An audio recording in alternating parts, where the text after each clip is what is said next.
Chapter 1 Calling you 2B would be an insult to pencils. University A, weekend. 10 o'clock at night. Dead silence. There was no one in the dormitory except for a hint of yellow light shining through the gap in the bathroom door. If you peeped through the crack in the door, you could see a young man taking selfies while gazing into the mirror over the wash basin. The half-naked body reflected in the mirror had delicate pale skin, broad shoulders and narrow waist.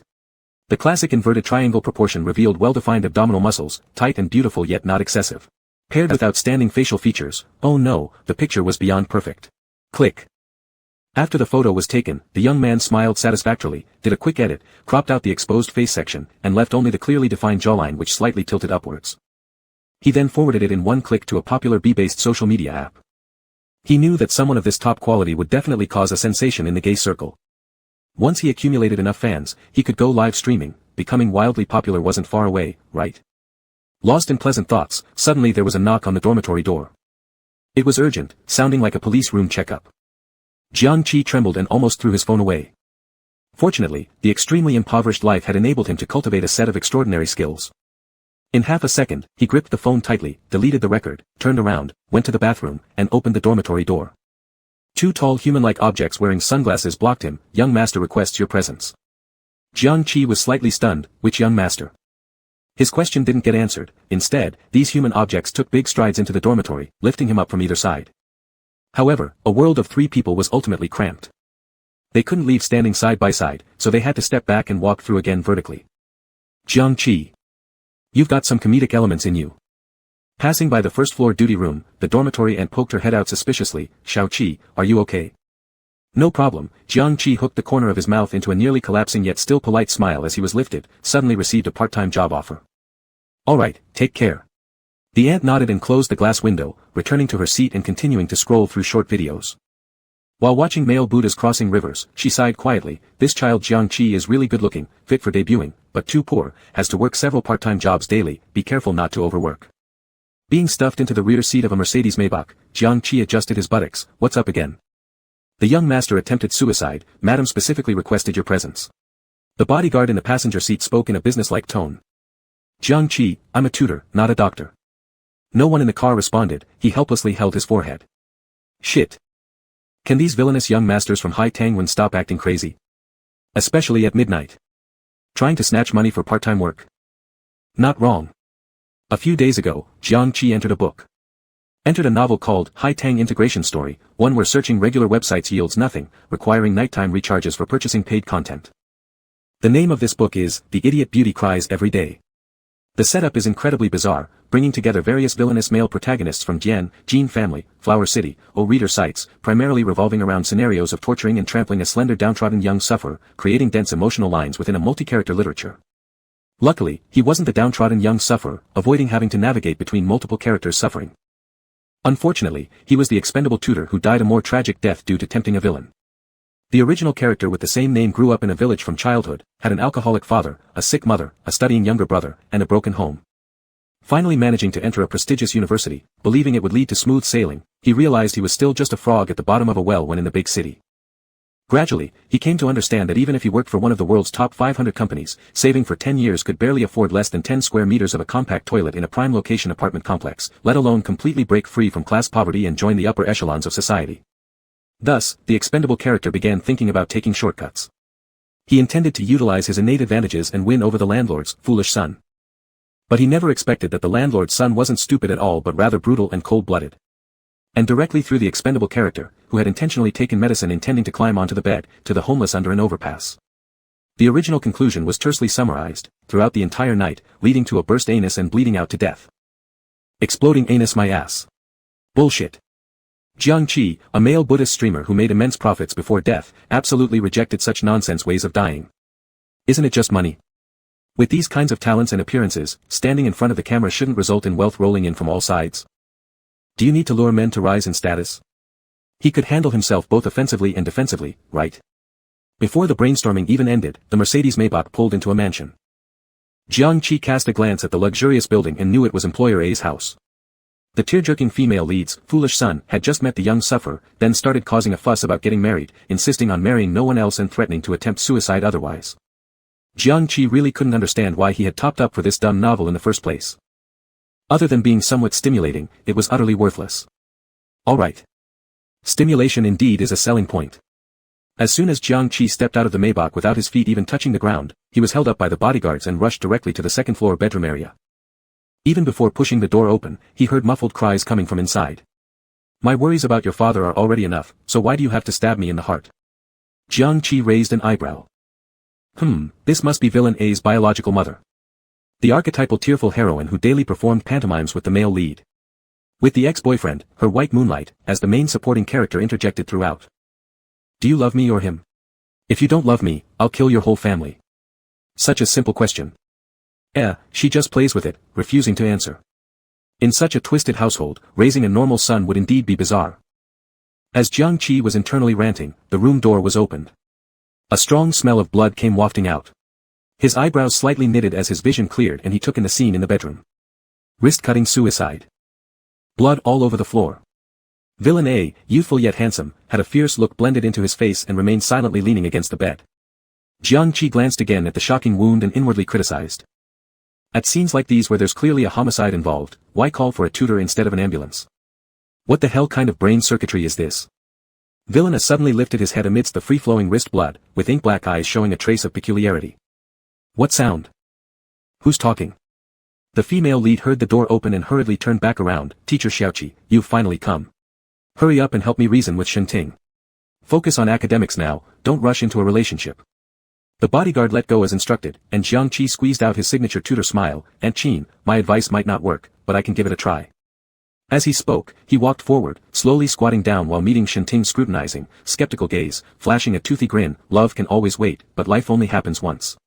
Do you think it's worth it? The family fortune will last several generations, and yet you imitate others trying to kill themselves. Then sign an organ donation form before you die, at least make some contribution to society. Calling you 2B is actually an insult to pencils. You're nothing more than a big dumbass with your cerebellum occupying your cerebrum."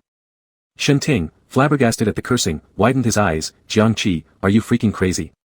Chapter 2, with just a few ounces of flesh left, do you still have the nerve to show off? Is excessive blood loss causing auditory hallucinations? How else would it be? Shenting's pupils, sparking with anger, were laced with a tinge of doubt about life. Jiang Qi, unperturbed and smiling faintly. "What are you looking at? When I was being a benevolent bodhisattva saving all beings, you probably didn't know where to play in the mud or eat shit." Shenting froze. Bodhisattva. What is this nonsense? Wait. Who said anyone ate shit? I, as noble Master Shen, never played in the mud or ate excrement. He opened his mouth to refute, but suddenly contorted his expression the next second. "See. Master Shen, don't get so upset. Let me check how severe your injury is." Without allowing any argument, Jiang Qi grabbed Shenting's wrist, and his long pale forefinger accurately pressed onto the cut. Applying sudden force. Blood gushed out like a torrent. Suddenly, a voice came from behind. "Dr. Chen, you've finally arrived. Please check on young Master Shen's wound. If possible, handle it here. We'd rather not go to the hospital. If his father finds out." Hearing this, Jiang Qi regrettably let go. "So, you actually knew to call a doctor. You aren't completely crazy after all." "Ah, pity. Missing a perfectly legitimate chance to kill you." Shenting laughed bitterly. "So, your earlier fondness and admiration were all fake? You actually hope for my death?" The private doctor stepped forward, while Jiang Qi obligingly moved aside. However, his increasingly sinister gaze remained fixed on him, sharp as if trying to pierce through the disguise. Lifting his eyelids, Jiang Qi coldly glanced over and began observing stealthily. Shenting looked like a heroine from an abuse story, inheriting his mother's beauty genes, yet his facial features were highly aggressive. His sharp eyebrows, pitch-black eyes, and cool thin lips all announced his ruthless, irascible nature. These traits were clearly the product of a lifelong lack of care and a harmonious family environment. Shenting had only just entered university when his father, who disliked him, used studying abroad as an excuse to forcibly push him into learning IELTS and then prepared to send him overseas for further studies in finance, wanting him out of sight and out of mind. Unfortunately, he had a rebellious bone in his body and refused to comply. Despite being proficient in English before, his test results were utterly disastrous. This gave the original self an opportunity to earn money. Leveraging his near-perfect score in college entrance exam English, he became a tutor for the antagonist A, and also targeted Shenting as his first goal to climb up the social ladder. Before Jiang Qi's soul arrived, the original self had used every trick in the book to flatter and seduce Master Shen. Yet, the effect was minimal, and it seemed even somewhat counterproductive. "Teacher Xiaoqi, this is your reward," the mother of antagonist A, abbreviated as A mom handed over an envelope, forcing a faint smile. "Thank you for coming so late at night. Upon hearing this, Jiang Qi immediately turned around, took the envelope with both hands, checking its thickness as he grinned widely. "Thank you, madam. It wasn't hard work. If there's any good fortune in the future, please still think of me. After all, what you give is simply too much." Shen Ting no longer heard these words because he had already lost too much blood and fainted. Dr. Chen stood up, pushing his black-framed glasses. "Madam, we should still take him to the hospital. I suspect Master Shen's wrist veins are not only slashed, they might be ruptured. There's also some explosion." Mom startled. "Rupture? How could?" Jiang Qi didn't hear the rest of her sentence. He slipped out of the bedroom on the pretext of an emergency. Then quickly walked out of the villa and hailed a Didi ride on his phone. By the time he returned to the university dormitory, it was just before curfew. An aunt poked her head out. "Xiaoqi, today's part-time job was quick, huh? Still able to get a good night's sleep?" Jiang Qi chuckled cheerfully. "Yeah, really good. If someone dies, that would be even better." It was 8 o'clock Monday morning. Who wouldn't go crazy waking up so early? The alarm clock rang for half a day before Jiang Qi groggily got out of bed. He drowsily entered the bathroom for a wash, while the chatter among his roommates filtered into his ears. "Wow, someone on the school forum photographed Su Yanhe returning to school late at night. Is his tour finished? So unfortunate, the tickets were way too expensive, otherwise I could have gone to cheer him on. Don't you dare tell me it wasn't sold out. Money can't buy those front row seats. They were all booked. How long will Su Yanhe stay on campus this time? Just thinking about being in the same university as him excites me." Jiang Qi didn't listen further, putting on clothes casually before leaving the dormitory with his backpack. Perhaps due to frequent part-time jobs limiting his social interactions, the original personality had a lukewarm relationship with the roommates. For Jiang Qi, this was a good thing. After all, dealing with interpersonal relationships delayed earning money. Thinking about the 3,000 yuan hefty payment from last night, he decided to splurge a bit. With a flick of his toe, he turned into the cafeteria and called out, "Auntie, I'll have 5 pork scallion buns, 4 fried eggs, 3 grilled sausages, 2 soy milk cups, and a bowl of tofu pudding. Make it salty." The cafeteria aunt looked at him adoringly. "Little Qi, won't you get full eating this much in the morning?" Jiang Qi grinned brightly. "Auntie, I'm still growing." Yes, our little Qi is still growing," she replied, filling his plate while adding, "Auntie will give you 2 more buns so you grow strong. Don't end up like those stars who are thin as dogs." She continued to fill his tray. As Jiang Qi found a seat with his loaded tray, his phone suddenly buzzed with a notification. He opened it to see the contact name, "Stupid son number 2 of the landlord family. Tonight's tutoring starts at 8. Don't be late. Jiang Qi recalled the pay for tutoring the antagonist B and decided to continue this side job before returning to being a streamer. Where? Is that even a question? The opposite party typing on the screen hinted at some agitation before continuing, "My dormitory. You've been here before. Alright. Jiang Qi simply replied and began digging into his meal. Born with an excellent metabolism, he could eat large quantities without gaining any fat, no matter how much he consumed. It wasn't easy maintaining the male bodhisattva persona, besides intense training, he needed extra nutritional support. Su Yanhe stared at the "alright" on his phone screen, frowning slightly. He felt his tutor seemed less enthusiastic than before. But it wasn't exactly neglectful or cold either. There was just a sense of déjà vu like when relationships start affecting finances. "Mr. Su, here's your schedule for next week," said his agent, handing over the list while casually glancing at Su Yanhe's phone. He questioned curiously, "Didn't you say this tutor had ulterior motives against you? Why haven't you changed tutors?" Su Yanhe massaged his temple, irritation flickering across his handsome face.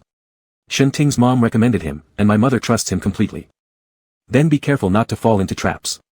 Some people intentionally create scandals," the agent reminded worriedly. Su Yanhe nodded curtly. "Absolutely impossible." At 8 o'clock in the evening, the dorm room door rang on time. Su Yanhe had just finished showering, with a towel wrapped loosely around his waist, his hair still damp as he rubbed it dry while opening the door. Not sparing even a glance at Jiang Qi standing there, he turned around and coldly chuckled. "I'll say this up front, this is only for tutoring. Don't delude yourself. Has becoming a star gotten this easy now? With just a few ounces of flesh, do you dare expose yourself? Saying you made someone bedridden for 3 days. Fuck, don't fool my dad." Su Yanhe stiffened momentarily before abruptly turning around, his voice rising, "What did you just say?"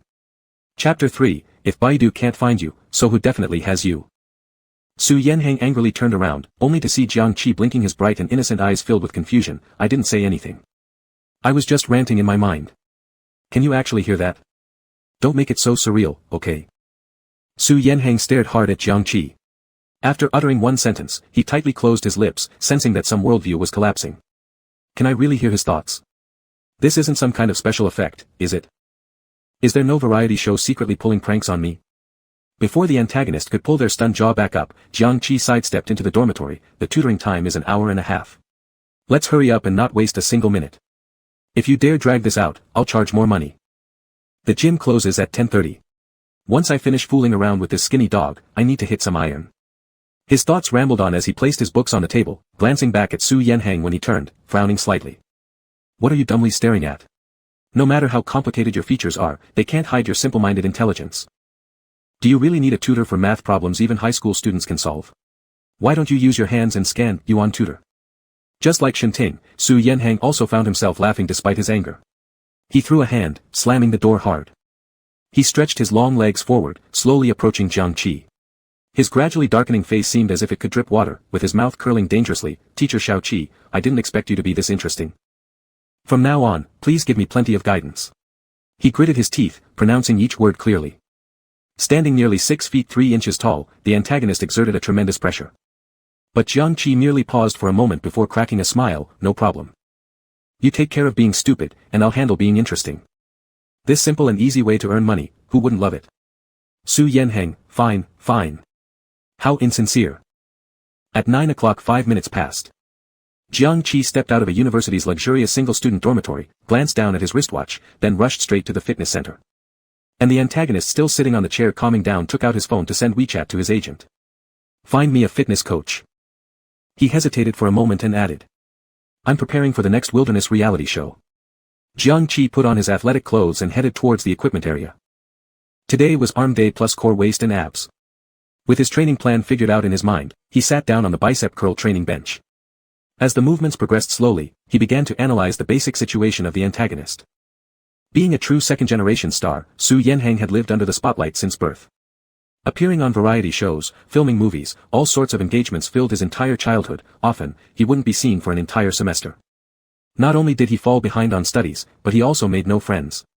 Even during class reunions, some people doubted whether he had ever truly existed.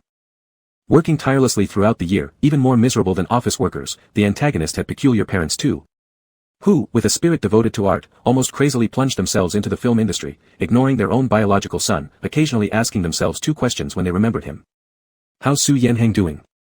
Oh, as long as he's alive, that's good enough. It turned out that even the wealthiest family background couldn't compensate for emotional deficiencies.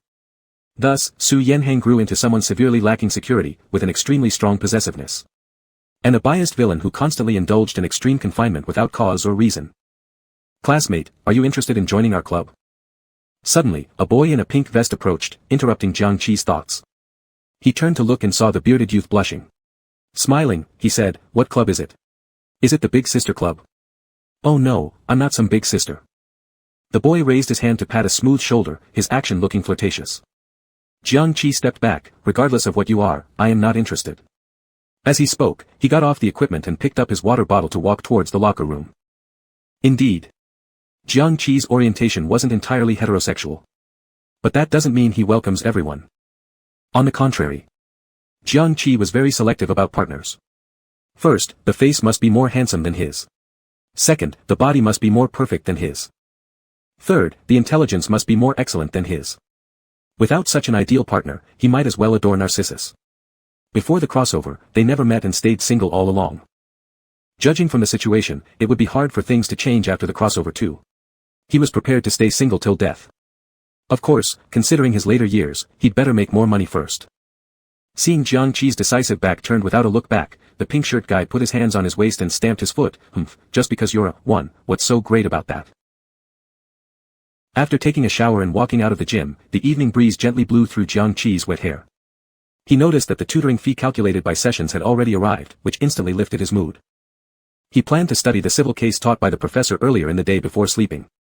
But just as he was about to put his phone into his pocket, the WeChat notification sound rang at an inopportune time. Jiang Qi glanced down and saw the contact note labeled Dumb Son Number 3 of the landlord. Come pick me up from EN Bar. He gave it a quick glance and replied immediately, no time. The other side seemed to hesitate for a moment, then popped up with another message, your tutoring fee hasn't been settled yet. Don't tell me you don't want it. Jiang Qi pursed his lips, you really are a dog. The other side sent again, come pick me up, I'll double your hourly wage. Jiang Qi smirked, a dog's money is still money. Send me your location. With lazy fingers, he tapped away on the keyboard, sent the reply, then casually shoved the phone into his pocket and headed towards the school gate.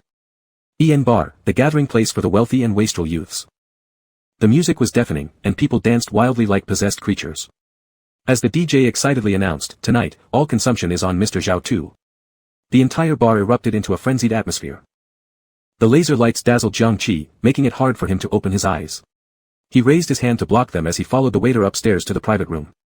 As soon as he walked in, whistles sounded from the plush leather sofa. "Hey, you actually came. Money talks, right? Took a shower. Planning to seduce us? Here's $50, how about a little striptease? Mr. Zhao, this tutor looks pretty decent. Introduce him to me, my dad wants to get me tutored too." Faced with dirty remarks, Jiang Qi paid no attention.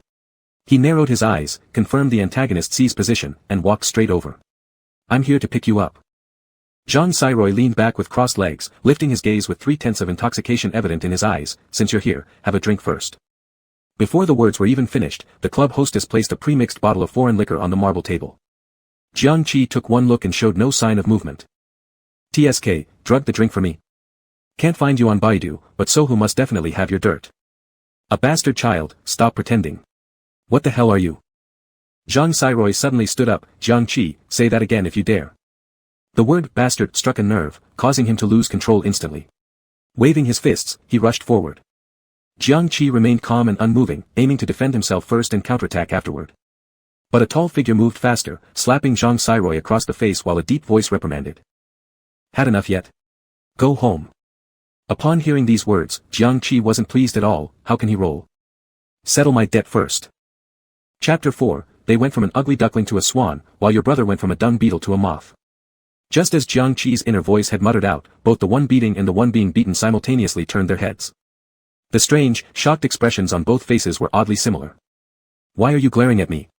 Although I am naturally exceptional, how could a fool ever be worthy of a phoenix? Are you thinking of welching on the deal?" Borrowing some cliché trope about an heir of a rich family violently beating a bastard father doesn't mean you can skip paying for my $2,500 tutoring fee. Don't even dream about it. Unless you too die. This time Zhao Xiroy saw very clearly, Jiang Qi hadn't moved his lips at all. All the voices seemed to directly infiltrate the brain, the abusive words smooth and slick. It turned out that before he was groveling like a dog trying to please him. Actually, just like everyone else, he looked down on his identity as a bastard son. Instead of panicking, this bizarre scene made Zhao Xiroy calm down. A rakish smile curved on the corner of his lips. "Teacher Xiao Qi, just now it was all a joke, don't take it to heart.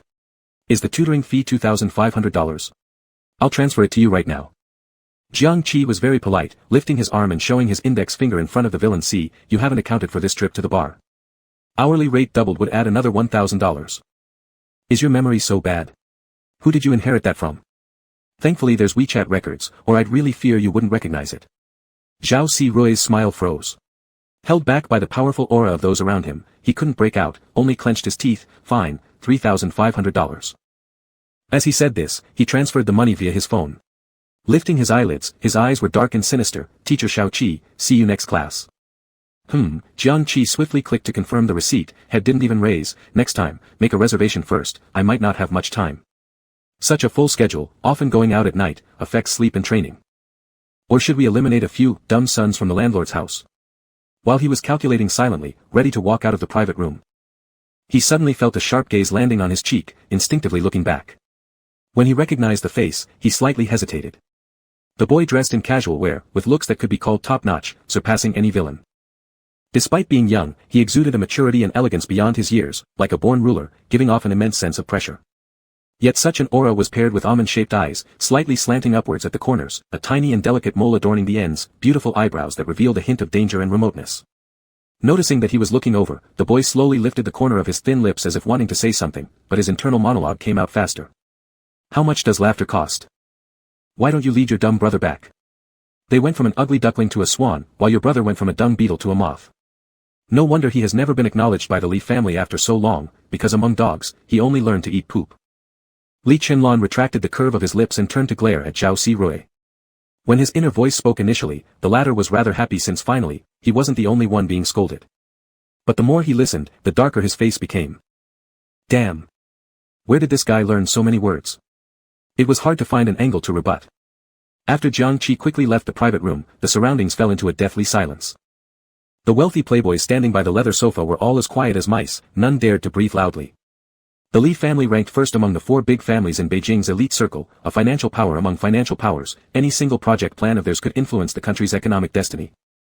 And the pre-designated successor Li Chenlan was renowned far and wide.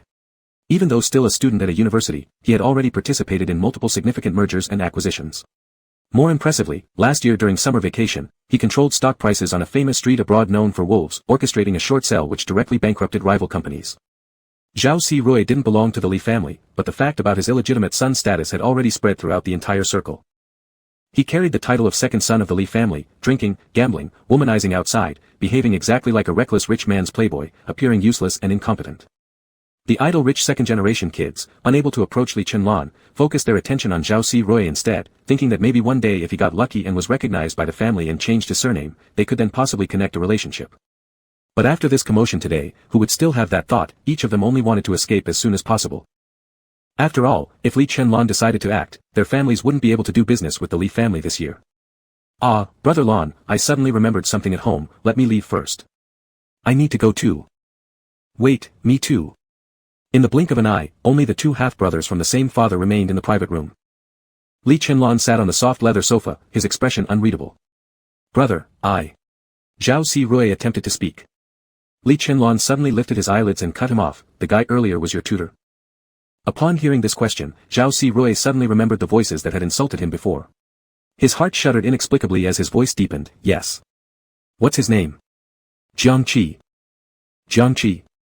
Li Chenlan repeated these 2 words, then abruptly curled his lips, indeed quite peculiar. Private hospital. The smell of disinfectant filled the air. Shen Ting gradually woke up. The moment his mind became clear, he suddenly bolted upright. Jiang Qi, you're asking for death. The abrupt movement caused pain to his wrist wound, making him hiss through his teeth, SSSS. Ah Ting, why do you always lose your temper? It took so much effort to stop the bleeding. The sorrowful protagonist, her eyes red with tears, rushed over to try and comfort her agitated son. Shen Ting, realizing his surroundings, asked in confusion, am I in a hospital? You lost too much blood and were unconscious for 3 days, Li Rugi said gently yet bitterly, your wounds are barely healed. The doctor said you need to rest well. Xiao Qi is a good boy, don't be too resistant against him. Hearing this, the fire Shen Ting thought he'd extinguished rekindled instantly. He's a good boy. He wanted me dead. Fucking hell. I actually fell for his fake affection and devotion earlier. Ah, Li Rugi sighed, if you really dislike Xiao Qi, I'll replace him. Don't ever replace him. Despite being pale from blood loss, Shen Ting's tone was unusually firm. My tutor can only be Jiang Qi. I'd like to see how long he can keep up the pretense. At that moment, Jiang Qi, who was attending an elective course on party history, felt his phone buzz with a text message notification. Immersed in a sea of knowledge, upon hearing the sound of funds arriving, he pulled out his phone hastily. What? 30,000. The money needed for purchasing equipment to film the male Buddha statue live streamer has somehow been collected all at once. Jiang Qi, delighted by the unexpected windfall, was about to count the zeros when whispers from classmates around him caught his attention. Gumo. He actually came to class. Isn't he kept by someone already? Does he even need to study? He's got it good, just relying on his face he could take shortcuts, no worries about failing or dropping out. Following the gazes of his classmates in the lecture hall, Jiang Qi looked toward the door and saw a slender and frail young man, blushing slightly as he bowed to the teacher apologetically. Sorry, I'm late. Is this the Omega? With such a fragile build. Can he truly survive under those wolves without being crushed? Chapter 5, Shit, everything is getting more expensive, except for the value of people. As everyone knows, the receptor, in the high Tang literature always comes with extraordinary talents. Not only do they possess an extreme tendency to attract scum, but also all the essential traits that make someone irresistibly charming to the masses. For example, an endearingly pitiable and sugary sweet appearance, a naively seductive soft voice. A slim and pliant waist, firm buttocks with a nice shape. The currently timid and silent Guemo standing before them was representative of the classic small receptor found within the high Tang flower stories. He did look quite pretty and endearing. But his mental state was concerning, making Jiang Qi unable to like him. Jiang Qi admired strength. A frail coward wasn't his type. So, after casting just a few casual glances, Jiang Qi averted his gaze back and continued counting the zeros in his text messages. In this world filled with potential romantic entanglements between villains and weak receptors, only making money and going crazy could truly spark Jiang Qi's interest. The bell signaling the end of class rang. The professor tidied up his teaching materials and indicated for the students to leave. Just as Jiang Qi was about to get up and leave, he was suddenly stopped. Jiang Qi, how is your group's research topic coming along? Huh? Surprised, Jiang Qi turned around, then heard the serious old professor continue. If it's not submitted this week, it will affect your postgraduate recommendation. His meaningful glance swept over Guemo, whose ear tips were flushed red. If there is someone in the group holding you back, I suggest reconsidering. Before the professor finished speaking, Guemo hastily got up, bowing apologetically. I'm sorry, it's me who is delaying the group's progress. There has been too much work recently from the student union. You figure it out yourselves. The professor seemed not to like Gumo's fragile demeanor, picking up his lesson plan and leaving the classroom. Silence restored around them. Furrowing his brows, Jiang Qi tried recalling what on earth the group project was when Guemo walked over gently. Classmate Jiang, once again, I've dragged you into trouble. Why, once again? Jiang Qi voiced his confusion. Hearing the counter-question, Gumo's ears reddened again, looking somewhat at a loss. Last time, it was because of me we missed submitting our homework, causing us to be penalized. Oh, Jiang Qi feigned realization, so you know all this? Then why don't you leave the group? Do you enjoy dragging others down and pretending to be innocent, asking for forgiveness? I'm not your father, why should I forgive you repeatedly? You dash. Guemo never expected Jiang Qi would be so ruthless and cutting, especially considering earlier he had made deliberate efforts to befriend him, wanting to climb higher socially via this connection. And what?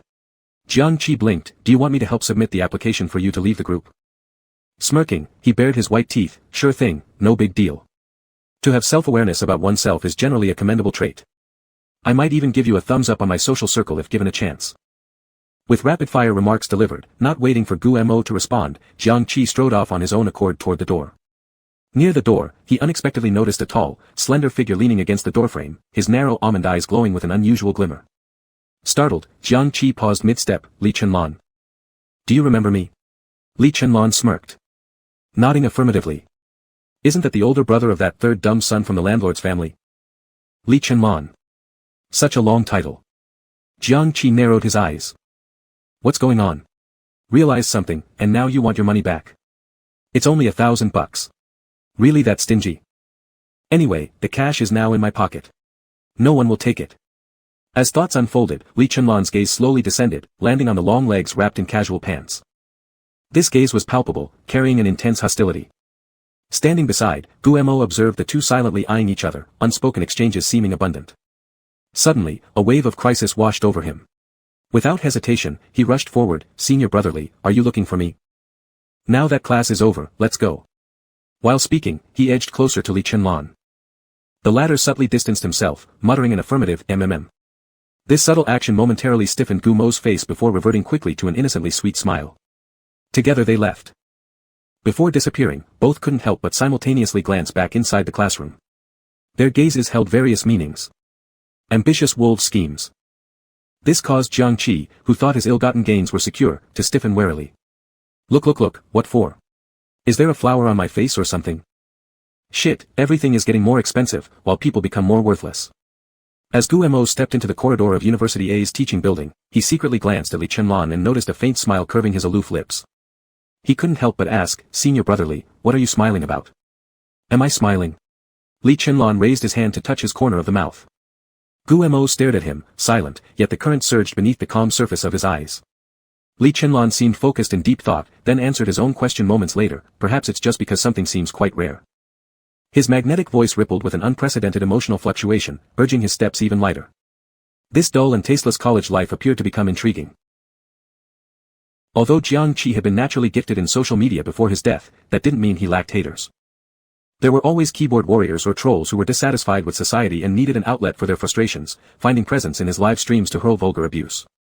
Jiang Qi was never patient, countering every insult with his own comeback, and even opened up invites for face-to-face confrontations. To put it mildly, no one could match his level of madness. With a barrage of scathing comments devoid of profanity yet still cutting deeply. He earned himself the nickname, Male Bodhisattva Canon, in the live streaming room. After his reincarnation, however, Jiang Qi became more reserved. After all, fools are the ones who act recklessly. What he needed to do now was break free from the fate of being a cannon fodder, accumulate wealth, escape far away, and leave the cliched world to the idiots. Unfortunately, the idiots kept popping up unexpectedly. Jiang Qi, we meet again. A sarcastic and wanton voice sounded behind him. Jiang Qi turned around. Anything you need? Make an advance reservation first.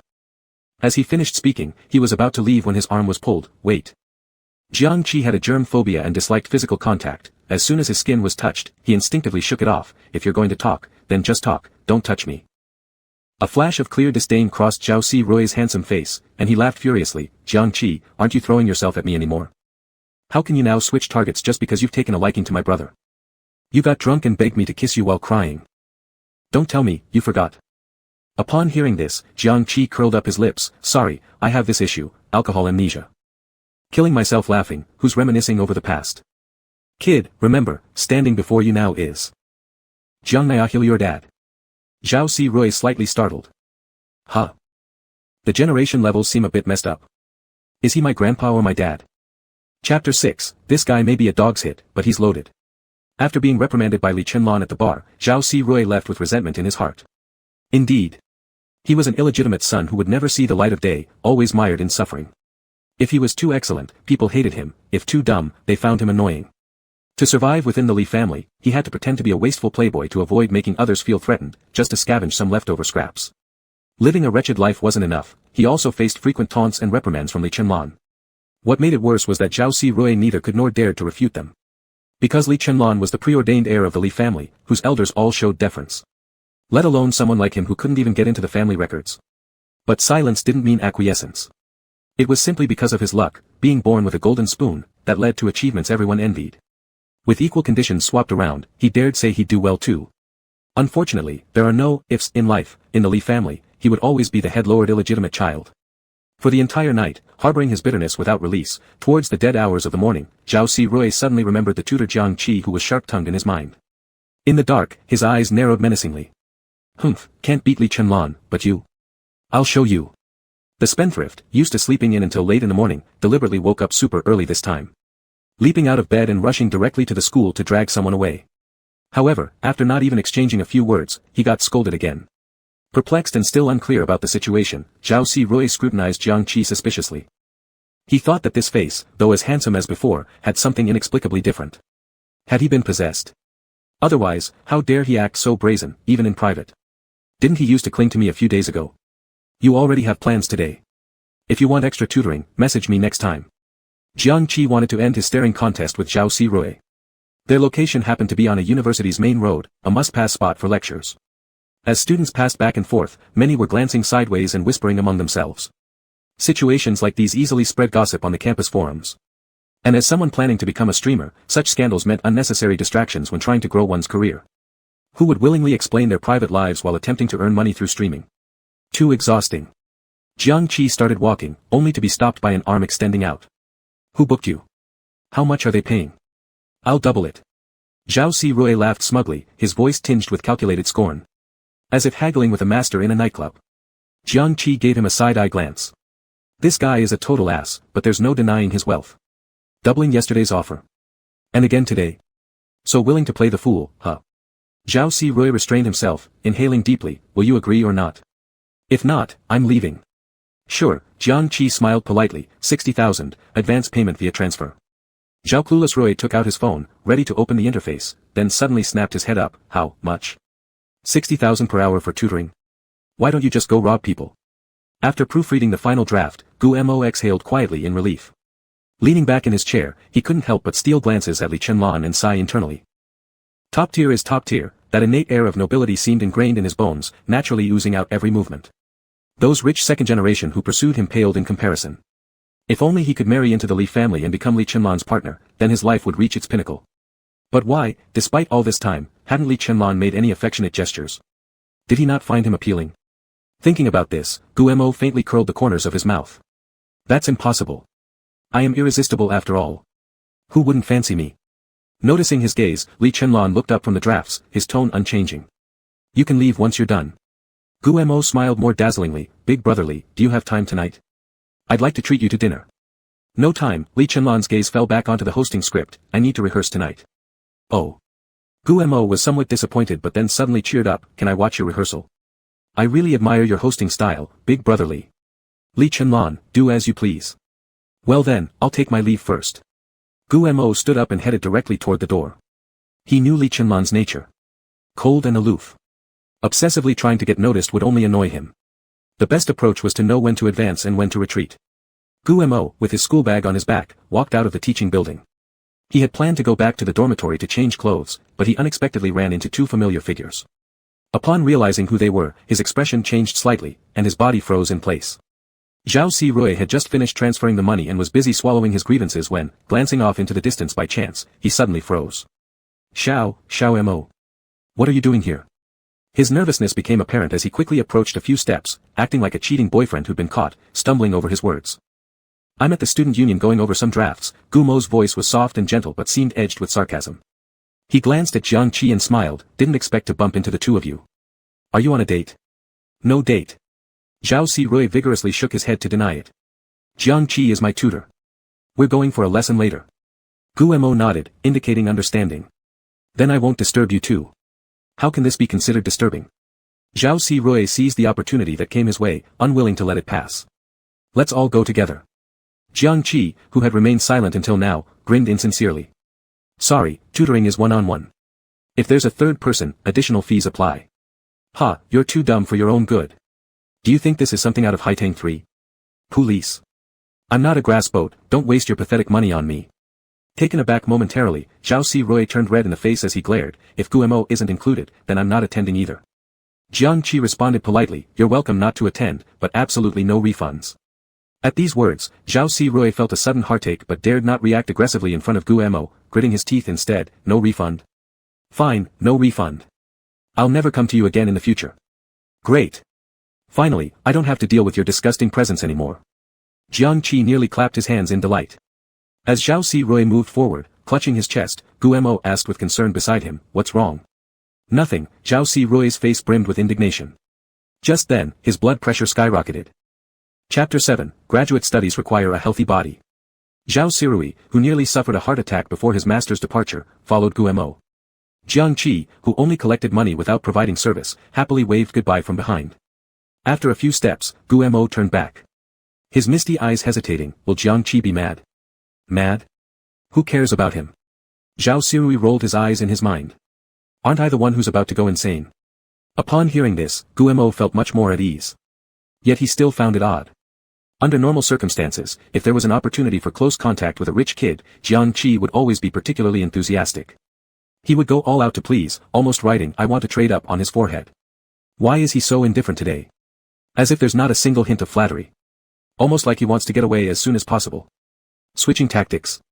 Thinking of this possibility, Gu Mo disdainfully curled his lips. Even if he uses the 68 stratagems from Sun Tzu, it wouldn't matter. With myself here as the white moonlight, who would ever look at Jiang Qi, that trash from the slums? Jiang Qi didn't rush to buy self-media equipment. After finishing the call with the professor, he returned to the dormitory. Just upon entering, a male classmate wearing glasses glanced over through his lenses. Did you tell the professor to kick Gu Mo out of the research group? He spoke excitedly, his eyes gleaming, and he stared intently at Jiang Qi. It was as if he was watching a fan of Ultraman, silently exclaiming, you finally believe in the light. In comparison, Jiang Qi appeared much calmer. If he delays submitting the assignments and affects my graduate school application, kicking him out is pretty normal. You've finally come to your senses. The bespectacled man sighed with relief. That guy just isn't our kind of person. You trying to get closer won't help anyway. Jiang Qi approached his seat, placed his backpack on the table, opened the closet and started picking clothes. Why not? How can you ask this? He's the long-lost heir of a wealthy family. This time he's come back to reclaim what's rightfully his. Studying is merely a secondary thing, and he might even study abroad later on. People like us, from common backgrounds, can't afford to play along. As the bespectacled man spoke, he turned around. When his gaze fell upon Jiang Qi, he slightly paused. Whoa. Jiang Qi, I hadn't noticed before, but your physique is amazing. Every muscle seemed to have training marks, yet not overly oily. And it looked simply, wow. Jiang Qi slipped on a black sports sleeve, exposing his biceps, leaving the upper part of his strong slim waist visible when the clothes hadn't fully dropped. His jawline became more defined after lowering his cap. Yes, not bad. Next time, use this set to shoot some student athletic style pictures. The bespectacled man whistled, Jiang Qi, you're a total hunk. Can you take me to the gym someday? Initially planning to refuse out of inconvenience, Jiang Qi suddenly remembered a popular short video on Douyin that used to be trendy. The filming location was in the university dormitory. A few brothers shining flashlights in the background highlighted the main character's hormone-filled good physique. His roommates could be the best prop crew, perhaps they might need to help later. With this thought, Jiang Qi smiled slightly, no problem. At noon, the sun was blazing hot, going outside would definitely result in sweating profusely. Jiang Qi prepared to rest on the bed before going alone to the underground computer city to purchase items. Men generally tend to be carefree. No matter what friction there had been before, once things were clarified, they forget quicker than anyone else. Previously, Chen Xiaofeng, the bespectacled roommate, disapproved of Jiang Qi's ingratiating attitude and thus avoided contact. Now seeing his change in stance, Chen Xiaofeng quickly became familiar with him. Hey, Jiang Qi, do you play games? Which role do you prefer in Honor of Kings? Let's form a team and play a few rounds sometime. Hey, Jiang Qi, what time do you go to the library? We'll probably study together since finals are coming up. Jiang Qi, have you seen the campus forum? There's this boy who's recently become very popular, gaining a bunch of fangirls. It said the photos were scraped from social media, and the geotag shows University A. Is it among the A university grasses you're guessing? Shenting? Su Yanhe? Zhao Sirui? Or the most hyped up, Li Chenlan? Lying in bed wishing to cover his ears with a blanket, Jiang Qi was already regretting uttering those 3 words, no problem. Do contemporary college students talk this much? Holy crap. I wanna die. Wait, social app. Jiang Qi picked up an important clue and immediately opened the app he'd forgotten all about due to his part-time job. Likes 99+. Comments 99+. Private messages 99+. Well, isn't this the rhythm of an explosion? He peeked his head out from under the blanket. Share the link to the post you were talking about. Sure, Chen Xiaofeng readily agreed but suddenly paused. Could you add me as a friend first? TSK. We've been roommates for nearly a year. And we're not even WeChat friends yet. Isn't that kind of sad? Chen Xiaofeng, with tearful eyes, clicked accept and immediately forwarded the link.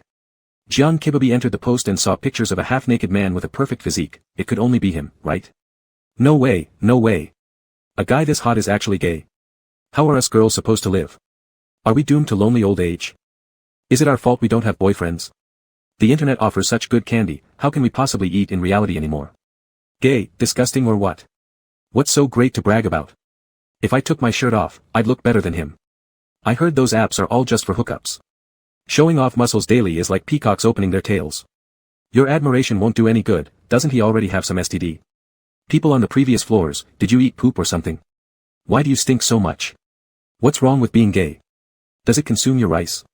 The comments had piled up to hundreds of floors, with males and females, male-male and female-female debates going on endlessly. For personal attacks hurled at him, Jiang Qi didn't care. Topics mean popularity, and popularity means fame. It's a good sign. Let's go. Time to get the equipment. He leaped off the bed, brimming with enthusiasm. As evening approached, the school auditorium was rehearsing. The male host standing in the center of the stage drew special attention. With a face exceptionally handsome, he wore a well-tailored suit, accentuating his legs perfectly, making him appear tall and slender. The female host beside him seemed slightly distracted, glancing sideways at him occasionally, her cheeks flushed, even stumbling over the script a few times. During the intermission, the male host descended the steps and sat on the rest chair. A girl approached, holding out her phone. Senior brotherly, it's outrageous on the campus forum. They're saying this person is you. They even accuse you of being gay, slandering with every word possible. Can't you ask the administrator to remove the post? Li Chenlan didn't pay much attention, taking the mineral water by his side and bringing it to his lips. Seeing that her deliberate attempt at conversation failed, the girl felt somewhat awkward and turned to leave. But then she heard a crisp voice behind her, wait. ? The girl was thrilled, Senior brotherly. Let me see your phone. The girl hastily handed it over with both hands. Li Chenlan opened the image, zooming in deliberately. A thin, sharp waist and a small unnoticeable red mole came into view. Chapter 8, Dogs, your daddy's here. After dinner with Zhao Si-Roy and a short stroll on the street, Guemo prepared to go home. So early. I haven't bought you anything yet. Zhao Si-Roy's face showed reluctance. I need nothing, don't bother buying. Guemo gave a faint smile, his lips curving slightly. His rosy lips looked as if they had been moistened, drawing and alluring in full color. Seeing this, Zhao Si-Roy's heart quivered, feeling an impulse to crush and trample hard. Suddenly, a coarse curse sounded nearby. Dog, are you losing your mind again? Zhao Si-Roy spun around abruptly, looking everywhere but finding no suspicious trace. Damn. Am I seeing ghosts? If Jiang Qi were there, he would laugh out loud. Dog, this time it is truly your hallucination. What's wrong? Guemo asked in confusion. Nothing, Zhao Si-Roy felt exhausted, appearing rather dejected. The butler's car has arrived. Gumo's tone remained gentle as ever, pointing towards the roadside. I'll go first, we can make another appointment next time. Zhao Si-Roy responded absently, all right. Guemo nodded and immediately strode towards the Bentley by the roadside. When he sat in the car, the butler chuckled and asked, Master, is this someone you like? No, Guemo wiped the curve off his lips. Just a common classmate. How could I possibly like such a neurotic bastard? Wait till he changes his surname. The butler didn't ask any more and drove straight to the Gu family villa. Passing through the vestibule, Guemo walked into the living room. The lady sitting on the sofa lifted her head, her eyes filled with indulgence. Is it our Momo coming back? She patted the position to her left. Come sit beside Mom. Guemo walked over quickly and sat tightly next to the lady. He looked obedient and compliant, showing none of the unease or discomfort from when he was first recognized. The mother naturally draped her arm around her son's shoulders. Your brother will be back tomorrow evening, and there will be a banquet at home. Do you have any friends you want to invite? Mom, you know I'm introverted and don't like making friends. Guemo blushed shyly, so. The mother glanced over, instantly feeling guilty. Had she kept a tighter watch, the nanny wouldn't have taken the chance to switch the babies. And Momo certainly wouldn't have ended up suffering outside. Ah. The past is irretrievable. Only the present can be cherished, compensating for what was lost. How about your roommate? Isn't there someone called Jiangqi who gets along well with you? Suppressing her sad emotions, the mother probed tentatively. Jiangqi. Guemo flicked his tongue slowly, repeating these two words slowly. Without bringing up this person, he almost forgot about being kicked out of the subject group chat. What audacity! Aren't they afraid of retaliation? Does he not know that the more beautiful the rose, the sharper its thorns? Guemo suddenly smiled softly. Let me ask him. Understanding, the mother patted his hand kindly. Mom hopes you can be happy. Jiangqi lay in bed registering for Dean, still using the same upper body picture where his face wasn't visible. Due to limited filming conditions, he hadn't produced any content yet. However, it doesn't matter, he'd gradually add more content later on. That is, after earning enough money to pay rent. Thinking this far, he opened his account balance. 0.00. Don't ask. Asking would result in macho tears. Who would have thought that in order to pursue a high society lifestyle, the original self would resort to online loans to maintain extravagant consumption? Damn, the tutoring fees he just earned are only enough to cover interest. Initially thrilled, Jiangqi headed to the underground computer market before a debt collection text shattered his joy and reverted him to ground zero. Seeing various loan platform arrears information, he closed his eyes helplessly. Shit. Where could one find so many gullible fools again? Just as Jiangqi tossed and turned, ready to slide closer to poverty, his WeChat notification rang out. Guemo, are you free tomorrow evening? There's a dinner party at my place, and I'd like to invite you. Biting his fingers, Jiangqi pondered, if I go, will I get appearance fee? At the other end, the person was typing a response, seemingly somewhat hesitant, replying after several seconds. Guemo, you know, I usually receive little allowance, embarrassed face, but if you need it, I can approach my brother Gu Luo Fei. Glancing through, Jiangqi's eyes lit up instantly. Fourth silly rich kid. He typed but quickly deleted, send me the address and time. Jiangqi put away his phone. Suddenly, a head popped out from the opposite bed. Did Guemo contact you? He said there will be a banquet at his place, and he wants to invite classmates. Are you kidding? Whoever agrees to go is an idiot. Spending the whole evening watching his guiltless rich kid act. Jiangqi, who had just agreed, coughed, hey, don't be so vulgar. Chen Xiaofeng's eyes widened, wait, you're not, actually going, are you? You just kicked him out of the subject group chat. What if he takes revenge on you? His brother Gu Luofei is famously obsessed with spoiling him. Jiangqi smiled, I know. That's exactly why I should go for the big score. Crazy, crazy. Chen Xiaofeng shook his head and retreated into his bed. Another roommate was about to join in on the conversation. But after hearing this, withdrew silently without saying a word. The next day, Jiangqi took the subway to the prime location where luxurious villas dotted the city center. After greeting the security guard, he was led to a stunning building. It was already evening, the yard lights were on, and from afar, the sound of clinking glasses echoed from the grand hall inside. The security guard pressed the doorbell, and a maid's voice came through, who is it? Hello, I'm a guest of the Gu family. Please come in.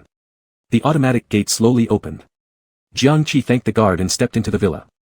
The guard stood there for a moment, watching the tall and handsome silhouette walk away, sighing unconsciously, college students these days are truly remarkable, good-looking, polite, they're the pillars of the future. Jiang Pillar-Chi didn't hear the compliment as he walked straight into the Gu family villa. Standing still, he glanced around casually. Dogs, your daddy's here. Zhao Si-Rui, who was in the middle of raising his glass to toast, stumbled awkwardly. Shit. Do I need to see a psychiatrist now? Why do I keep hearing Jiangqi's voice no matter where I go? Chapter 9, Damn, you're greener than this year's new tea. A new face suddenly appeared in the villa lobby, and the guests all cast curious glances. The high society circle, not small but not too big either. There were only so many people of status and position. Even if one couldn't name them, most would be familiar with their faces. Especially at private banquets like tonight. Without an invitation, getting in was harder than walking a red carpet. Could it be another illegitimate child showing up? Here to recognize relatives. Gu Mo's long-lost son was just announced recently. Could there be another one? Oh no. Mr. Gu has quite the reproductive ability. Gossip among the guests began to burn fiercely. If no one came to explain soon, the dramatic conclusion of a rich family scandal would ensue. Fortunately, Gu Mo descended the stairs in time, curbing their wild imaginations. Chi, you've finally arrived, I've waited for you so long, Gu Mo warmly greeted as he walked up to Jiang Qi. Then he turned and supported a tall man beside him with a cold expression. This is my brother, Gu Luofei. We study at the same university, you must have met him. You, Gu Luofei raised his eyelids lazily, are you Mo's roommate? Upon hearing this, the guests secretly sneered. Just a roommate? What a boring plot twist. Chi, why aren't you speaking? Gu Mo blinked. Is it because it's your first time in such a setting that you feel uncomfortable? Poor thing, truly inexperienced. Now do you see the difference between us? Being in the same research group means nothing. If I want. All the published research papers from the A university professor should bear my name. He mentally celebrated his own genius while maintaining a warm and considerate smile on his face. Jiang Qi responded coolly, not bad. I just feel nauseated by you. Who are you to call me Chi so casually? Trying to get close? Just want to see me make a fool of myself, don't you? Damn, this year's new tea isn't even as green as you. Initially uninterested in Jiang Qi, Gu Luofei halted his step midway and locked his investigative gaze firmly on Jiang Qi's mouth. What's this? Ventriloquism. Regardless, cursing Mo could never be tolerated. Thinking of this, Gu Luofei raised his finger, you. Jiang Qi gave him a sidelong glance. Who do you think you're pointing at? Everyone knows what filthy thoughts are running through your mind. You're just trying to break your younger brother's legs so you can lock him up at home and claim him for yourself. Please, that won't happen unless you have the real talent. With your degree from some foreign fly-by-night university, you're still no match for other landowners' dumb sons. Gu Luofei's arm froze mid-motion. How did he know I wanted to break someone's legs? And which dumb sons is he referring to? Teacher Xiaoqi, you're here too. The protagonist A's mother appeared from somewhere unexpectedly with gratitude. Thanks to you last time, Shenting didn't continue doing stupid things. When will tutoring resume? He's falling behind in his studies again. Jiang Qi wore a professional smile. Hello, madam, I'm free these days. Isn't business coming your way now? Ms. Li, is he Shenting's tutor? Gu Luofei retracted his hand, his attitude still fairly polite. Yes, Ms. Li Feifei nodded. Teacher Xiaoqi's teaching quality is pretty good. If you need him, I can. I don't need him. Gu Luofei decisively interrupted. So hypocritical, self-righteous. And full of malice towards Mo. A tutor like this, he absolutely does not need. Jiang Qi curled the corners of his lips. Can't understand calculus, and yet you're trying to analyze the stock market like Li Chenlan. Did you tell your parents about losing $1 million on Wolf Street? Gu Luofei remained speechless. Damn, who are you exactly? Have you been investigating me? Not necessarily needing it now doesn't mean I won't need it later. Leave contact information just in case. The tragic heroine showed potential for pyramid selling, aspiring to create the famous Xiaoqi tutor brand. Ms. Li, thank you for your kindness, but please don't bother promoting me. After all, tutoring fees are rather expensive. Jiang Qi curved his lips into a faint smile. How much? Gu Luofei easily fell into the trap. I can afford it. Brother, Gu Mo hadn't expected the situation to take such a sharp turn, and could only call out in surprise. As Gu Luofei fished out his phone, he murmured, I haven't been keeping up with calculus lately, it's a good time to catch up. Should I scan you or should you scan me? In the circle of rich second-generation kids, constant under-the-table rivalries were common, and Gu Luofei was no exception. His benchmark for success. Li Chenlan, whom he aimed to surpass. This time, taking leave to go abroad was an attempt to replicate the legend Li Chenlan created during last summer's break. Unfortunately, his skills weren't up to par, and he lost everything he had. Too proud to admit his losses to his parents, Gu Luofei planned on covering it with his own savings. Until just now, Jiang Qi's offhand comment jogged his memory. Li Chenlan's calculus scores were top-notch, achieving first place across the entire school several times. Could it have something to do with stock trading? He really needed to catch up. When can classes begin? Gu Luofei asked without revealing any emotions, yet couldn't mask his eagerness. Jiang Qi replied, classes are subject to scheduling, a deposit might get you bumped up. Let me know the amount for the deposit, and I'll transfer it right away. Gu Luofei opened the transfer page as he spoke. Jiang Qi smiled faintly, 9 million. In a minute. Gu Luofei raised his head sharply, shock etched onto his otherwise cool composure, resembling someone in particular. What? How much? Zhao Sirui, who'd been eavesdropping intently all along. 30,000 more expensive than what I paid. For some reason, that made him feel oddly satisfied. The fee is indeed a bit high. Should you consider another tutor instead? Jiang Qi met Gu Luofei's gaze, his lashes fluttering lightly. Loyal supporter Li Rufei immediately whipped out her phone, not high at all. Let me book first. Shen Ting told me, there's no one else but you. Ding. The WeChat notification chimed. Through gritted teeth, Gu Luofei said, I've transferred it. Prioritize me. Brother. Gu Mo called out once more, unable to contain his expression. All kinds of confusion swirled in his mind. Meant to knock Jiang Qi down a peg or two and teach him a lesson. But instead, they were booking tutoring lessons now. What kind of bizarre plot was this? Why isn't this going according to plan? Other guests equally baffled. Holy crap, this tutor is in such demand. Should we add him on WeChat too? Chapter 10, How skilled is he? Can he play in the professional league? After promoting their brand, they landed a big order. There was no reason for Jiang Qi to stay any longer, so he proposed to leave first to Gu Mo. The final exams are coming up soon, and I want to go back and study, so I won't be staying long. Gu Mo was still a little stunned. Okay. Then I won't hold you up from studying, just take it slow on the way.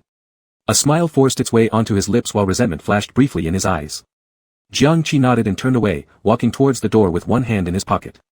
As his sight went out of focus, a cold smirk formed on the edges of Gu Mo's lips as ridicule swirled within him. Could someone really have the audacity to behave this shamelessly? Flirting with my brother right in front of me? I underestimated you after all, your desire to break into the upper-class society despite being dirt poor. But even if you give it your all, what does it matter? Even if you succeed in seducing him and sleeping with him, you will end up as nothing more than a fleeting fling, quickly forgotten. The class gap always remains, crossing it is harder than ascending to the heavens. And a toad remains a toad forever. Realizing this, Gu Mo put on a smile once again and joined the circle of the second young master of the Gu family. Always fluttering around like a butterfly, enjoying himself endlessly. On the second-floor balcony, cool breezes blew.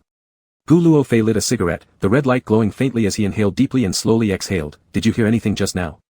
What do you mean hear something? Zhao Si Rui pretended to misunderstand while smoking. I mean. A complex look flashed across Gu Luofei's face as he probed, a strange sound. No, didn't hear anything. Zhao Si Rui turned around. Did you hear something? Tell me. Tell my ass. Talking too much is strictly prohibited in our circle. Leaking even the slightest hint of a family business plan could let others seize the advantage. After all, the market is like a battlefield, full of deceit and cunning. Pretending to be carefree now to keep those who see him as an enemy off guard is exactly his plan. Just like revealing the inner voice of Jiang Qi would never be possible. Never mind, Gu Luofei clearly also understood this principle and dropped the subject, only mentioning briefly, it's just that I feel like a lot has happened in China during my time abroad.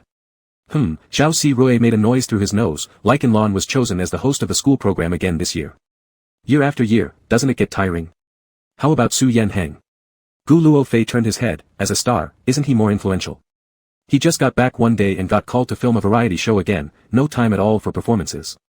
Zhao Si Rui brought the cigarette to his lips and sucked hard on it. I heard he got triggered and is working out furiously now. As soon as he finished speaking, his mind suddenly conjured the image of Jiang Qi's face. His gaze naturally drifted down.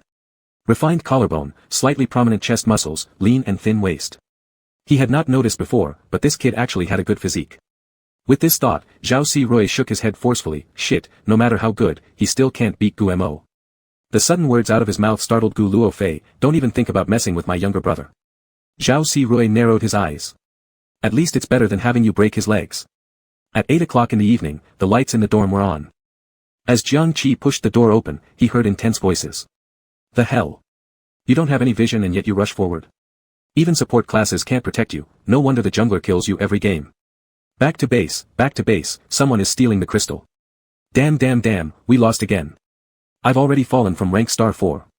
Jiang Qi changed clothes at his own spot. Chen Xiaofeng looked up gloomily. Why are you back so early? Yeah, I just came by and didn't stay too long. Jiang Qi glanced up. Are you guys playing King of Glory? Yes, Wang Baozhen from the opposite bed also poked his head out. We met a godlike player. The jungling was super good and we lost miserably, totally defenseless. Jiang Qi laughed. How good is he?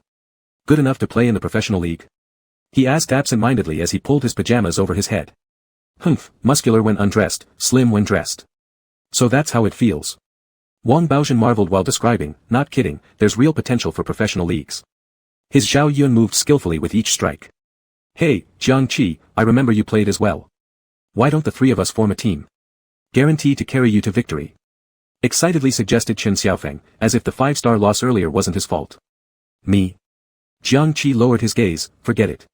I'm afraid I'll be as useless as a deliverman. Chen Xiaofeng was taken aback. What do you mean? Likes to feed the enemy. Hahaha, Jiangqi, who would have thought you're so funny? Come on, let's play together. I promise I won't scold you if we lose. Jiangqi. Brother Qi. The two of us will even kneel to you if you want. Jiangqi walked into the bathroom to wash up while the two chatterboxes outside continued their endless persuasion. He dried his face with a towel and went back to bed, noticing it was still early, sighed and said, alright, let's just play a few rounds, then sleep. No problem. Chen Xiaofeng couldn't contain his joy, almost grinning from ear to ear. The whole dorm should be in sync. After speaking, he glanced at Gumo's empty bed and hastily corrected himself. Alright, at least 3 people from the dorm should be in sync. The King of Glory app was already on his phone, no need to download it again, just needed an update. After waiting for a moment, Jiangqi logged into his WeChat account and joined the group. That god-level player from before is also here, let me try inviting him. Before Wang Baozhen could finish his sentence, his hand was already clicking on the group invitation like crazy. But there was no response for a long time. Or maybe we shouldn't wait. Chen Xiaofeng turned to Jiangqi, what position do you play? Let's discuss first. Jiangqi thought for a moment, confrontation lane. Mage? Shooter? Acting as the jungler is fine too. Aren't you an all-rounder? Wang Baozhen had barely exclaimed this when he noticed the godlike player appeared in the group invitation box. His eyes widened, holy shit, he really came. In another dormitory room. Li Chenlan lay on his bed, his fingertips tapping the screen. A roommate asked, boss, where are you? Why didn't you join our team invitation? I pressed the wrong button. Li Chenlan's voice was slightly deep as his eyes brightened upon seeing something. I ended up joining another squad. Then quit quickly. We can still continue as a trio. His roommate urged, eager to be carried to victory. You go ahead and play, I met someone I know. Li Chenlan's pupils reflected the avatar in the team frame, a slight smile forming on his lips. So, someone in King of Glory actually uses a real picture. How rare. Chapter 11, On-Call Service, starting at 10,000 per hour. Before he became a male Buddha, Jiangqi had been an esports streamer for a while. He specialized in explaining the key points of various hero skills and teaching combo killing experiences. Dominating the leaderboards while acting smugly and cutely, creating many classic lines. For example, using Yuan Gu. You must go with 143, 3223, then ask them, are you still barking? Retreat? Are you teaching me what to do? My mom can't even control me, who are you? Welcome to my turf, let me show you what it means to be sent home. The base explodes, but there's no real problem. Thinking you're handsome. All show and no substance. Later on, whether because he won too much or cursed too fiercely, his account got banned multiple times by the platform, rendering it useless. Jiangqi couldn't be bothered anymore and directly transitioned to become a visual streamer that didn't require talking. Who would have thought, due to his immense charm? He caught the attention of extreme fans. Who cornered him in a back alley to confess their love. After refusing them politely, he was actually stabbed in the back. Lying in a pool of blood, eyes wide open even in death. Damn, next time I encounter someone confessing, I'll slap the hell out of him before I say anything. Past memories weren't easy to revisit. Jiangqi shook his head, pulling his thoughts back to the screen. Jiangqi, the master asked you which role you're playing. Hey, why not turn on the mic? Typing is such a hassle. Jiangqi was about to speak when his WeChat notification popped up. Su Yanheng, I need tutoring now. Come to my dormitory within 10 minutes. Jiangqi glanced at the time, exited the game page. Too late, I'm busy. The reply came instantly, we'll pay more, whatever multiple works. Jiangqi tilted his head slightly, 20 minutes. Okay. After sending the message, he went back to the game, turned on the mic directly, I'm going jungle this game, quick fight. The master responded momentarily, showing a question mark in the chat box, why? Sudden side job. Chen Xiaofeng peeked out, going out this late. How much are they paying? Wang Baizhen followed suit with a smirk, just play one round, this isn't satisfying at all. Soon, their complaints were replaced by other words. Fierce. Too fierce. Big Brother Qi, the way you sliced through the back line, no survivors at all. Big Brother Qi, are you teaching the enemy jungler how to play? We don't have to lift a finger, we can lie flat. Hand of God. This operation is absolutely amazing. Do you always have this fast reflexes? Big Brother Qi, there's no time for a proper goodbye, the enemy's crystal has already been destroyed. How long? 8 minutes. Shit. I didn't even finish stroking. In the rising chorus of admiration from the two bedsides, Jiangqi jumped off the bed and casually threw on a couple of clothes before heading out of the dorm. Big Brother Qi, come back soon, 502 needs you. Big Brother Qi. He quickly shut the door, blocking out the chattering voices behind him, and sighed softly. Should I pretend to be the school bully? Scare them so they stop nagging. Otherwise, they will keep pestering me until I die. Li Chenlan exited the game and lay on the bed for a while in a daze. Suddenly, a WeChat notification sounded. He seemed to be anticipating something and instinctively picked up his phone, but the next moment, his expression returned to its usual cold indifference. Gumo, Senior Lee, are you asleep? Why didn't you attend the banquet tonight? Both parents asked about you. I have rehearsals, I'm busy. The obviously evasive response left Gumo feeling somewhat disappointed, yet the WeChat continued without losing spirit. Senior Lee, I see you're online gaming. Can you take me along for a few rounds? I've been really bad recently and keep losing stars. Lee Chenlon frowned slightly, typing quickly, if you're bad, just don't play. It affects your mood. Especially mine. Gumo stared at the screen, unsure what to say for a moment. A bit later, he feigned ease, alright, I'll go study next. By the way, I heard Senior Lee wants to prepare for graduate exams. Are you staying in school or going abroad for further studies? Not decided yet, I'm sleeping. Lee Chenlon replied and placed the phone aside on the bedside table. Gumo pouted unhappily, getting information out of him was truly difficult. But if he pushed any further, it would seem forced, so he could only reply with, good night, Senior Lee. Studying was impossible anyway, after all, with money, diplomas can be bought. Relying on knowledge to change one's fate, it's something told to poor people. Feeling aimless, Gumo logged into the game, opening up Lee Chenlon's recent battle records, suddenly recognizing a familiar name. Wasn't that Jiang Qi? Gumo's face darkened instantly. Had he started seducing Lee Chenlon? Overestimating himself. After sending the message, Su Yanheng stood in front of the floor-to-ceiling mirror wearing a tight-fitting sports outfit, posing for various fitness exercises. Spending all day in the gym and drinking plenty of protein shakes, I should be gaining some muscle by now, right? He poked at his waist where beneath the skin it seemed there was just bone. If he could claim any progress, perhaps there's just a thin layer of improvement. Su Yanheng sighed in frustration and slumped down onto the nearby chair with a thud. All thanks to the distorted aesthetic standards in showbiz that overly favor being pale, young, and slim. Claiming being overweight looks bad on camera and tarnishes the company image. Every artiste must learn to starve as part of their training. After eating grass-like meals for a month, not only did fat vanish quickly, but even the few meager muscles he had before are now gone. Immersed deep in his melancholy, the door knocked. Upon hearing it, Su Yanheng instantly perked up, pressing his chest together tightly before opening the door. The next moment, he saw Jiang Qi smiling while pulling out his phone. Hello. Little mutt. Let's scan first. Su Yanheng, have you sunken yourself into money obsession? Am I going to dodge my payment? Rolling his eyes, Su Yanheng also pulled out his phone, 3,000 per hour, right? To avoid trouble, Jiang Qi sends each employer the tutoring fee standard. Basic package, starting from 3,000 an hour. Priority package, starting from 5,000 an hour. On-call service package, starting from 10,000 an hour. Additionally, if reserving a month's course, tuition must be prepaid up front. Therefore, Jiang Qi raised another hand, shaking his index finger. Sorry, since you're using the on-call service, it's going to cost 10,000. Su Yanheng's eyes bulged. Why don't you go rob people? Your line is getting a little outdated, almost every employer would say this. Jiang Qi smiled unaffectedly and continued, if you change your mind now, there'll be a penalty fee you know. I just pegged you for having more money than sense. Dummy, try changing a tutor if you dare. Su Yanheng gritted his teeth, I absolutely refuse to switch. 10,000, so what? It's not like I can't afford it. I simply love seeing how reluctant you are to teach, yet you have no choice but to do it. Only after hearing the account confirmation sound did Jiang Qi finally put away his phone and step inside Su Yanheng's dormitory. The latter suddenly remembered something, and deliberately clenched his arms close to his chest, showing slightly exaggerated feminine gestures right in front of Jiang Qi. Jiang Qi put down his backpack, turned around upon noticing this, narrowing his eyes. What the hell are you doing? Acting weird and squeezing your non-existent chest. Do you think you're female or something? Can you actually grow breast tissue by doing this? Su Yanheng. Shit. This 10,000 bucks is truly a bitter expense. Feels like I'm looking for an insult. Chapter 12, Are all classmates pretending or what? Su Yanheng should have immediately reported for duty after receiving the notice, but for some reason. After hearing Jiang Qi's DJSS about his physique in his mind, he broke precedent by defying the directive from the upper leadership of his company. Reality shows paused, announcements cancelled. I'm going back to school. Even if the blooming season is over, so what? My parents are movie king and queen, am I gonna starve to death or what? And change my menu. I want one with meat, vegetables, and eggs. The first rule of fitness, nutrition must be balanced. Proteins, vitamins, and carbohydrates, none can be missing. Just eating boiled water vegetables, how the hell would that build muscle?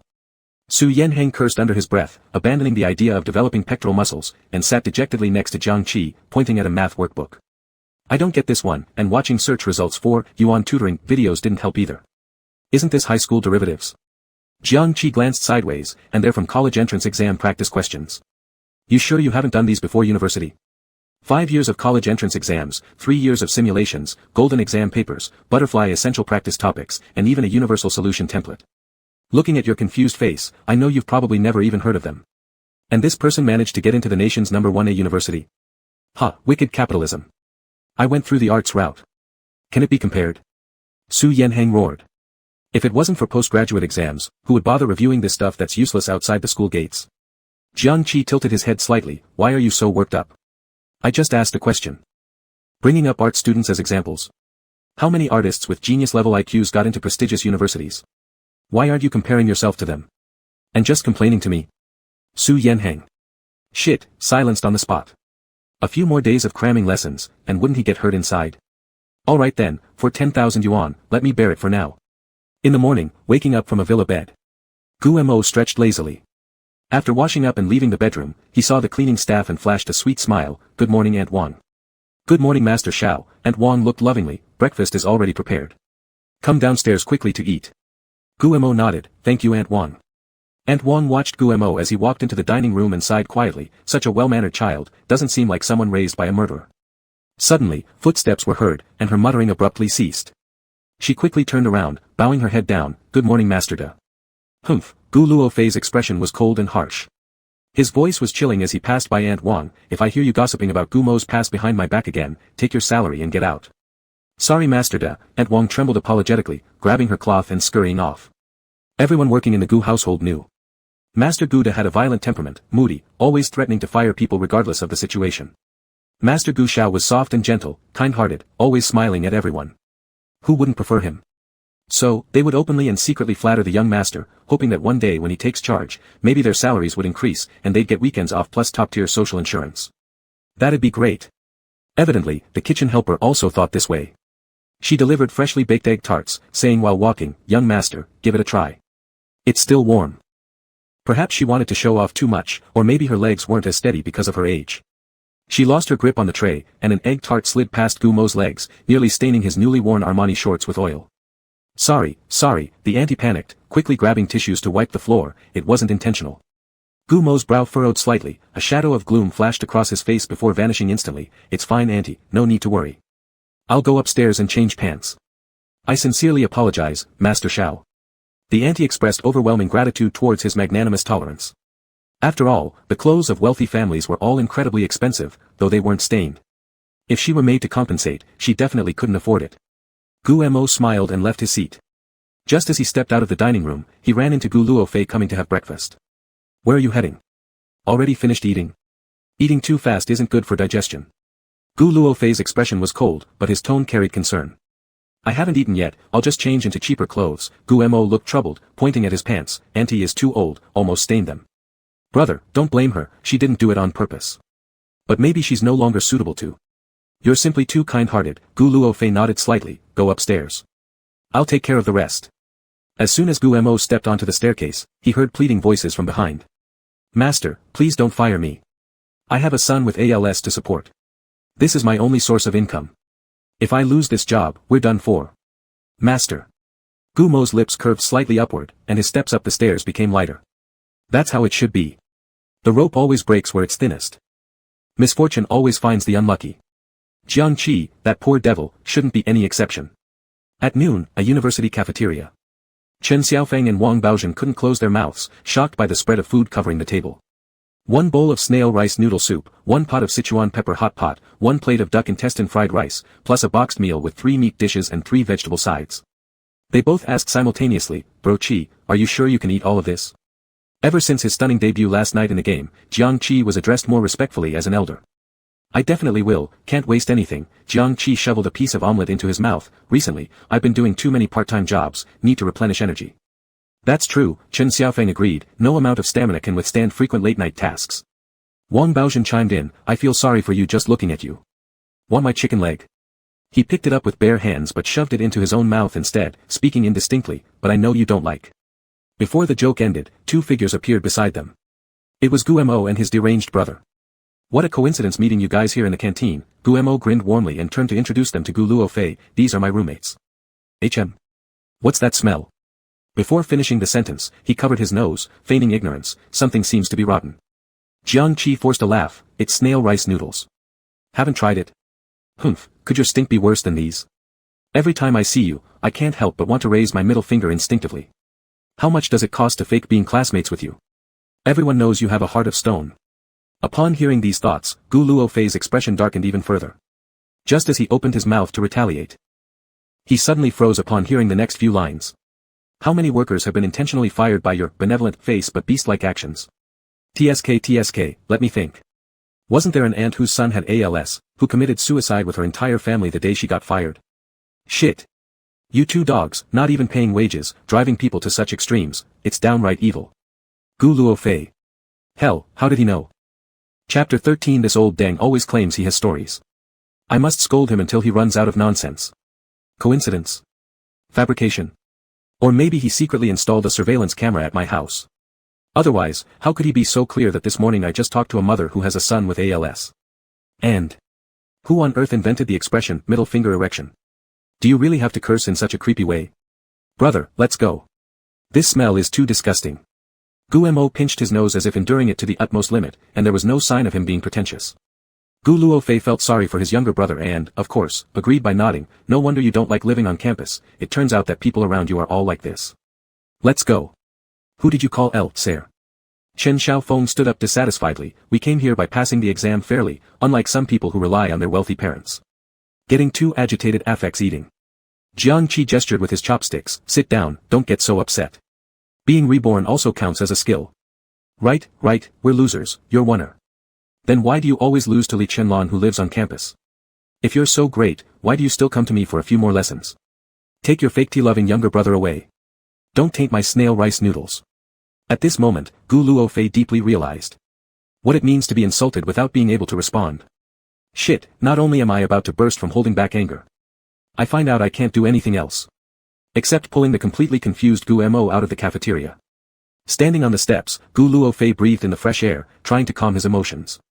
His adorable younger brother beside him voiced his concern. Brother, what's wrong? Were you affected by the foul smell too? I'm sorry, I shouldn't have taken you to the cafeteria. Gu Luofei suddenly turned around, staring at Gu Mo unwaveringly. Do you know the son of the kitchen aunt has ALS? Gu Mo was startled, then shook his head slowly. I didn't know. Auntie is so pitiful.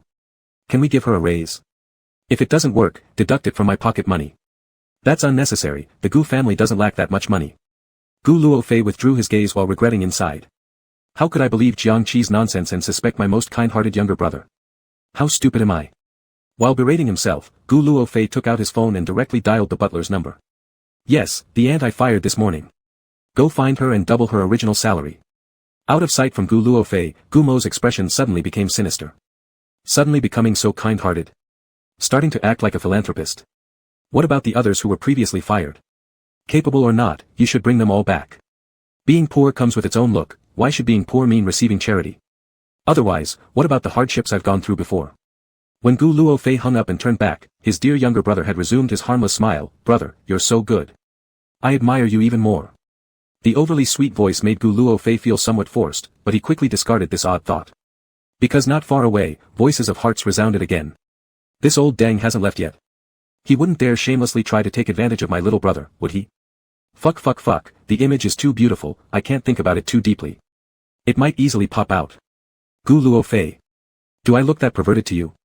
Taking advantage of the lunch break, Jiang Qi parted ways with the chatterbox duo, hailed a taxi, and arrived at a public rental apartment complex. He didn't rush in but went straight to the security room to inquire. Hey handsome, do you know which tenant has a son with ALS at home? A graduate student turned security guard, who stepped into security work at 30 saving himself years of detours, abruptly turned around. You calling me? Yeah, Jiang Qi nodded obediently, totally unlike someone carrying an arsenal of insults inside. You, handsome. Come on. It's easy to lose yourself in flattery, isn't it? Especially when called handsome by a handsome man. The SECU grad student guard choked up red-eyed, pointing with a hand raised. Unit 2, first floor, middle door. Thanks, handsome. Jiang Qi waved a hand, whistling as he walked towards the public housing estate. As the grad student standing outside the security booth watched his retreating back, he remained frozen in place. Still not recovered from his emotional state, he heard someone shout from behind. Hey, you, do you know which building Su Shufan is in? The middle-aged man dressed in a suit looked haughty. The security guard didn't turn around. The middle-aged man thought he hadn't heard, and shouted out his physical characteristics again. Hey, fatty, I'm talking to you. Aren't you the security guard? How come you don't even speak? Are you mute? The security guard suddenly turned around. What's your barking about? You're the mute. The middle-aged man was shocked by the retort. What kind of attitude is that? Let me in. I'm from Goo Family Corporation. Screw if you've got any story, the security guard waved an arm. This is my territory. If I say you can come in, then you come in. If not, just stand there like a dummy. Shit, don't think Gen Z can only fix workplaces. I can also fix the entire neighborhood. All the good mood after being called handsome was destroyed. If I'm having a bad day, so are you. Jiang Qi, who had just left, had no idea what happened next. He directly knocked on the middle door of Unit 2. It took a while for someone to answer. The old woman looked tired as she hesitated. Who are you? I am your legal counsel. Jiang Qi showed a professional yet convincing smile. For your unjust dismissal, I can help you get a substantial compensation fund and introduce a new high-paying job. Su Shufan was stunned. Isn't legal counsel very expensive? I have no money to hire one. Free. Jiang Qi kept his smile, mainly to accumulate win rates and build up a reputation. Su Shufan, who had already bought herbicide, looked at the handsome young man before her, feeling like seeing a glimmer of light piercing through the darkness. Is it really true? Do I still have a chance to receive compensation? She excitedly shed 2 streams of hot tears. How much could it be? Jiang Qi gestured with 5 fingers. Su Shufan, 50,000. Add a 0, Jiang Qi smiled faintly, 500,000. Su Shufan. Is this child an angel?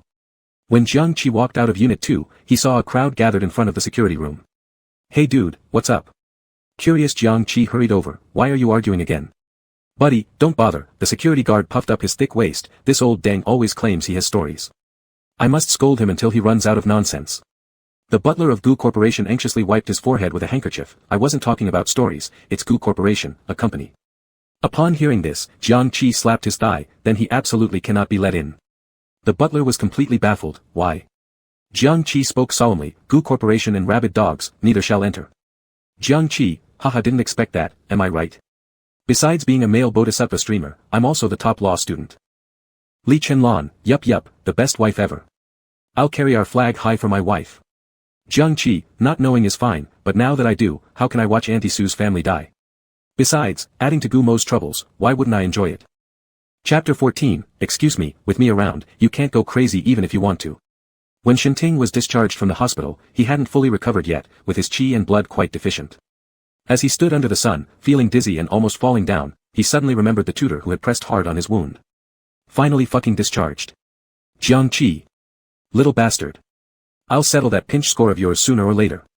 He muttered to himself, not noticing the steps, and thus his foot missed it, almost falling face first. Fortunately, the protagonist of the tragic romance behind him reached out to steady him. The car is at the entrance, can you walk? If not, I'll have the car drive in. Shenting answered irrelevantly, have my dad been notified after 3 days in the hospital? Li Rufiai's paused as if something stuck in her throat, finally saying after a while, your dad's still overseas, work prevents his return. Humph, Shenting disdainfully curled his lips, what kind of work? Is he off accompanying his white moonlight instead? As he spoke, he shook off Li Rufiai's hand, I can walk myself.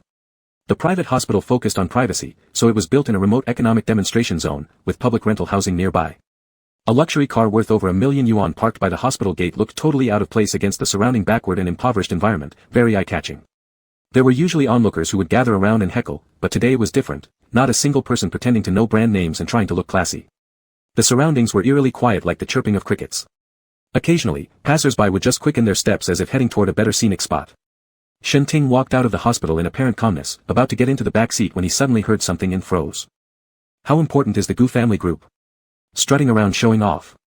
What, want to see if Aunt Sue has thoroughly died? Sorry, with me here, you can't act like mad even if you want to. This familiar tone, this familiar rhyme. Could it be, Tutor Jiang Qi?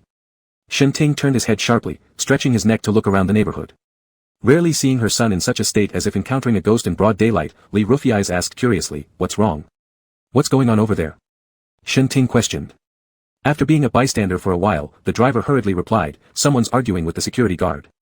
So entertaining, that guy claims he's got a story, and the security guard says he will beat him until he poops. Haha fuck, this strange conversation.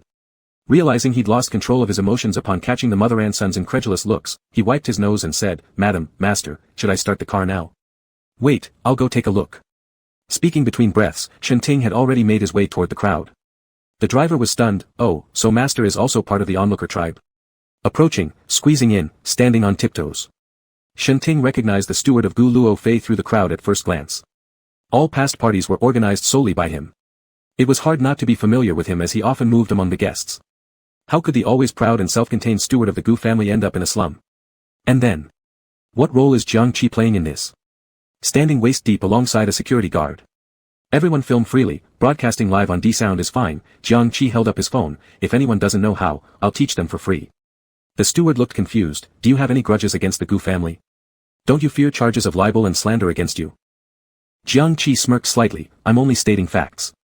Dare you say the Gu family didn't dismiss a long-term maid this morning without any compensation or guarantees, simply sending her away?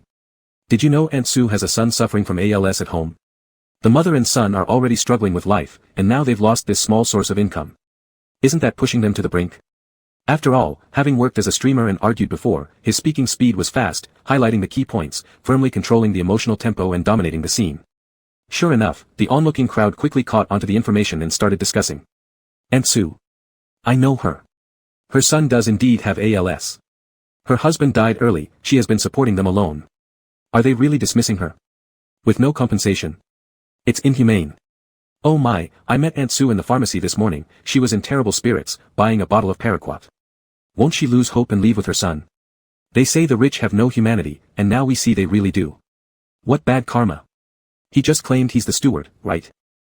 Aiding and abetting cruel acts. Watch out for being taken down eventually. Gu family steward's expression drastically changed. Hey, don't make personal attacks. I am here to bring Aunt Sue back this time. There was some misunderstanding this morning. Jiang Qi narrowed his eyes. Ask her to go back. LOL, if I hadn't come in time, all you could ask to take back would be 2 corpses. The Baitsaoku has already been swallowed long ago. Upon hearing this heartfelt statement, Shenting's brows twitched. There's actually such a thing. It's too late to call it a misunderstanding now, an infuriated neighbor retorted. What were you thinking when you fired her at the time? Jiang Qi sighed heavily and interjected very timely. Aunt Sue told me, she accidentally dropped a tart on the young master's pants, so the elder master fired her. But in reality, there was not even a trace left behind, and she had signed a long-term contract. Upon hearing this, the crowd became more enraged. What era is this? Big master and young master. Are you landlords? Back in those days, your entire family would be ruined for such actions. Now you pretend to care like cats crying over rats. Screw off back home. That family isn't fit for working people, you might get dismissed arbitrarily any day. Aunt Sue, don't be afraid. We support you, claim rightful compensation, and expose these capitalists' true faces. A young man held up his phone while live streaming and cheering. The steward had no chance to interrupt and could only watch helplessly as the situation spiraled further out of control. Jiang Qi's lips curled slightly. See that? This is the power of public opinion, it can tear you apart with just words. Spread the video as widely as possible. When negotiating the price, the bargaining chip should be bigger. Better yet, find a few victims to form an alliance. Let's push the tea-loving young master to the center of the storm. Shenting narrowed his eyes. Tea-loving young master. Could he be referring to Gumo? Impossible. He's so kind-hearted that he detours around even an ant without stepping on it. Jiang Qi must be lying. How wicked, inciting public sentiment like this. What's this dumbass doing here? Discharged already?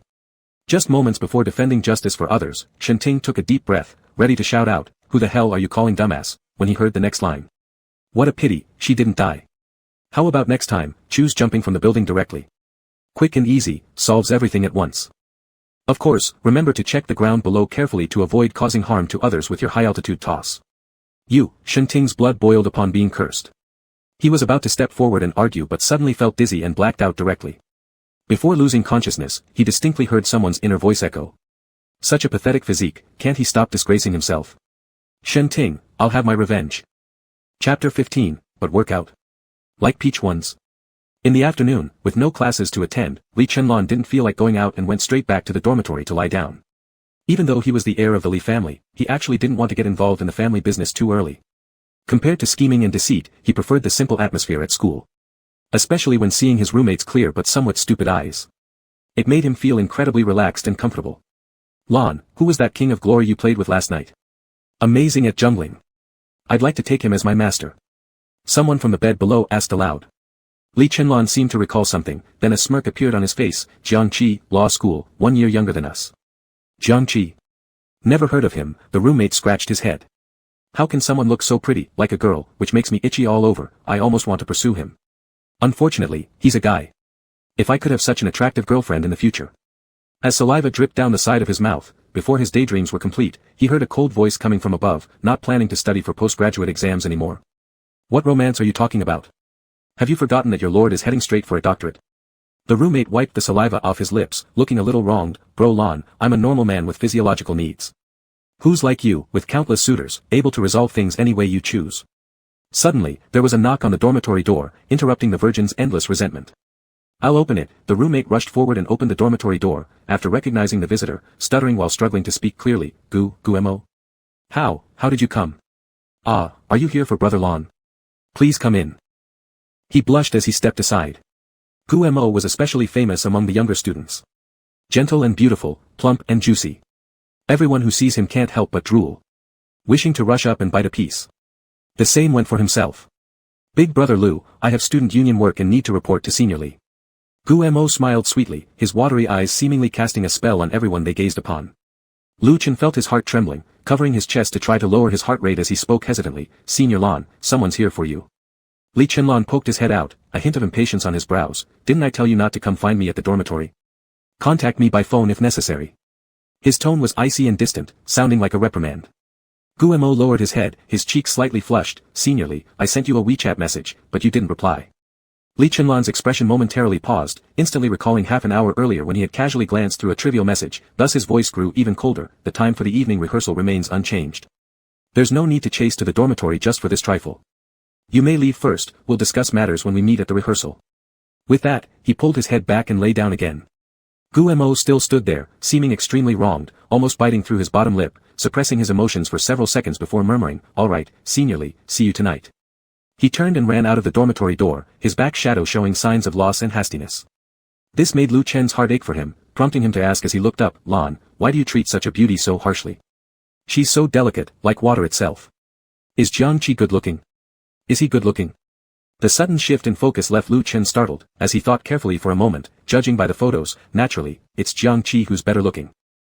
I am a visual animal, Li Chenlon interrupted him, matter-of-factly stating, so preferably don't let ugly people come near me. Lu Chen. Does someone like Guemo also count as ugly? Worthy indeed is Brother Lon, with such high standards.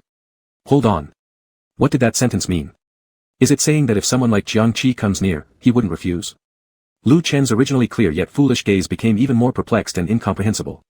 After successfully inciting the crowd, Jiang Qi helped the abused novel protagonist send her son back to the hospital, and then took the bus back to school. By the time he reached the school gate, it was nearly evening. With an empty stomach, he had lost the vitality he should have possessed. He dragged his tired body to the cafeteria, Auntie, a bowl of beef noodles, 2 steamed buns, 4 fried dumplings, 6 grilled sausages. The aunt affectionately looked over, are you eating according to some kind of stepwise progression today?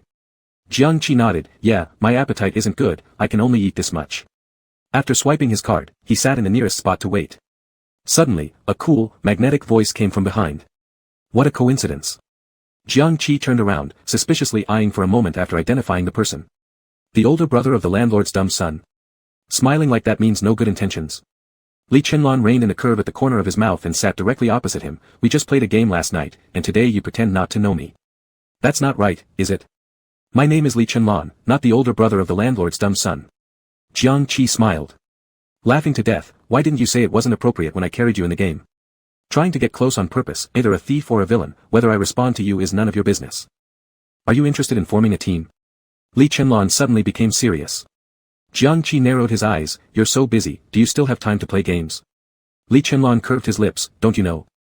A genius usually excels in everything and is very good at time management. Jiang Qi. Huh, are you describing me as a genius? So shameless, I really want to slap you hard. Tonight, there will be a rehearsal for the school evening party, would you like to come? Li Chenlon grew more resolute and interested, propping his head with one hand. Before Jiang Qi could express his thoughts, he heard the cafeteria aunt shouting. Little Qi, your beef noodles are ready. Jiang Qi was about to get up, but Li Chenlon was quicker, don't move, let me get them for you. After placing the beef noodles on the table and about to sit down again, they heard another call, Little Qi, 2 trays of buns are ready. Jiang Qi tried to stand up again, but Li Chenlon gestured with his hand, stay seated, I'll go. So. Little Qi, 4 fried dumplings are ready. Don't move, I'll fetch them. Little Qi, 6 grilled sausages are ready. I'll take care of it. While Li Chenlon was standing on tiptoes looking around, Jiang Qi had already started eating by himself. Is that all? He asked curiously. Jiang Qi gave an affirmative response. Helping me fetch things without getting a share of the food. No questions, or you'd know me as Jiang Cheapskate Qi. Li Chenlan hooked his lips and sat down. You have a great appetite, being able to eat so much. Hey, buddy, don't be rude. How much I eat has anything to do with you. How about it, coming tonight or not? Li Chenlan remained strong internally, unaffected by any thoughts. He even grew more rebellious the more he was scolded. Not giving up until achieving his goal. It depends, I'm training tonight. Jiang Qi stuffed a bun into his mouth, but workout tonight. But workout? Li Chenlan thought of something, eyebrows slightly lifted, like peach ones. Jiang Qi almost choked, nearly spraying out the noodles. Shit, what vulgar language. You freaking pervert. Chapter 16, Take your brother and his big butt, disappear from my sight. Sister, let me help you. An obedient and sweet voice sounded backstage during the rehearsal. Minister of Art Guo Kaihua turned around to see a familiar face and instantly smiled. Gu Mo, how did you come here? I am about to formally perform. I wanted to come and see if there is anything I can do within my ability. Gu Mo took away the props from Guo Caihua's hands. Are these going to the stage? Yes, Guo Kaihua pointed to the left direction with her finger. Place them there. Brotherly will check the quantity later. While saying this, she glanced at her wristwatch. It's strange, it seems a bit late today. Brotherly said he would definitely come. Gu Mo blinked her big eyes, and suddenly the tone became somewhat flirtatious. My brother just returned from abroad. He is out there right now. Guo Caihua's cheeks immediately turned red, her emotions became very excited. Really? Only Gu Mo knew about her unrequited love for Gu Luofei. The reason why their relationship was so good was because they exchanged information. Of course it's true. It's too late and he doesn't feel safe leaving me alone, so he is waiting for me to go home together. Gu Mo's smile was as innocent and carefree as ever, without any trace of intentional boasting. He is currently contacting the driver to pick me up. Sister, you can go out later. I really envy you. Guo Kaihua sighed in disappointment. Your brother only cares about you. There is no room in his eyes for anyone else. Sister, Gu Mo tilted her head slightly, looking completely blameless. Are you jealous? Please don't misunderstand. My brother only has fraternal affection for me. You know, I have just returned. Saying this, his expression turned sorrowful for an instant, with a slight reddening of his eyes. Guo Kaihua, sensitive by nature, instantly guessed something and quickly grabbed Gu Mo's hand. That's not what I meant. Don't think about those sad things. When brotherly comes, I'll help put in a good word for you. Thank you, sister. Gu Mo wiped away his tears and laughed through them. When turning around with the props, the smile disappeared instantly. In its place were disdain and mockery. Stupid woman. How dare you covet my brother? There's no way he could possibly like you. I look forward to seeing you humiliate yourself. Outside the grand auditorium of a university. The moonlight was bright. Gu Luofei stood on the steps receiving a phone call. As time passed, his face grew increasingly unpleasant, his furrowed brows capable of crushing a fly. How do you handle things, just standing there letting them shoot? Public opinion is now heavily skewed one way. How much effort will it take to explain? If Lord and Lady find out, can you bear the consequences? Gu Luofei's tone was volatile, like a bomb ready to explode at any moment. The person on the other end of the phone seemed helpless. Young master, I've never seen such a situation before. The people from the public housing estate were unreasonable, and there was someone constantly inciting emotions and cheering them on. The housekeeper paused for a second. Sigh, that person seems to be a classmate of the young master. I've seen him at home gatherings before. Classmate? Gu Luofei narrowed his eyes, a cunning gleam flashing in their depths. Is it Jiang Qi? After all, the matter of firing Aunt Sue was known only to him. He had been muttering about it earlier this morning. That's right, it's called Jiang Qi. The housekeeper sealed it with official approval. I think this guy isn't an ordinary person, he is exceptionally skilled at manipulating others' hearts. Fortunately, we ran fast, otherwise, it would have been easy to get executed on the spot by the incensed mobs under his command. The housekeeper shivered in remembrance and unconsciously touched his already torn suit. Young master, should we contact the school authorities? Just as Gu Luofei was about to speak, a voice came unexpectedly from not far away. Oh my god, is this guy a freak or something, even watching me practice my butt movements? Staring intently like that, I thought my backside was tattooed with the eye of hell. Although there wasn't any interference from the older sister-in-law tonight, it still sucks to always have someone staring at your ass. Damn, next time I'll avoid this guy when I see him.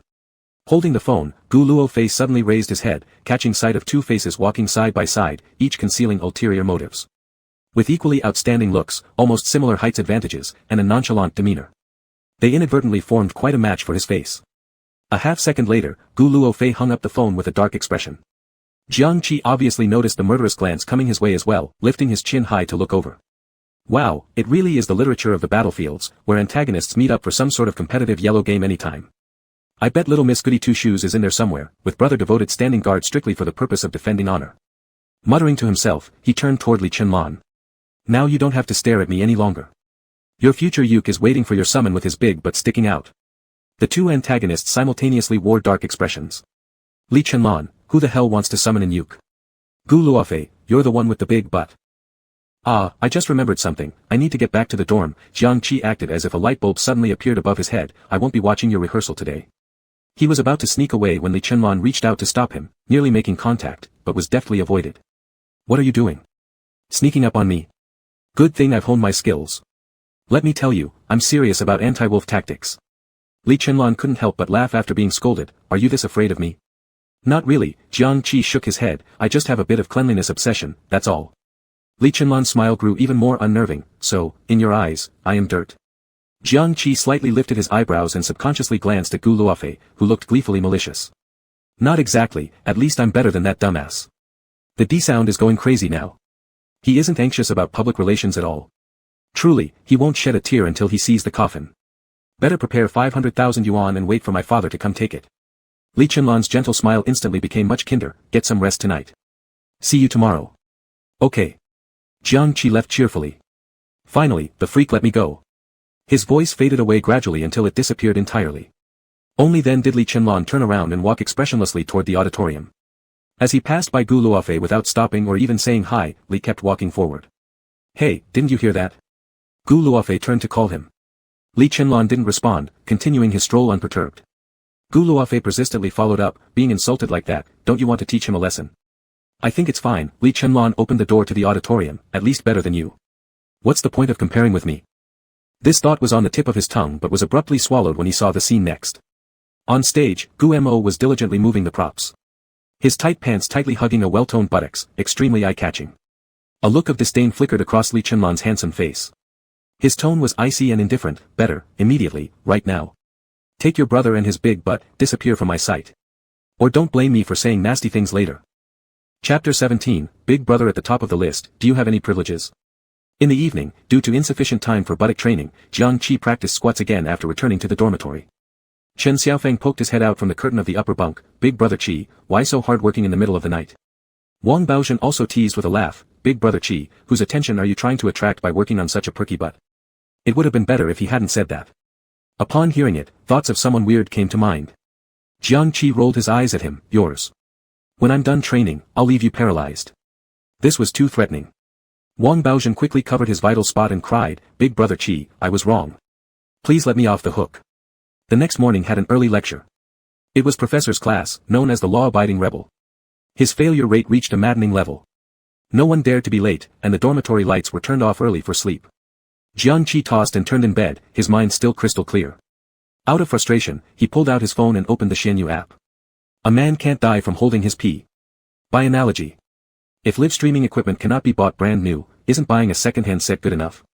As a former professional live streamer known as the male bodhisattva, Jiang Qi had a deep understanding of the complete set of broadcasting equipment required.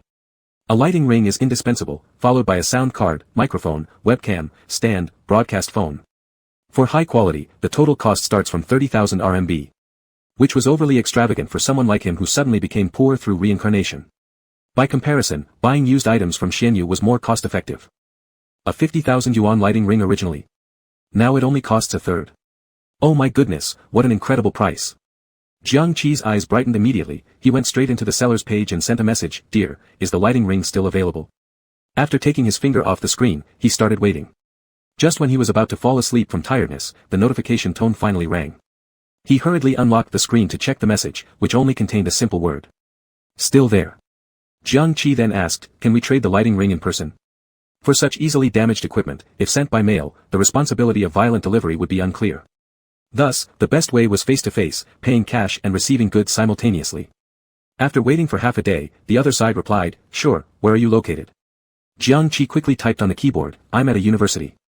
What about you? This time the other side replied instantly, me too. Jiang Qi paused. Damn, no way. A schoolmate? Then this deal must be cautiously considered. After all, it's not ideal for live streaming business to be publicly disclosed yet. When the last light of the university auditorium was switched off, Li Chenlon stepped toward the door. Gu Mo stood nearby and saw him come out, immediately approaching, Senior Brother Li, shall we go eat some night snacks together? No. Li Chenlon absent-mindedly glanced at his phone, seeing no message, he walked down the steps on his own. Gu Mo persisted, following up, "Senior brotherly, aren't you hungry after practicing this late? My brother's place is right ahead. We can." Li Chenlan suddenly stopped in his tracks, narrowing his eyes slightly, looking downwards. "Have you recently joined a new club?" Gu Mo froze, "And no, I haven't. Besides golf, I'm not interested in anything else." "Oh, really? If you didn't tell me, I would have thought you joined the Big Sisters Club." Li Chenlan twisted his lips. "Are these jeans not chafing against your crotch? So tight." Gu Mo, ah. Before he could open his mouth wide and get a chance to explain, he saw Li Chenlan walking quickly onto the dim-lit path. His tall and lean figure disappeared in the darkness. Standing still in confusion for a while, Gu Mo's face became increasingly menacing. At this moment, Guo Kaihua, who was completely unaware, ran crying, "Xiao Mo, ugh. My brother rejected me. He said he doesn't like this type of person. Ugh. What should I do? Do I still have a chance?" Tears streamed down Guo Kaihua's face, the makeup that wasn't very long-lasting now completely smudged. She looked rather disheveled overall. "What do you think?" The cold-hearted tone startled Guo Kaihua. She raised her head in surprise. "Xiao Mo, you. Do you even know how you look? Haven't you looked in the mirror?" Gu Mo's lips curved upwards, showing a mocking expression. "With your average looks, even if you stripped, my brother wouldn't glance at you once. How arrogant are you getting, imitating others and confessing? All you get is embarrassment." The sharp contrast made it hard for Guo Kaihua to believe. "Didn't you encourage me to boldly pursue happiness? Why are you saying this now? Just because I encouraged you, you actually believe me?" Gu Mo sneered coldly. "You really need to practice writing the word stupid." As soon as he finished speaking, a call came from ahead. "Xiao Mo, let's go home." When Gu Mo turned his face, all traces of sharp cruelty vanished, replaced by a gentle and obedient smile. "Brother, I'll come over after comforting her for a bit more. The senior sister is truly heartbroken." Guo Kaihua stared with her wide eyes. Holy cow, was this the long-lost art of face-changing? What a bitch. She gritted her teeth and mustered her strength. Taking advantage of Gu Mo positioning himself correctly, she slapped him hard across the face. "Never let me see you again." Gu Luofei saw this scene and immediately rushed over in blazing anger. "How dare you hit someone?" "Brother," Gu Mo covered his face, blocking between the two. "The senior sister might have misunderstood. You only have brotherly feelings for me, nothing more. You should explain to her." Guo Kaihua touched her own arm. "Ugh, disgusting, I'm not staying here to act along with you." After saying that, she ran back to the dormitory. Gu Luofei tried to chase after her but was held back by Gu Mo pulling his arms. "Forget it, brother, I don't want any trouble. You're too kind." Seeing his beloved younger brother with a swollen left cheek, Gu Luofei couldn't suppress his anger. Some people just can't be indulged, or they'll ride over your head. He narrowed his eyes and glared at the direction the girl ran off to. "I won't leave this matter unsettled, Xiao Kaihua, right? Get ready for online mobbing on the school forum." This time, Gu Mo didn't say anything. He seemed to have realized something late and raised his hand to touch the spot where he'd been hit. "Ouch, it hurts. Could it be that Li Chenlan doesn't like my perky butt? That seems unlikely. After all, I've successfully attracted many people already. Or maybe he thinks this style is too showy. Then next time, should I switch to casual or sportswear?" Back in the dormitory, Li Chenlan kept staring at Xianyu but received no new messages. The lighting ring was an excess asset he helped the school handle. He originally intended to retrieve it himself after listing it for a couple of days, but today, someone had inquired about it, and that person was also from a university. Such specialized equipment was only useful for live streaming. What was this student planning to do? Could it be doing part-time jobs? The three words flashed through Li Chenlan's mind momentarily, causing his lips to curl up involuntarily. Because he thought of someone who always did part-time jobs professionally. Speaking of which, that face and figure indeed suited live streaming well. It remains to be seen whether, after going live, the top patron would enjoy any privileges. Chapter 18, Cry and Flail, Get Up and Fight. Before 7 o'clock, a new viral post had already appeared on the school forum. The title read, "Is it moral deficiency or decline in school atmosphere for a senior to jealously bully the campus beauty?" The content of the post was straightforward, featuring an image of someone being hit. Even though it was taken at night, with a full flash, both faces were crystal clear, and the angle was particularly harsh. Clearly showcasing the innocence and pitiful state of the campus beauty. With such irrefutable evidence, it was hard to even know where to start defending against the accusations. Early risers reviewing national events while eating breakfast at the cafeteria were empathetic, joining the chorus of condemnation. The replies grew as quickly as rising water levels. "The one getting beaten is Gu Mo. The one doing the beating is Art Department Minister Guo Kaihua. I remember they had a good relationship. Why the sudden animosity? Can you guess why they were close?" She was trying to approach Gu Luofei through Gu Mo. This sister practically had a public crush going on. To be honest, isn't it just about liking the prestigious Gu family, wanting to become Ms. Gu upon graduation? If that's true, shouldn't she maintain good relations with future sisters-in-law? Why the physical violence now? Moreover, how dare anyone touch such a popular figure like Guemo? Don't they fear his admirers seeking revenge? TSK. It said her confession failed, so all her resentment was vented on Guemo. So vain, and can't hold herself back. If the relationship is torn completely, what chance does she have left of crawling into the Gu household? The post was filled with cold ridicule and scathing comments.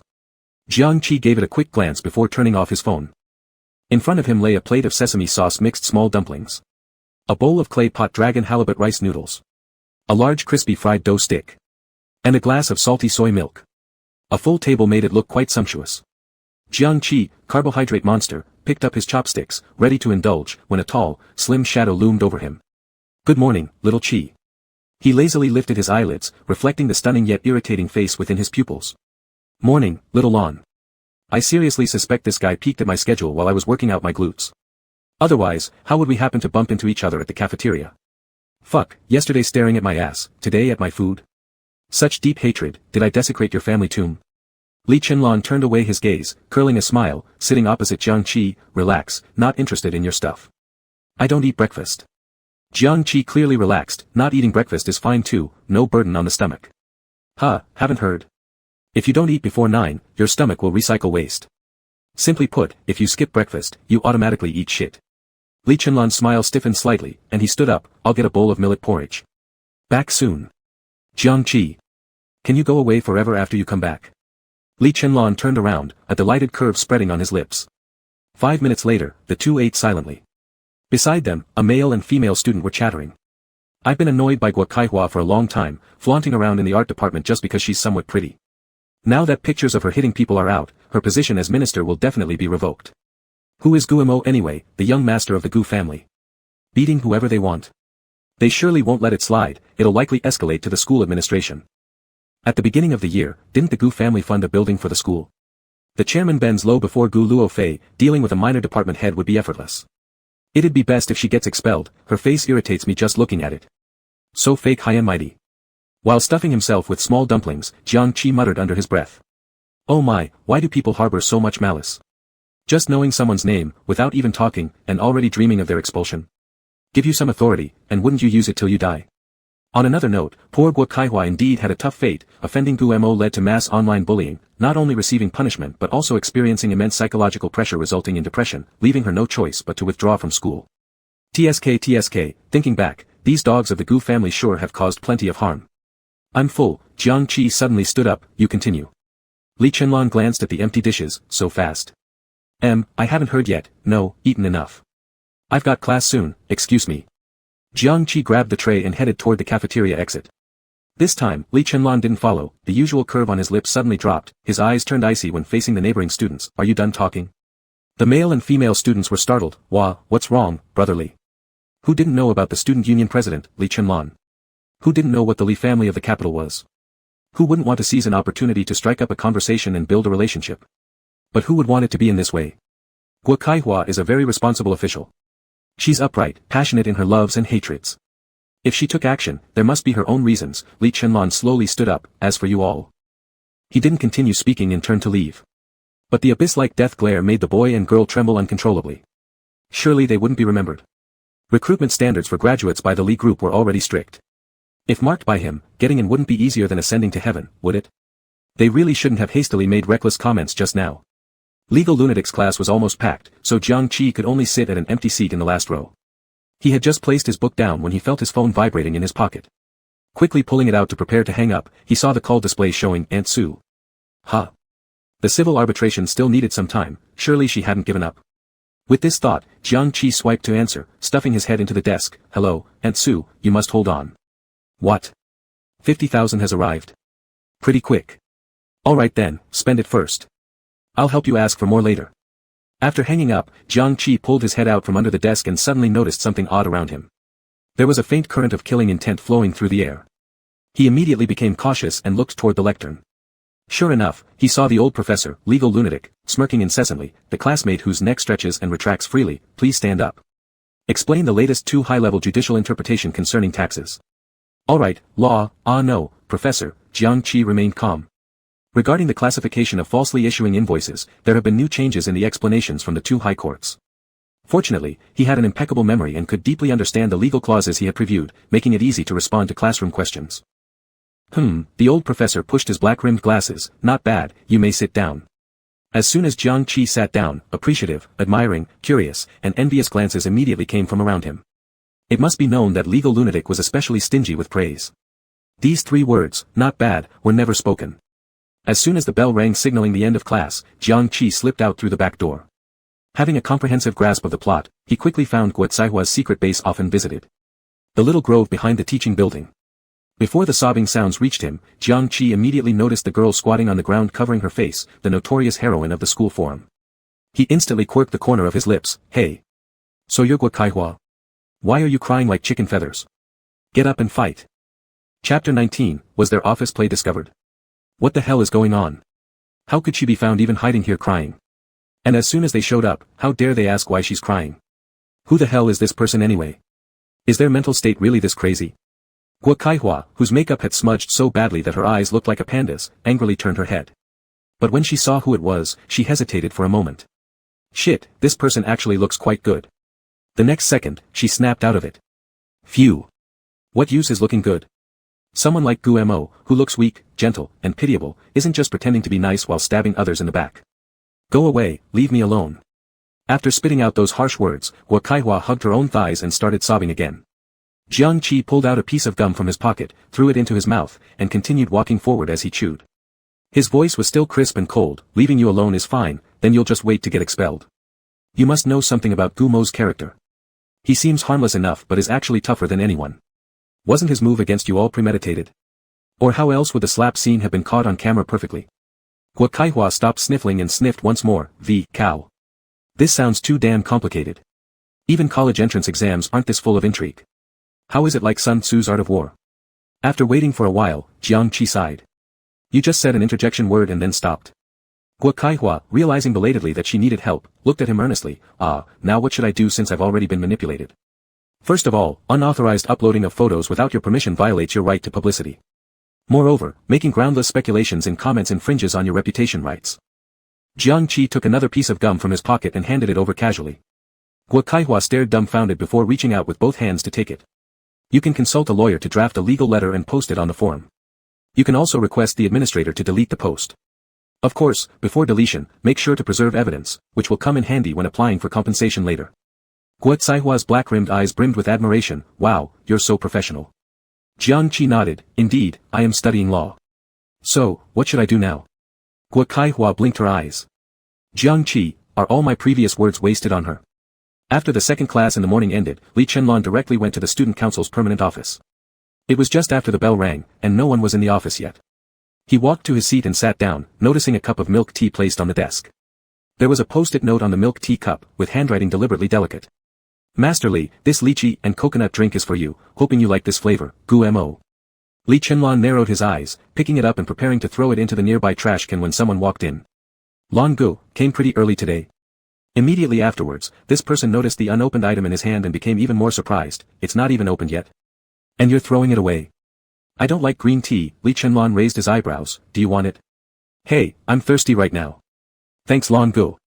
Their roommate Lu Chen, whose mind was simple but eyes were clear, boldly walked over and reached for the straw to pierce through the lid of the cup. Suddenly, he asked in confusion, isn't this lychee and coconut flavor? Before the sentence finished, another person walked into the office. Master Li, the milk tea I brought for you. Gu Mo suddenly increased his pitch halfway through. Why is the milk tea in your hand? One shout almost made Lu Chen choke. Cough cough, Long Gu gave it to me. Seeing Gu Mo's extremely ugly expression, Lu Chen stammered and asked further. Is there a problem? Gu Mo composed himself and smiled again. No problem, as long as brother Lu finds it tasty. Lu Chen nodded, it's pretty good. But there's a spine-chilling sensation akin to when Wu Dalong drinks medicine. Feeling the atmosphere change, he quickly sipped twice and slipped away. I still have class, I'll go first. Brother Lu, see you, Gu Mo waved. Finally, this idiot has left. Doesn't he worry about burning his tongue after grabbing the milk tea I intended for Master Li? Is he this poor? Trying to snatch every benefit he sees? How disgusting. Gu Mo cursed inwardly. Yet, when he turned around, he revealed an even more enticing and charming smile. Master Li, do I look okay in today's outfit? Although it's casual wear, it's hand-sewn by a Parisian tailor. The red diamonds on the cuffs give off an air of high-class exclusivity. This time, I won't end up like last wife's sister, right? You came here just to ask me this. Before Gu Mo could reply, Li Chenlong smirked, in my eyes, you look the same in whatever you wear. Ugly. He stood up, hands in his pockets, and his voice was deep and cold, move aside. Gu Mo's eyes instantly welled with tears, senior brotherly, why are you suddenly treating me like this? What else should I be doing? Li Chenlong chuckled mockingly, so fond of pretending to be a victim and framing others, your family really should send you to the company. In business warfare, maybe you're better than your dumb brother. No sooner had he finished his cutting sarcasm when the office door was kicked open. Li Chenlong, who the hell are you calling dumb? Guo Luofei's neck veins bulged as he rushed in to throw punches, but was blocked by Gu Mo in the middle, brother, calm down. Faced with this scene, Li Chenlong laughed even harder, whoever reacts is the one I'm talking about. Li Chenlong, don't think I'm afraid of you, Guo Luofei stretched his neck, without the Li family, you'd be nothing. Li Chenlong slightly curved his lips, nodding slowly, your logic is right, because of the Gu family, you're nothing. When it comes to insulting people, he had a talent for it since he was a child. Rarely did he speak out, but whenever he did, there would always be casualties. Thus, it took Guo Luofei half a second to realize that not only had he been called an idiot, but also a piece of excrement. It was fine being tormented by Jiang Qi every day, but why did he still lose to Li Chenlong? If this can be endured, then what cannot be? Screw this, I'd rather fight directly. Thinking this, completely ignoring the onlookers gathering at the office door, Guo Luofei forcefully shoved Gu Mo aside and swung a punch to fight Li Chenlong tooth and nail. But suddenly, a sound crashed into his mind, causing him to stop mid-action. Yo, what's all the fuss here? Was the office play discovered? Let me have a look. Ah damn, aren't they the villain protagonists and their little waifs? So quickly turning into a slaughterhouse to snatch each other away already? TSK, it's come to this stage, so why glare at each other? Just rip off each other's clothes already. Doing both together would be more stimulating. Thus, the two arguing men turned their heads simultaneously. Guo Luofei, face red and neck thickened, shouted, shut up. Li Chenlong responded with a cold demeanor, misunderstanding. Chapter 20, Shao Qi, you're really a rhyming genius. Suddenly, 4 eyes simultaneously shot beams of light towards him. Jiang Qi, who was just drinking a glass of mango pomelo sago, suddenly froze. Why are you looking at me? What's wrong? Did I mess up your rhythm? Should I leave? He muttered a couple of words and was about to take a step, but then came a hesitant voice from the office. Shao Qi, since you're here, can you help me persuade Master Li and my brother? Don't let our relationship be harmed because of me. Gu Mo, who looked both innocent and opportunistic, started walking toward the door as he spoke. He reached out through the onlookers, intending to grab Jiang Qi's arm. The latter deftly dodged. Shit. Get away. What are you doing, touching me? Don't you know I have trypophobia? Can't get close to people with so many bad intentions. Oops. Li Chenlong couldn't help but burst out laughing. Gu Luofei glared angrily at Jiang Qi, don't say such things. Say what? That you lost 50,000 yuan and still haven't learned your lesson, shamelessly helping them continue their wrongdoing? Wasn't that post by Guo Kaihua something you asked someone to publish? The replies downstairs were something you asked someone to boost, right? So what, does everyone in the finance department not understand the law? Don't you know you've already infringed? Wait for the court summons, idiot. Oh dear, Gu classmate, there is conflict between your brother and others. I better not interfere. Jiang Qi took another sip from the straw, I'm just passing by, go ahead with your drama. After saying this, he was about to leave. But Gu Mo's suspicious gaze fixed on him. Isn't he always trying to suck up and get close? Why doesn't he seize this good opportunity? As he pondered, a tall figure suddenly appeared in front of him, and he was shoved aside by an elbow. I'll go with you. Li Chenlong's presence was so imposing that the students gathered around the doorway instinctively stepped back to make way. Where did you buy the bubble tea? Are you going to treat me to a cup? Why should I treat you? Jiang Qi was very happy to escape the scene of trouble and followed Li Chenlong's pace forward. I don't have that much spare money. Or give me a sip from yours, you won't finish it anyway. Which eye of yours sees me unable to drink it? Since when are we so familiar that you feel entitled to snatch my bubble tea? It's finally indulgence day, I can finally enjoy something sweet. And now some freak wants to compete with me. The two walked side by side, gradually moving further away. The onlookers had already dispersed. Gu Mo still stood there, his face dark. Didn't he dislike drinking bubble tea? Why was he still trying to snatch Jiang Qi's? Could it be because he was mad at himself? Just because he was close to his brother? Jealous? Gu Luofei, still simmering with anger, came out and was about to say a few comforting words. But then her beloved younger brother suddenly turned around, a trace of annoyance on his face. You're always causing trouble with Master Li.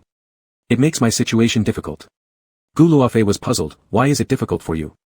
Our parents want me to learn more from Master Li so it will come in handy when I join the company later. Gu Mo pouted, seeming somewhat resentful, but you keep making him misunderstand me. He must think I am someone full of ulterior motives, but actually, the issue with senior sister has nothing to do with me. It's all because of brother's unilateral actions. Gu Luofei laughed in anger, my unilateral actions. Fine, I'll have management delete the post immediately. What you do is your business, I don't care. Gu Mo said this and took a step forward. Feigning misery. Framing him. Humph, wasn't that the most common thing in the wealthy family circle? Is there any need to pretend to be so high-minded? However, thinking about it, throwing blame was necessary, after all, Li Chenlong had personally said. He likes pure, spotless little white flowers. Damn drunk. Buying bubble tea means buying bubble tea, no need for extra companionship. Aren't you a grade schooler or something? Do you need me to watch you pee before class starts so you don't wet yourself? Jiang Qi rolled his eyes dramatically and then saw Li Chenlong take a big gulp of his milk tea. I don't have classes soon. The mango pomelo dessert is really good. Jiang Qi chuckled, huh. You damn fool, haven't tried any good stuff either. Li Chenlong grinned, what are you up to this afternoon? Jiang Qi, sleeping. I damn well need to shake you off quick and go get a second-hand fill light. While Li Chenlong was fluttering his long, curly eyelashes, he recalled the chat from last night's salted fish trading interface. The next second, as if unintentionally, he asked, do you have any classmates who want to buy live streaming equipment? There happens to be one in the student council looking to sell a used set. Jiang Qi's eyes lit up instantly, but he quickly reined in his emotions and casually inquired, there are indeed people interested in streaming, but they're all pretty broke. What price range are you dealing with? 1,000. Li Chenlong blinked. Jiang Qi froze. 1,000. Too expensive. Li Chenlong continued, 500. Not only did Jiang Qi widen his eyes, but also his nostrils, 500. Without hesitation, Li Chenlong said, final offer, 200 yuan. Deal. Jiang Qi's voice couldn't hide the eagerness. The next second, he suddenly remembered something and asked, you guys aren't just dumping waste, right? Make sure it works after I buy it. Li Chenlong smirked. Used once, warranty still valid, originally priced at 5,000, now just 200, big brand, trustworthy. Jiang Qi. Fuck. After hearing that, I trust this even less. Is this psycho trying to scam me out of 200 yuan? As evening approached, the sunset was splendid. Jiang Qi carried the second-hand fill light back to the dormitory with a spirited pace. Suddenly, a woman intercepted him on the way, furtively pulling out her phone, I've recorded it. Should we send it out tonight? The longer you wait, the more things can go wrong, Jiang Qi nodded affirmatively. Make some adjustments and send it. Guo Kaihua still hesitated, but sharing an audio recording shouldn't constitute infringement, right? Jiang Qi shrugged, currently there are no clear regulations about this, so don't overthink it. Guo Kaihua nodded, then suddenly looked up, how should I title it? I'm not good at catchy hooks. Jiang Qi pondered for a moment, what about shocking? Campus beauty is revealed as the ultimate pure white lotus, double-faced, stepping on multiple boats. Shit. Guo Kaihua couldn't help herself from cursing, Xiao Qi, you're really a rhyming genius. Jiang Qi curled the corner of his lips, not bad. Language talent, innate. So that night, just after Gu Mo had finished his facial at home, his phone rang. He lazily swiped to answer it. An urgent voice came through. Little Mo, check the forum quick, your recording has been exposed. Chapter 21, it's just a freaking 0.5, how could he afford to offend anyone? What recording? What exposure? Gu Mo seemed to pause for a moment, as if still trying to fully understand. The voice on the phone sounded urgent, oh, you should quickly check the school forum. I'll try to contact the administrator to ensure it gets deleted immediately. After Gu Mo pressed the hang-up button, he instantly opened his browsing history and refreshed the homepage. He then saw a strikingly read headline. Shock. Campus beauty is actually the ultimate white lotus, playing two-faced games and juggling multiple boats. At a quick glance, Gu Mo couldn't help but laugh in frustration. Ultimate white lotus. You're freaking good at naming things. Even I can figure out who it refers to right away.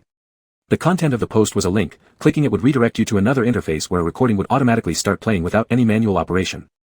A cunning, mocking voice came through. Yes, the post was sent by my brother. I don't even have to say much, all I need to do is shed a few tears, and he'll unhesitatingly stand up for me. Have you not looked in the mirror lately? Can't you see your own shortcomings? Are you really worthy enough to enter our Gu family? Yes, that's right, it was me who incited you. So what? Do you have any evidence? All I did was kindly make you realize the gap between us. Unhappy about it? Tough luck, there's nothing you can do. Apart from Gu Luofei, I have other rich guys around me, people you will only ever dream of reaching. This short voice clip, barely lasting 2 minutes, set off a massive explosion on the forum. The number of replies skyrocketed to thousands, and public opinion shifted entirely against Gu Mo. OMG, now I finally understand why the senior student acted out. If it were me, I'd slap him several times too. How fake can you be? What's wrong with being poor? Does being poor bother you? Without us workers, would your goo company even function? I finally get what people mean when they talk about rich snobs full of disdain for the less fortunate. Just because you got wet doesn't mean you can rip down someone else's umbrella. Looking at Guo normally makes you think he seems decent, but apparently, he's completely rotten inside. Kai Ting, Zhao Sirui, and others, do they know they're kissing such trash? How could they stoop so low? And those, people we can only look up to, sounds like pure adolescent nonsense. Wait until you fall flat on your face. Guo skimmed through some of the comments casually and threw his phone in anger. What a bunch of keyboard warriors, only brave enough to bark online. If they dared to track back further, maybe they'd kneel right on the spot. And Shua Kaihua. How dare she record secretly? Just showing off her ability. So what if she posts it? I don't even have to do anything, there are already people ready to jump in and deal with this for me. Wait and see, once this fuss calms down. I'll still be the most popular gentle junior in campus. It wasn't unjustified that Guo indulged himself in such thoughts, given that protagonists in melodramas usually have strong halos surrounding them, and sure enough, events unfolded exactly as he predicted.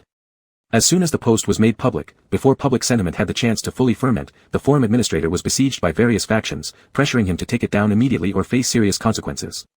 But for some unknown reason, the administrator resisted the pressure and didn't act. Like an old dog staying put, he allowed replies to accumulate, forming towering pillars. Even Jiang Qi in his dormitory felt somewhat surprised. Huh. Not deleted yet. Aren't these villains doing their job well enough? A head popped out from the bunk bed. Big brother Qi, sorry, I missed what you said earlier. Who isn't capable enough? Before Jiang Qi could answer, Wang Baozhen cut in excitedly, you're talking about last night, aren't you? The guy moved so fast. Shut up. Chen Xiaofeng feared being exposed, hurriedly interrupting him. Turning his head, he asked instead, Big brother Qi, did you see the post? Finally, Gumo's house of cards has collapsed. I've seen it. It's impressive indeed. Wang Baozhen was ecstatic. Who knew our university juniors and seniors were so skilled at cursing? Chen Xiaofeng nodded in agreement. This time, there's no way he can cleanse his name. But thinking about it, every single piece of unfavorable information about Guo posted on the forum, be it an ugly photo, has always been deleted very quickly. Why hasn't this one hung on for so long today? Jiang Qi also found this odd. Suddenly, he remembered something and tapped his fingertips on the screen. Jiang Qi, should anyone ask you for the original sound recording and guarantee compensation, please remember not to respond under any circumstances. Grade A protected garbage, why? Question mark. Jiang Qi, you could easily be accused of extortion. Grade A protected garbage, got it. In the next second, another message urgently popped up in the chat window. Grade A protected garbage, oh, so scary, someone just added me and said they would pay 100k, fortunately, it didn't go through. Grade A protected garbage, wah, little Qi, thank goodness you're here. Otherwise, I wouldn't know what to do. Jiang Qi had originally planned to turn off his phone and sleep directly, but he paused in his motion and sent another message a second later. Jiang Qi, do you know the forum administrator? Grade A protected garbage? No idea. Otherwise, I wouldn't have been hung up for so long. Jiang Qi. That's right. After all, the world reserves privileges only for a select few. People like him who fight the cliché villain trope are even rarer. The administrator was blocked in the computer room, constantly shaking his hands. Brother Fei, it's not that I don't want to delete it, but higher-ups won't allow it. The authority to manage deletion has been revoked. Gu Luo Fei's eyes were shadowed with menace as he stepped closer. Who is above? Speak clearly. Up, the administrator, looking mournful, stammered, unable to articulate words. Forget the upper or lower levels, it's just freaking 0.5, even that, he couldn't afford to offend. Gu Luo Fei suddenly turned his eyeballs. Is it Li Chenlan, isn't it? The administrator covered his mouth tightly. I didn't say anything. Gu Luo Fei turned around and walked away instantly, causing the stiffened, tense atmosphere to vanish. Leaving the administrator to exhale deeply. Right at this moment, he finally understood what it meant when gods fight and mortals suffer. Mommy oh mommy, shouldn't I quit being an administrator? When Gu Luo Fei rushed into the dormitory, Li Chenlan was playing on his phone at the desk. With such a leisurely demeanor it made Gu Luo Fei angry to no end, so he went straight ahead and interrogated, was it you who didn't let them delete the post? Do you even realize how much impact it has on Xiao Mo? Xiao Mo. Li Chenlan didn't move, lazily raising his eyelids. Who is she? Not familiar. Gu Mo. Not familiar. Faking ignorance. Gu Luo Fei threw 3 consecutive excited questions. Li Chenlan seemed enlightened by the sound. You mean that two-faced white lotus? Her older sister's post hasn't been deleted yet, how could the new one be deleted? The logical chain would break, yeah. Li Chenlan, you deliberately. Gu Luo Fei roared, rolling up his sleeves ready to fight. Seeing something wrong, nearby roommates hurriedly pulled them apart. Dude, don't lose your temper. Brother Lon is a black belt 9th degree. Gu Luofei hesitated, slowing down slightly. Li Chenlon smirked faintly, voice calm, Lu Chen, no need to hold back. His front teeth were knocked out by me, and then he got them fixed again. I bet he hasn't forgotten about that yet. Chapter 22, Jiangqi, let's leave each other alone, alright? A broken front tooth. Then getting a new one later. Lu Chen was momentarily stunned, then burst out laughing. Lon Gu, stop messing around. That's too dirty of an insult. How could Gu Luofei, who is at least the eldest son of the Gu family, get beaten up like that? He must know some self-defense techniques, right? Otherwise, how would he deal with kidnappers? Would he just kneel down and beg for mercy? Ha! That would be so embarrassing. As these thoughts raced through his mind, Lu Chen suddenly couldn't laugh anymore when he turned to look at Gu Luofei. At that moment, Master Gu had pursed his lips tightly, as if a sore spot had been hit. His face turned black and green. From this expression akin to constipation, it was basically possible to determine that the thing about the broken front tooth might actually be true. Holy crap. Lon Gu is powerful. Sweeping through the tycoons. The atmosphere became tense for a moment. Then Gu Luofei couldn't hold on any longer, Li, Chen, Lon. His molars ground against each other as he spoke, his tone undulating dramatically. The Li family won't protect you your whole life. You'd better watch out for me. With a threat left hanging in the air, Gu Luofei turned around and walked off, slamming the dormitory door shut with the force of a whirlwind. Lu Chen stared blankly at the door, letting out a long whistle, smooth getaway. Still not daring to throw a punch. The leisure sitting before the desk seemed lost in cyberspace, totally ignoring the person who'd recently stormed out. His mouth curled up into a happy curve, with his long, slender fingers lightly tapping, 200 yuan entered his zero wallet. Subsequently, he brought up the input method and started rapidly typing, UPC, did you use the light-up lamp? The WeChat message went out but received no reply, seemingly disappearing without a trace like stones thrown into the sea. After waiting half an hour with no response, Leisure gradually grew restless, opening his photo library. He muttered as if enlightened, tomorrow there's another early 8. Come have breakfast, little Chi. In the new day, the cafeteria auntie remained as enthusiastic as ever, making sure to add extra meat to the century egg and lean meat porridge. You're still growing, eat more. Jiang Qi gave her a bright smile, thank you, auntie. Carrying his tray, he found an empty seat and settled down, pulling out a civil law code and starting to read while eating. Cases were expected to pile up soon, so catching up now was a good idea. Just as he was reading, suddenly a shadow approached, followed by a mocking voice, during my stay in the hospital, your appetite hasn't suffered much. Taking the money my mom gave you and spending it guilt-free, huh? Jiang Qi looked up, and Shenting's pale face came into view. Without thinking, Jiang Qi said, oh, are you out of jail? It's out of the hospital. Shenting frowned, correcting him. Jiang Qi smiled, slip of the tongue. Showing off right after being discharged from the hospital. Not scared I'll send you back in. No wonder Gu Mo's post is gone this morning. Did you hack into the school forum and delete it? The recording was so clear. All of you love-struck second-generation rich folks are nothing but backups. And yet you can still go crawling back. You guys really don't have standards, do you? Jiang Qi. Shenting couldn't bear it any longer and shouted, don't overstep your bounds. Perhaps due to weak qi and blood. He felt dizzy after yelling. His body swayed uncontrollably. Seeing this, Jiang Qi tugged at the corners of his lips. Let's just say. For true love, should you be so persistent? Not even finished convalescing from confinement and already running around. Are you seriously talking about doing moon time? I'm a guy. What the heck am I supposed to sit for? After hearing this sentence, Shenting was about to break down and explode in anger, but his body wouldn't allow it. All he could do was let out a long sigh and try to calm himself. When will you make up the classes you owe me? Indeed. Coming back to school so quickly was precisely to settle accounts with Jiang Qi. When they have one-on-one makeup lessons, he would humiliate Jiang Qi in every way possible. Initially, Jiang Qi was about to say any time, but suddenly remembered that tonight the dormitory would be empty. They could try uploading a suggestive video to D-Sound and see how it goes. So he said. Tomorrow, first eat some donkey hide gelatin to replenish your blood. I have class shortly, so I won't escort you to the teaching building. To avoid any false claims of injury. What kind of ridiculous talk, replenishing blood with donkey hide gelatin? Stand where you are. Shenting stretched out his ergang hand to chase after him, but was blocked by a tall figure. Didn't come visit me after leaving the hospital. That teasing tone made Shenting's expression somewhat uncomfortable. Why should I visit you? I never knew University A had such a hierarchy system. Li Shi smirked, this is the first time young Master Shen has come to school so early, isn't it? Shenting raised his eyelids and looked over, and aren't you the same? I've never seen you in the cafeteria. He added.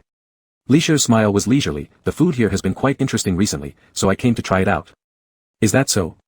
Shenting lightly sniffed, just don't get poisoned. Hearing this, the cafeteria auntie became upset. Young man, how dare you speak like that? Our cafeteria is inspected for hygiene every day, there can't be anything dirty. Aunt, that's not what I meant. Shenting helplessly held his forehead, paused and then said, give me a bowl of red bean jujube porridge. The cafeteria auntie replied, that's right. You look so thin and dog-tired. You should eat more. Shenting. Damn. Ever since he heard Jiang Qi's inner voice, everything seemed to go haywire. After filling up his stomach, the dizziness did indeed disappear. With a cold face, Shenting walked out of the cafeteria and stepped onto the path leading to the teaching building. Suddenly, he spotted the person he'd been yearning for walking towards him. Guemo. What are you doing here? He asked with a delighted expression. I waited specially for you. Thank you for helping me handle that post. Guemo smiled pleasantly like a blooming little white flower. Do you have time tomorrow? I'll treat you to dinner. Shenting's eyes lit up and just as he was about to accept, something suddenly came to mind, and then he put on a troubled face. Tomorrow? No, I've got something. Can't you reschedule? Guemo looked slightly perplexed. Shenting had never turned him down before. Could it be because he didn't check on him during his hospital stay? Can't reschedule. Shenting lied while pretending to be calm. It's an important banquet, my mom insists I go. Alright, Gumo's smile dimmed a bit, next time then. On Friday at a university, most students living locally went home. Chen Xiaofeng and Wang Baozhen were no exception. As soon as the afternoon class was over, they rushed straight out of campus without even going back to their dormitory. A precious private space was thus created. Jiang Qi hurriedly closed the curtains as soon as he entered the room, set up his phone stand and fill light, and then began picking out clothes. Black shirt, black western trousers, plus a silver belt. He loosened the collar, revealing a long neck, distinct Adam's apple, and exquisite collarbone. An image of rational restraint yet restrained sensuality emerged effortlessly. Perfect, this is exactly the vibe. Jiang Qi admired himself in the mirror, very satisfied with his outfit. He then adjusted the baseball cap he was holding low enough, showing a perfectly chiseled jawline after tilting his head up slightly. It was almost too perfect. He couldn't help but marvel, then went on to D-Sound to find the hottest background music, but before the phone could make a sound, someone knocked on the door. Jiang Qi froze. Who is it? Checking rooms. It wasn't time yet. It's me, a deep, sexy yet extremely annoying voice came through, Leisure. Jiang Qi. Fuck, how is it you again? Let's leave each other alone, alright? Chapter 23, Are you two actually cohabiting in the dormitory? In order to let each other off, Jiang Qi decided to play dead. He held his breath and stayed silent for a long while. Li Chenlan waited outside the door for a bit, feeling a little strange, then knocked again. Where is everyone? Weren't you just asked who's there? Brother Ji, you're hallucinating. Who the hell stays idly in the dorm on weekends? Jiang Qi thought something was wrong, so he added.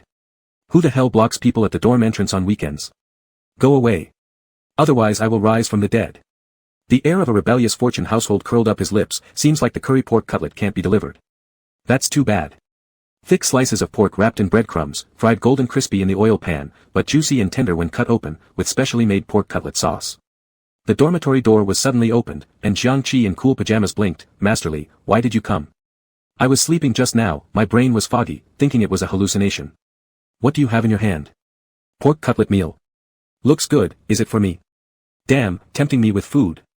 Fortunately, I moved quick enough to change clothes. Give it here. Jiang Qi snatched the food box out of Li Chenlan's hand and turned to walk into the dorm. The curtains were still not drawn, the room enveloped in darkness. The corridor's orange-yellow halo illuminated the tall silhouette. Li Chenlan glanced over, his gaze dimmed momentarily. Claiming to be pajamas, they were merely a simple old white backcross vest loosely draped on the shoulders. Perhaps dressed too hastily, part of the pale waist skin was exposed, luminously radiant. Jiang Qi stood at 185 centimeters, his muscles thin yet evenly distributed across his body, in extremely harmonious proportions, making his waistline appear slim and narrow, seemingly frail. A faint red mole on the left side caught Li Chenlan's attention. He took a step forward to see more clearly. But Jiang Qi suddenly turned around. This tastes great, chew chew chew, where did you buy it? A nearby Japanese restaurant, do you like it? I can take you there, the sushi is also fresh.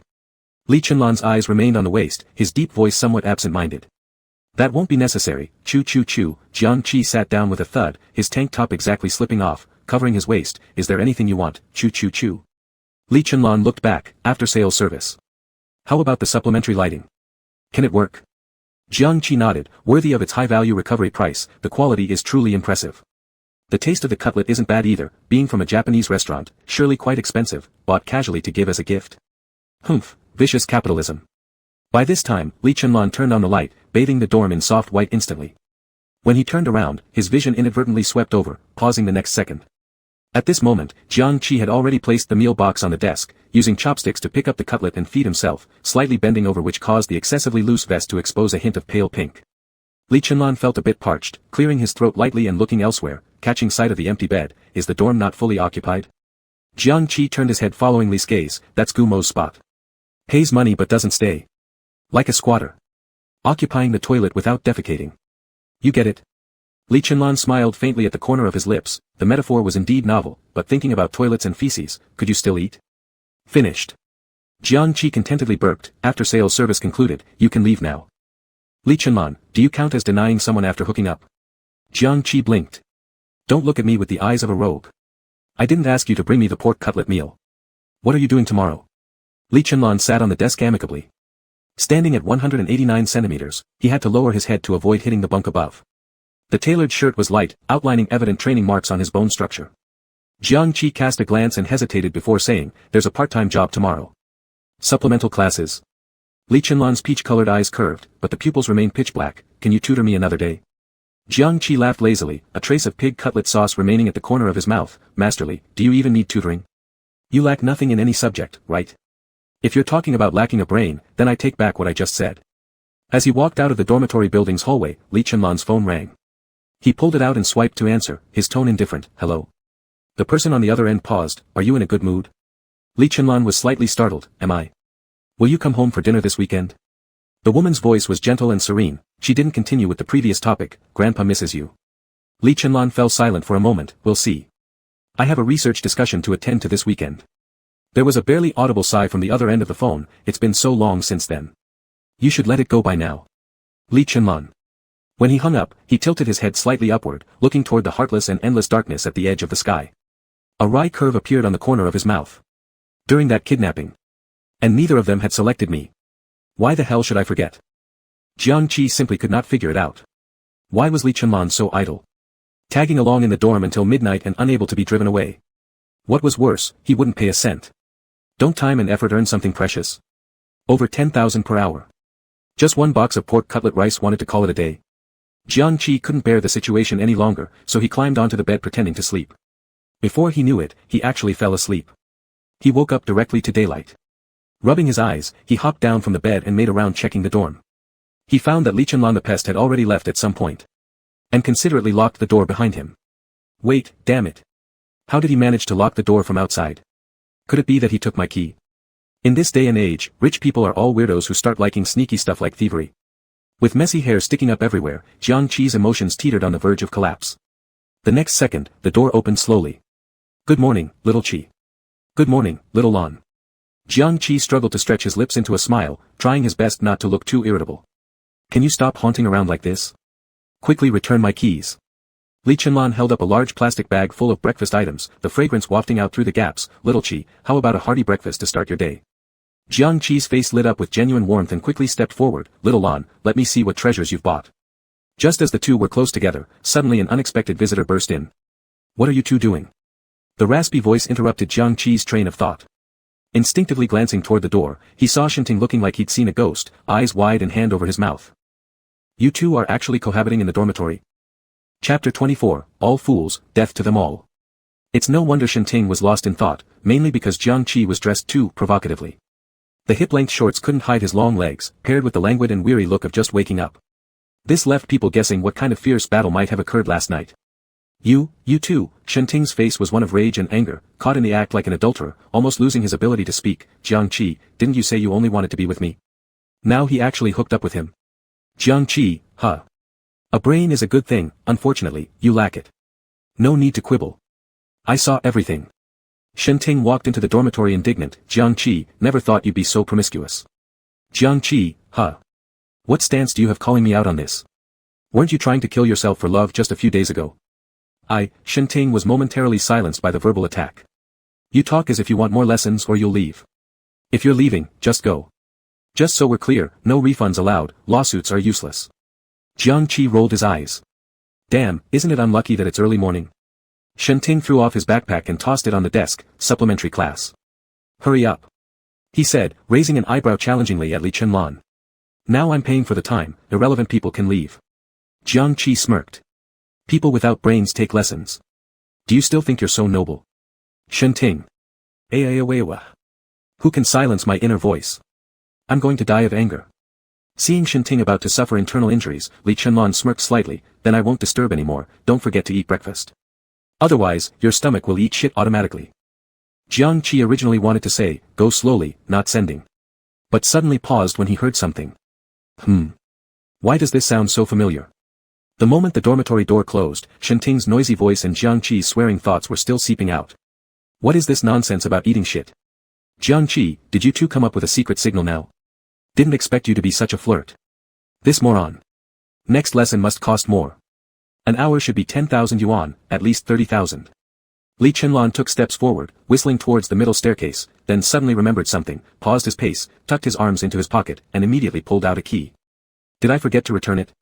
What to do? The opportunity has arrived, should I get a copy? Muddled through Saturday.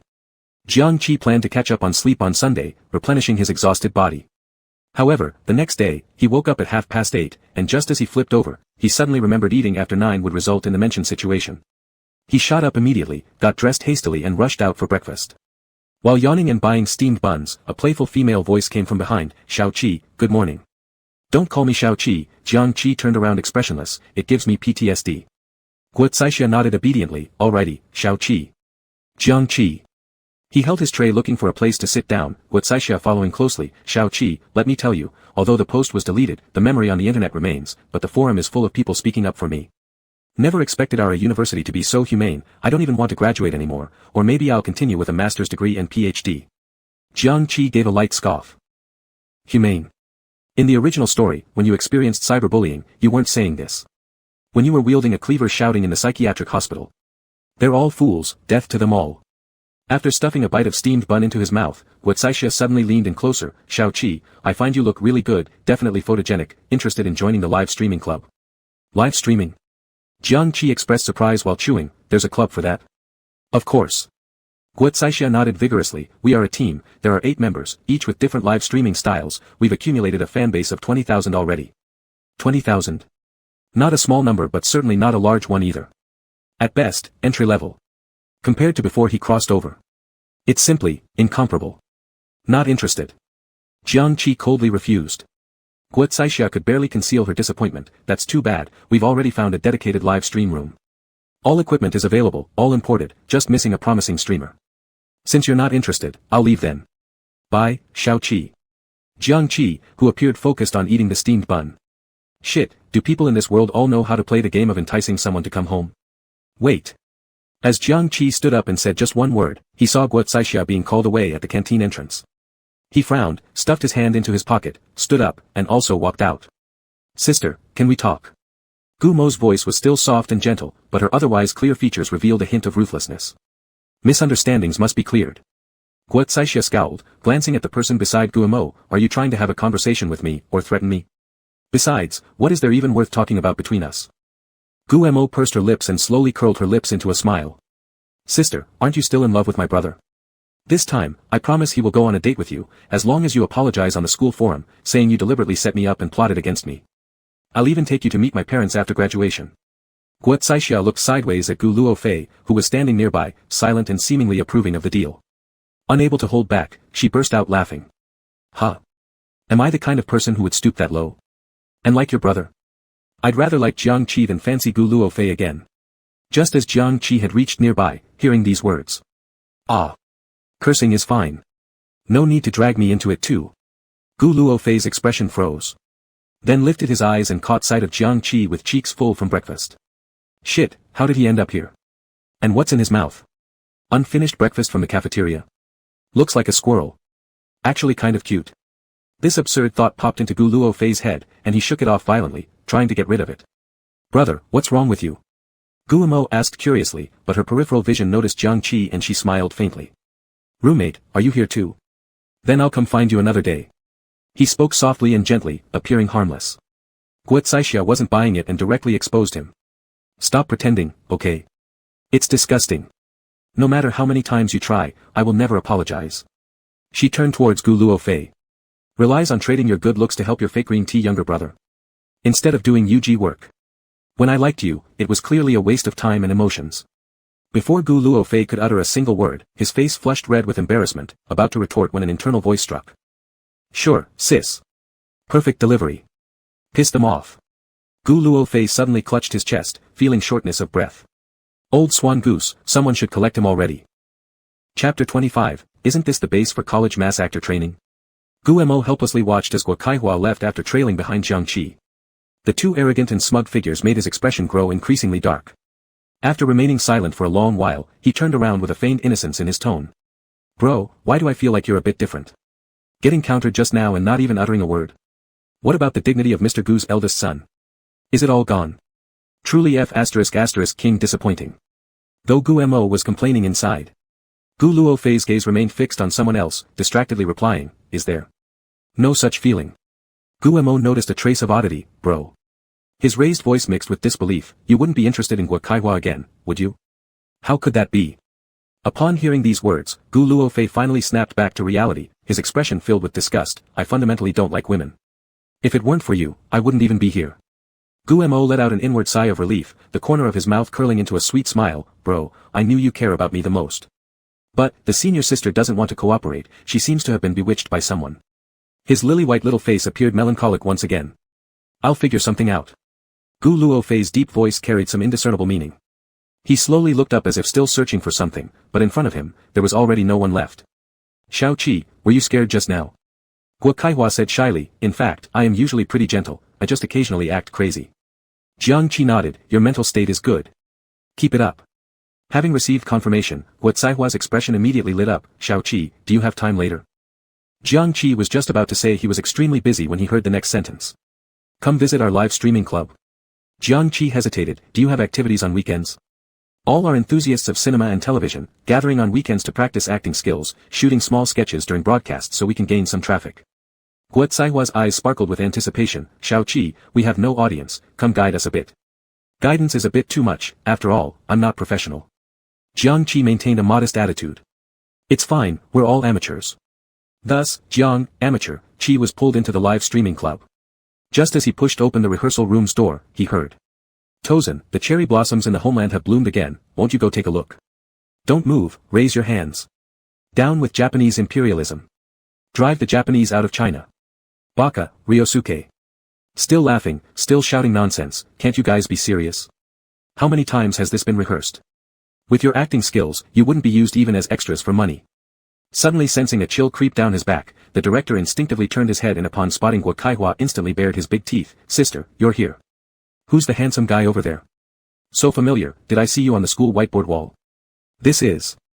Guo Kaihua intended to give a grand introduction but discovered Jiang Qi had already turned to leave, Xiao Qi, big brother Qi, where are you going? Sorry, Jiang Qi lifted both hands as a gesture of farewell, I have something else, won't disturb any longer. What kind of live streaming club is this anyway? Isn't this the training base for university mass actors? Clearly a research and academic institution. Why are you insisting on following the media and entertainment route? Also, that baka earlier was quite smooth. Are you in the Japanese language major? Hey, now that you're here, it's rare we manage to get a real human as an audience member. Guo Kaihua acted quickly, holding the rehearsal room door shut, her whole body pressing against it with a menacing grin as if to say, you have to undress me before leaving. Jiang Qi stared at her.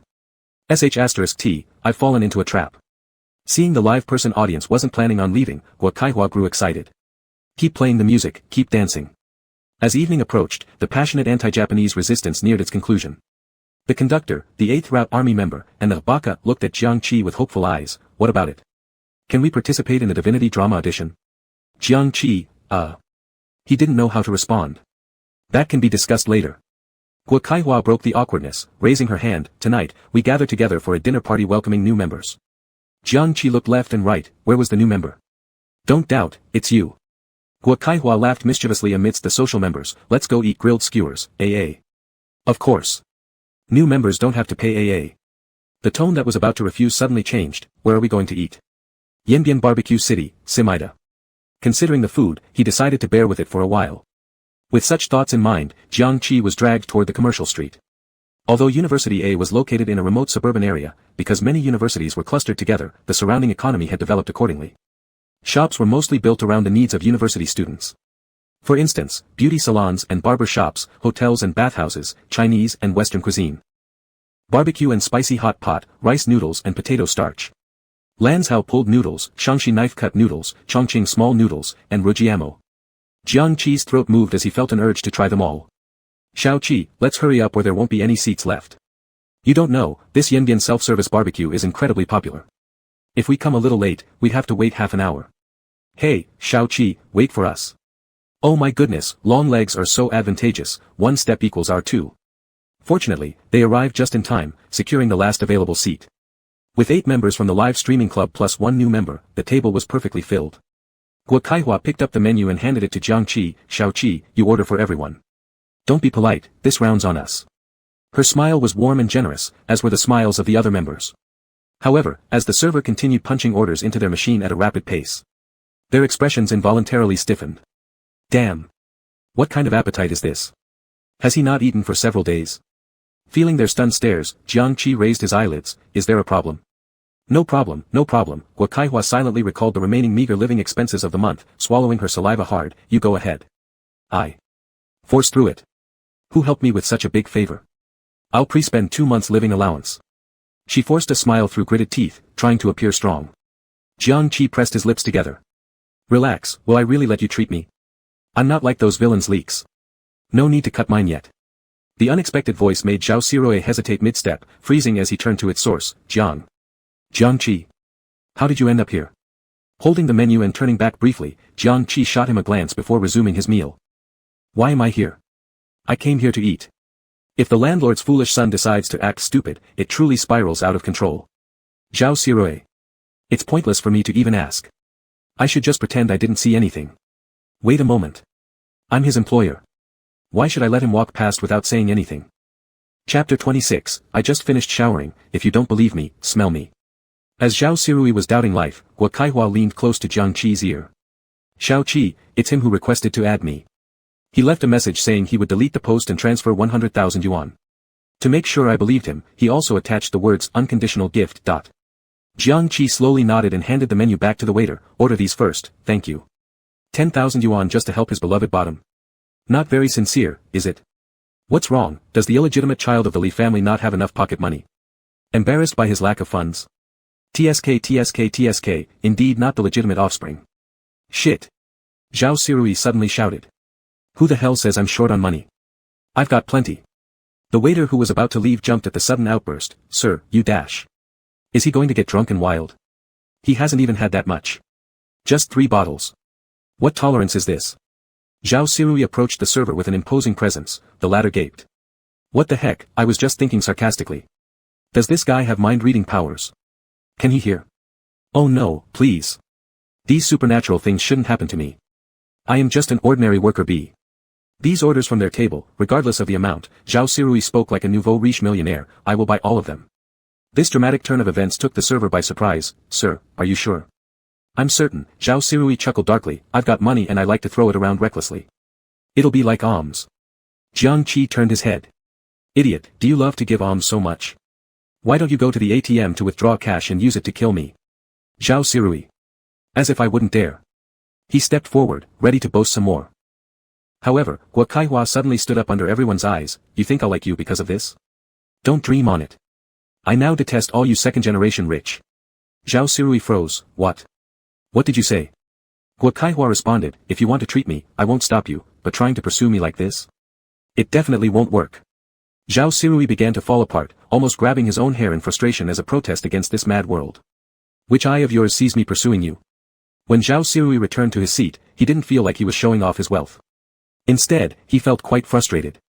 Like there was a lump in his throat he couldn't either swallow or spit out. The classmate opposite him lowered his voice. Roy brother, you should change targets already. I think Guillermo looks great. You can switch him too. Zhao Sirui glared. Change what?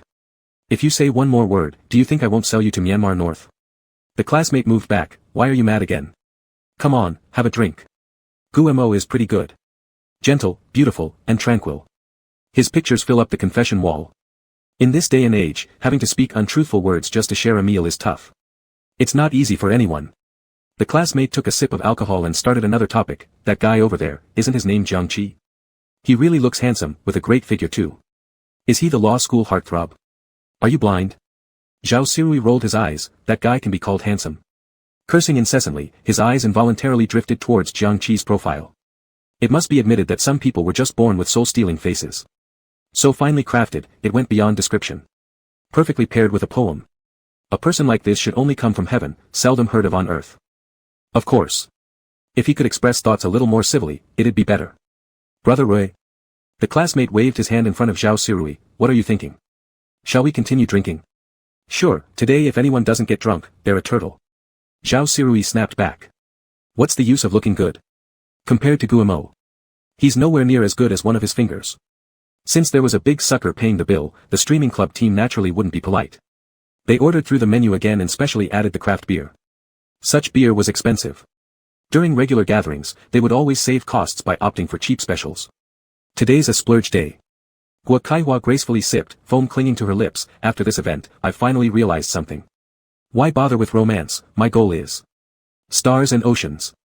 Sis-Gua, the rehearsal commander Wang Meng interjected, isn't your problem seasickness? Guo Kaihua gave him a dirty look, it's just a metaphor. After saying that, she grinned and turned her gaze to Jiang Qi. Xiao Qi, do you have someone you like? Have you ever thought about dating in college? Jiang Qi was busy eating lamb skewers, chewing away. No. I'm too poor, chew, and need to make money. Not too far behind, Zhao Sirui had perked up his ears like Hanamichi Sakuraji from Slam Dunk. Making over 10,000 yuan an hour and he still wants to make more. You're completely obsessed with money. Wang Meng glanced at the iron skewers in front of Jiang Qi. With this much appetite, not being poor would be a miracle.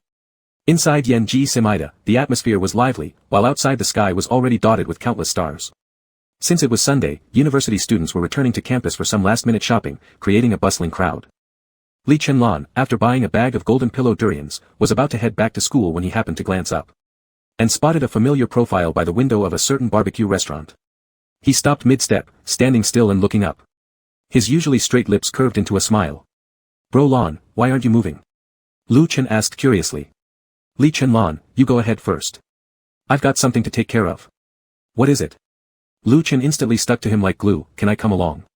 As soon as he said that, he tried to get close to Li Chenlan but was coldly kicked away, go back first. Alright. Lu Chen obeyed and turned to leave. If he kept pestering, his other bottom might not be safe either. As Li Chenlan ascended the stairs, Jiang Qi had just finished a large glass of craft beer, letting out a content burp. Thanks to the generosity of the rich son who knows nothing better to do. Next time there's free dinner on someone else's tab. Remember to call me.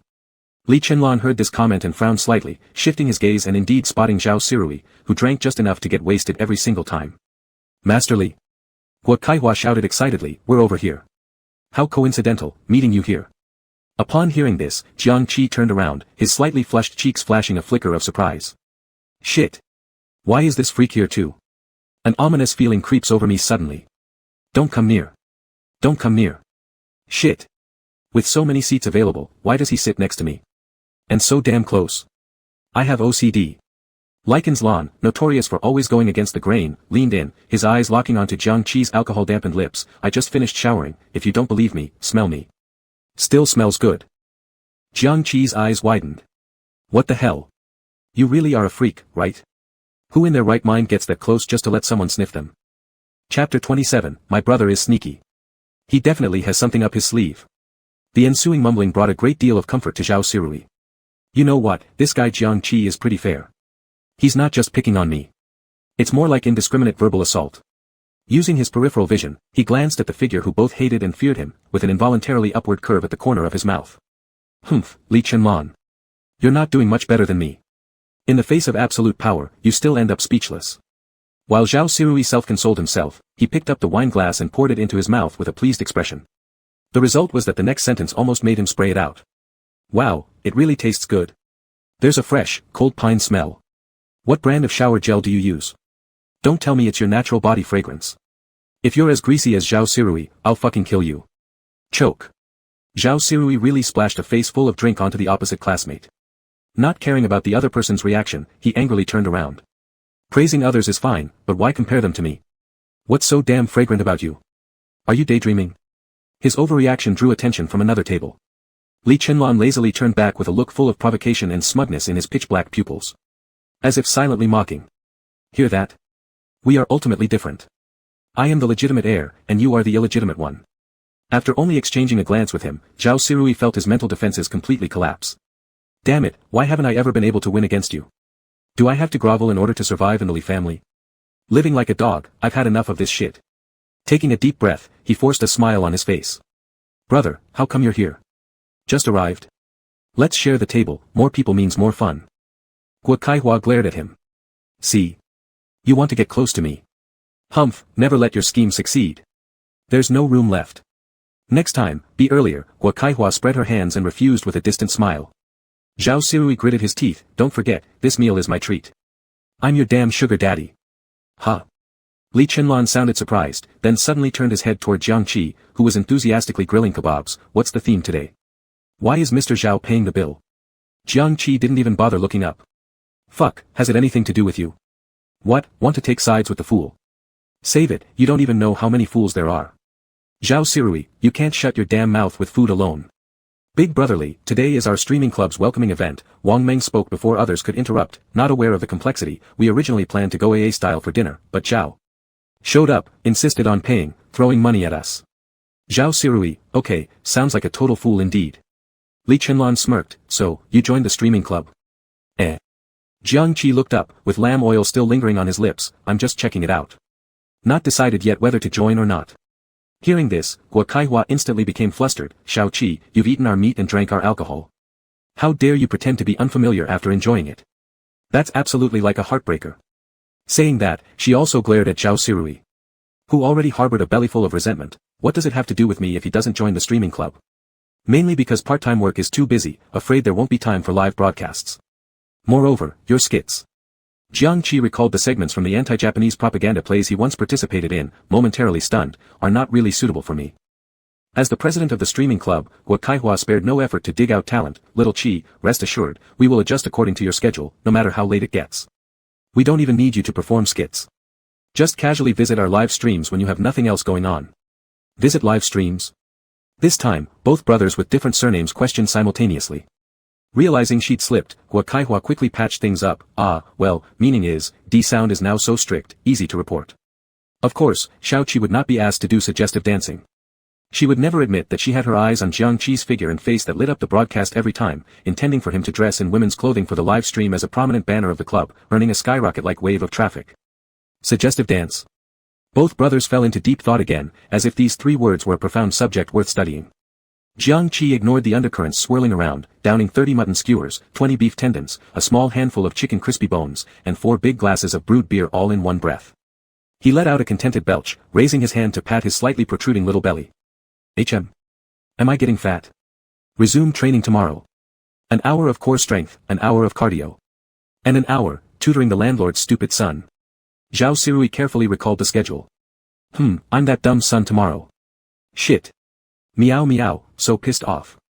The streaming club members drank for a while more. It wasn't until closing time at the dormitory that they reluctantly supported each other and left. At the entrance of Yanbian Simaida, Guo Kaihua with slurred speech said, Lia Si brother, Li Shixiong, you must safely escort little Qi Qi, Xiao Qi Qi, back to the dorm. Otherwise, I will never forgive you. Sister, let's go. Wang Meng pulled Guo Kaihua, your roommate is already waiting for you downstairs. Guo Kaihua shook her arms free and went over to Zhao Sirui, speaking much more clearly this time as if reciting lines, I warn you, don't fall in love with me. Not even in your thoughts. Thinking is also sinful. How can a rooster match a phoenix? Zhao Sirui, damn, truly, this is karma. In the midst of chaos on one side, on the other, someone was already calculating carefully. I'll send you. Li Chenlan slightly lowered his eyes, his gaze falling on the delicate side face of Jiang Qi. No need, Jiang Qi waved, I'm not drunk, I can walk straight. Li Chenlan nodded, then asked, do you have the dorm room key when you get back?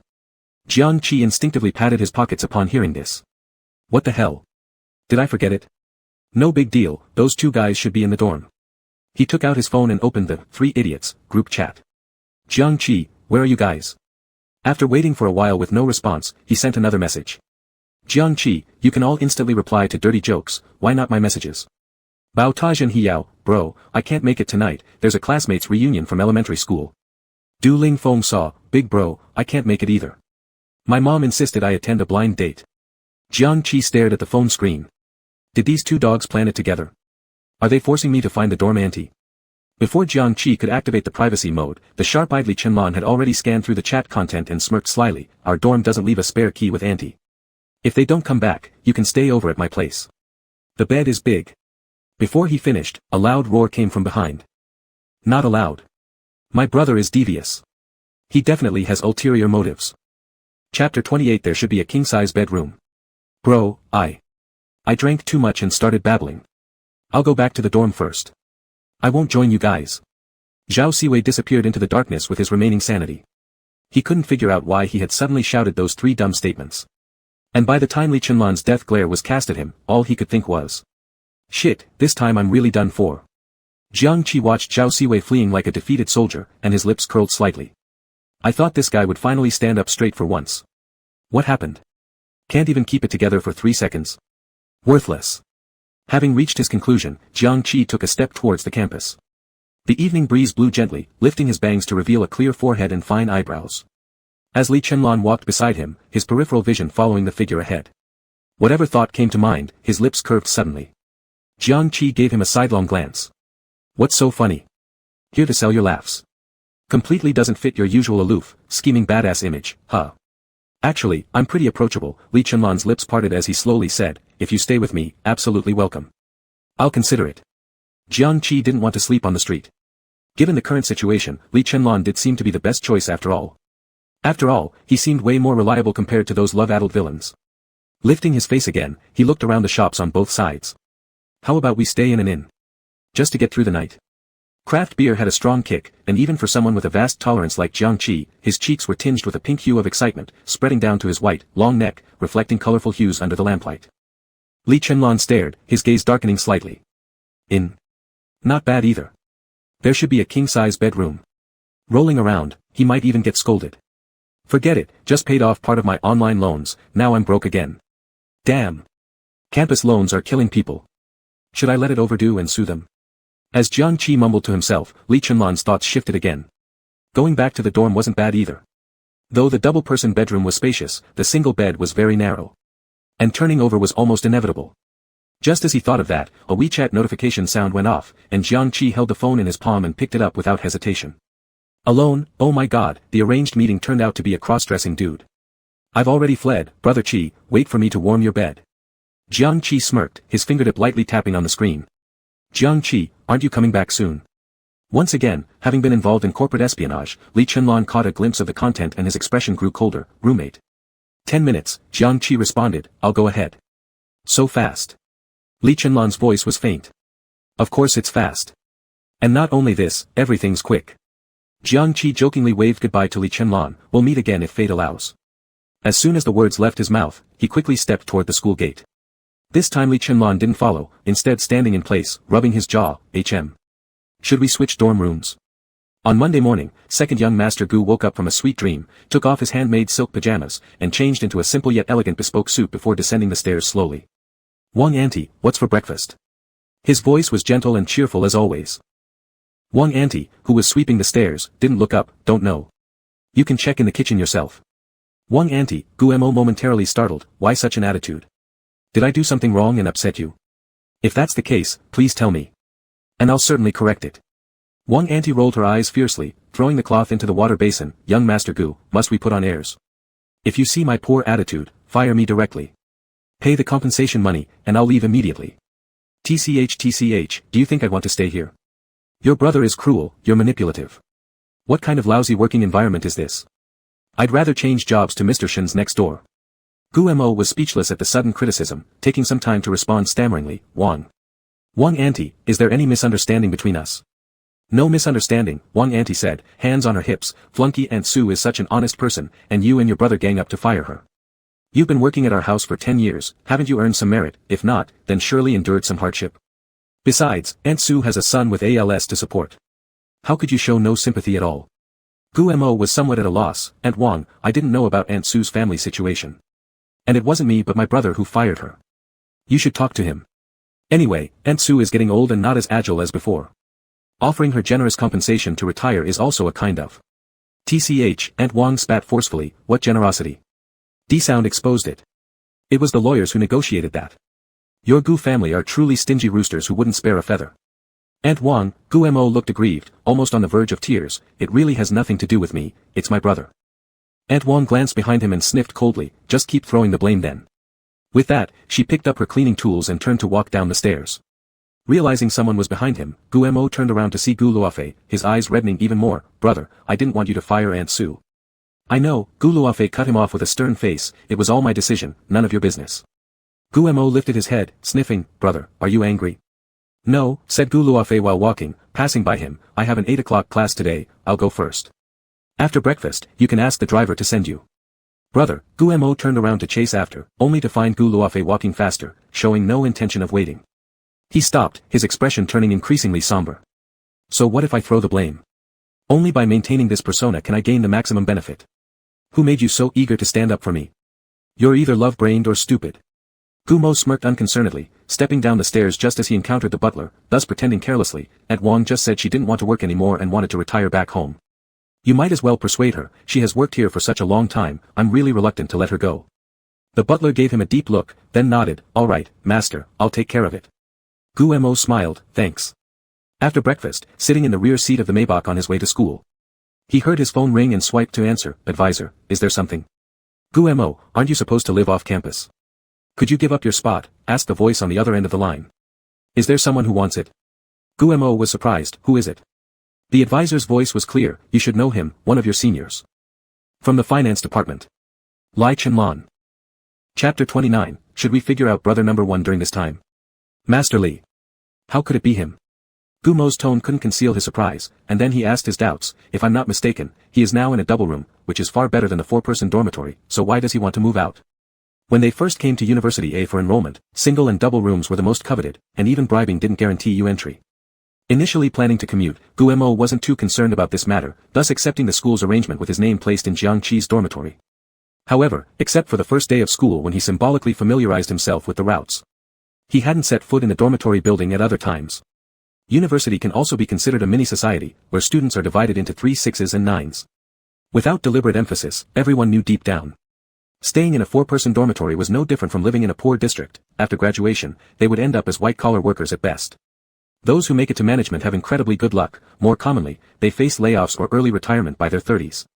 Guillermo fundamentally despised having too much interaction with people destined for such fates. His previous willingness to bring along Jiang Qi to mix in some banquets and parties was merely due to seeing him as compliant, with a decent appearance, worth keeping around like a dog. "This I'm not quite sure about, otherwise, why don't you ask him in person?" The mentor's voice came through the receiver, and Guillermo pulled back his thoughts. "All right, thank you, mentor." The call ended, and the Mercedes Maybach sped off towards University A even faster. Just moments ago, he was worried about finding an excuse to visit Li Chenlan in the student union office. But now wasn't this opportunity presented to him? Perhaps he wants to switch to a 4-person dorm just to get closer to me. After all, normally the heir of the Li family comes across as so aloof and cold. The more Guillermo thought about it, the happier he became, already looking forward to their encounter on Monday at University A. Right after his 8 o'clock morning class, Lu Chen rushed over to Li Chenlan like he was in mourning, saying mockingly, "Brother Lan, why? Not even a heads up before you plan to ditch me? You're trying to deny it, aren't you? My mentor already told me. Last night, you suddenly applied to switch dorms." Li Chenlan lazily propped up his chin. "It's not that sudden, I've long felt the double room was too quiet, wanting to try the lively atmosphere of a 4-person dorm." "What?" Lu Chen couldn't believe his ears. "You think it's too quiet living with me? When we lived together, you never said this. Now you find me annoying, fed up, bored, and want to kick me out. Brother Lan, don't sugarcoat cheating. You're just like any scum dude." Gu Luofei, who was packing up to leave, abruptly stopped his movements, pretending unconcerned yet turning his head. "Switch dorms. Where to?" 4-person dormitory.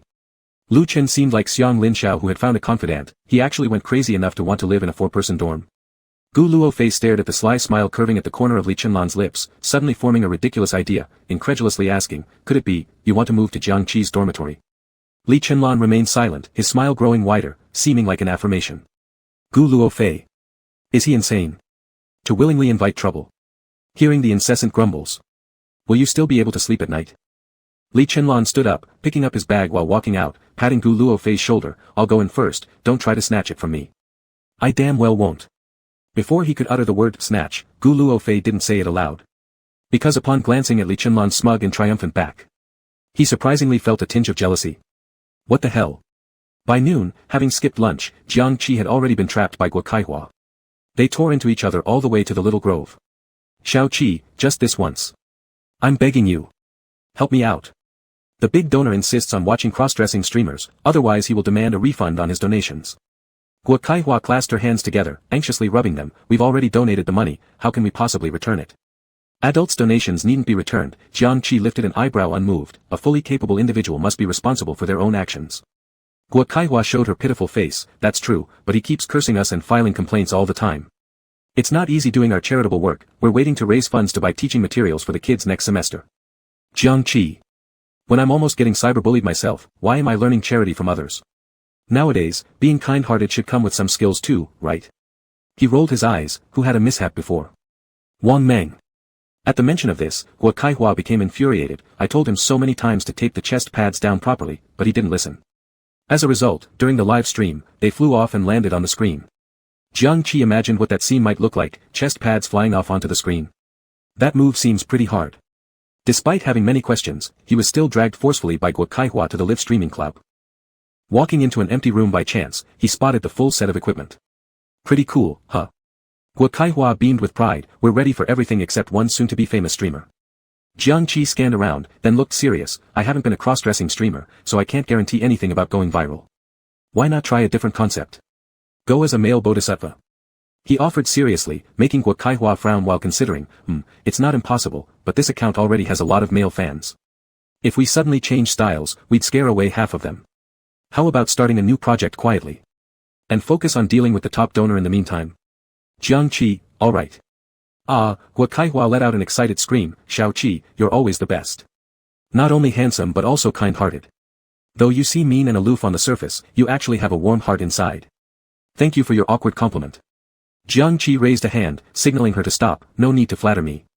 Let's clarify, I can help you for just a period of time. Once we find a proper female streamer, I'll bow out. And one more thing, this must remain confidential, don't tell anyone. Otherwise, he would still aim for stardom on his personal Douyin account. If word got out about this dark history, it'd be tough even to scrape by with borderline content. No problem, Guo Kaihua signaled with gestures. If I say a word, may I become a dog? As Jiang Qi turned to leave, he suddenly remembered something else and added, oh, and I won't participate in PK's live battle streams. I'm afraid if I curse too much, I'll get banned from broadcasting. Xiao Qi, if you agreed to stream, I'd give up men forever. Guo Kaihua vowed dramatically, and then grinned mischievously. There are clothes next door, how about we record a little video first? When she grabbed a perfectly sized cross-dressing outfit. Jiang Qi narrowed his eyes, honestly. How long have you been eyeing me? Chapter 30. What kind of part-time job could lead to kidney deficiency? When Guemo arrived at the student council office, Li Chenlon was scrolling through his phone. He looked so serious and focused, like he was studying an academic paper, it seemed a shame to disturb him. However, Guemo still tiptoed in, preparing to speak up when he got closer. But just 3 steps away from his target, he was ordered by a cold voice. Stay there, don't come any closer. Senior brotherly, Guemo immediately showed a face full of grievances. I just wanted to play a joke on you. Not even willing to cooperate. Too aloof and distant. Li Chenlon completely ignored his words, keeping his eyes on the phone screen. What do you want? It's strange. If you buy ring lights, why not shoot videos? How can you even lose your account?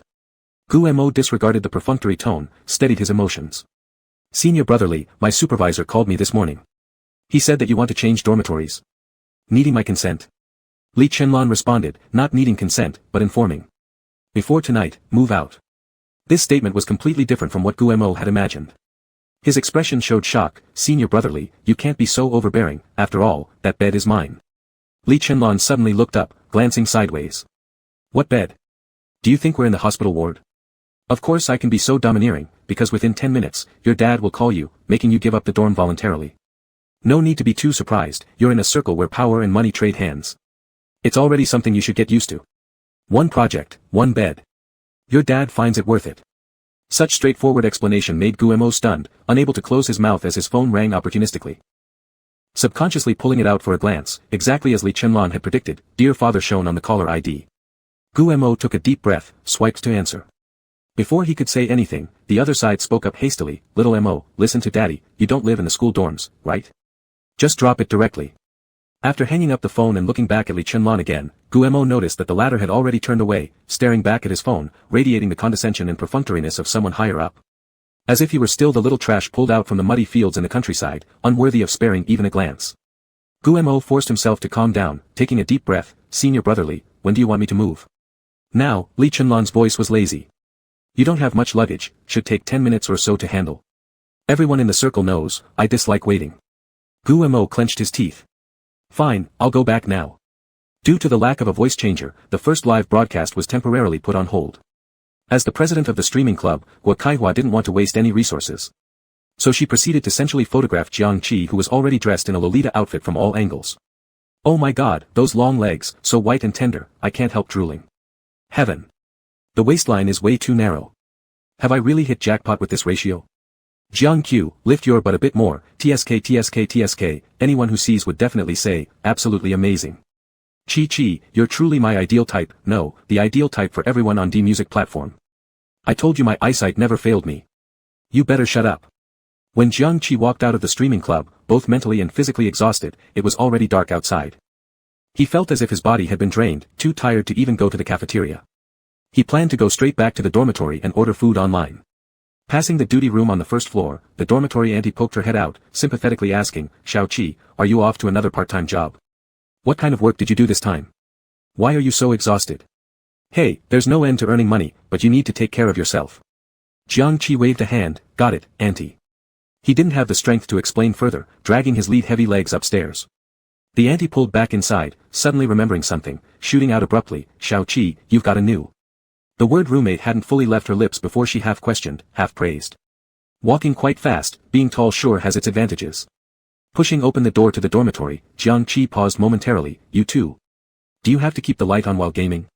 With that, he raised his hand and pressed the switch to turn off the dormitory lights.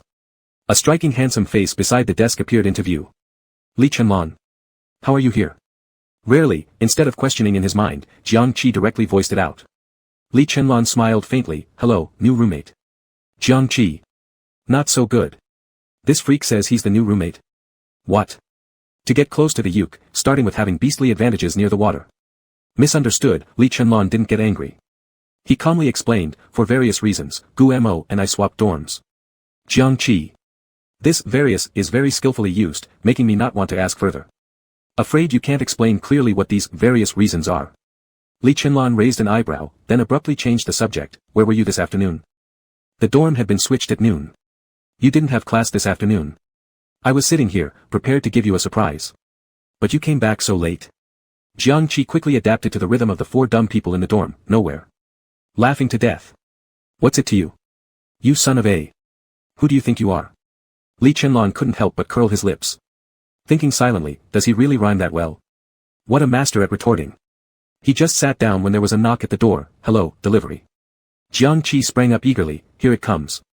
I bet it's stinky tofu noodles. Smelly yet delicious. Classmate, your food delivery. As soon as it was placed down, another shout came. Jiang Qi happily picked it up, thanks, buddy. This one should be braised chicken, yellow, stifling, trashy, ha. Delivery, pick it up. Jiang Qi rushed out again, here, sorry for the trouble. Northeastern-style spicy hot pot, sticky and messy, you deserve it. Delivery. Jiang Qi, hey. Back and forth like this, Li Chunlan was amused. Supporting his cheek with one hand, his peach-like eyes curved, how long has it been since you've eaten? Do you need all this? Without turning around, Jiang Qi continued stirring the spicy hot pot, regular appetite, basic operation, adapt early, welcome to join us. Had a big job this afternoon, expended so much energy, almost got kidney deficiency, you know that? Of course you don't know. Capital doesn't understand the bitterness of workers. Rely on Huiren kidney bow. Li Chunlan's smile immediately faded, did you go part-time working again? What kind of part-time work could lead to kidney deficiency? Chapter 31, Ugly Appearance, but Smooth Talker. Zhao Sirui had a class at 8 o'clock tonight. He wasn't bad at studying, he just pretended to be a spoilt rich kid in order to avoid making the Li family hostile towards him. So he deliberately did poorly on his exams and entered University A as an art student. Most of the rich second generation basically studied finance. Occasionally, there were a few who defied conventions, breaking away from family control to pursue so-called dreams, only to bump into walls in reality and then return humbly to the family business. Zhao Sirui didn't want to waste time, so he had to transfer departments during school. Transfer exams usually took place after the end of the first year, involving math, English, and some specialized courses. He thought it would be effortless for him to pass. But a problem arose. How could he have done poorly on the college entrance exam and suddenly perform extraordinarily well in university? That was too fake. Thus, one-on-one tutoring became a necessary part to deceive the masses. Zhao Sirui stood by the door of the four-person dormitory, preparing himself mentally. Don't get angry, getting sick won't help. His body belongs to himself. If he got mad to death, Jiang Qi definitely wouldn't bother with collecting his corpse. Not to mention calling an ambulance. This guy hopes I die. After taking a deep breath, he raised his arm to knock on the door, shouting very rudely, "Open the door." "Take out." Jiang Qi put down his chopsticks, there shouldn't be any left. He mumbled as if he was about to get up, when Li Chenlan got ahead of him. "You eat, I'll go." "Alright." Jiang Qi plopped back onto his chair and continued eating heartily. "The sticky spicy hot pot is really good. We must remember the shop name. Next time, we can go directly to the store. Yeah, invite the other two fools in the dorm." Li Chenlan's hand on the doorknob paused for a moment, his originally upward-turned mouth fell. "They're excluding me. Isolating the new roommate. This kind of behavior isn't good." Thus, Zhao Sirui was just about to complain that Jiang Qi opened the door too slowly, but saw Li Chenlan standing gloomily, looking coldly at him. "Bro." Zhao Sirui couldn't close his gaping mouth. "How come you're here?" He reflected for a moment, widening his eyes even more. "Are the rumors true? You've moved into the four-person dorm? This cramped, crowded, dirty, smelly place can actually house people?" Before Li Chenlan could respond, a lazy mocking voice came from inside the room. "Who was whining earlier?" "Oh, the guy whose brains are directly connected to his large intestine. Ah, here for extra classes. Hey, no matter how good a teacher is, they can't remove all the nonsense in your head. Zhao Sirui. Stay calm, stay calm. Getting sick won't help." Li Chenlan's mood suddenly improved somewhat, stepping aside to make room. "If you want tutoring, come in. If not, leave." Do I need to repeat such simple logic again? Zhao Sirui, I've already paid the money, why not continue? He grabbed his school bag and stepped forward, noticing Jiang Qi still slurping his spicy snail noodles.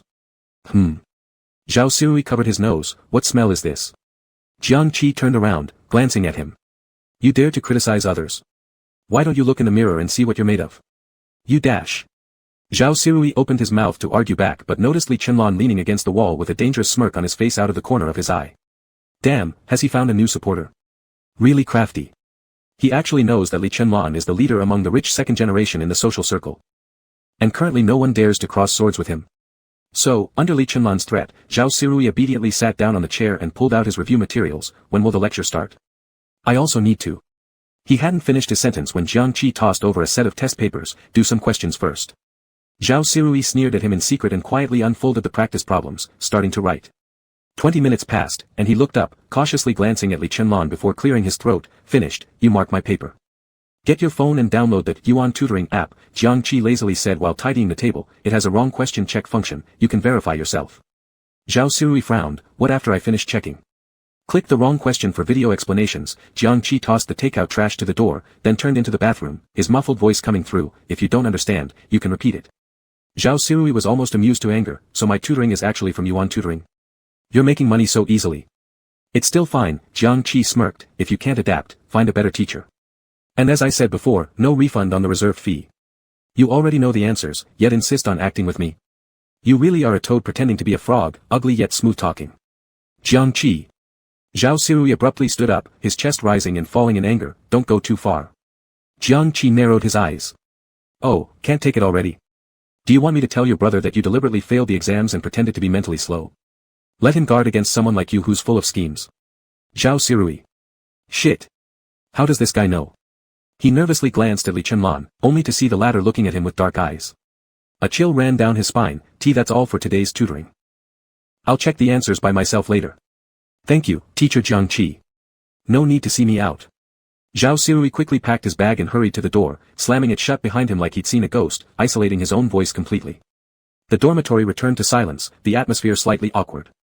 Jiang Qi stared at the direction Zhao Sirui had left for a while, then suddenly turned around and asked, haven't you thought about cleaning up the family name? Li Chenlan nodded. Every day. Unfortunately, murder is illegal. Thinking about this, something seemed to catch his attention, and his brow furrowed for a moment. He immediately stood up and quickly approached Jiang Qi. What do you want to do? Unable to deal with the illegitimate son, so now you want to kill me? Shit, you're too close. Do you believe I'll slap you? No, one slap costs 30,000. Before I become a millionaire. I'll bear it. Their faces were just inches apart, able even to see each other's pores. White and fluffy, delicate and adorable, exquisitely handsome. For a moment, Jiang Qi with his stiff neck even doubted that the thin yet tempting lips would drop right down. Have you worn makeup?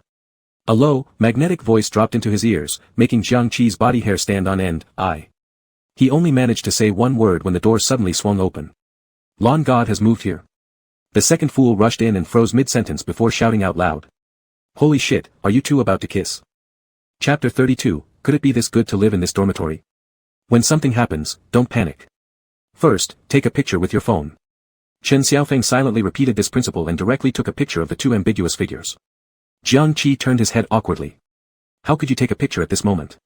You mother *****. You have potential to be a paparazzo. Feeling the deadly stare, Chen Xiaofeng quickly put his phone away, forcing a laugh. Sorry, I disturbed. Li Chenlan slowly straightened up, looking calm and composed. Hello, I am the new roommate. Please take care of me from now on. Why you, hello, Lan God, nice to meet you. Chen Xiaofeng's face turned red as he reached for his phone again. Sorry about earlier, it was an occupational disease acting up. I'll delete it right away. Forget to mention, I double major in photography. While explaining, he started operating. But then he heard Li Chenlan's clear voice stop him in time. No need to delete. Send me a copy later. What? Chen Xiaofeng was confused, but after realizing what was going on, he nodded like a chicken pecking rice. Alright, let's add each other on WeChat and send it now. Wang Baozhen also pulled out his phone. Lan God, add me too, I've got more pictures. The beauty waking up pictures, beauty bathing pictures, beauty borderline pictures, beauty sleeping naked pictures. Li Chenlan's gaze paused slightly, sweeping towards Jiang Qi. So you like sleeping naked? Wang Baozhen stared dumbfounded. By heaven and earth. I didn't say the beauty is big brother Qi. Jiang Qi sighed deeply. Now it's settled, there isn't a single normal person in room 502. Li Chenlan was a well-known figure in school, his name thunderously famous, known by everyone. Not only was he the top scorer in the college entrance exam that year, he also won the highest scholarship in the department every year. Represented the school in various activities, won countless trophies and medals. President of the student union, host of the gala, main player in basketball games. Almost all-around development, no shortcomings, strong to the point of being frightening. Even more terrifying was his impeccable appearance, and his family background was also ridiculously powerful. Looking across the entire capital city, there were very few who could match him.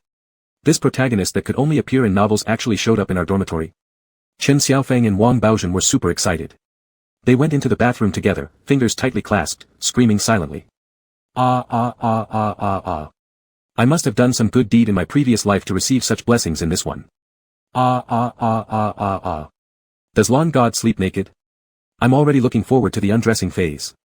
Can I secretly take a few pictures and sell them? Suddenly, a knock came at the door, accompanied by voices. Are you two not going to stop jumping around inside? Jiang Qi said coldly. I need to use the restroom. Coming soon. To cover their tracks, Chen Xiaofeng quickly pressed the flush button and opened the door after waiting a few seconds, trying to explain unconvincingly, my stomach has been uncomfortable recently, always. Jiang Qi curled the corner of his mouth. Always having diarrhea. And needing someone watching beside you. You really have strange tastes. Lying on the chair browsing through his phone, Li Chenlan smiled faintly. In terms of translation. Diarrhea? This kind of description is quite rare. No regrets switching dormitories. It's getting more interesting. Lan God, Wang Baozhen approached shyly holding his phone. We have a group chat in 502, would you like to join? Li Chenlan lifted his eyelids. Since I've switched rooms, of course I should join. Yes. Lan God is really approachable. Wang Baozhen drew an orlogive gesture in his heart, suddenly remembering something, and revealed a constipated expression. Lan God, there's a question. Li Chenlan's tone was lazy, his gaze always flickering over the bathroom door. If the group name is a bit unconventional, would you mind? Wang Baozhen poked his fingers nervously, feeling uneasy. Li Chenlan smiled faintly. Add me in and see. I've already added. Chen Xiaofeng acted quickly. Brother Lan, look fast. Li Chenlan lowered his eyes, fixing his gaze on the screen, immediately spotting the group name. 3 idiots create havoc in Bollywood. He twitched the corner of his mouth, his eyebrows curving. Shouldn't we change the name? Wang Baozhen. I knew it. How could Lan God possibly want to join such a ridiculous club? Let's switch to something more serious. In fact, he was quite reluctant to let it go. After all, this was one of the rare pleasures for struggling college students. Preparing for postgraduate exams would be even more tedious. And just as his fingers began to move, he heard the next lazy sentence, change it to, 4 fools havoc in Bollywood. Wang Baozhen suddenly looked up, his reaction instantaneous, his eyes twinkling with moved light. Lan God, you. Oh no. Why did I suddenly pick up the chopsticks? Because my favorite just appeared. After being reminded by Li Chenlan, Jiang Qi realized that his makeup hadn't been removed thoroughly enough. He went back to the bathroom and carefully washed his face with cleansing cream twice. He truly regretted agreeing to join the live streaming club as a hostess with Guo Kaihua. That girl seemed normal on the surface, but her head was full of yellow pigment. She always came up with various novel ideas. And even though they said they wouldn't show their faces, she insisted on wearing makeup. She justified it by saying something about entering the role faster. But then again, Li Chenlan's observation is really keen. How could he notice such details? Jiang Qi pushed open the door and saw the two fools showing off around the new roommate like peacocks opening their tails. On purpose, he walked around them, opened the cabinet, and found a set of new pajamas. His shirt collar had been wet by water droplets when washing his face, sticking uncomfortably to his skin. Thus, he quickly took off his top, revealing a smooth spine line, and put the dry undershirt over his head. Before the clothes were completely down, he started taking off his pants. With a well-shaped backside protruding towards a certain direction. Through the narrow gap between the two people, Li Chenlan caught a glimpse. A slim waistline contrasted sharply with the buttocks, creating an obvious proportional appeal. Purely sensual yet alluring, as if inviting him. His gaze darkened a little, and inexplicably, a thought popped into his mind. So it turns out living in this dorm room could have its perks. If only I knew earlier. After changing into large shorts, Jiang Qi climbed onto the bunk bed and pulled the curtain tight. Hearing the noise, the two fools turned their heads at the same time. Brother Qi, going to sleep so early? Not playing a couple of rounds? Got an 8 a.m. tomorrow, don't want to be late. Jiang Qi's deep, hoarse voice came out. Chen Xiaofeng wanted to persuade, come on, there's still plenty of time. Wang Baozhen plays legacy very fast, basically. Not even quick shots work, Jiang Qi interjected, I'm going to sleep. Or else I'll beat your asses to death. Do you guys know how I spent my afternoon? My thighs hurt from dancing. Li Chenlan squinted his eyes. What kind of dance rubs against the thighs? Normally, isn't it about clenching tightly? Chapter 33, could I possibly tell you about the bull dance? Morning is when one's mind is fuzziest. Jiang Qi hit the snooze button, mechanically flipped over, got out of bed, and headed towards the bathroom. Half asleep, he opened the door, only to be greeted by a tall, elegant figure. He froze for a moment, not processing what was happening. His gaze trailed downward. What the hell? It's still freaking. Damn it, why don't you close the bathroom door when using it? Jiang Qi finally regained his senses, with his cheeks flushing red as he turned back and closed the door. Walking quickly back to his position, he could still feel an upsurge of blood in his abdomen. A few minutes later, Li Chenlan came out from the bathroom, with a corner of his lips curled into an ambiguous smile, looking especially aggravating. Sorry, used to living in a two-person dorm. Jiang Qi let out a faint, Are two-person dorms this open? You can just randomly watch someone using the restroom. If we're this intimate, then why move out? No wonder some people on the forum say you're disloyal. He glanced at Li Chenlan and moved toward the bathroom. As he passed the man-shaped object, his arm was grabbed. You shouldn't believe those rumors about me. The warmth from the fingertips felt like they could burn through the skin. Jiang Qi uncomfortably shrugged them off. What rumors? Haven't heard any. TSK, there are too many rumors. Which one are you talking about? Is it about sleeping with 7 women at night, or being capable of something extraordinary, or being unfaithful, or leading an army of scoundrels? This time, the smile on Li Chenlan's face slightly froze. Actually, I am still. Damn. Such a shameful word, he didn't even get a chance to speak it before Jiang Qi nimbly slipped into the bathroom. Staring at the tightly shut old wooden door, Li Chenlan straightened his lips, pulled out his phone, and directly sent a message. Admin, delete all posts on the forum about me. Admin, if I see another baseless post, especially ones calling me scum, you're dead. The forum moderator groggily opened their phone and instantly wanted to cry, another day where resignation feels like the only option. After the 8 a.m. class, Jiang Qi stood up to tidy his school bag, catching a glimpse of the figure by the door with his peripheral vision. He immediately turned around and ran backwards. But before he could leave, Guo Kaihua flashed a big toothy grin that was full of mischief. Shao Qi. Do you have some free time later? Jiang Qi. No time. Not anytime soon. With no expression on his face, he stepped into the corridor. Don't show leniency to this woman, otherwise she'll become insufferable. Shao Qi, Guo Kaihua remained undeterred, sticking to him like a sticky plaster. Yesterday, after I reflected, I realized that the split action did indeed trouble you a bit. Jiang Qi, was that troubling? That was life-threatening. The tendons near his thighs are still strained. Let's change the style. Guo Kaihua's eyes shone brightly like a high-wattage light bulb. Have you seen the popular boy group dances recently? Their waists are almost making me melt inside. She wasn't exaggerating. She was kept awake until midnight last night watching videos. Definitely the bull dance, it made her want to fly there and directly set up a champagne tower. Unfortunately, poverty limited her ability to act. Shao Qi, I think your waist won't be a problem either, it will definitely twist softer than theirs. Guo Kaihua was full of excitement, as if she had already imagined the scene and was lost in it. Jiang Qi twitched his lips, don't even think about it, there's no way I'm going down that route.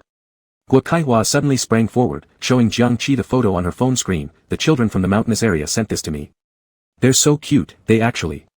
Jiang Qi closed his eyes, took a deep breath, and then opened them again. I'll go find you at 7 after dinner. After saying that, he walked away, not wanting to look back. Guo Kaihua excitedly jumped up, alright, see you there. Oh, Shao Qi, eat less tonight. For a slimmer waistline. Seeing Jiang Qi waving his hand impatiently, Guo Kaihua still stood there, unable to suppress her smile. How fortunate would it be to witness such a brother dancing provocatively. While lost in thought, a chilling voice suddenly sounded in her ears. What are you scheming with Jiang Qi now? Guo Kaihua turned around, recognizing who it was, and took a step back in disgust. Mind your own business. Gu Mo sneered, talking to me like that, aren't you afraid of what my brother might do to you? Ugh, Guo Kaihua cut him off, what is your brother? Worth mentioning. Could you just leave me alone from now on? Pretend we've never met. As soon as you get close, I can smell something overtly flirtatious and sly. Gu Mo grabbed her nose, if it weren't for maintaining the environment of University A, I would have thrown up. Gu Mo's smile faded, his expression turned gloomy, I'm warning you, don't be too arrogant. If I wanted to deal with you, it would be as easy as pie. Don't boast, Guo Kaihua said with a dismissive sneer, delete the negative comments about you on the forum first before acting all high and mighty. Shit, you're just watching too many dramas. With that, she walked away, her phone ringing just then, so she placed it to her ear. Ah, it's nothing, I just ran into a. Standing in place, Gu Mo's face was pale with anger, his fists clenched tightly. He silently ridiculed her inside his heart, you kind of pauper, do you really think someone will support you? Just wait, sooner or later, I'll teach you how to grovel. After the criminal litigation class in the afternoon, Jiang Qi was preparing to head to the cafeteria to replenish his energy, then go to the gym to train his core strength. But as soon as he smelled the aroma of braised chicken over rice, he remembered Guo Caihua's advice. Eat less, tonight, you'll need to twist your waist. Jiang Qi, professional host, thought to himself, alright, training with an empty stomach, the abs line will be more noticeable. With that in mind, he redirected his steps towards the training hall. Li Chenlan, who was waiting like a rabbit for A at the cafeteria, waited for half a day without seeing anyone. Then he pulled out his phone to send a message. He clicked on the avatar and as his fingertips touched the keyboard, he paused abruptly. Isn't sending a private message too obvious? Why not try group chat? Topsy, what are you guys having for dinner tonight? How about I treat you all? The group replied instantly. Leaning Pagoda, it's God of Lake. So much want to go. But what can I do? The society has activities tonight. Wawa. Solo lead, I can't make it either, blocked by my dating partner at the school gate. Leaning Pagoda, what? Shocking face JGP. Is this the person you mentioned last time who wears women's clothing? Solo lead, yes, it's him. Got any spare time to rescue me? Leaning Pagoda, no time. Solo lead, roll. Li Chenlan stared at his phone for a while, then his fingertip dropped again. Top C at Jiang Qi, how about you? Jiang Qi, busy tonight, won't eat. Li Chenlan's lips curled downward, his handsome face extremely cold. Top C at Jiang Qi, what important matter could keep you too busy to even have a meal? Just finished doing the plank exercise, Jiang Qi faced the mirror, lifting his shirt to pat his very low body fat rate waistline. When the message suddenly popped up, he glanced at it and shrugged. Go for bull dance. Could I possibly tell you about it? Chapter 34, that tiny waist, too sexy. As Jiang Qi entered the live streaming club, Guo Kaihua was grinning like an idiot at her phone screen. The scene resembled young men and women who could only adhere to chastity due to poverty. Lost in the internet beyond redemption. Humph. Jiang Qi clenched his fists and coughed lightly. Guo Kaihua looked up with glowing eyes, Shao Qi. You finally came. Jiang Qi's lips parted, about to speak, but then he heard the next sentence. Lift your shirt so I can check if you've overeaten tonight. Jiang Qi. Woman, have a little decorum. First wipe the drool from the corner of your mouth before asking me to take off my shirt. Despite his silent complaints, Jiang Qi lifted his half sleeve, revealing the abs he had been practicing. His bones were long and lean, even after building muscles, they stretched out making them appear thin and delicate. Coupled with his cold white skin, it created a superb effect, exactly what girls love. Shao Qi. Guo Caihua's eyes shone brightly, whoa whoa whoa. Sister will reward you with a champagne tower. You're absolutely destined for the nightclub scene. Jiang Qi lowered his half sleeve and spoke indifferently, do you have any tissue? Wipe your mouth. See Hasaiha, Guo Kaihua blinked, I can suck it back in. Because of limited shooting time, she didn't dare to waste any more time, quickly handing him the phone, just do this part. The background music is quite retro, and the moves are simple too. Mainly, you need to be able to twist and seduce. By the way, forgot to ask you. Shao Qi, is your pelvis flexible? Jiang Qi regretted for the 10,000th time joining the live streaming club. Listen, what kind of lewd words are those? Am I, as a man, required to have a flexible pelvis? Before Jiang Qi could respond, Guo Kaihua ran to grab clothes. When she returned, she noticed Jiang Qi practicing the moves in front of the mirror. Though K-dance was easy to learn, mastering its essence wasn't that simple. Especially hitting the beats and twisting the waist and hips, even the slightest rigidity in limbs made it difficult to replicate. Initially, Guo Kaihua didn't set such high requirements. As long as the looks were there and the body was good enough, traffic would still be gained. But when she saw Jiang Qi quickly grasp the essentials of the moves, gracefully swaying his waist with the music, 2 light bulbs in her mind lit up instantly. Oh my! You dance so well. Absolutely ready to debut in a group. Xiao Qi, have you practiced dancing before? Jiang Qi paused his moves, pulled back his leg and turned around, not professionally, mostly self-taught. Guo Kaihua clasped her hands on her cheeks. Talent is something that truly makes one envious. Jiang Qi glanced at the clothes in her arms, wear a white shirt and black pants. Also with a high waist cut. Guo Kaihua nodded, yes, since it's a reproduction, we should try our best to restore the original. She raised her other hand. To add some mystery, we need to wear lace-eye masks. Jiang Qi tilted his head slightly, isn't it to keep faces hidden? By the time they finished filming and returned to the dormitory, it was almost 9 o'clock. Jiang Qi's pelvis hurt from all the twisting, and as he walked into the dormitory building, the dorm supervisor greeted him again. Xiao Qi went to work part-time. Ah, look how tired you are, your face is pale. Hurry up and eat some tonics, don't let kidney deficiency start at a young age. Come here, auntie will give you some goji berries. Take them back and soak them in hot water. Not taking care of your health now means diseases later in life. Jiang Qi waved his hand and squeezed out a fake smile. Thanks, auntie, no need. If you want tonics, take some yourself. You're already over 30 and managing the male dormitory. I'm worried you won't hold up. I'm fine. My friend went to the sports school, the aunt said calmly, she's the one who really can't handle it. Jiang Qi. He climbed upstairs, pushed open the door to the dorm room, and saw the pitch-black darkness in front of him. Why isn't the light on? Is no one here? As the lights turned on, the statue-like figure sitting stiffly on the chair caught his eye. Jiang Qi froze in shock. Damn. You scared the crap out of me, sitting there silently pretending to be a ghost. Where did you go? Li Chenlan's voice was deep and icy, as though restrained for a long time during the coldest winter days, coming out sharp with ice chips. Jiang Qi walked back to his spot, causing his previously unexercised pelvis pain due to walking awkwardly. Nowhere. Do you expect me to report every place I visit to you? Do you think you're a notepad? SSSS, waist hurts. Jiang Qi held his lower back. Next time, Guo Kaihua could kneel and beg me, but it wouldn't help. No one messes with people like her. Li Chenlan's face turned even colder. What exactly is our relationship? After asking that, he suddenly stood up, his imposing presence radiating an immense pressure as he approached Jiang Qi. The latter froze, one hand leaning on the table. What relationship? Employment? Did you pay me a dime? You owe me. Roommate. Li Chenlan's thin lips emphasized the words heavily, we are close, inseparable roommates. Centuries of reincarnation brought us together. We're sharing the same dormitory, how deep must our bond be? And yet you sneak around behind my back with others. Painful waste too. Tell me, how exactly have you been playing? His dark pupils glimmered with depth, reflecting Jiang Qi's shocked expression, his mouth agape and unable to close. Shit, I knew this guy was weird, but didn't expect mental issues already. Should we call the police? I'm afraid room 502 will go into emergency panic mode. Oh crap, my pelvic bone. Jiang Qi struggled to maintain balance, instinctively falling backward. A strong arm immediately held him firmly by the waist. The warmth from the palm penetrating through the fabric, burning every pore on Jiang Qi's skin. Realizing it late, Jiang Qi pushed Li Chenlan away. Damn, what's wrong with you? If there's any fate between us, it's bad karma. Li Chenlan staggered back a few steps before steadying himself. His expression darkened momentarily, perhaps pondering something, then cracked a smirk, just joking. I lost my appetite tonight since you weren't in the canteen. Let's plan to go again next time, alright? I'll treat you. These last 3 words mattered most. After hearing them, Jiang Qi's expression softened slightly. We'll see. Not every time will there be a chance for us to go together. With that, Jiang Qi grabbed some clean clothes heading toward the restroom, but just before closing the door, he added, I'll try. After all, this antagonist was the only one who didn't dislike him since entering the story. Li Chenlan's furrowed brows relaxed, and the corner of his mouth curved into a satisfied smile. When Jiang Qi came out after showering, he carried a fresh, invigorated air about him. Just then, the other 2 roommates returned, laughing happily. Brother Qi, you've bathed in front of us once more, treating us like family.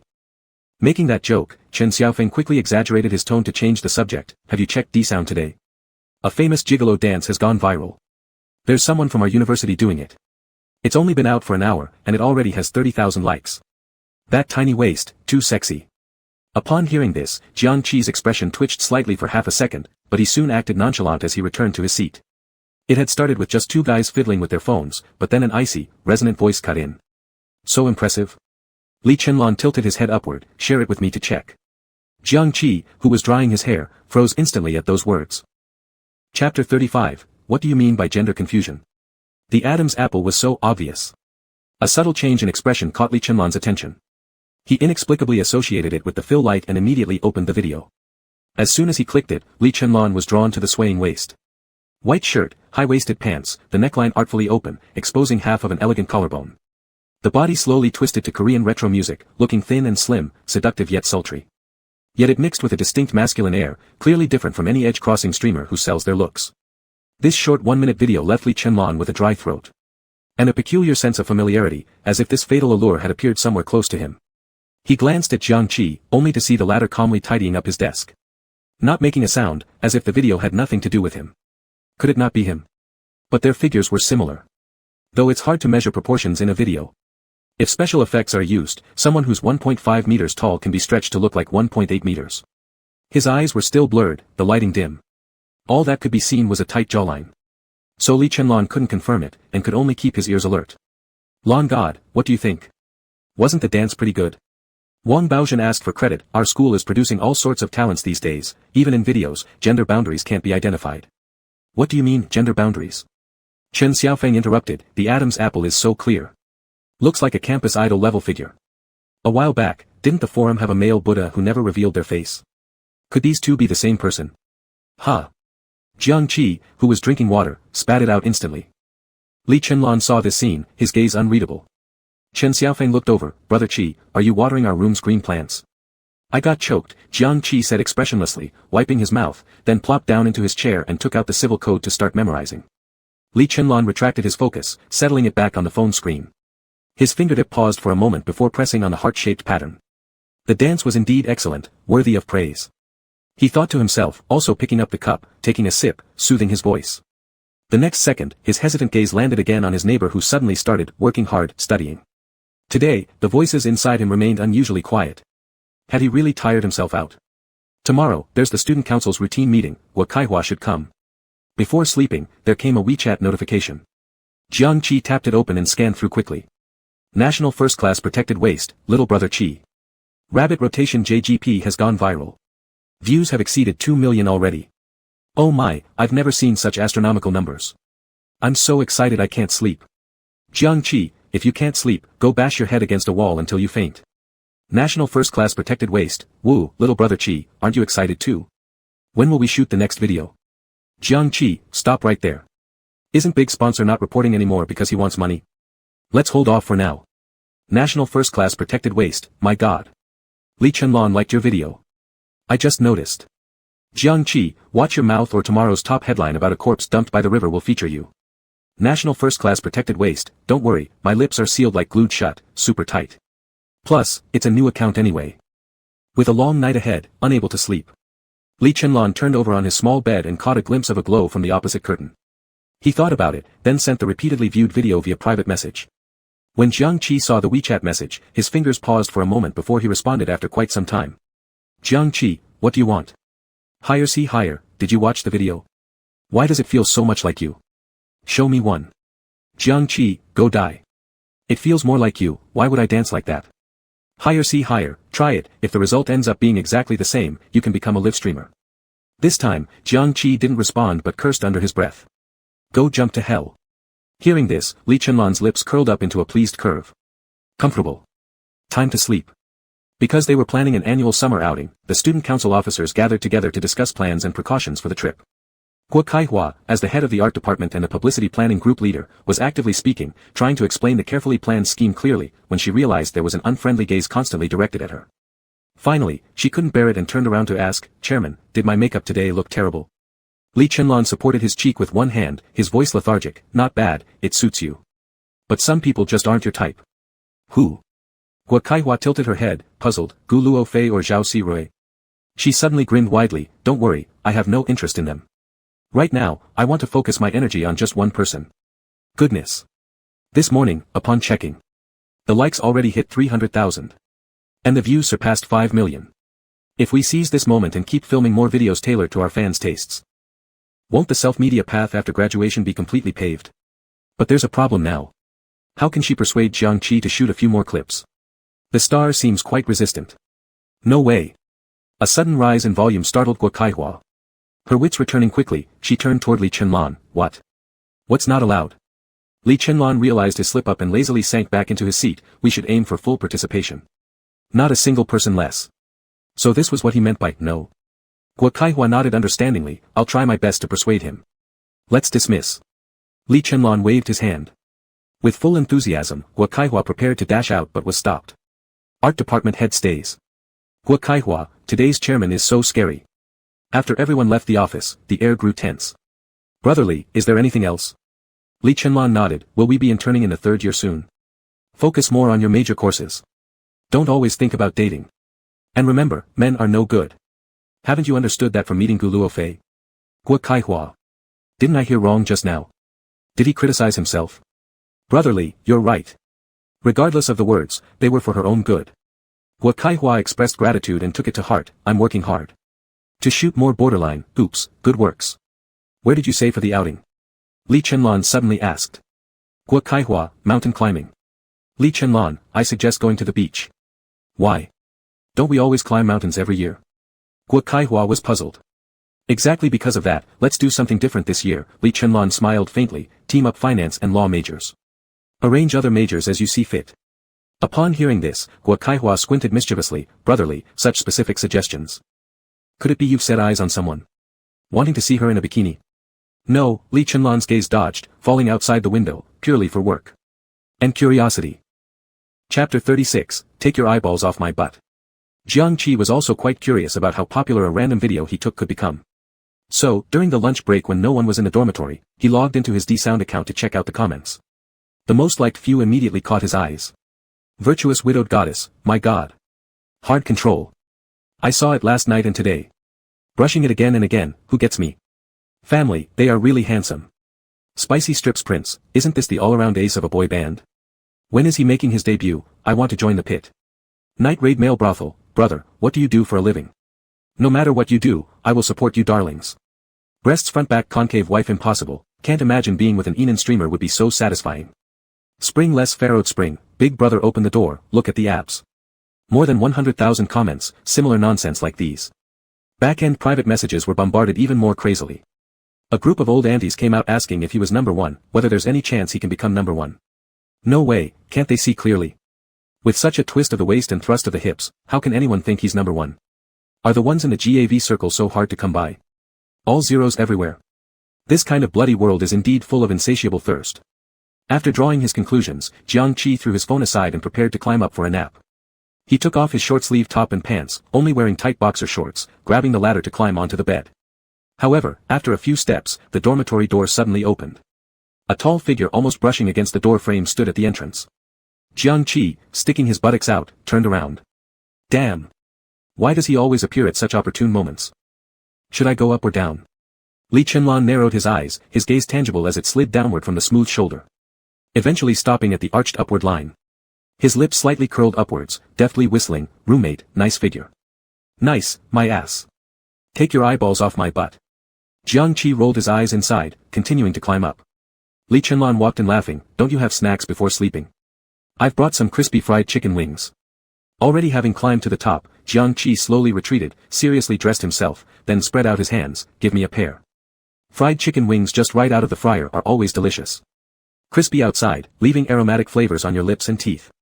After finishing a pair quickly, Jiang Qi found his fingertips oily, thus licking them with his tongue. The bright red color caught Li Chenlan's attention, darkening his pupils. Even though it was an unconscious move, it seemed exceptionally seductive when done by Jiang Qi. As if a cat claw had scratched the tip of the heart, itchy but without knowing how to relieve it. Li Chenlan picked up the cup beside him, drank a mouthful, trying to alleviate the inner heat, then asked. The school has organized a summer trip, are you going? No, Jiang Qi replied decisively, reaching for another piece of chicken wing. What summer tour is that anyway? It's just an excuse for rich second generation to flaunt wealth. To climb a mountain requires 2 days stay in 5-star hotels. And what high consumption items haven't you sneaked in? Li Chenlong frowned, it's free this time, no cost required. Jiang Qi raised his eyelids, there's such a good deal. Still not going, waste of time. Too probable to bump into the landlord's foolish sons. And overly dramatic green teas full of bad intentions. Free or not, won't watch their performance. What if paid? Li Chenlong tilted his head pondering. After a day of courses, the Maybach was already waiting at the school gate. When Gu Mo carried a limited edition men's handbag into the back seat, he noticed that Gu Luo Fei had got in the car early. Big brother, you have fewer classes this afternoon? Gu Mo asked softly, batting her long lashes. Gu Luo Fei was obviously absent-minded, staring at the phone unblinkingly. Yes, only one session of monetary economics this afternoon. Oh, Gu Mo nodded obediently, then moved closer to Gu Luo Fei. Brother, are you handling company affairs? The sudden proximity made Gu Luo Fei feel somewhat uncomfortable, shifting a bit aside, still dealing with Aunt Sue's issues. Even though it was an unintentional action, Gu Mo still changed expression. In merely half a second, he forcibly suppressed the unpleasantness in his heart, asking doubtfully, isn't 50 million yuan given to Aunt Sue? How is it still not resolved? Could it be that she's making excessive demands and trying to extort more? Upon hearing this, Gu Luo Fei frowned and turned his head. How is it extortion? Aunt Sue indeed has a son with ALS. Now, we need to provide proof of income for her son to be admitted into a special hospital. He paused, his voice turning colder. Gu Mo, do you always speculate about others like this? No, not really, Gu Mo stumbled, momentarily flustered. You've misunderstood me. I was just harmed too many times before, so. He stopped himself mid-sentence, his eyes brimming with red. This sight tugged at Gu Luo Fei's heartstrings. Xiao Mo, I'm sorry, it's my fault for reminding you of those painful memories. Before coming back to the Gu family, you suffered a lot. It's normal for you to be cautious now. Don't worry, as long as I'm here, no one will dare to bully you anymore. As he spoke, he extended an arm around Gu Mo's shoulder, gently pulling him closer into a warm embrace. Gu Mo was delicate, boneless in his grasp. This evoked pity from within Gu Luo Fei while giving him an indescribable sense of satisfaction. But when Gu Luo Fei closed his eyes, intending to lose himself in the moment, another face flashed across his mind. An unexpected scolding resounded in his ears. Idiot, take your green tea younger brother and get out of my sight. Gu Luo Fei snapped open his eyes, his back hair standing on end. Damn it. Was being scolded also intoxicating? The Maybach returned to the Gu family mansion. Stepping out of the car, the two brothers noticed only one light in the grand villa was still lit. Were they all slacking off? Not even bothering to prepare dinner? What on earth was Mama Wang doing? This was the time she should have been there to greet them. Furrowing his brow, Gu Luo Fei strode through the door, catching sight of the housekeeper rushing worriedly out of the kitchen. Young Master Gu, second young master, did you finish school so early today? Dinner isn't ready yet. If you're hungry, we can order takeaway. Despite his effort, cooking wasn't exactly a mastered skill. Gu Luo Fei asked curiously, where's Mama Wang? The housekeeper glanced at Gu Mo who acted as if he didn't notice, placing the handbag by the entrance and walking straight into the living room. I'd like Korean-style fried chicken, spicy sweet flavor please.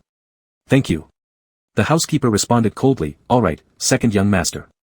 10 minutes later, Gu Luo Fei's furious voice echoed through the first floor. What? Mama Wang resigned, and also incited the temporary labor market to refuse working for our Gu family? He gritted his teeth, this is going too far. Do they think our Gu family is soft clay that anyone can tread upon? Aunt Sue was fired. She herself resigned. Where does this compensation come from? The housekeeper subtly sighed. Mama Wang said she has consulted a lawyer. She is fully entitled to seek compensation if forced to resign. If taken to court, there's an 80% chance of winning. Also, the lawyer had her pass along a message to you. If the case involves multiple employees, the nature may change. It could involve allegations of employee abuse. Abuse? Gu Luo Fei almost laughed in rage. I know a bit about the law. Not even touching a finger counts as abuse. The housekeeper, verbal insults are considered a form of abuse. Gu Luo Fei, is that the lawyer's exact words? The housekeeper nodded. Gu Luo Fei ground his back molars together. Which law firm is it? I'll meet him myself. Not sure, the housekeeper answered truthfully, just knows his surname is Jiang. Gu Luo Fei froze in shock. Surname Jiang. Isn't that too much of a coincidence? Chapter 37, No Money. How about a few cents? When the part-time mother of the tragic female lead walked in, Shenting quickly closed Douyin. He tried to mask his accelerated heart rate with as calm a tone as possible. Is there something wrong? Li Roof placed the jujube and wolfberry water on the bedside table, her voice full of concern. How are you feeling? Do you still feel dizzy? I'm fine. Shenting turned his face away. Suddenly, Li Roof felt something was off. Why are your cheeks so red? Are you running a fever? As she said this, she reached out to touch his forehead. In a panic, Shenting blocked her movement, not realizing he had touched something. The phone screen suddenly lit up, playing music that he'd heard dozens of times. Startled, Li Roof glanced over and noticed the particularly wriggling figure displayed. Don't look. Shen Ting hurriedly tried to block her view, but his mother was faster. She immediately snatched the phone, stood up, and an enigmatic smile curved her lips. Little Ting, so you like this kind of thing? Not bad at all. Could you share it with Mom?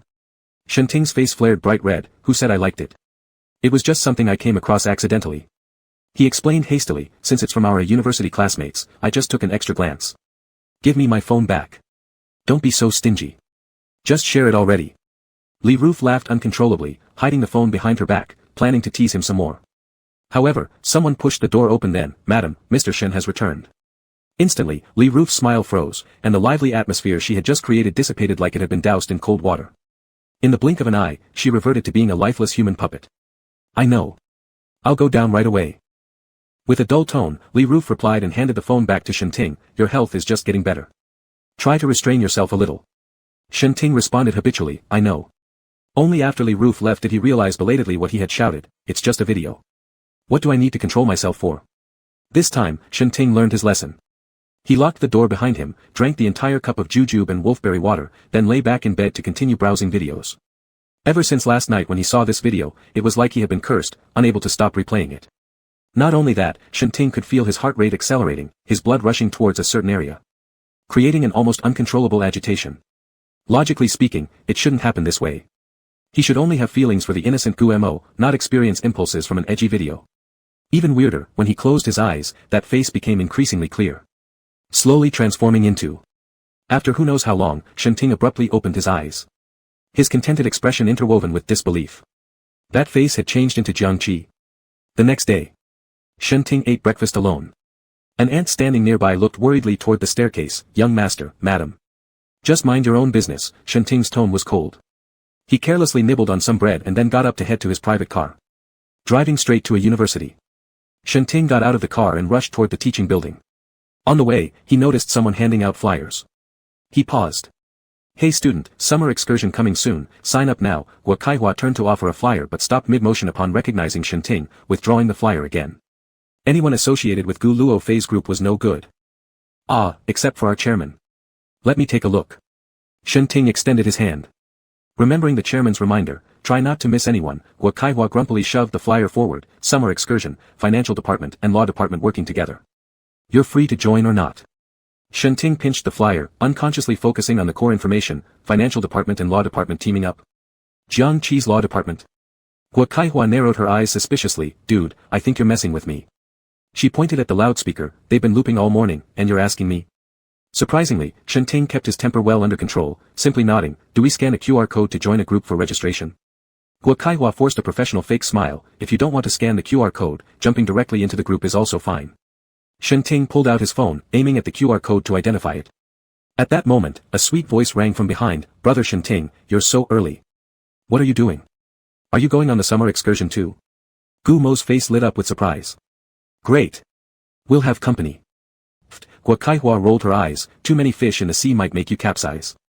For a fleeting moment, Gu Mo's expression darkened, but she plastered on a radiant smile when she turned to Shen Ting. Brother Shen Ting, don't believe the rumors. Actually, After joining the group chat, Shen Ting finally looked up. What rumor? Gu Mo was surprised. Brother Shen Ting, didn't you hear me talking just now? Sorry, Shen Ting put his phone back in his pocket. I had something to deal with, so I wasn't paying attention. What did you say? Nothing. Gu Mo's smile faded somewhat. I need to go to class first. We'll talk when I have time. She finished speaking and started walking away. It seems that being too proactive isn't appreciated. Maintaining a bit of distance is better. Just wait, within 10 seconds. Shen Ting will catch up, paying for his earlier dismissiveness.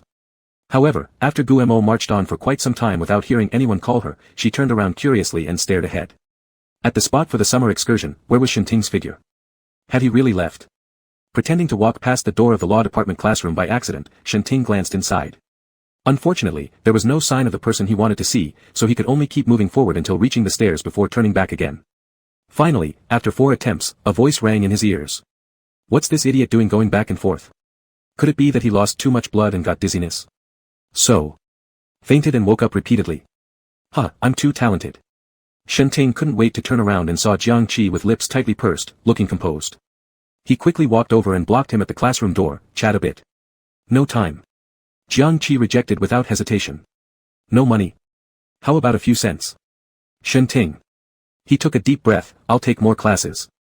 Jiang Qi immediately showed a bright smile. Mr. Employer, please follow me this way. Money really makes even an oddball like Ji push a millstone. Shen Ting wasn't sure whether to be relieved or saddened. He didn't care about his bleak mood anymore as he accompanied Jiang Qi to the corner of the corridor. Add which day? Pay a deposit first. Didn't I send you the price list last time? Jiang Qi pulled out his phone while handling official business matters. Suddenly, Shen Ting turned the screen of his phone toward Jiang Qi, asking in a hoarse voice, is this you? The familiar background music reached his ears, and Jiang Qi didn't even need to look up to know how high the pelvis twist went. He slowly raised his head, and his clear gaze settled on Shen Ting's face. His pale lips opened and closed. Transfer $3,000 as a deposit first, then I'll answer you. Still the same line. No money. Ask a few cents. Chapter 38, Run Fast. That's my blind date. Shen Ting may be a villainous rich second generation, but he still has dignity. Being constantly reminded of money by Jiang Qi in such a way drove him away. His hand that was ready to accept the transfer froze mid-air as the thin figure hurriedly descended the stairs. Jiang Qi lowered his eyes. No. Is this guy playing me? He called me here and doesn't even pay. Wait till I see if I'll bother with him anymore. As Shen Ting, who was pouting, stopped on the stairs, he took out his phone and started operating something. Half a minute later, just as Jiang Qi was about to turn back to his class, he heard the WeChat notification sound. Shen Ting, 500,000, available whenever you're summoned. Jiang Qi, alright boss, I can do interrogation records for you too. Jiang Qi curled his lips and walked towards the classroom. Actually, being overly focused on money is not his fault. Mainly because occasionally a debt collection company pops up, not only sending text messages for repayment reminders, but also making dozens of debt collection calls every day, so much that Jiang Qi no longer wanted to answer unknown numbers. He roughly estimated that the original body had borrowed over 2 million from microloans, all maintained through more loans, accumulating interest over interest.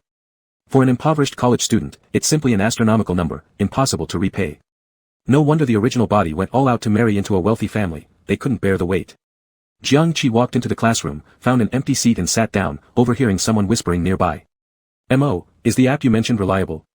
I want to buy a bag recently, but I'm tight on cash. Can I borrow some money temporarily?" Of course, this app is from our company's subsidiary branch, large platform with guarantees, and even if you're late, there won't be violent debt collection. Gumo's eyes curved, her gaze shining. I'm not encouraging you to borrow money for bags, but youth is so short, why not go crazy once? The girl felt somewhat moved. I think so too. After all, branded bags retain value, and if I don't like them anymore, I can sell them. She took out her phone. I've already downloaded the app, all that's left is recognizing the identity. Suddenly, Jiang Qi from the front row turned around. Classmate, spend according to your means, the one who will cry later because of overspending is yourself.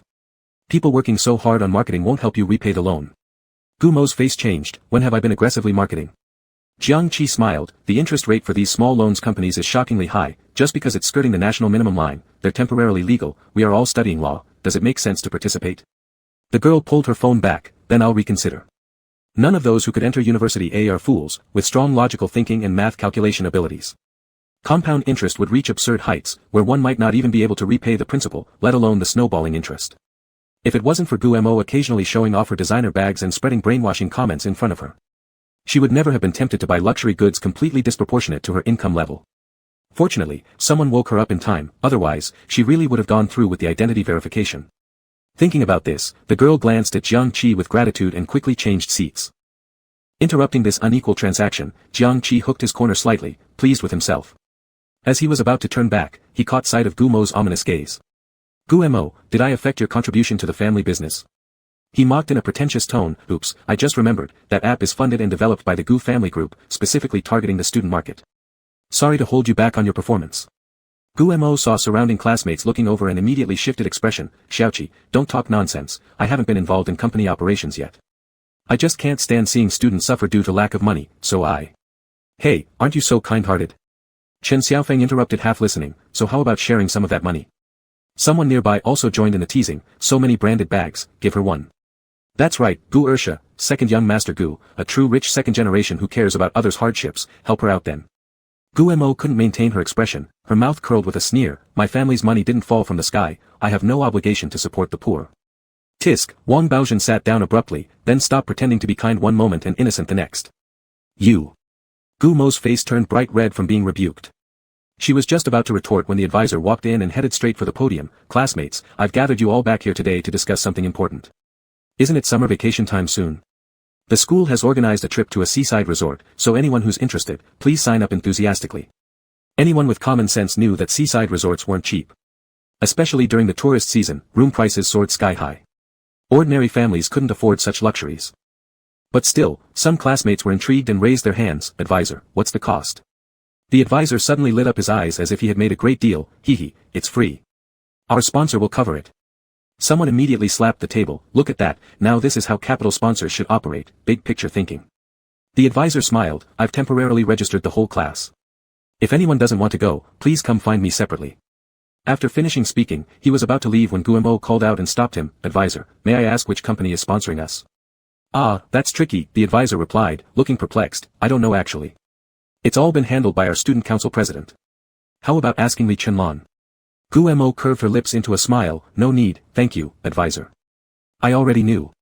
To let me join the summer tour, Li Chenlon must have invested a lot. It really wasn't necessary, even if it wasn't free, I would still go. A few 10,000 yuan costs are nothing to worry about. Realizing this, his smile suddenly froze. That's right, who exactly would care about such an amount of money? Guillermo's darkening gaze unconsciously shifted towards Jiangqi. Classes ended in the afternoon, it was mealtime. Jiangqi was about to head to the canteen to stuff himself when his phone suddenly buzzed with a notification. He took it out and saw that it was a group chat message. For fools raising a storm in Bollywood. Alone leading the trend, going out to eat tonight. We'll host a welcome ceremony for the new roommate. Pagoda shaking river demon, you're footing the bill. Alone leading the chaos, of course. Otherwise, why do you think I worked so hard on my blind date, just to earn some living expenses, right? Pagoda shaking river demon, let's go. Alone leading the chaos at Upper C Upper Lawn God, are you available? Upper C Upper at Jiangqi, are you available? Alone leading the chaos, what kind of strange circular questioning is this? Jiangqi, staring at the screen of his phone, curled the corner of his mouth upwards. Jiangqi, no meat during dinner. Then count me out. Alone leading the chaos, arranged, all-in-one service of grilled skewers and KTV singing. So, half an hour later, several people appeared at the night market stalls in University Town. Boss, 2 pounds of garlic-flavored crayfish, no spice, please, thank you. After ordering the meat skewers, Chen Xiaofeng added another dish. Just after putting down the menu, Wang Baozhen elbowed him beside him. Look over there are beauties. Long black hair, my type. Chen Xiaofeng followed the direction, finding the back view somewhat familiar but couldn't see the face clearly, so he moved closer slightly. Her stunning profile looked even more enchanting under the lamplight. In particular, during this scorching summer night, youthful hormones were instantly ignited. Pretty good, shall we ask for her WeChat later?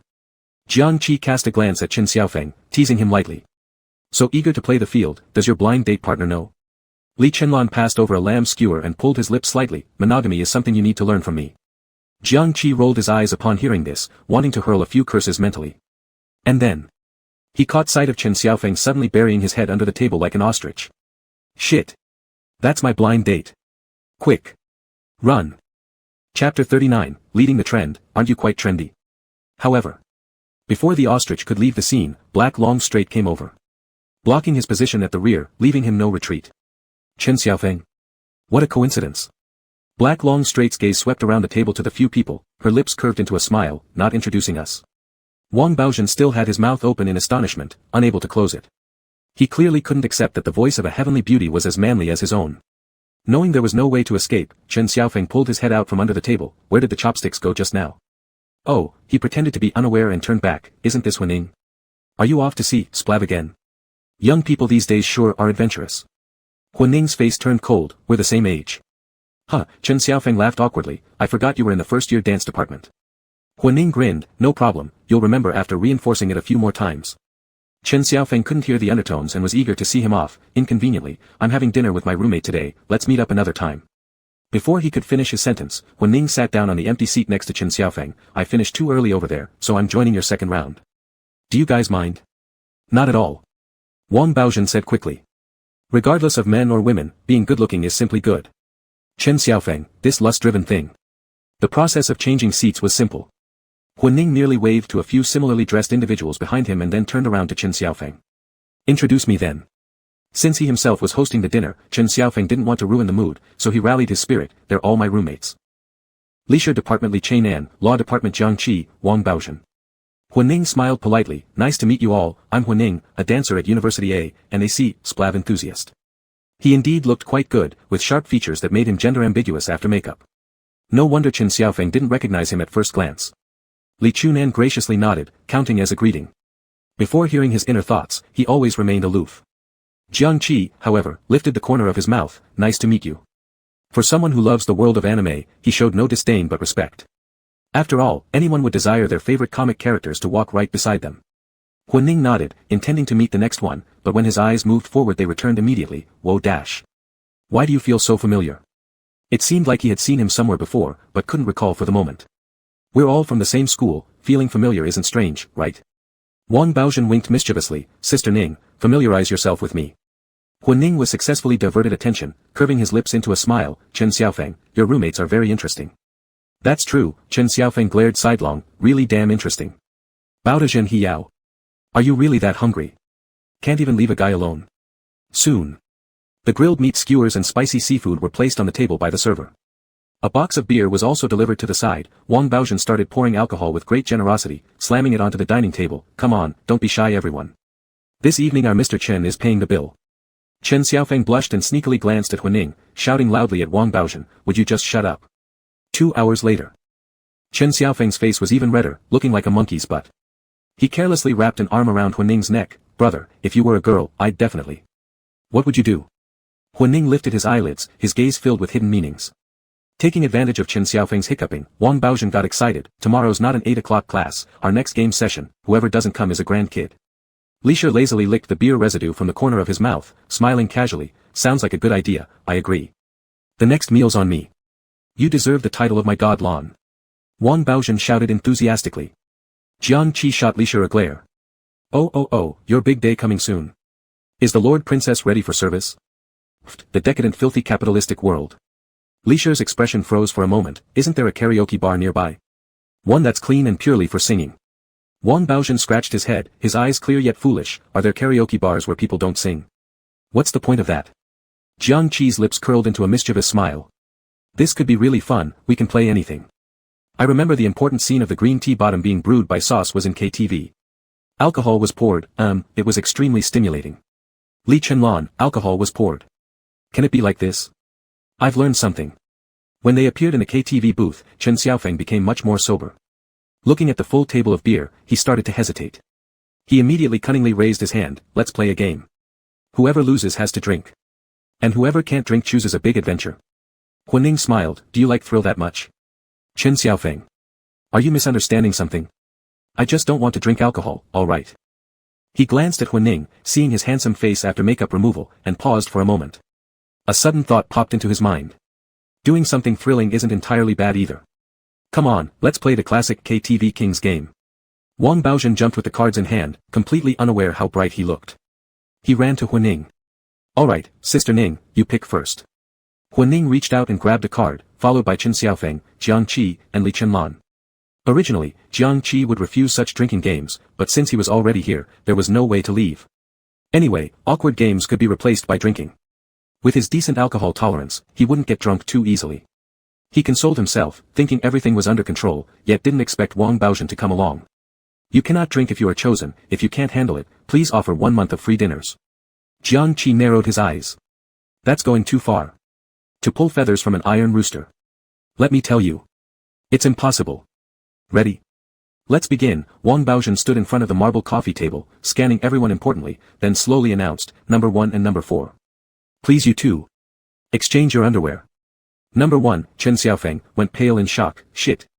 Wang Baozhen, are you a freak? What kind of exchange is this? Hell no. I'm going home. Wang Baozhen laughed triumphantly, leading the trend, aren't you very trendy? Afraid now? Who's the other person? Huaning raised his hand, it's me. Ha ha ha, hurry up and change. Wang Baozhen cheered, instantly igniting the atmosphere in the private room. Jiang Qi couldn't help but laugh along, reminiscing about his innocent student days when even a glance could cause excitement. But soon, he couldn't keep laughing. Because after Chen Xiaofeng shamefully changed his underwear, filled with a strong sense of revenge, he gritted his teeth and announced the next dare. Number 2, wet a tissue and stick it below number 5's abdomen, then use your mouth to pick it up. Jiang Qi glanced at his own card and glared at Li Chenlan. You damn stay away from me. Chapter 40, do you want to play something more exciting? Brother Qi, are you number 5? Wang Baozhen didn't know why he was so excited, jumping around and even trying to take pictures with his phone. I need to document this historic moment and post it directly on the school confession wall. Jiang Qi suddenly looked over, his eyes sharp like a knife. You dare. Wang Baozhen immediately cowered. I don't dare. He sat back down, but the anticipation in his face couldn't be hidden. Jiang Qi retracted his gaze, just as he was about to say, use drinking instead, but caught from the corner of his eye that Li Chenlan had already taken out a tissue. Don't be so serious, right? Why not? Chen Xiaofeng gritted his teeth and interjected, look what I've done. It can't be just me getting soaked in the rain. I'll pull off all your umbrellas. All of them off. He went crazy in his mind, feeling the spot where he'd changed his underwear burning hot. As if all the blood had rushed there, utterly unable to ignore the shame-induced sensation on his skin. Jiang Qi glared sarcastically and was just about to warn him a few words when suddenly Li Chenlan's magnetic voice came. Would soaking the tissue with alcohol work? Jiang Qi lifted his eyes, catching sight of the handsome face under the KTV light, a slight smile curving at the corner of his mouth. Of course not. How about mineral water? That won't work either. Li Chenlan seemed troubled, furrowing his brows in thought for a while, then showing a teasing smile again. What about using my saliva? Mineral water. Jiang Qi voiced hastily, then reiterated emphatically, mineral water. I almost forgot, you're the pervert among perverts. Using saliva-soaked tissues, only someone like you could think of that. Humph, indiscriminate attack, huh? All waiting for Dad here to deal with it. Jiang Qi muttered in curses inside, and amidst the clamor, leaned back, lying flat on the sofa, seemingly resignedly pulling up the hem of his sleeve, exposing half of his lean waist. The cold-toned skin lit up white dazzlingly under the light. Li Chenlan lowered his gaze, his Adam's apple rolling slightly, asking Chen Xiaofeng while turning his head, should I pull down your pants? Pull your mother's ass. Do you believe me if I kick up my heels and quit right now? But before Jiang Qi admitted he couldn't handle it, fearing another death glare from Chen Xiaofeng, who finally felt some fear and cleared his throat, saying, no, never mind. Li Chenlan cast a look of evident mockery, without comment, striding straight over to Jiang Qi, pressing the tissue against his abdomen. Then he bent down. Don't dawdle, it gets chilly when it stays too long. Dithering, are you going to conjure some sorcery next? I'll treat it like a bug bite, I'll apply some medicine when I get home, me. Suddenly, Jiang Qi couldn't keep chattering anymore. Oh. Wang Baozhen couldn't contain the force within him, leaping up screaming, exciting. Too exciting. Jiang Qi sat up with a grim expression, do you want to play something more exciting? The kind where one goes in clean and comes out bloody? Wang Baozhen, forget it, my heart isn't strong enough. This level of excitement is tolerable. Anything more exciting isn't acceptable. A man can't claim himself incapable. Chen Xiaofeng clearly hadn't had his fill yet, glaring with hostility, come on, let's continue. Jiang Qi suddenly stood up, I'll go to the bathroom.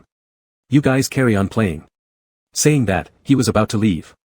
Li Chenlan's voice suddenly called out, I'll go too.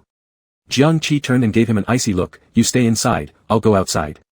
Brother, it's just a trip to the restroom. Are you afraid of getting lost? Must everyone go together? Before Li Chenlan could answer, Jiang Qi rushed out of the private room. Shit, my heart's pounding fast, let me go out and catch some fresh air.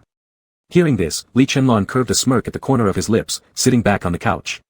Later, they barely played any more games. Wang Baozhen stretched his neck to sing several songs, after which everyone left the KTV and headed back to school. When parting near the dormitory building, Huaning waved at everyone. Today was quite fun, we'll do it again next time. Chen Xiaofeng. Absolutely no way, my heart couldn't take it. As the dormitory was about to lock, there wasn't time for much talk, so the group dashed inside. The dormitory aunt peeked her head out and habitually asked, Little Chi, you're doing a part-time job again. With so many people together. Hey, young people should pay attention to resting more and be a bit restrained. Wang Baozhen turned his head as he climbed the stairs, full of confusion in his expression. What's going on in this aunt's mind? After a simple wash-up, he lay down on the bed. Jiang Qi took a deep breath, then flipped over. Only to find the person on the opposite bed turning toward him, supporting their head with one hand, looking carefree and mocking, as if reminiscing about something. Fuck, should I move out? If I keep sharing a dorm with this psycho, I think I'll go crazy. Li Chenlan hesitated. Huh. There's actually this thought. It needs to be stopped. At 4 in the afternoon, Jiang Qi arrived at Shen's villa. As the first employer for the hard-working college student, he still had some feelings. Willing to provide home service, mainly due to the excessive supply from the tragic heroine. Hello, Teacher Xiaoqi, the young master is waiting for you upstairs. Jiang Qi nodded, hello Aunt Wang. Is your new job going well? Aunt Wang sighed quietly. Although Mr., Mrs., and the young master aren't quite normal mentally, but... She suddenly smiled, compared to the last family, it's definitely better. While changing shoes at the entrance, Jiang Qi hooked his lips upward. That's good, wishing Aunt Wang pleasant work experience. Aunt Wang, hasn't Jiang Qi arrived yet? During their conversation, a head peeked out from the second floor, seeing Jiang Qi looking up, then hurriedly concealed the anticipation, coldly said. Don't waste time, come upstairs immediately. Jiang Qi smiled. Shit, are you holding in poop or what? Should I wait for you a bit? Shenting, can you stop cursing so much? Jiang Qi slightly startled. Where did I curse? Laughed Dai, cursing without mentioning mom is like scraping. Wait, did he hear me cursing? His step paused on the stairs, relifting his head with an examining gaze. But Shenting had already gone back into his bedroom. Jiang Qi put aside his doubts temporarily and continued up the stairs. Passing by a certain room, he heard arguing voices inside. We haven't been in contact for long, why do you always suspect me? Constantly talking about my ex, what about you, running off to have a private meeting with your white moonlight abroad? You didn't even come back when our son attempted suicide, what right do you have to blame me? Smack.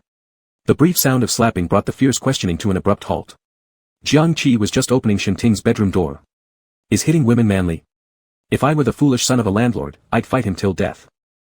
Instead of being a wimp in the bedroom. Chapter 41, What? You call yourself a villain? At this moment, the wimp was sitting by his desk. Jiang Qi closed the door to block out the arguments outside. As he raised his eyes and glanced over, he met Shenting's damp gaze, which seemed as if it had just been injured, full of grievances. All right. Can you focus on class? His voice was softer, placing the backpack next to the desk. He pulled out a calculus book with his long, pale arm. I can wait until your emotions settle. Shenting stared deeply at him. There was no doubt that Jiang Qi stood out in appearance. Even showing only his profile left an incredible impression. His feather-long lashes half-dropped, forming a sharp angle with his prominent nose, and his light pink lips moved slowly, touching the heart with his gentle voice. For a brief moment, his figure overlapped with the dancing shadow in the video. Shenting's breath caught for a second, feeling that he was his redemption. What expression is that? If you're unhappy, go eat shit. If you dare to cry, I'll slap you back. What? You call yourself a villain? Or should I rename you Patrick instead? Shenting. I am really going insane. Thinking he's my salvation. Ha. It'd be good enough not to get pissed off already. Thus, the hard-earned atmosphere of emotional elevation quickly disappeared into thin air under mumbling. No need to calm down, Shenting sniffed. Let's start the lesson directly. Jiang Qi nodded. All right. Anyway, the tutoring fee starts calculating from when you entered. Wasting time calming down isn't economical. Shenting. Thanks for your consideration, really. An hour and a half passed quickly. Jiang Qi picked up his bag and left. Passing the entrance, he waved to the housekeeper, Goodbye, Aunt Wang. Aunt Wang smiled while watching him leave, Come back when you have time. To make money. Dinner time. The rare reunion of the three-member family sat around the dining table. The mistress, red-swollen eyes yet feigning composure, served soup to her son, Little Ting, how was school today? Did you listen to teacher Xiaoqi? This is the old hen soup specially stewed by Aunt Wang. Drink it while it's hot, it will nourish your body.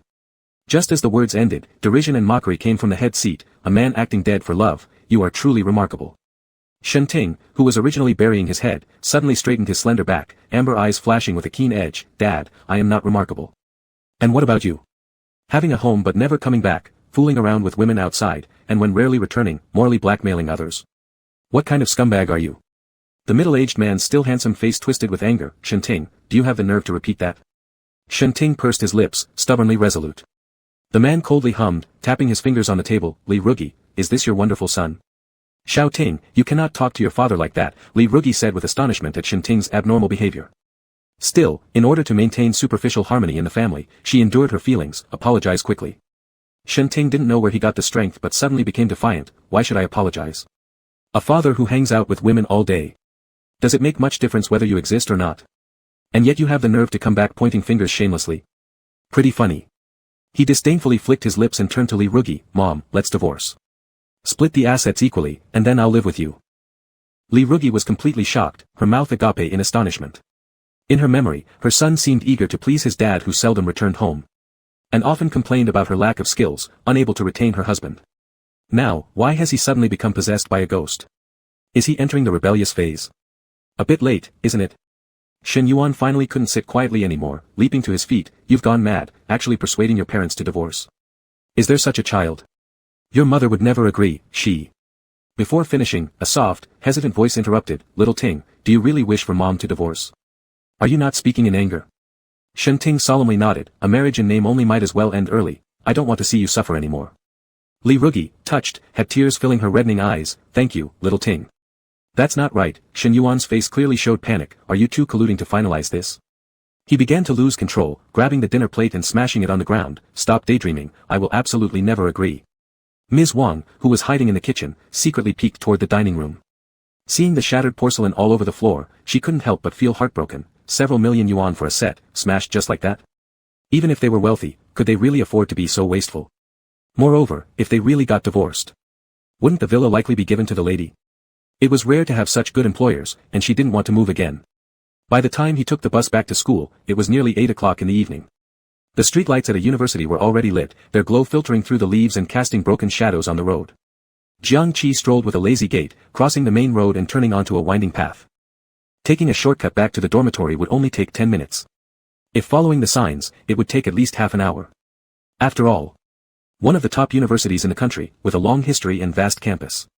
The various department buildings, library, and activity venues were distributed in a complex manner. Freshmen unfamiliar with the campus might even get lost. Some students from different majors might not even meet each other throughout their 4 years at university, only realizing they were alumni when they introduced themselves in society. Despite how hard it was to bump into someone by chance, Jiang Qi still saw a familiar figure in the octagonal pavilion. Huh? Why is this moron here? Could he possibly have some kind of exhibitionism disorder? Is he lurking here to sexually harass others?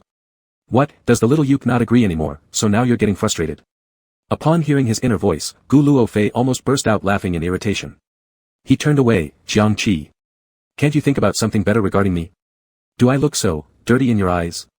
Hey, Mr. Gu, what a coincidence, meeting you here. Jiang Qi gave a fake smile as he greeted him. Did you wait here just to intercept me? Do you want your tuition money back?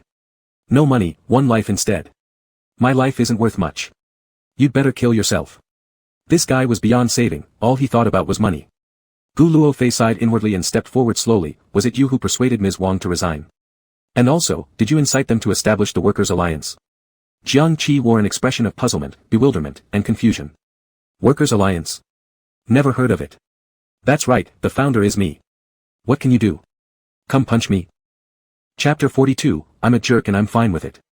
With Jiang Qi currently looking so innocent as if to say, I don't know what you're talking about, this really has nothing to do with me, coupled with the arrogant thought of, what can you do about me? It was incredibly infuriating.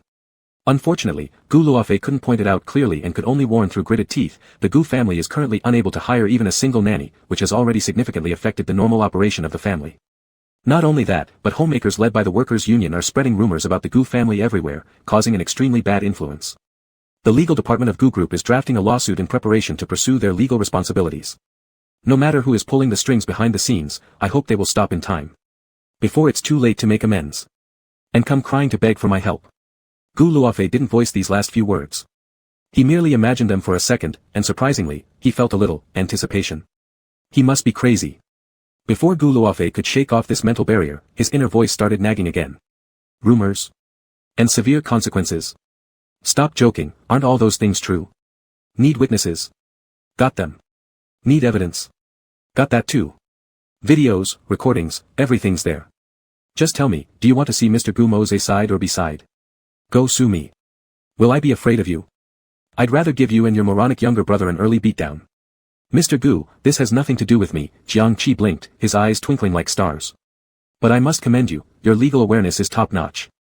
He was just shy of giving him a thumbs up, his face full of praise and admiration, using legal means to protect the rights of weaker groups, truly textbook-level self-rescue.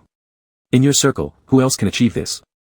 Oh, and by the way, Li Chenlong doesn't match up to you. Gu Luofei. Humph, if I hadn't heard your thoughts. I would have really believed you, not at all. When did you obtain the evidence? How could I not have noticed anything? If this really goes to court and gets exposed by the media, the Gu family will indeed become a laughingstock in your circle. Gu Luofei looked at Jiang Qi suspiciously, his brain working quickly. After a long silence, he finally managed to spit out a sentence. Although I study finance, I also take law as a minor. I still know these basic facts. As long as it has nothing to do with you, I'll leave first. I have other matters to attend to. He had to contact the lawyer immediately. Without 100% certainty, it's better not to make things public yet. This incident, if handled improperly, might lead to problems with the board of directors.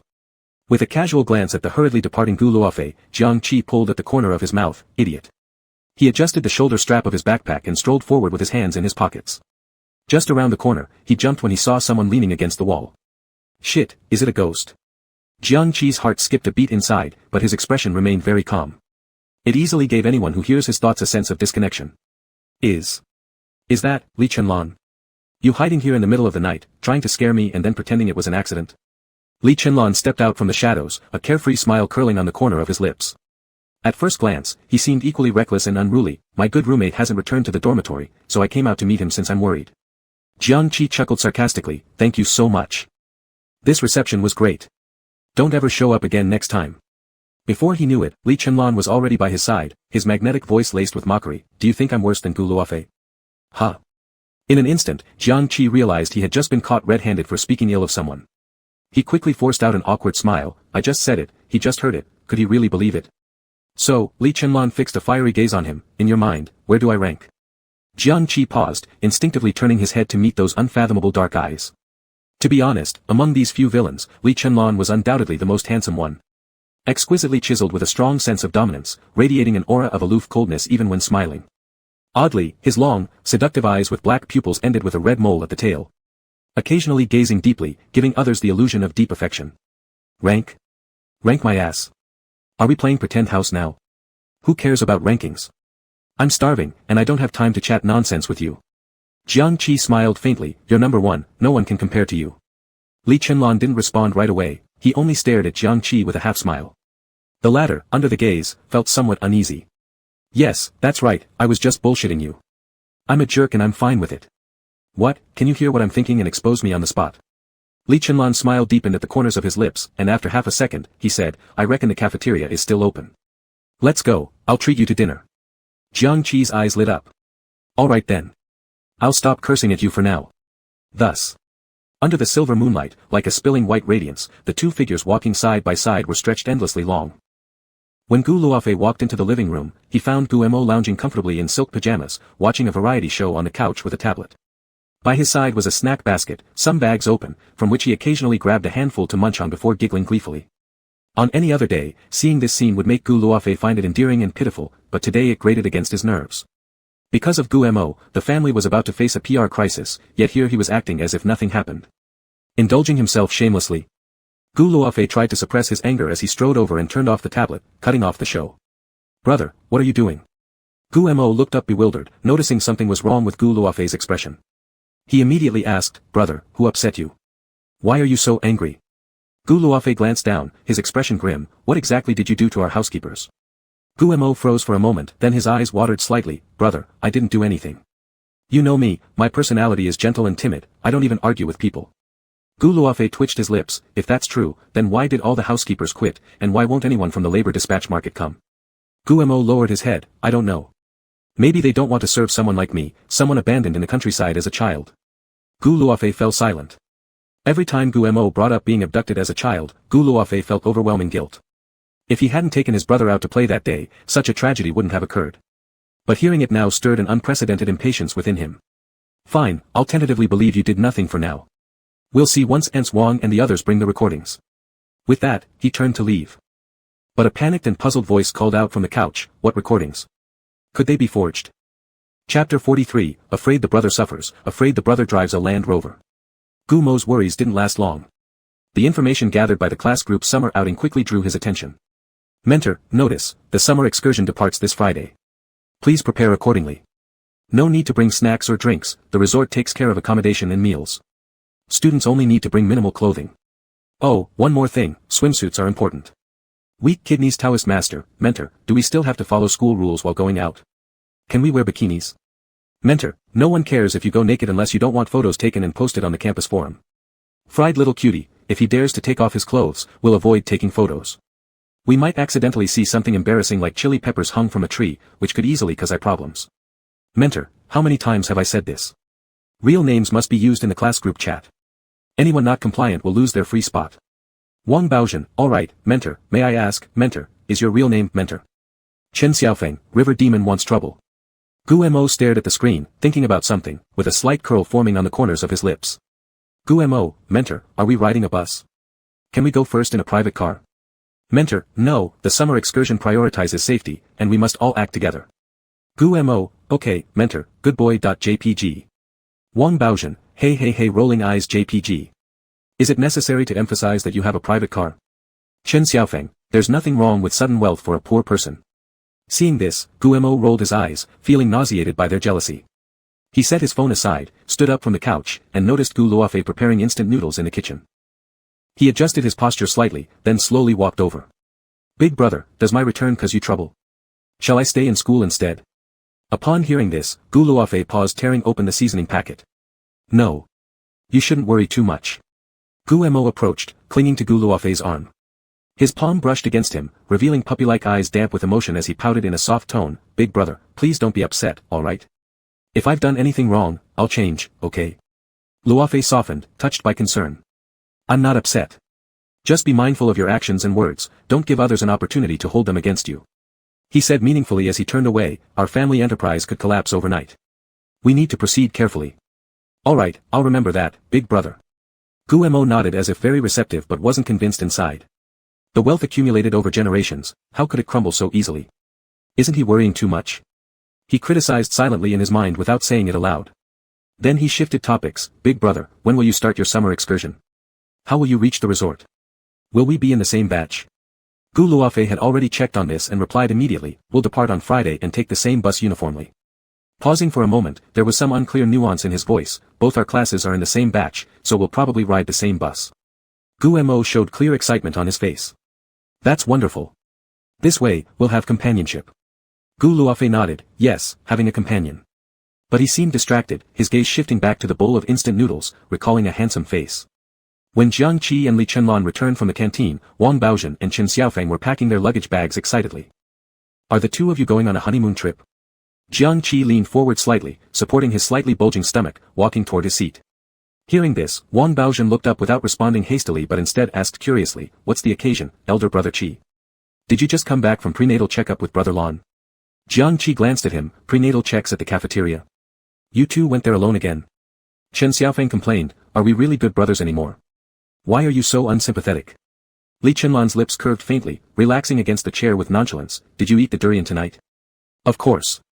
Wang Baozhen revealed an immediate flattery smile, no wonder brother Lan can pick so much flesh-rich durians.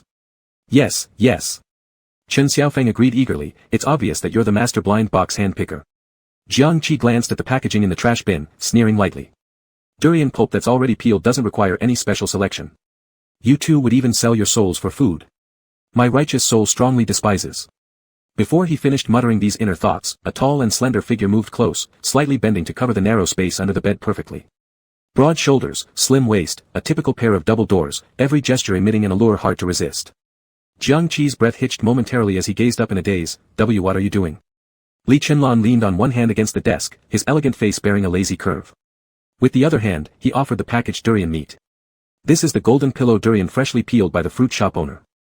I specially kept it for you. It's supposed to have a great texture. Would you like to try? Jiang Qi, brotherly. Stretching out both hands to receive it, his tone was formal, SHS evaluation of you, I think, is spot on. The master blind box picker, you deserve the title. Li Chenlan smiled gently and straightened his posture. Beside him, Chen Xiaofeng glanced over, hey Qi, haven't you seen the class chat? We're departing this Friday for the summer excursion, and the teacher said to bring some clothes and swim trunks. Jiang Qi stuffed a piece of durian into his mouth, I didn't see that, chew chew chew, isn't it only Wednesday today, chew chew chew. Packing tomorrow will be just fine.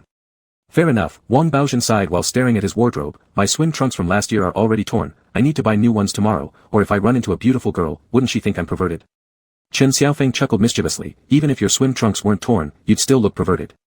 Wang Baozhen glared, however perverted I am, at least I don't wear someone else's underwear. Chen Xiaofeng's smile froze instantly as he lunged forward and strangled Wang Baozhen by the neck, you dare say.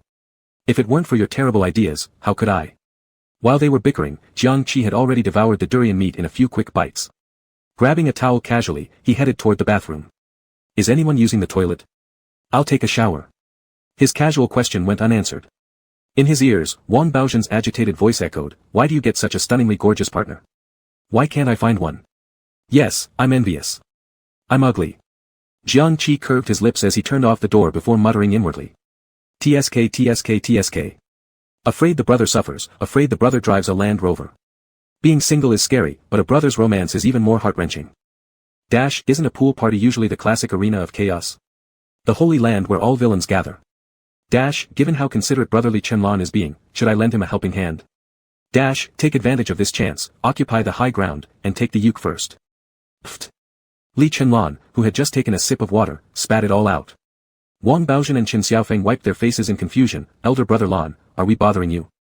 Next time just say so directly. Don't vomit, okay? Chapter 44, Let's Flirt with Swimwear. Su Yanheng received the notice from his mentor after finishing the male idol group's reunion show. He was sitting in front of the mirror waiting for makeup removal when he opened WeChat and scanned through it. Finance College Class 22 mentor, Yanheng, do you have time for the summer tour? Su Yanheng hesitated for a moment, intending to reply, too busy, no time, but the next second, he sent impulsively. Su Yanheng, are only the finance department people going? Finance College Class 22 mentor, this one is a bit like a joint activity with the law department of Class 23, quite interesting. Why don't you think about it? We're taking the bus together on Friday. Recently, Su Yanheng hadn't been to school and didn't know that Guo Kaihua had already publicized the summer trip extensively. Even less did he expect they'd be forming mixed groups for a beach trip. So, Jiang Qi is going too, right? In that case. His fingertips rested on the keyboard again. Su Yanheng, mentor, please reserve a spot for me. I'll try my best to arrange. Finance College Class 22 mentor, received, spinning in place JGP. Placing his phone back on the desk, the round-faced makeup artist was already in position. Brother Hein, are you satisfied with today's makeup and styling? The round face bent over, asking politely. Su Yanheng, due to debuting early, was considered a senior in the circle, and being respectfully addressed was something he had long since become accustomed to. He lazily nodded, it's good, just make the eyeshadow a bit lighter next time, it's a bit too flashy. Meaning it was too feminine. At some point, male stars also had to wear eye makeup, or else they wouldn't meet public aesthetics. Su Yanheng refused this, but the company's upper management strongly insisted. No choice, if he didn't want to be frozen out, he had to comply. After all, his Oscar-winning parents were mere figureheads. Useless beyond giving money. Understood, Brother Hein, I'll definitely pay attention next time, said the round-faced makeup artist humbly before preparing for makeup removal with cotton pads. To ease the awkwardness, she started a topic, Brother Hein, are you studying at a university? Replied Su Yanheng indifferently, what's up? The round-faced makeup artist clearly became more excited, a student from your university dances Korean dance really well, already over 1 million likes. Fan count keeps growing daily, he's becoming a new internet celebrity. Su Yanheng wasn't paying much attention. Nowadays, anyone can become an internet celebrity, but how long will their fame last? Once the buzz fades, they'll return to obscurity. True, many influencers rise to fame for live streams selling to earn money. But someone like him who isn't short of money but rather affection simply cannot understand the charm of traffic. But Brother Hein, the round-faced makeup artist couldn't help diving deeper into video obsession, her eyes sparkling, this student is so handsome, with very flexible hips, every twist hits right inside my heart. Unfortunately, after filming that video, it was as if he disappeared. For 3 whole days, there were no updates on Douyin. The round face then fell into depression, expressing obvious hunger for content with a face saying, big hungry feast, if only he could debut, I could at least join the fandom and chase idols. Makeup artists work with countless stars, seeing those faces that are blessed by the gods. There were few that impressed them now, let alone ones they couldn't forget. Su Yanheng reopened his eyes, really that handsome? The round face nodded fiercely, Brother Hein, why don't you check it out? I promise, once you see it, you'll fall for it. She eagerly pulled out her phone, opening the saved video, and placed it in front of Su Yanheng. Gradually, his initially lackadaisical expression turned enigmatic. When Shenting left with his handbag, Li Rugi helped adjust his clothes, be careful at the beach, leave the sand quickly before the tide rises. And watch out for sun protection, don't get sunburned, play well with your classmates, avoid arguments. Especially Mr. Chi, considering he's your tutor, don't always yell at him. Also, there are red dates and goji berries in the bag. When you're free, steep them in tea to nourish your blood. Before she could finish, cold mockery came from behind, do you think Shenting is still in kindergarten? Need such detailed instructions? It's because of a mother like you that a son defying his father has grown up. Li Rugi didn't turn around, her lips curving with a gentle smile, don't worry, property is currently being liquidated. It won't be long before the legal procedures are completed. By then, this villa will be peaceful. Li Rugi. The voice behind her thundered in rage, I've already cut ties with the UK, what more do you want? Do you want me to kneel down and beg? Li Rugi patted Shenting's head, go on, give mom a call when you arrive. Alright, Shenting stepped over his mom, casting a glance at his dad sitting in the living room with an ashen face, a relaxed smile curling his lips, then I'm off. He finished speaking and turned around. Before the 37-proof door closed, a voice came out again. Rugi, I really know I was wrong. Can you please not leave me? A child can't be without a father. Do you realize your mistake now? What were you thinking before? Did your brain only have shit in it? What did you say? I said, get the hell away from me. Shenting was descending the steps when he suddenly stumbled, nearly falling forward before managing to steady himself. He turned back only to see that the 37-proof door had been tightly shut. My own mother. Why did she seem possessed by Jiang Qi? She cursed so foully. When Shenting reached the gathering spot, he got down from the private car and pretended to casually look around. Only glancing towards a familiar figure before turning around and unable to suppress the upward curve of his mouth. Almost simultaneously, whispers infiltrated his ears. What are you staring at? Haven't seen a handsome guy. Hasn't your little Yuke arrived yet? Ah, isn't that dumb son Su Yanheng who disappeared for days? Smelling profit, huh? Abandon filming announcements to come here. TSK, gotta admit, the little Yuke sure has charm. And boy does he stink of it. Jiang Qi stood beside the school gate with a baseball cap on. His tightened jawline making him appear aloof, cold, and distant. Of course, if those whispers hadn't been heard, one would absolutely think him unbearably arrogant. As the summer tour leader and publicity minister, Hua Kaihua sprinted toward Jiang Qi like a fly attracted to a cracked egg the moment she exited the school gate. A human object barreling down on him, Jiang Qi instinctively felt a sense of impending doom and turned to run in another direction.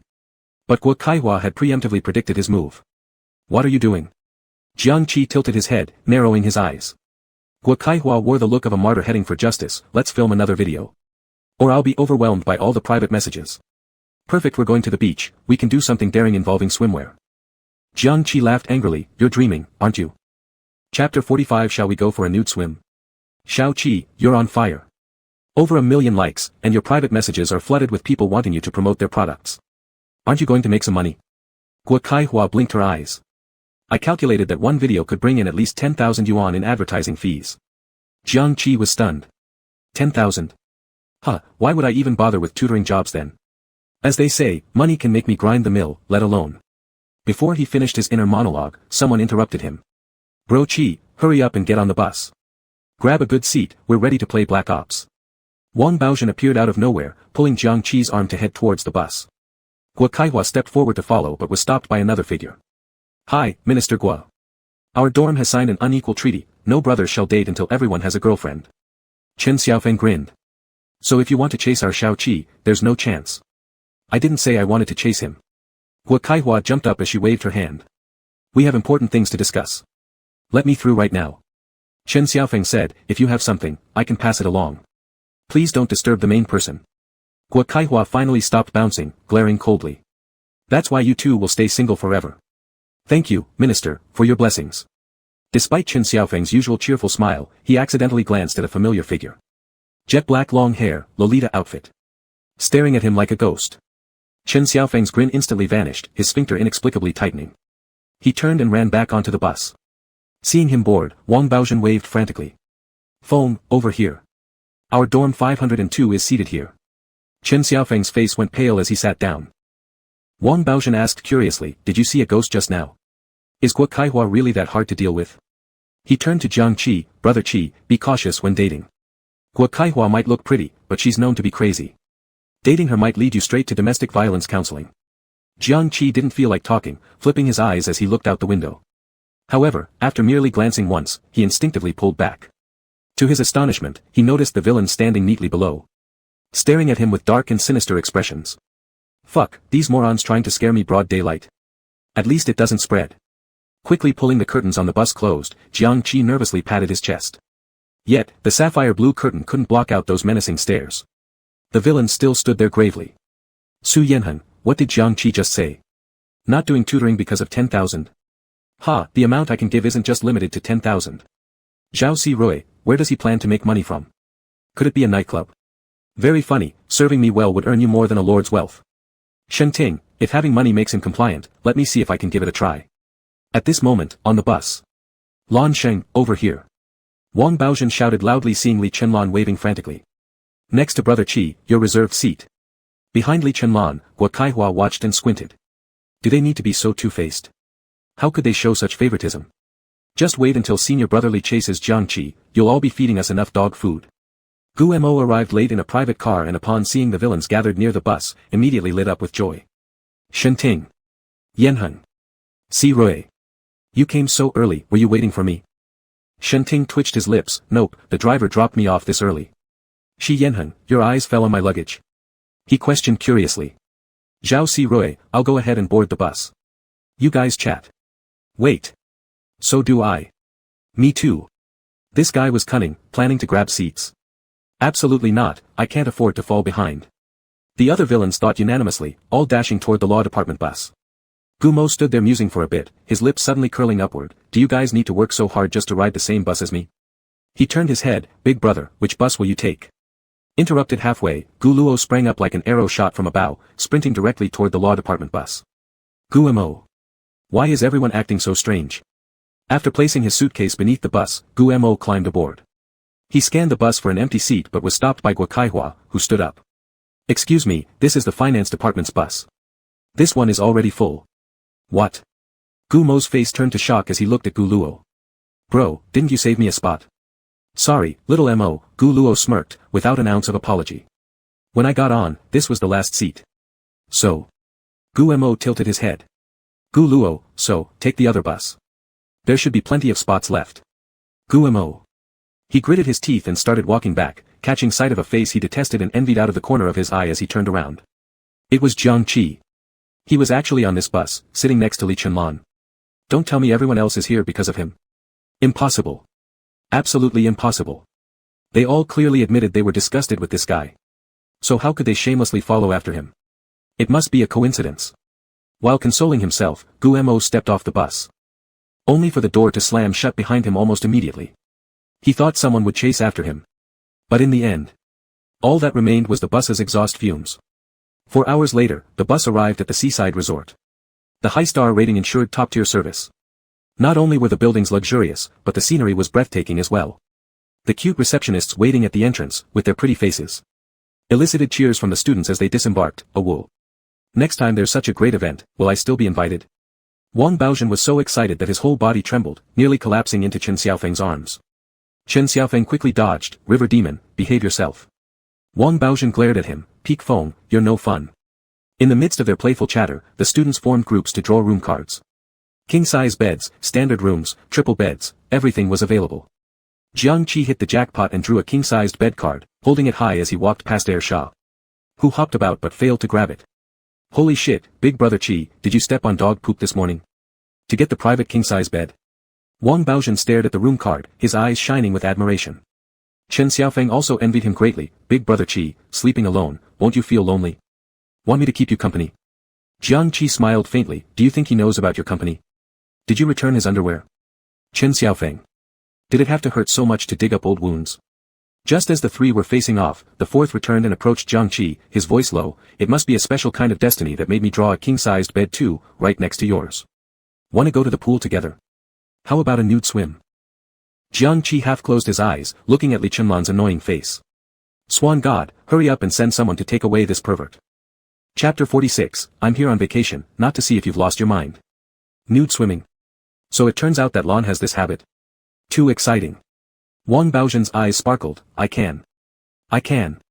When are we going? Li Chenlan glanced sideways. You.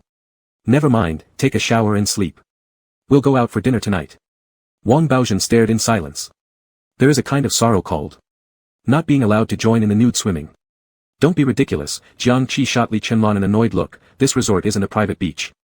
If you went nude swimming, would the security guards let you off? I'll head back to my room first, you guys keep chatting. Die laughing, if it gets any later, the time for the noon buffet will have passed. In the morning, I ate 5 steamer baskets of small dumplings, now I'm starving, with hunger pressing front to back. Who has the time to stand here chattering with you? After saying this, he grabbed his luggage bag and headed towards the elevator. A waiter stood by the elevator, smiling professionally. Sir, may I ask which floor please? Jiang Qi, 5th floor.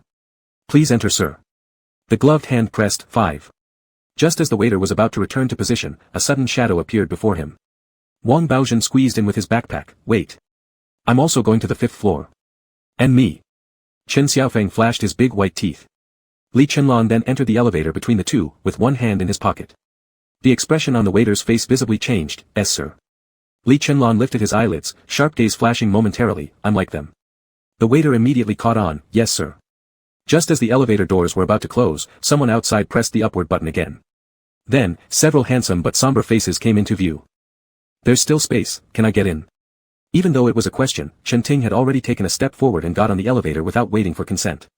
Following closely behind were Gu Luo Fei, Zhao Sirui, and Su Yan Hang who walked in one after another. Their overwhelming aura left the waiter speechless. Wang Baozhen and Chen Xiaofeng instinctively moved back, pushing Li Chenlan further inside. The long bone-like fingers that hung low inevitably brushed against Jiang Qi's hand back, sending fine streams of electricity coursing through instantly. Huh? What's going on? Is this pervert electrified? Also, why is there no other elevator available? Why do we need to cram into this one?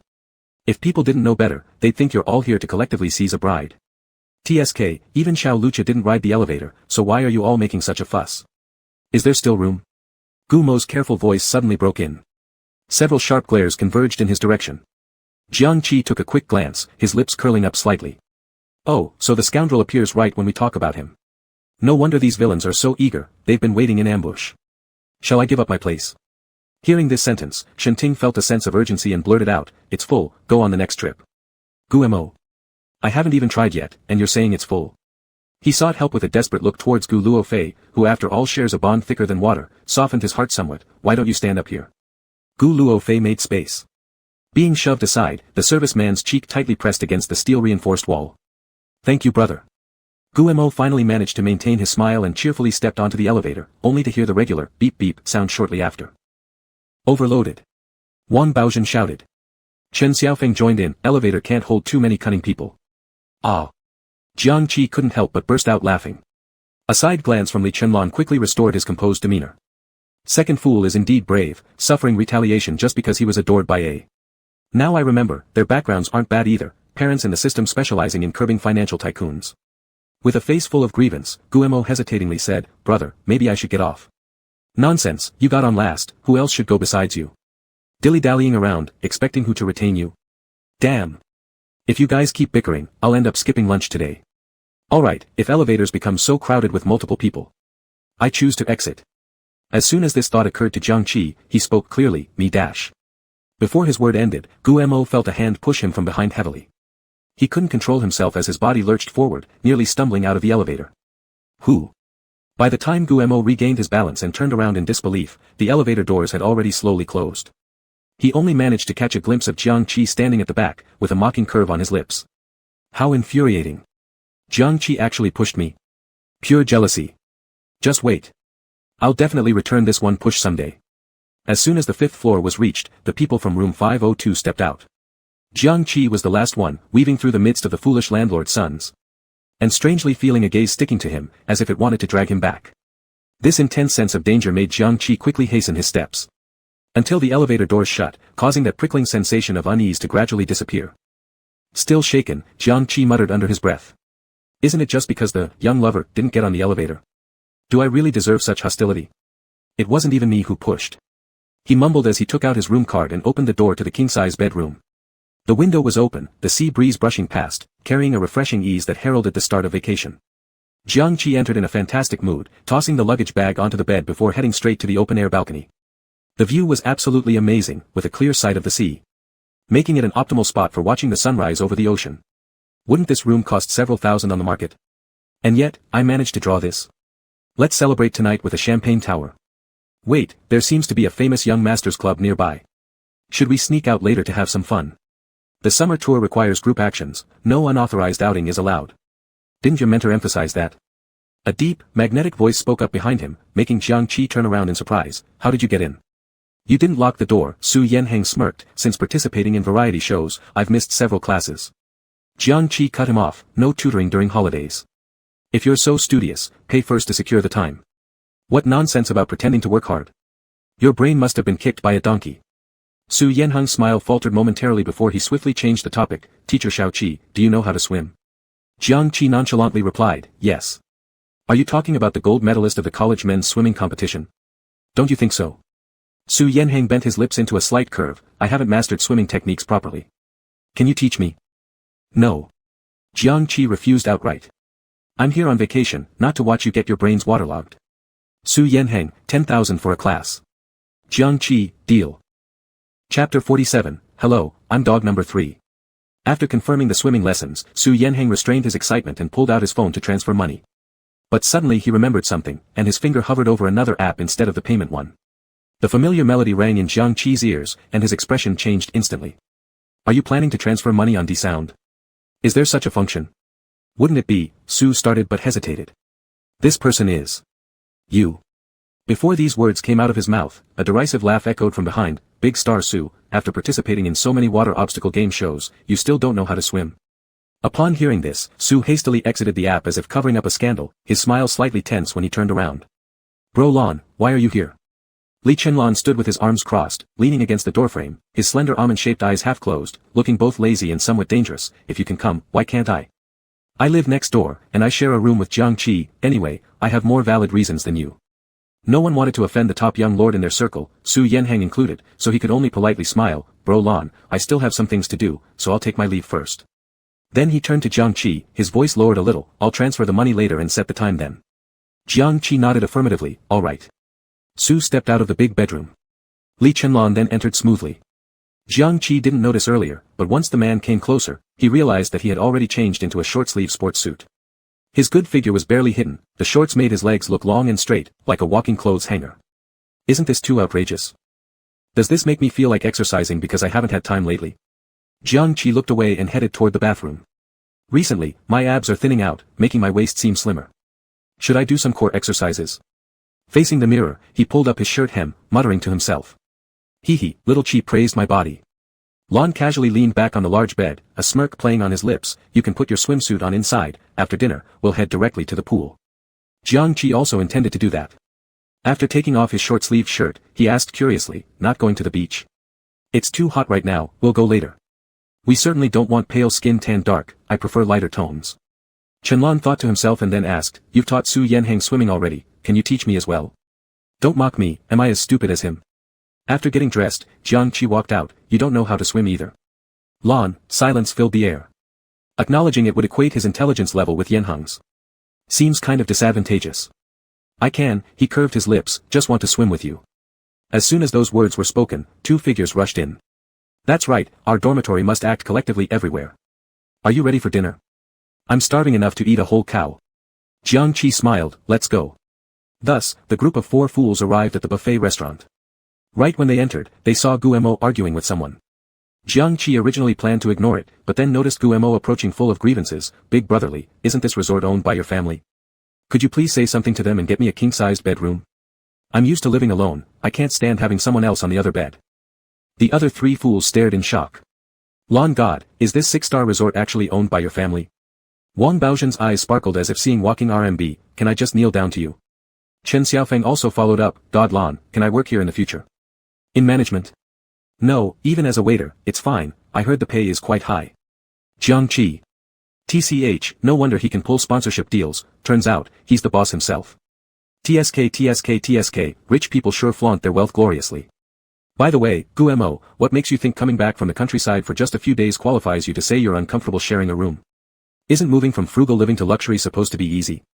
Is transitioning from modesty to extravagance really so effortless? Lee Chenlon's face darkened like a storm, his almond-shaped eyes glancing sharply at Guemo. Sorry, I don't participate in its operations. If you want to change rooms, contact the front desk management directly. Anyway, there are plenty of king-sized beds available, you can pay extra for a room change. Gumo's expression froze, but, wasn't this trip free? You also know it's free. Lee Chenlon pulled at the corner of his mouth, then why so many demands? Guemo. He didn't know what to say after being rebuked. Lee Chenlon already had no patience to continue the conversation and started walking towards the utensil area. Jiang Qi couldn't wait any longer and surpassed him like a race car, moving several steps ahead. The others from the dorm followed closely behind. Leaving Guemo standing there alone, his expression gradually turning malevolent. The original Lee Chenlon was always cold, with an aristocratic aloofness in his bones. Guemo had long been accustomed to it, after all, this coldness was indiscriminate, the same towards everyone. So he still wanted to stick around, firmly believing that Lee Chenlon would eventually fall in love with him, just like others. But ever since moving into dorm 502, this precious air had completely changed. Not only did he favor Jiang Qi and those stupid roommates, but he also spoke harshly to him. To say there wasn't someone whispering behind his back, Guemo definitely wouldn't believe it. How disgusting. What could possibly reverse his image? His small face revealed a troubled expression. Worthy of being the buffet at a 6-star resort, covering almost all countries' cuisines. The roommates of 502 were like hard-working little bees, taking one thing after another. It took more than an hour before they were very satisfied, leaning back on their chairs. Lon God, will you invite me next time there's such good fortune? Wang Baozhen looked extremely eager, just let me be your slobber dog. Woof. Chen Xiaofeng wouldn't yield, woof woof dash. Jiang Qi. Can't you guys have some backbone? For the sake of gaining advantage. Jiang Qi acted sincerely, woof woof woof dash. Li Chenlan couldn't help but laugh, shall we go swimming? It'll help digest. Charge. Wang Baozhen was the first to respond to the call. Next came Slobber Dog number 2, quick charge. Then Slobber Dog number 3, let's hurry and charge. The three fools quickly walked out, while Li Chenlan stayed in place. A smile he couldn't suppress formed at the corner of his lips. Never in his entire life had he seen such a funny group of characters. Happiness was unprecedented. When Jiang Qi walked out of the changing room, ready to do some warm-up exercises, he suddenly caught sight of some unmistakably familiar figures. Hey, aren't those the dumb sons? What are you all standing here for? Waiting for the tea-flavored bottom? Too much synchronization, isn't it? Don't you guys know, multiple people, can't get past Shen's test. The antagonists, hearing the voice, glanced over and immediately locked eyes on the icy white, glowing elongated body, causing them all to freeze. Chapter 48, My leg is cramping, can you rub it for me? Jiang Qi was really fair-skinned, as if he had grown up drinking milk, with not a single flaw on his skin, tender to the point that it seemed like water could be squeezed out of it. Broad shoulders, narrow waist, thin muscles, and smooth lines, not a speck of excess fat. Leaping from the diving platform into the pool, it was akin to a flexible merman. And upon surfacing again, he'd already reached the opposite bank. With one hand support, he sat on the edge, water droplets trickling along his muscle lines, curving toward his lean waist. Such a scene was truly shocking, and the currently pure-hearted villains involuntarily gulped, their gazes becoming even more inscrutable. Jiang Qi's gaze casually swept over them. What are they standing at the door for? Acting like electric poles? Or should we say, waiting until the chick appears before scattering? When the green tea victim comes in, are we going to start playing eagle catching the chicken? He, there's nothing like watching others play games underwater. Just imagining it gets me all excited. They probably thought the 2 o'clock sun was scorching hot, but at this moment, the swimming pool was already crowded with many classmates. Boys and girls were frolicking and occasionally sneaking glances at Jiang Qi. Unlike the overt stares of the antagonists, these glances were shy and reserved. Afraid of being exposed, reminiscent of the awkward infatuation of youth. Wow, Jiang Qi has such a good figure, attracting both men and women, much like that super popular video recently, right? Don't say that, beautiful bodies are all alike, unfortunate ones, however, each have their own way of being unlucky. Quickly look, Guemo is here, oh my god, what kind of swim trunks is he wearing? So tight in the front and back. It's like he's the control group for Jiang Qi, one stunningly fresh and clear, the other suggestive yellow thoughts everywhere. Dear Lord, he was born to serve young masters, I heard that the Gu family has long considered him a marriage tool. I see, no wonder he's trying so hard. Guemo walked to Gu Luofei with a white towel, scanning others provocatively, brother, why did you come so early? Ah, we just got here. Gu Luofei replied perfunctorily. Guemo nodded, aren't you changing into your swimsuit yet? Of course. It took them a moment to react, and collectively moved towards the locker room. Just then, Li Chenlan was heading out, brushing past them. Electric sparks flew in the air due to their incompatible presence. Guemo glanced back and saw the statue-like physique of Li Chenlan, initially amazed, then with a crooked smile, big brotherly, the room issue has been resolved. He deliberately approached Li Chenlan with joy, subtly showing off his peach-shaped buttocks. The custom-made swimsuit was designed with a little extra flair, adding some provocative elements intentionally. Not easy to notice at first glance, but once caught in your eye, it's impossible to look away. Oh, congratulations, Li Chenlan's eyes didn't even flicker, absent-mindedly uttering a word while searching for someone else's silhouette. We exchanged rooms for triple the price, quite extravagant. On behalf of the Li group, thank you for your contribution. Guemo, big brother Li, how do you? Before he could finish his question, Li Chenlan passed by him, striding quickly to the other side. Big brother Li. Guemo called out unhappily, but was completely ignored. His sight followed, noticing that Li Chenlan had directly taken a seat next to Jiang Qi. With a smile on his face that Guemo had never seen before. Damn, why won't you even glance at me? Just one glance. And I would captivate you. Wang Baozhen and Chen Xiaofeng came out of the public shower only after eating some chicken. Seeing the crowd by the swimming pool earlier, they immediately lost interest. Thinking they'd wait for fewer people to make a spectacular appearance. Most importantly, with Lon God and Brother Qi present, their attraction wouldn't capture any female classmates' attention. Not only in looks but also in figures, both unmatched perfection. There's simply no comparison. After losing, Chen Xiaofeng suggested, shall we leave? Even ugly daughters-in-law must meet the mother-in-laws eventually, right? Sure, Wang Baozhen gave Chen Xiaofeng a sidelong glance, you, scaredy dog, aren't afraid, why should I be? F***ck. Chen Xiaofeng was displeased, you're bulky, big dog, I don't even despise you, we're equally matched, okay? After arguing back and forth, Wang Baozhen suddenly proposed, how about we hit the gym too? Otherwise, we'll lower the overall level of room 502. Alright, let's create a fitness plan when we get back. Thus, the two gentlemen temporarily formed a strategic alliance, slinging their arms around each other as they strolled toward the swimming pool.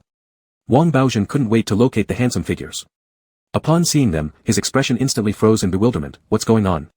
Why does Brother Qi seem to be hugging Lawn God underwater? Shit, this provocative move. Chen Xiaofeng clearly noticed it too and blushed faintly. Should we just not go over there and bother them? Just as they were about to turn on their heels, they heard Jiang Qi cursing aloud. Are you two blind? Lan Chen's leg is cramping, why aren't you coming to help? Lan Chen, who had seized the chance to embrace the thin waist, whispered into Jiang Qi's ear, no need for them, you can rub it for me. For how much money, huh? I have something else to do. Lan Chen, is anything more important than your roommate's leg cramp? Can you stop touching me everywhere? It's the leg that's cramping, not the hand. Seeing Wang Baozhen and Chen Xiaofeng running over in a panic, Lan Chen seemed uninterested. I guess it's better now. He got out of Jiang Qi's arms, leaned on the edge with one hand, and leaped directly onto the side. You two are so late. What did you guys do in the shower? Wang Baozhen immediately replied enthusiastically, we ate a chicken. He wanted to describe the intense battle but found that Jiang Qi had already surfaced from the water. I need to use the restroom. Do you want company? Lan Chen glanced after him. Jiang Qi waved while walking away. As men, it's not very convenient. The contour of his spine was too attractive to ignore. Lan Chen couldn't help but marvel, and suddenly noticed something. His gaze froze. There's a red mole. When did it grow? Why haven't I noticed it before? Wait a minute. It seems familiar. Hey, Lan God. Where are you going? Wang Baozhen asked in confusion. Lan Chen didn't respond, silently moving forward without a word. At the corner of the corridor, there were two shadowy figures acting suspiciously. Hold your back straight, and your chest muscles will be more prominent. Whoa, your figure is really fantastic. Aha. Little Qi, I am truly happy. Can you please stop chattering? Do you want to start or not? Jiang Qi's impatient voice reached Lan Chen's ears, darkening his face. He quickly accelerated his steps and rushed over directly. What are you two doing? Chapter 49, Holy crap, did he lose face? A deep, magnetic voice laced with an unnamed anger startled the two who had been acting furtively. Guo Kaihua, crouched halfway, didn't dare to move, her butt sticking out as she awkwardly turned her head. Upon seeing who it was, her face was filled with surprise and disbelief. Senior, what are you doing here? Seeing that the two wearing revealing swimsuits were still some distance away, not yet fully ready. Li Chenlan's expression slightly eased. I'm the one who wants to ask you guys what you're sneaking out for. Fooling around. He didn't say these three words out loud. Just thinking about it made him feel sad. Isn't his roommate as attractive as a girlfriend? Why couldn't they just sniff a little more carefully? Jiang Qi was the first to react, snatching the phone from Guo Caihua's hand. Who says we secretly ran out? We went to the bathroom properly, met there, is there a problem? Li Chenlan almost laughed in frustration, met. The men's and women's restrooms are in different directions, and you two still managed to meet? Guo Kaihua quickly tucked her bottom in, raising her hand, report to senior, I am directionally challenged and get lost frequently. Xiao Qi was so loyal, I absolutely can't let him down. Even if it's Senior Li, I'll deceive without fail. Humph, got lost. Li Chenlan stepped closer, his gaze fixed on the phone clutched by Jiang Qi as he raised his chin. What were you taking photos of? Let me see. No, Jiang Qi held the phone behind his back. Exactly right, there's a secret between us, we won't tell you. Why do you keep staring at me like that? Trying to kill me with your eyes? Finish looking to see if you could even kill me. Li Chenlan, angry. He turned to Guo Kaihua, doesn't the arts minister want to continue? I. Guo Kaihua glanced at Jiang Qi, and upon seeing his handsome and resolute profile radiating dignity, she stood straight with resolve. Fine, if I cannot continue, then so be it. All right. Li Chenlan suppressed his frustrations and slapped his palms together. After a few seconds of pause, he angrily turned to leave. Gu Mo, hiding in the corridor, seized the chance and hurried after him. Senior Li, are you okay? I also happened to pass by, never expecting to witness this scene. He had to run small steps to catch up with his long legs, panting slightly, so it turns out that Jiang Qi and Guo Kaihua have that kind of relationship. This is truly unexpected. Li Chenlan suddenly stopped in his tracks, glancing sideways with a mocking smile playing on his lips. That kind of relationship, which kind is it? Maybe due to his too sharp gaze, Gu Mo felt a chill running down his spine. It's boyfriend and girlfriend. Get out. Gu Mo froze. Senior. Li Chenlan's tone became colder. If you twist your big butt in front of me again, I won't hesitate to have the security guard throw you out of the resort. After making a tough threat, he walked off. Gu Mo dared not follow anymore. He knew very well that Li Chenlan meant what he said and would act accordingly. Last time in the banquet hall, he treated a certain wealthy young master the same way. Not long after, the man was stripped of his formal attire and booted out of the revolving door. The media swarmed over and caught his shameful demeanor thoroughly. Once the chairman of the student union left, the arts minister collapsed onto the ground, wiping cold sweat while feeling a lingering sense of trepidation. Little Chi, did you see? The expression senior just had, it was terrifying, as if he would devour someone. Jiang Qi let out a quiet sigh of relief. So, I've already told you, this place is dangerous, but you refuse to listen. I thought the wet body effect after swimming would be good. Huo Caihua's face hadn't returned to normal yet, still pale, who would have known that the senior would show up suddenly. She suddenly remembered something, and tilted her head up. Little Chi, could it be that senior tracked you here? Upon hearing this, Jiang Qi fell into deep thought. Exposed? Hard to say. Perhaps it's just conjecture. Otherwise, it would have been directly exposed just now. Nevertheless, vigilance must not wane. One must exercise greater caution. Stop meeting up for now, wait for my message, Jiang Qi said seriously. Okay. Like a headless fly finally not daring to collide blindly anymore, hanging her head low. The underground music party thus split up. Jiang Qi didn't return to the pool, took a detour to the changing room to switch clothes, grabbed the room card, and returned to the room to take a nap. When he woke up, the sky outside the balcony had already darkened. With bright moon and sparse stars, the sea breeze kept blowing. There was faint music coming from the seaside restaurant on the beach. Jiang Qi stood on the open-air balcony for a while to clear his head, then the doorbell rang urgently. Bro Qi. Bro Qi. Come out quick. Lon is completely drunk in the restaurant and making a scene. Jiang Qi. Drunk? Isn't that psycho supposed to have an endless alcohol tolerance? Jiang Qi opened the door with confusion and saw Ursha's worried and flustered face. Bro Qi, why didn't you pick up the phone? I called you more than 20 times. Jiang Qi, I set it to silent when I sleep. What's going on? Isn't the bonfire party still a while away? He had set an alarm before sleeping to ensure he wouldn't be late. But he hadn't expected this emergency. No time to explain, let's go to the beach. Ursha practically dragged Jiang Qi out, but due to the crowd, they stumbled back and had to straighten themselves again. Jiang Qi. This picture felt strangely familiar. What was going on? When they arrived at the beach, they found the classmates gathered in thick layers, discussing excitedly but not daring to step forward. Excuse me, we're from the same dorm as Brother Lan. Brother Lan's people have arrived. And just like that, Jiang Qi became the focal point, proceeding with a stony face under numerous gazes filled with, this is the savior. Finally, after weaving through the onlookers, he saw Li Chenlan sitting boldly on the beach, surrounded by empty wine bottles. The drunkard seemed to sense someone and turned his head. When he saw the face clearly, he smiled and said, Little Qi, you're here. One must admit, even with his drunken look, it was hard to obscure Li Chenlan's charm, which only added a few points of reckless abandon unexpectedly. Jiang Qi hesitated, stepping forward. How much did you drink? Before he could finish, his wrist was grabbed, and a low, hoarse voice mixed with the sound of the sea reached his ear. Are you secretly dating a girl behind my back? I don't care. You have to break up. Jiang Qi. Is this psycho actually pouting at me? Chapter 50, Wiping is fine, but can you not wipe so much? At this moment, Ursha swung his head and came closer. Upon hearing Li Chenlan's drunken talk, the finger was immediately pointed at Jiang Qi. Wang Baozhen looked shocked. Brother Qi, this is where you're wrong. When did you have a girlfriend? Why didn't you notify us? We could have criticized you together. Chen Xiaofeng had a look of despair. Have you forgotten the unequal treaty? Even though it wasn't signed or sealed, the verbal commitment still takes effect. Although it may violate public order and good morals, we must maintain our brotherhood as the four fools. Jiang Qi chuckled angrily. Are you two doing stand-up comedy? Besides, when did I have a girlfriend? Is it official? Ah, spit. Even if I did have a girlfriend, it's none of your business. Jiang Qi felt his wrist tighten again. Really don't have one? Jiang Qi looked down following the voice and collided with Li Chenlan's pitch-black pupils. He pressed his lips together. You're asking so earnestly, planning to introduce me to someone? Alcohol really ruins the brain. The blooming season will also shorten. Li Chenlan, you're done. I haven't drunk too much. Li Chenlan blinked. Jiang Qi chuckled. Who believes that? You've already started answering irrelevantly. Li Chenlan stood up, pulling Jiang Qi while collecting nearby wine bottles. They're all from others. I'm picking them up for free in case they pollute the ocean. The ant outside the restaurant cleaning up looked confused. Who just took away the wine bottles I collected? Ah, it's young Master Li. Then I'll watch quietly. Jiang Qi. Brother, you may not be drunk, but you're putting on a show. By now, the bonfire party was ready, and the teacher gathered the classmates to start. Onlookers gradually dispersed, leaving only the four fools from dormitory 502. Good thing there's no problem, scared me, Wang Baozhen sighed with relief. I thought we wouldn't get high-spirited later. I received a message from the teacher. Chen Xiaofeng stared at his phone. Let's go to the bonfire area, let's grab the best spot. Let's go. Wang Baozhen hugged Chen Xiaofeng's neck. Lan, miraculous brother, you two chat more, resolve the misunderstanding. Chen Xiaofeng nodded in strong agreement. Between brothers, what words can't be said?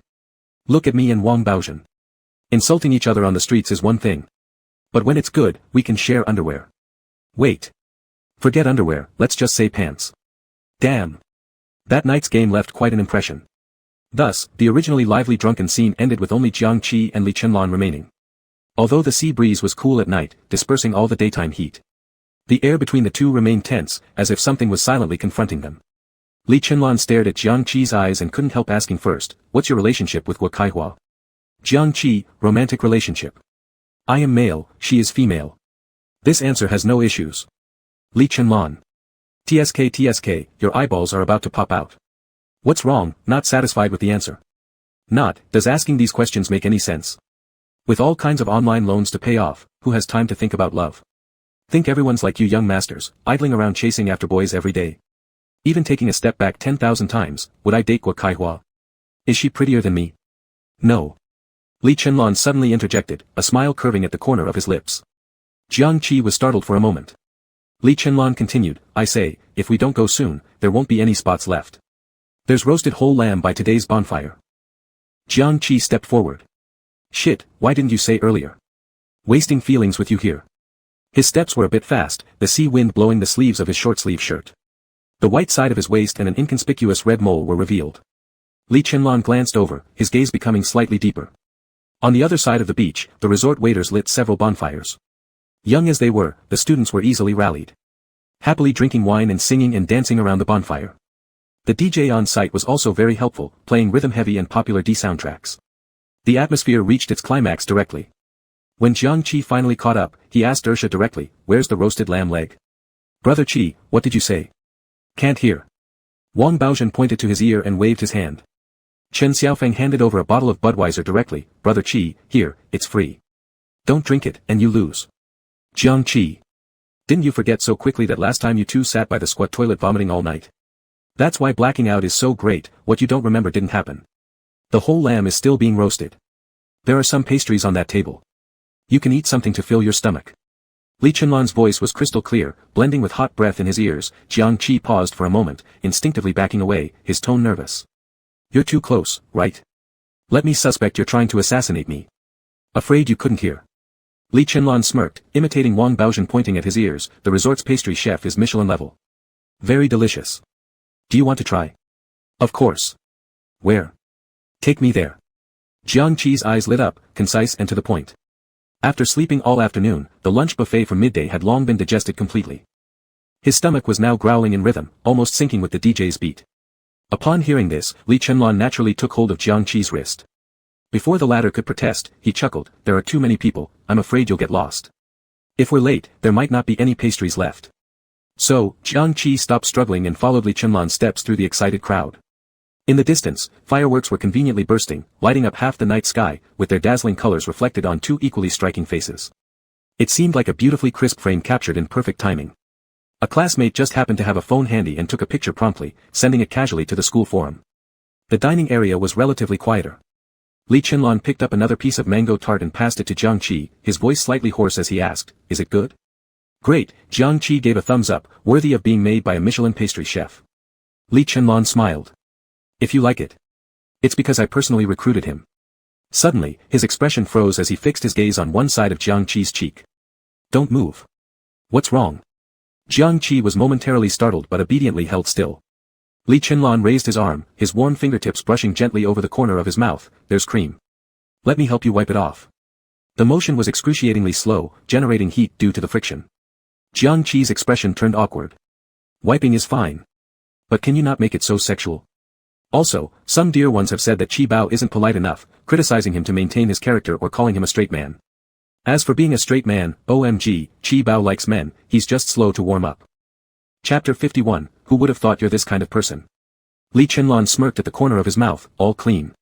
Thanks. After a brief moment of awkwardness, Jiang Qi continued emotionlessly, good buddy, chew chew chew, mango class stab is pretty great.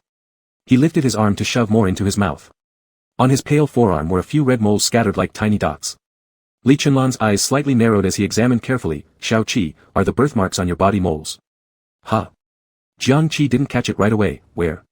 Here, Li Chenlan stretched out a finger and poked his arm. Jiang Qi twisted his arm to see, they came after birth, choo choo choo, I don't know when they appeared. Then. Li Chenlan's fingers suddenly changed direction, pulling up the sleeve, then ventured inside, what about here? The side of his waist was touched, instantly sending fine electric currents through him. Jiang Qi felt his heartbeat accelerate, with a thundering heart and warning bells going off in his mind, there. Ah, I just got it tattooed a few days ago. How's it look? Pretty lifelike, huh? He dodged Li Chenlan's hand, pulling down the sleeve a little, revealing his slender, delicate collarbone, don't touch all over. If people didn't know, they'd think you're interested in your good roommate. Li Chenlan smiled, it's not weird to be interested, since you're so. Senior brother Li. What a coincidence, you're here too. The chatty voice interrupted their conversation. Jiang Qi turned his head and saw Gu Mo coming gracefully surrounded by the antagonists. With an unmissable proud smile on his face. So the question comes. Is stepping on several boats something to be proud of? And all of you, don't you find it dirty? We happen to meet, Shen Ting spoke first, isn't it the bonfire party? Everyone wants to come and join in the fun, and also. To find you. Gu Mo glanced at him sideways, looking a bit peculiar. How does it feel like he's in a hurry to explain? Who's the explanation for?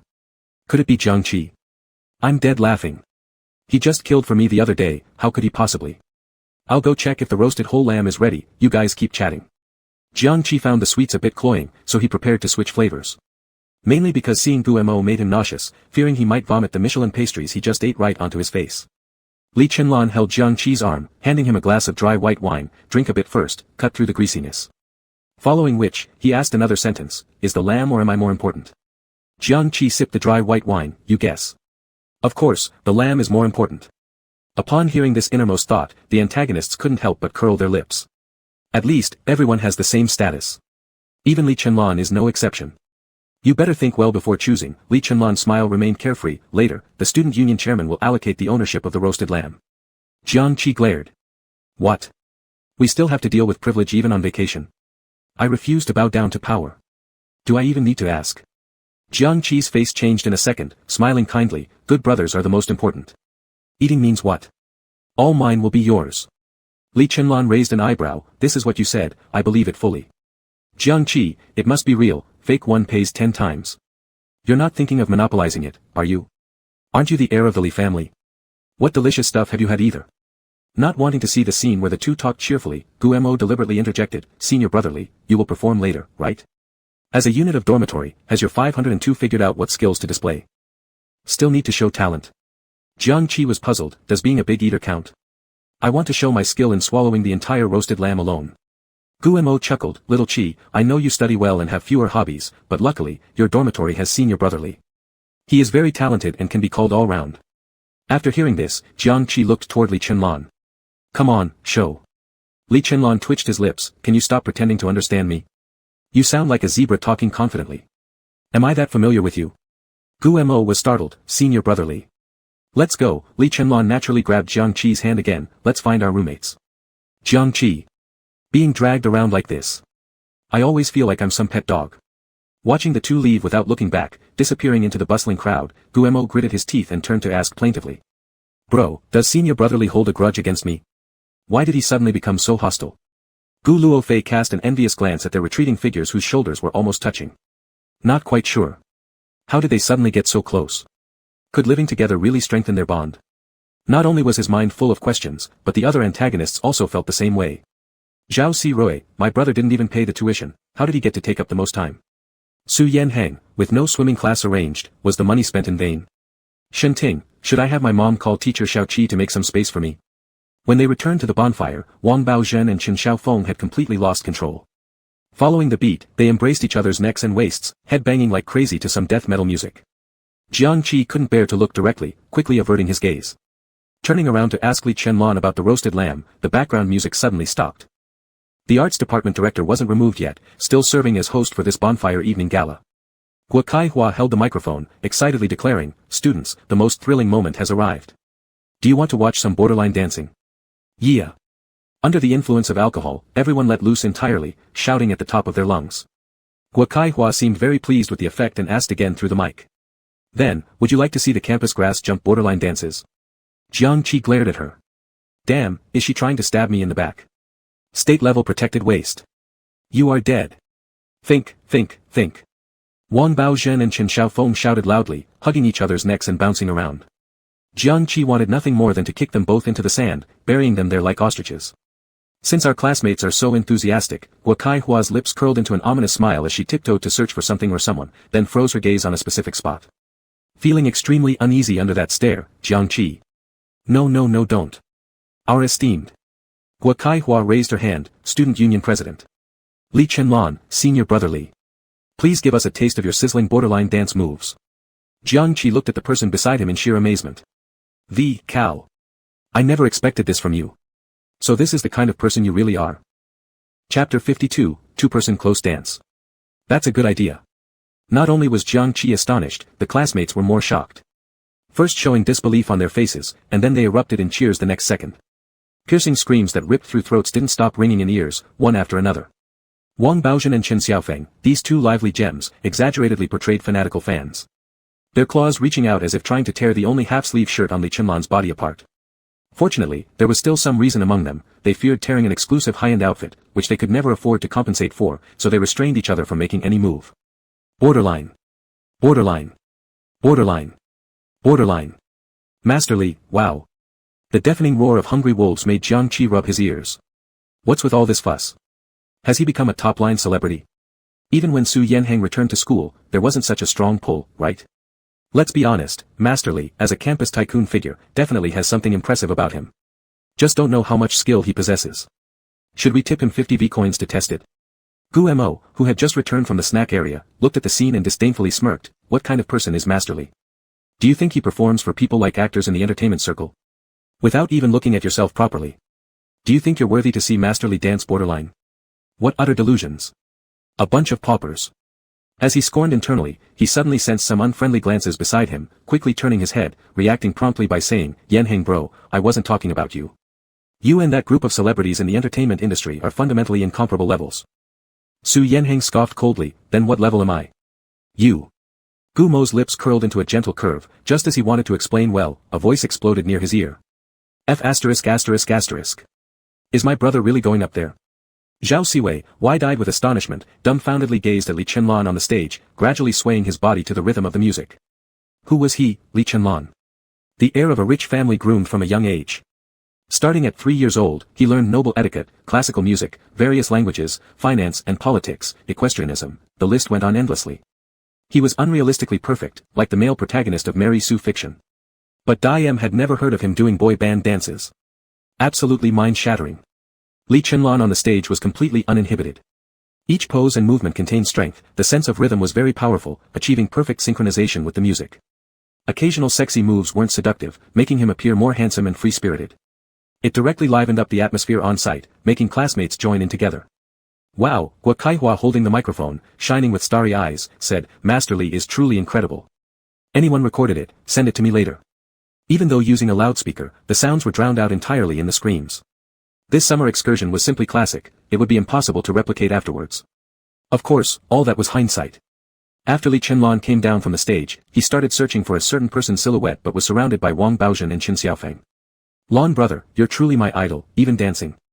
And you move your waist like that? Wang Baozhen cried piteously, how can common folk like us live?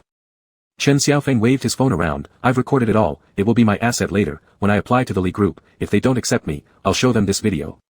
Li Chenlan tugged at the corners of his mouth, people like you should probably have quite a few. Chen Xiaofeng was stunned, instinctively looking around at the fellow students. Sure enough, he saw many group students excitedly watching videos on their phones. Where's Jiang Qi? Li Chenlan finally got the chance to ask. Wang Baozhen looked left and right, don't know. He was here earlier. Lifting his foot to go find him, Li Chenlan suddenly remembered something, quietly asking Ursha, second fool, what was Jiang Qi's reaction when he saw me dance? Reaction? Chen Xiaofeng scratched his head, nothing special, right? Bro Lon, you also know, Big Brother Qi's nature is like that, similar to a senior official, everything steady. Wang Baozhen nodded in agreement, the Budweiser he held was practically like wolfberry tea in a thermos, sipped without a trace of effect. Li Chenlan, I see. Saying this, he walked towards the building. Wang Baozhen and Chen Xiaofeng glanced at each other, and the next second, clinked their wine glasses, let's keep drinking, bros. After Guo Kaihua finished hosting, she tidied up the microphone equipment and prepared to send it back to the room. As she passed by the beach, she happened to meet a few people she didn't get along with. Hey, taking your sycophants for a stroll? Guemo and the others' expressions simultaneously turned grave, but he still forced a smile. Sisqua is really making jokes, we just happen to be together. I watched the performance earlier, Sisqua is truly talented, even being able to invite Brotherly. Guakaihua retorted, Brotherly is humble and down-to-earth, unlike certain people who are so pretentious, you'd think he's made of plastic. Gumo's fake smile froze on his face. Sisqua, you have misunderstood me. Is there any misunderstanding? Don't you know yourself? Guakaihua glanced behind him, what's this? Dragging your followers around thinking everyone's afraid of you. Move aside, alright? A good dog doesn't block the way. She directly shoved Guemo aside, and as she passed Zhao Siwei, she tooted twice, as if saying, you liking me? Get real. Zhao Siwei silently went berserk. Guemo took a deep breath and said, turning his head while pretending to be relaxed, big bro, don't be upset, I'm fine. Misunderstandings are temporary, they will clear up in time. Bro. What are you looking for? Nothing.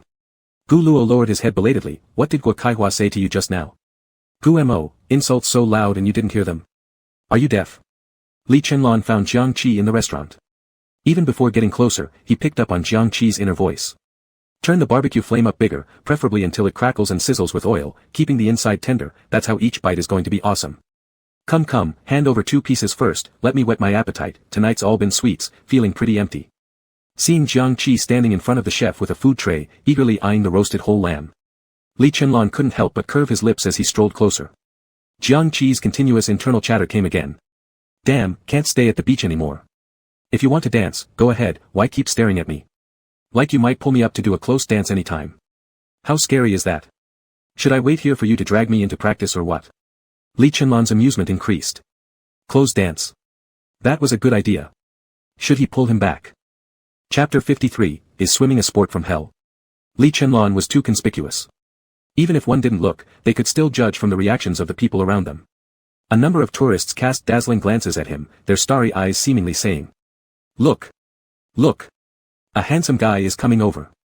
Thus, Jiang Qi discovered the suspicious figure under the strong hints of the tourists. He glanced sideways, are you done with the borderline dance? If you're not there, it's no fun, I won't do it anymore. Li Chenlong leaned against the marble countertop, his eyes lazily looking over, so hungry, can't wait for me? Jiang Qi curled up in a professional smile, seeing you so absorbed, I couldn't bear to interrupt you. Where did you learn this stuff? Quite professional. Li Chenlong moved closer, proficient. If you like, I can teach you, hand by hand, personal instruction. Save it, Jiang Qi picked up some more cut pieces of roasted lamb leg, sticking the fork into the meat, I'm not interested in dancing. Li Chenlong lowered his eyes and landed them on the appetizing-looking mutton, sighing suddenly, I know. You're only interested in eating. Sometimes I really want to be the food in your mouth, chewed repeatedly by you. Jiang Qi was momentarily stunned. Lan Shen, you're getting a bit slick. I advise you to take it back before I go crazy. Li Chenlong slightly smiled, I was just teasing you, learned a new joke online, I thought it was interesting.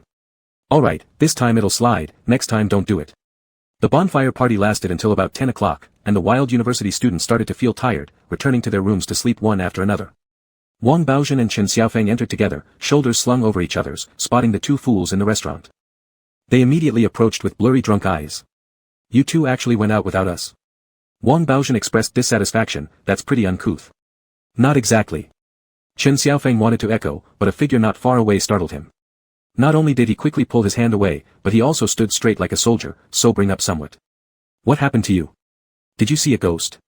Wang Baozhen hit him with his arm.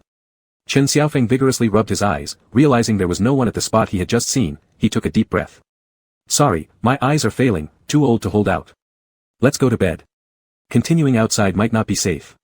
Li Chenlong looked toward Jiang Qi, are you full? More or less. Jiang Qi patted his stomach, that's it for today. Eating too much affects digestion. When Li Chenlong turned his head, the whole hanging sheep bone displayed in the window came into view. Ha! Can you call this, more or less? An average family can't even afford you. His lips slowly curled up, then he stood up directly. Then, the roommates of room 502 appeared at their respective doorways. Wang Baozhen still wanted to sling his arm, but Chen Xiaofeng pushed him away, brother, we're still outside. It wouldn't be good if someone sees us. Huh? Wang Baozhen was completely confused, you mean we have to go inside? Chen Xiaofeng. I didn't mean that. He irritably scratched his head, opened the door quickly. Since seeing that shadow, Chen Xiaofeng's heart had been in chaos. The underwear from that day was still in the dormitory and hadn't been returned yet. Would he come here to ask for it? That would be so weird. Jiang Qi opened the door early, waving his hand, good night, guys. Good night. Li Chenlon lifted the corner of his mouth. After traveling all day and reaching the resort where there was swimming and a bonfire party, it wasn't tiring at all, it's false. Jiang Qi went into the room and headed straight for the bathroom, taking off his clothes to prepare for a shower. As he passed the mirror, his steps paused briefly, then turned around to check his state after not training for several days. Although the muscle texture was still there, it was only a thin layer. With originally pale skin and even finer bones, it instantly gave others a fragile impression. Jiang Qi sighed, and unconsciously recalled the scene of Li Chenlon dancing suggestively on the beach. Sleeves seemed to be casually flipped up, revealing 8 distinct abdominal muscles, tight and robust, healthy weak complexion, giving him an energetic vibe, with formidable core strength. On par with himself before he time-traveled. One must admit, Li Chenlon was also a good material for making a male bodhisattva. Once the video airs, the older sisters will surely come running upon hearing the news.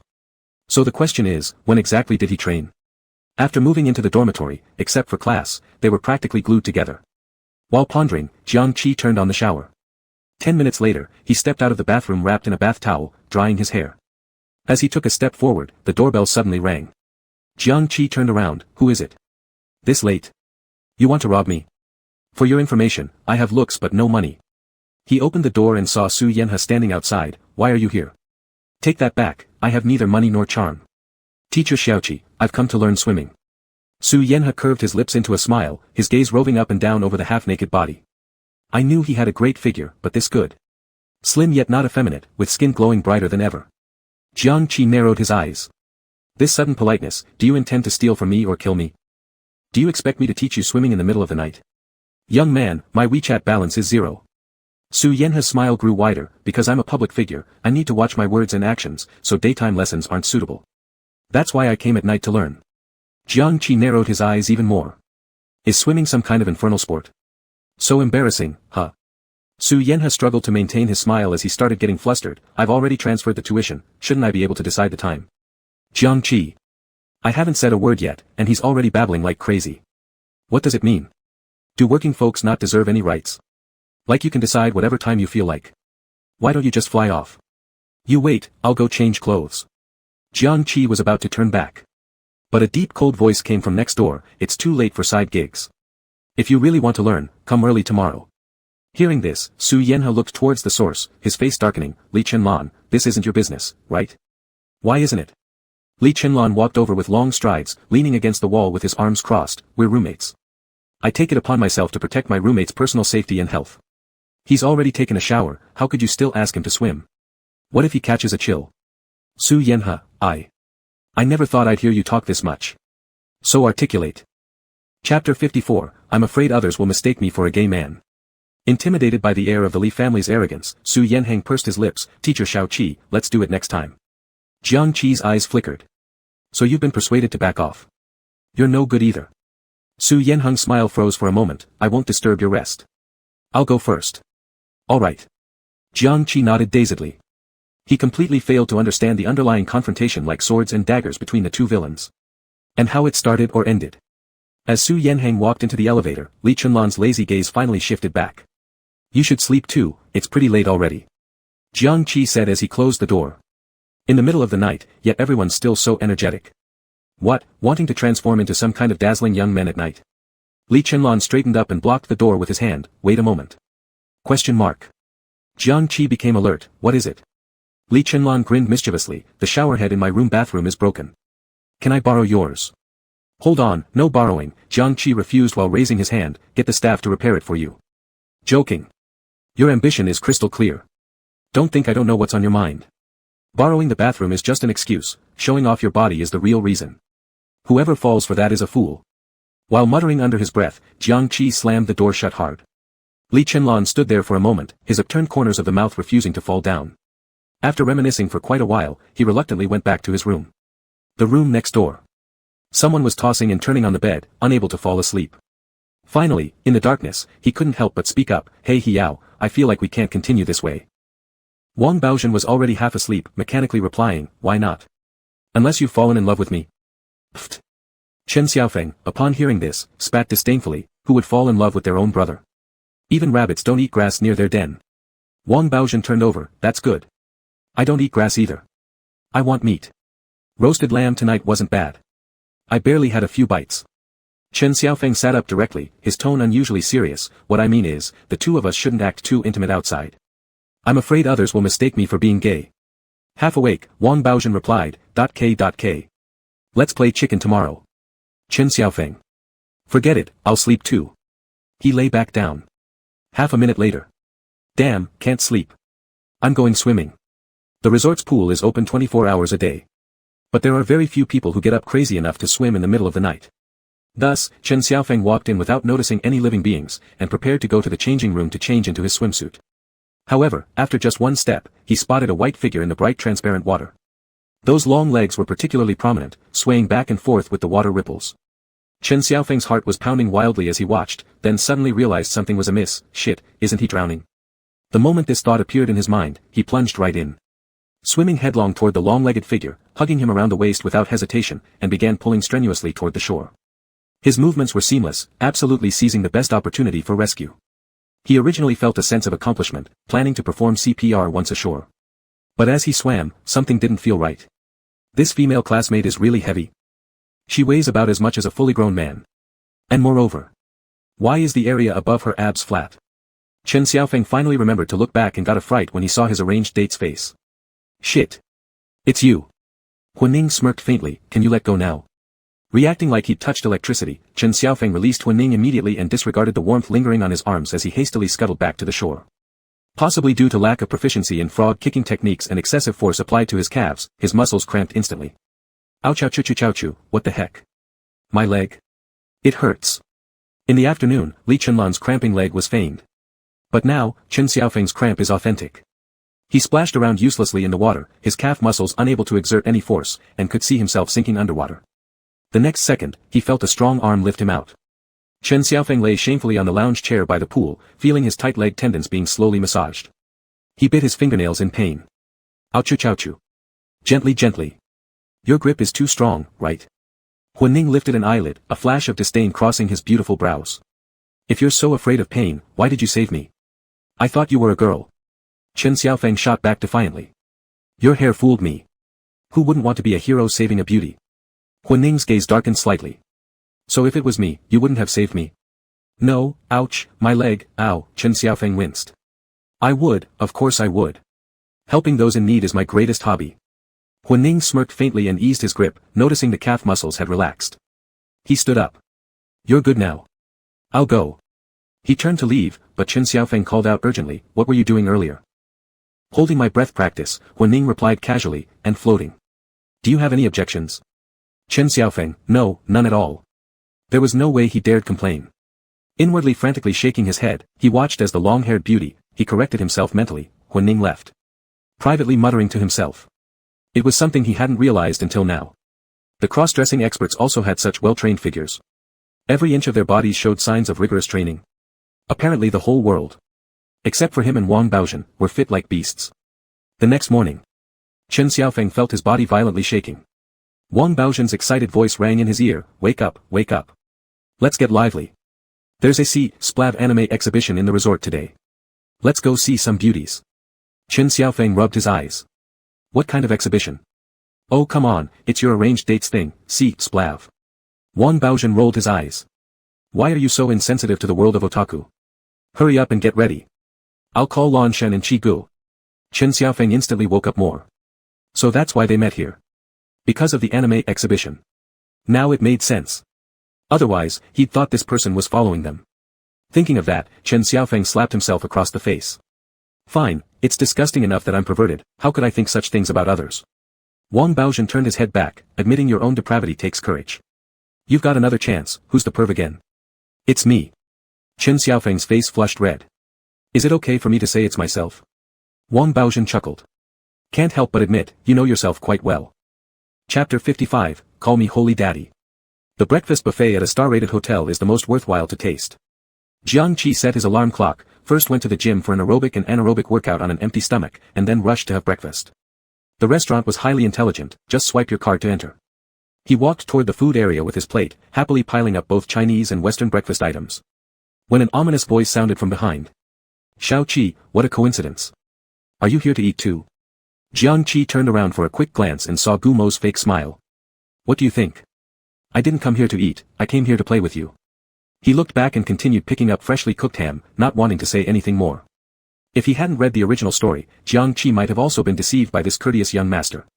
Because he had read the original story, he knew that the weaker someone appeared on the outside, the dirtier their heart was inside.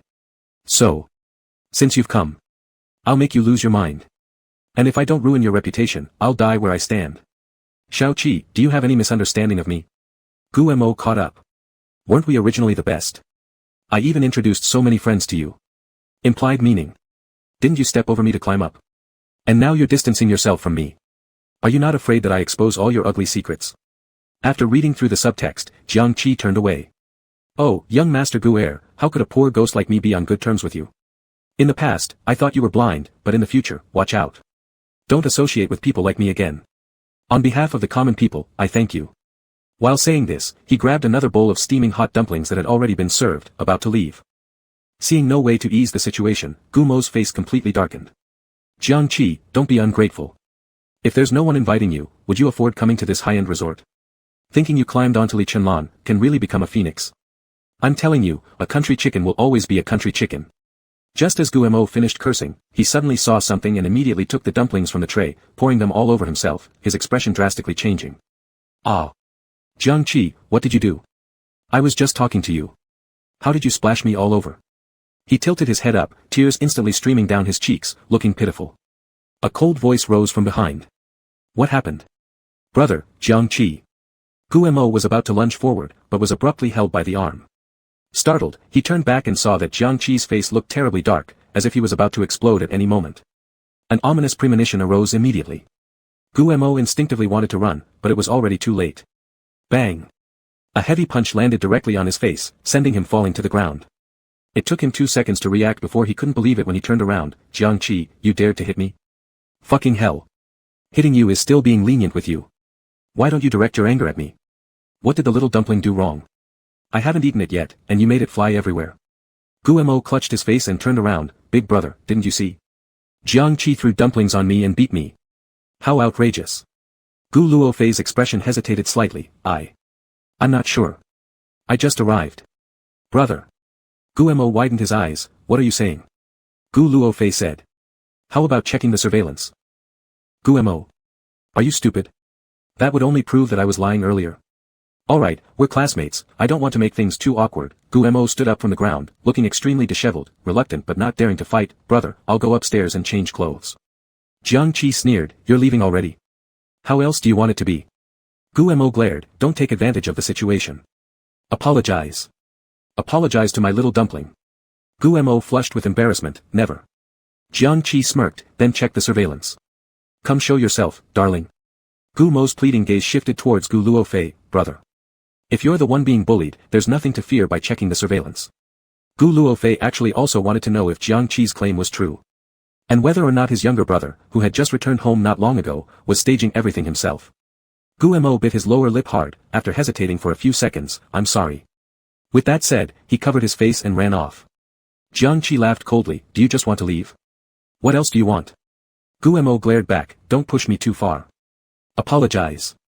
Apologize to my little dumpling. Gu Mo blushed in anger, never. Jiang Qi pulled at the corner of his mouth, then let's check the surveillance. Let's show the world your face, little darling. Gu Mo pleaded to Gu Luofei, brother. If you're really being bullied, we shouldn't be scared to check the surveillance. Gu Mo hesitated for several seconds, finally muttering an apology and running off. Jiang Qi watched the sound of retreating steps gradually fade away, and he curled the corner of his mouth. Idiot. This is a blind spot for the surveillance cameras. Otherwise, how dare I punch you? Gu Luofei. You're really calculating. Are people obsessed with money all like this? Speaking of which. That punch was actually pretty cool just now. Have you studied boxing? Should we start a class? By the time Wang Baozhen and Chen Xiaofeng arrived, Li Chenlan had already been sitting beside Jiang Qi for a while, peeling shrimp and putting them in Jiang Qi's plate. What the heck? What did we miss? Wang Baozhen sat down right away and asked, Big brother Qi, you really hit Gu Mo? Chen Xiaofeng also widened his eyes, tell us what happened. Let us feel good too. Jiang Qi stuffed a piece of shrimp meat into his mouth. How do you guys know? Did someone take a video? Not possible, my punches are pretty fast, and no one was watching when I did it. No. Wang Baozhen shook his head, all hearsay. Jiang Qi nodded, it was actually him who bullied me. With my baby dumpling. I hate people who waste food most in my life. So many children in poor mountainous areas don't have enough to eat. Don't call me Mother Saint, call me Holy Daddy. People without basic conscience, you don't deserve to be called human. Is that true? Chen Xiaofeng became instantly dissatisfied, rolling up his sleeves. Let me go and settle accounts with him. Wang Baozhen held him back. Wait, calm down. Your dating prospect hasn't gone far yet. Who? Jiang Qi asked in confusion. Thus, the topic was successfully diverted. Huaning. We met her on the elevator. She came for the anime exhibition. Isn't this fate? Wang Baozhen recounted everything breathlessly, flashing a smile filled with admiration. Isn't our sister Ning Ning still so beautiful? Looking at her is such a delight. He nudged Chen Xiaofeng. So, do you want to pursue her or not? If not, I will move in. Don't blow your own trumpet, okay? Chen Xiaofeng glanced at him, who didn't dare to fart in the elevator just now. That was because I was smitten, heart-rippling, Wang Baozhen rebutted. You were more chicken-hearted, hiding in the corner directly. At first glance, it looked like there was a ghost in the elevator. As the two fools were mutually slandering each other, they completely forgot their vows from yesterday to support each other as lifelong best friends. After quietly peeling the shrimp, Li Chenlong took out his phone without making a fuss and directly sent a WeChat message. Upsi, kick out those causing disturbances in the restaurant. Chapter 56, What kind of perfect, dramatic love story is this? Gu Mo went back, took a shower, and changed clothes. But he still felt like his whole body smelled of wontons. Annoyed beyond measure, he turned toward the mirror. Carefully examining his cheek that had been struck. Thankfully, there were no traces left. Otherwise, this matter would definitely not be over. Gu Mo muttered in his mind and then stepped out of the bathroom. About to take out his phone to check if there was any negative information on the school forum. When the doorbell suddenly rang. Upon opening the door, he discovered the resort manager dressed in a suit. He questioned for a moment, but I didn't order room service. I apologize, sir, I'm here to inform you. Please pack up your luggage within an hour and vacate this king-sized bedroom. The manager's tone was professional and polite. Gu Mo was flabbergasted. Why? The summer trip for our school hasn't ended yet. Sorry, given your performance in the restaurant, the resort has now classified you as an unwelcome customer, so you must leave within an hour, otherwise, we will have to take forceful measures. Gu Mo felt like he had heard the biggest joke of all time. Are you talking to me? I'm the second young master of the Gu family. How could I possibly be listed as an unwelcome customer? Are you all insane? By the way, the person who got hit in the restaurant was me. You don't believe it? Go check the surveillance. The manager smiled. I apologize, sir, but we are following the instructions from above. Moreover, to avoid any misunderstandings, we did indeed check the surveillance, and it is clear that you did pour the wonton on another customer. Gu Mo, both guilty and enraged, suddenly turned his eyes. All right, deal with me however you wish, no objections. But what about the other customer? He punched me, shouldn't he be dealt with too? The manager kept smiling. Sorry, due to the surveillance blind spot, we couldn't see any conflict between you and the other customer. Suddenly, Gu Mo lost control. You can see my actions, but not the other person's. You're bullying customers just because you're big. You're covering up crimes. You're... A cold, serious voice interrupted him. Gu Mo, stop making a fuss. Gu Mo turned around to see a familiar but reprimanding face, momentarily stunned before grumbling, brother, they're bullying me. If you hadn't deliberately started trouble, they wouldn't have been able to bully you. Gu Luofei replied grimly, go home with me, don't make a fool of yourself here. But, Gu Mo resisted, wanting to argue. Gu Luofei shot him a warning glance. Don't forget, the Li family and the Gu family cooperate quite a bit. If you destroy this relationship preventing further collaboration, will mom and dad go easy on you? In wealthy families, it's always profit first. No one cares whether or not you feel wronged. Even if someone does care, it's only under the premise that there are no conflicting interests. Although Gu Mo came back late, he already knew this truth well and reluctantly withdrew his sharp edge, muttering softly, I understand, brother, I'll pack up my things right now. When the two brothers left, the hotel lobby was holding a comic exhibition. Cosplayers with bizarre makeup were posing for photos, while enthusiastic fans screamed on the side. As Gu Mo passed by, he looked down with disdain, whispering to himself, they look like a bunch of freaks. He thought his voice was low enough that Gu Luofei wouldn't hear. But the latter frowned slightly, his expression revealing a flash of disappointment. Just as they were about to pass by, Gu Luofei suddenly stopped and stared at a female cosplayer, calling out, Huaning. A smirk played on his lips as he approached, are you also participating in this exhibition? Huaning nodded, the organizers invited me. Will you attend our company's event if there's a chance? Gu Luofei was particularly warm-hearted. Have you thought over the last cooperation proposal we discussed? I haven't yet, and there are schedule conflicts, Huaning replied with a smile. After I do more research, I'll reply to you. Good, waiting for your response. Said Gu Luofei. Huaning nodded again, passing the two. Gu Luofei composed himself, ready to continue walking, when Gu Mo curiously moved closer. Brother, does our company work on anime industries too? Gu Luofei dismissed casually, to some extent. Gu Mo asked again, was that cosplayer very famous? Gu Luofei walked very fast, several million followers. Gu Mo pondered for a moment, quickened his steps to catch up. If I manage to seal a deal with him, will mom and dad be happy? Gu Luofei paused his footsteps, glancing sideways. For the first time, spotting a glaring ambition and desire in Gu Mo's eyes. Though looking extremely foolish. You can give it a try, said Gu Luofei. After leaving those words, Gu Luofei quickly departed from the resort. After loitering in the restaurant for a long time, the four fools of room 502 finally headed towards the anime exhibition. While Wang Baozhen was jumping around excitedly anticipating seeing beauties, he didn't forget to browse the school forum. Apart from last night's Lawn God's near-perfect performance, there was another piece of gossip gaining heat. The title, Is it true that Gu Mo has been listed as an unwelcome customer and had to leave the resort shamefully? The accompanying picture showed the two brothers walking out of the revolving door with their luggage, captured from behind. And within just half an hour, the comments were already over 200 strong. The discussions were heated, speculating on all kinds of possibilities. Every commenter seemingly a skilled creator of fictional rumors. What's going on here? Isn't the Gu family considered well-known enough? How could they get kicked out? Don't you know? The resort belongs to the Li family. Compared to them, the Gu family is still way behind. I've heard it was Gu Mo who annoyed someone they shouldn't have, so some big boss decided to ban him outright. Am I allowed to mention names? It was Jiang Qi and boss Li Dustin whom he offended. Holy cow, this is what you call a perfectly tragic and dramatic love story. They're giving me relationship goals just by existing together. That's why Li Dustin changed dormitories, right? To have closer access to Jiang Qi. Do we have anyone from dorms 501 or 503 who can share some first-hand accounts? Were there any strange noises coming from your rooms at night? We should probably ask roommates of Li Dustin and Jiang Qi instead. Unless they're dead asleep, no one hears anything. The more Wang Baozhen read, the more amused he became, sharing with Jiang Qi, Brother Qi, you and Brother Lan are famous now. People ship you as a CP. They say there's been some action in your room. And apparently, Xiao Chen and I sleep like logs, we don't hear anything. Wait, what? They called me skinny like a dog and still referred to me as a pig? I'm crying here. He covered his face and sobbed dramatically, causing Jiang Qi to look over curiously. After glancing at the forum contents on the phone, Jiang Qi laughed and consoled him, can we really take online replies seriously? Are they Holmeses? With such extraordinary observation skills? This post is likely just clickbait. Claiming Gu Mo as unwelcome guest. I don't believe it first.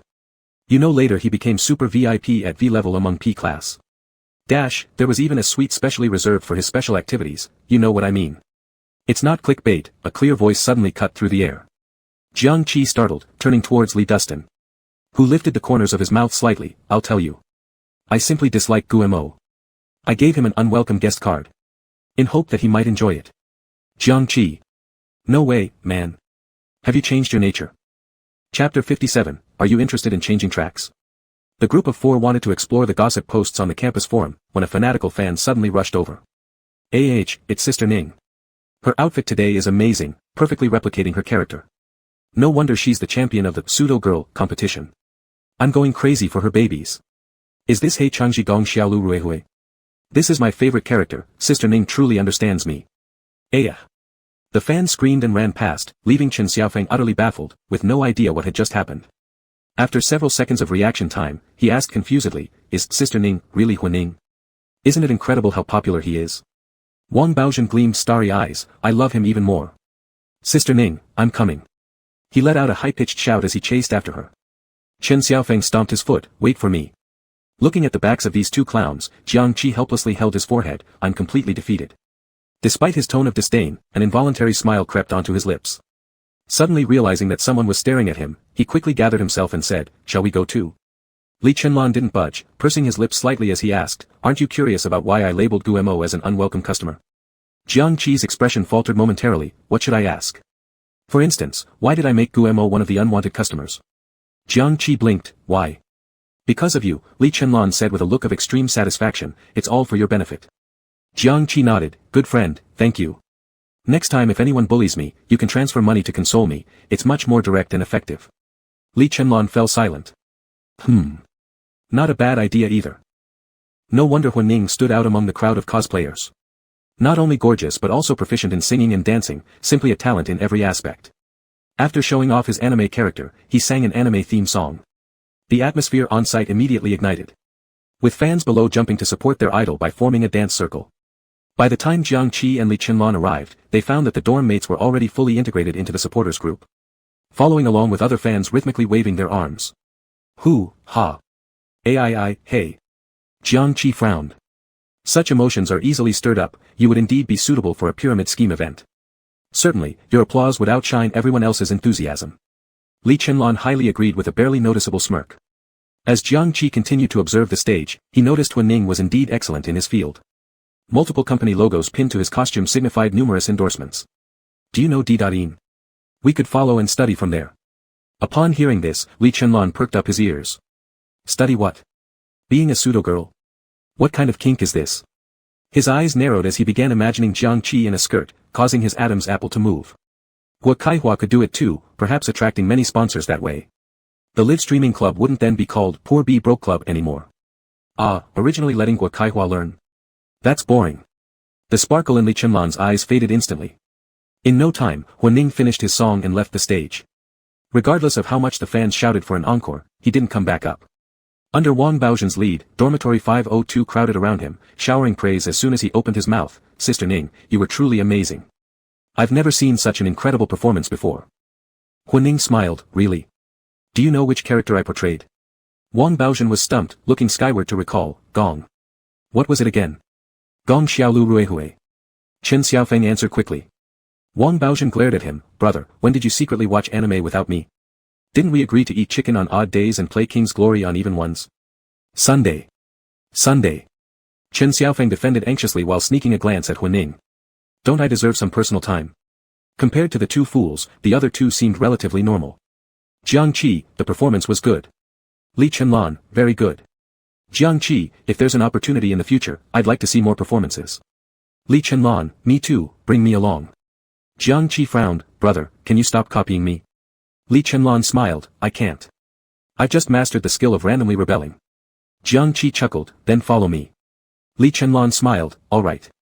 Seeing that each member of Dorm 502 had their own quirks, Huining seemed to be influenced as well, and his lips curled into a smile. Next time there's a comic convention, I'll send each of you an invitation. No need for Hiyao, he doesn't even understand anime. Chen Xiaofeng hastily said. Wang Baozhen glared at him. Brother, when people stab behind your back, it's called betrayal. You stabbed him right in front of everyone. I was the first one to learn the cheering dance earlier, but you were all tangled up with your legs. Chen Xiaofeng, I got too excited seeing my favorite character. The two began bickering again. Li Chenlan wanted to enjoy the spectacle a little longer, but suddenly felt his phone vibrating. He took it out and his expression changed. I need to take this call. After saying that, he walked off into the distance. A rare opportunity for some alone time presented itself, so Jiang Qi moved aside to log into his account for a quick look. Having been almost under 24-hour surveillance by Li Chenlan recently, he hadn't even had time to tidy up his profile. But just as he tapped open the app, he noticed Huining approaching. Jiang Qi, could we have a private word? Jiang Qi slid his phone back into his pocket. Sure, go ahead. Would you be interested in joining our team? With your talent, you'd likely surpass me in popularity. Huining's eyes gleamed with affection for talent as his words grew more earnest, although we cater to a niche audience and are often labeled as freaks. We do have dedicated fans and the income is quite decent. Have you considered it? Jiang Qi smiled. Thanks for the offer, Sister Ning, but I'm not looking to switch tracks right now. What's your track then? Huining paused for a moment. Is it the male Buddha route? Jiang Qi. How did she guess so accurately? I know the main star of the super popular video circulating around University A these days is you. Huining saw that Jiang Qi didn't reply and laughed. Rest assured, I'll keep your secret. Being on the male Buddha track isn't bad either. But if you ever feel like switching, you can always come find me. Jiang Qi nodded slightly and simply replied with one word, okay. Huining wanted to say more, but catching someone rushing over from the corner of her eye, she ended the topic. We'll chat again next time. With that, she headed toward her own resting area. What did he say to you? Li Chenlan's voice followed closely. Jiang Qi, nothing much. Li Chenlan waited a bit, hearing no confessions, and could only grumble. Something came up at home, I have to leave. Jiang Qi was puzzled. Now? What? The 24-hour surveillance is being dismantled. Then I must make the most of this chance. Li Chenlan. Never mind. I'm not leaving. Chapter 58, Rolls-Royce. I've finally waited for you. Even though Li Chenlan didn't want to leave, the waiting Maybach was already parked at the entrance of the resort. Xiao Qi, will you miss me if I don't come back for several days? Li Chenlan wanted to ask a question, but he was afraid that his heart's voice would not give a satisfactory answer. He could only wave his hand, sit in the back seat, then his expression changed as he spoke sternly, drive. The three fools were still standing there and saw him off. Wang Baozhen sighed, no wonder it's a luxury car, we can't even smell the exhaust. Chen Xiaofeng agreed, it would be good to take a ride in our lifetime. Jiang Qi looked down on them, are these two all you've got? Isn't it just a Maybach? If it were a Rolls-Royce Phantom, I would take a ride. Wang Baozhen sighed, there's nothing we can do. Why are we poor bastards? By the way. He turned to Jiang Qi, is Lan God reluctant to leave you? I saw him staring at you while leaving, with tears streaming down. Chen Xiaofeng nodded like a chick pecking rice, I noticed too. After looking at you, he directly got into the car, without giving us a glance. Are we this transparent? It feels like a backdrop. Jiang Qi smiled, don't say nonsense. If this spreads, we'd end up on the forum again. Li Chenlan is the same with everyone. He's one of us four fools. Let's go, shall we swim at the beach? Go. Must go. Whoever goes late is a grandson. Wang Baozhen, come back here, you're sprinting. The topic was successfully shifted, and Jiang Qi smiled as he looked at the two people chasing each other. University life is still beautiful and pure. Of course. As long as there aren't too many tear-jerking plots. After driving for an hour, the Maybach stopped in the suburban villa area. The driver got out of the driver's seat and went around to the other side, young Masterly, please get out of the car. Thank you, Uncle Gon. Li Chenlan nodded, with a faint expression, showing no emotion. Uncle Gon watched the child he had seen grow up walk into the villa step by step and sighed quietly. If that event hadn't happened, wouldn't Xiaolan also be a carefree young master? Li Chenlan walked through the hallway into the living room and saw an old man with white hair sitting upright on the sofa. He asked straightforwardly, Grandpa, what's the matter calling me back urgently? El Fengting sneered, if there were nothing, couldn't I call you back? Don't forget, you are the successor the Li family has been cultivating. Do I have to invite you back repeatedly? Li Chenlan smirked, Grandpa, if you're not satisfied with me, you can always replace me. After all, the Li family is so big, there are plenty more capable successors beyond me. Chenlan, you shouldn't speak to Grandpa like that, said Li mother as she stood up from the couch, trying to stop her son from defying the head of the Li family. But before she could finish her sentence, the loud sound of the dragon-headed cane hitting the marble floor cut her off. El Fengting angrily said, don't stop him, let him continue. Are you stuck on some old stories? Yes, exactly. At that time, I indeed told the kidnappers that. But I was protecting you. If we had agreed to pay the ransom that time, there would have been countless more demands later. Li Chenlan smiled wryly, so, which were you trying to protect, the ransom or me? You. El Fengting stood up agitatedly. But Li Chenlan slouched indifferently onto the couch, just tell me quickly what you need, once we handle it, I'll go back to school. El Fengting narrowed his eyes, I never saw you being so enthusiastic about studying before.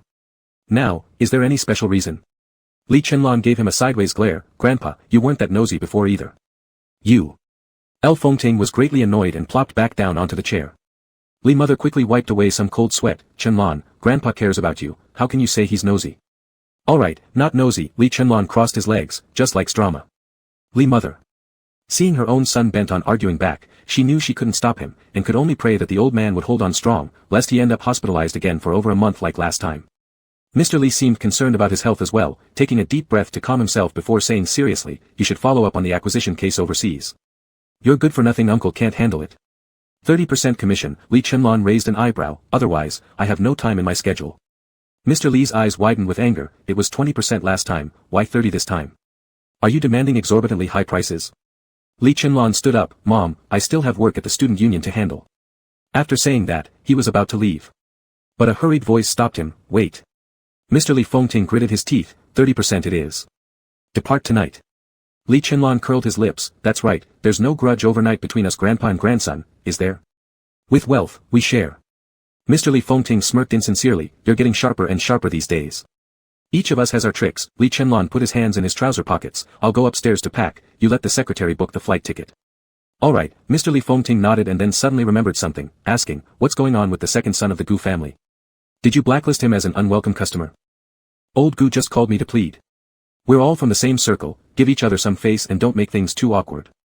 Maybe the second son Gu could still have a chance for marriage alliance with you. Upon hearing this, Li Chenlan suddenly stopped in his tracks and turned back with an extremely cold look on his face, thinking of making me marry off. It's impossible in 100 lifetimes. Especially with Gu Mo, that fool. It's utterly ridiculous. After throwing those harsh words, he quickly walked away. Left in the living room, Mr. Li Fengting and Mrs. Li looked at each other, startled. Didn't this kid, Chenlan, used to not be so against Gu Mo? How come suddenly? Evening returned them from the resort back to school, the tourist bus parked at the school gate. Because of the urgency of their parents' summons, second fool got off the bus and went straight home. Jiang Qi, however, went to the cafeteria first for a meal, then headed to the gym to lift weights. By the time he returned to the dormitory, it was almost 9 o'clock. He noticed the dim lights in the room and found no one around. When if not now? So. Jiang Qi excitedly pulled out his 200 yuan bought fill light and properly set up his phone tripod.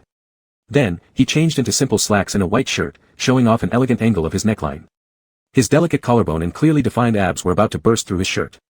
Of course, a mask and cap were also essential.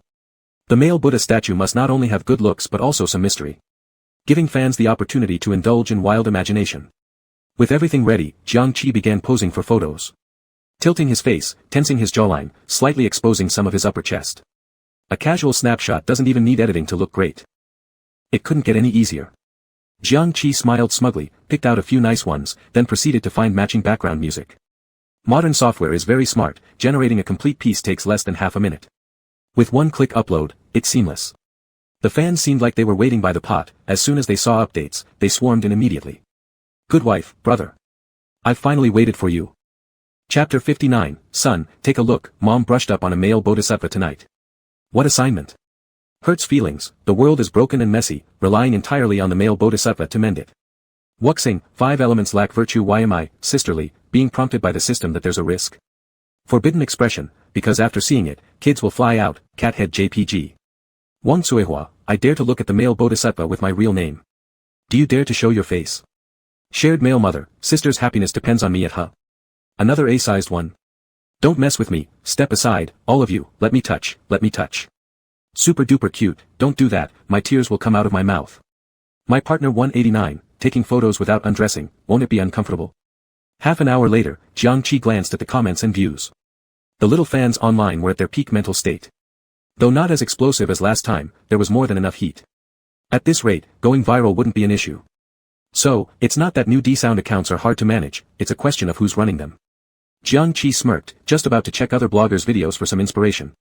When a WeChat notification popped up from above. Upper CC, what have you been secretly doing behind my back?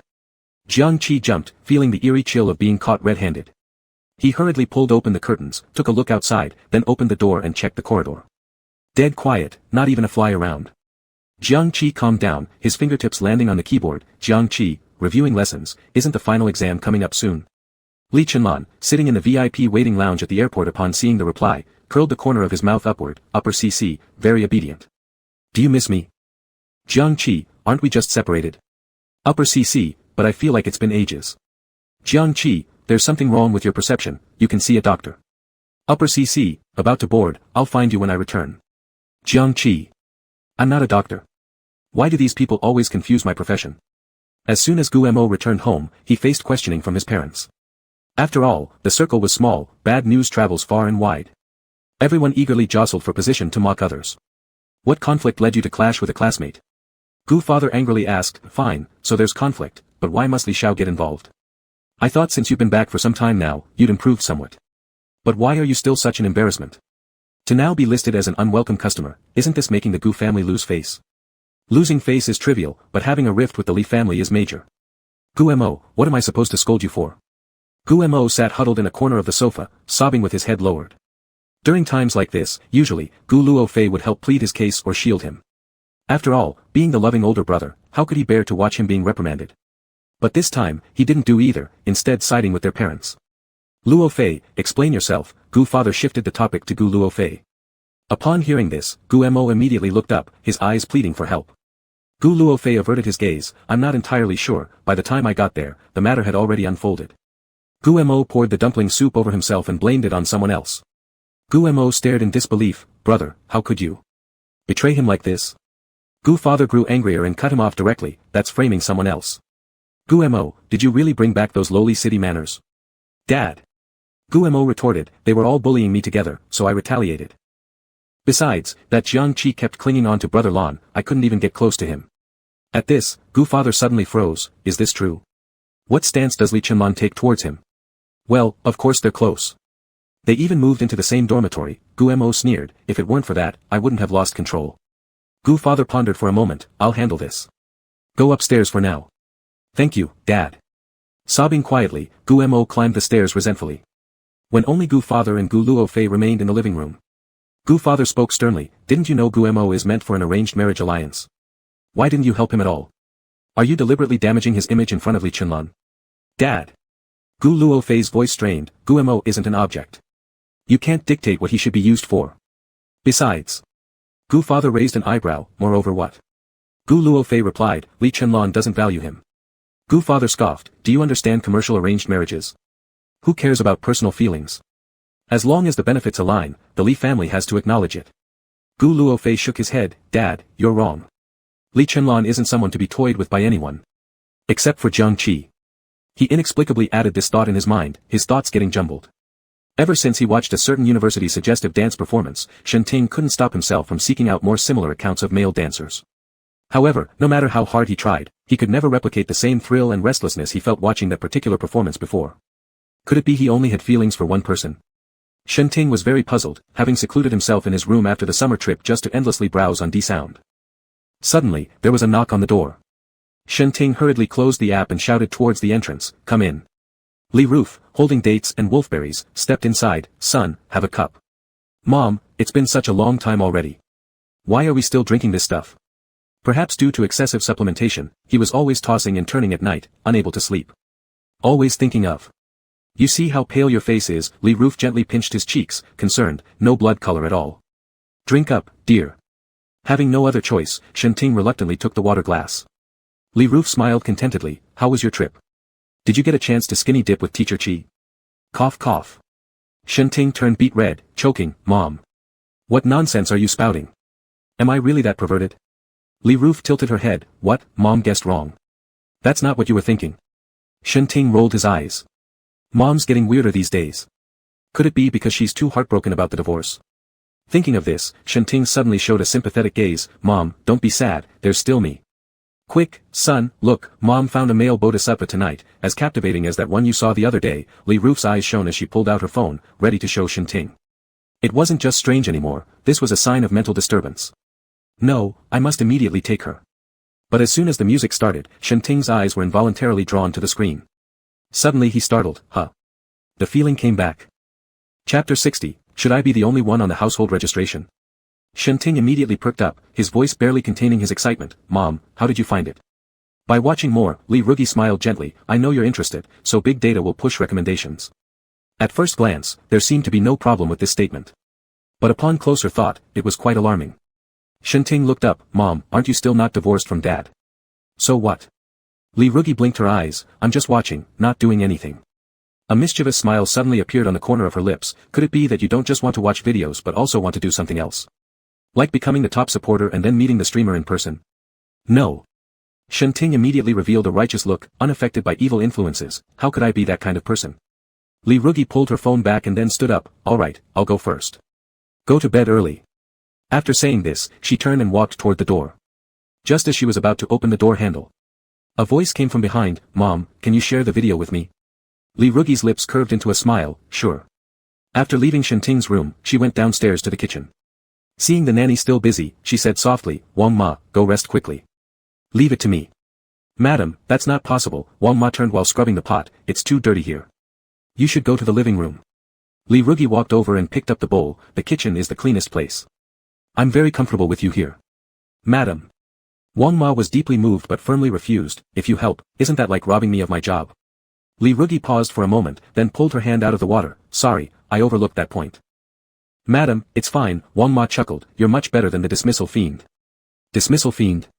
Li Rugi, who was drying her hands, asked curiously, is he your previous employer? Before Wang Ma could answer, she continued talking to herself, in fact, it has spread on D-Sound. The Gu family indeed didn't act right. How can they dismiss someone without clearing their salary? After all, it's a long-term contract. People are human beings, not machines. Small mistakes are unavoidable.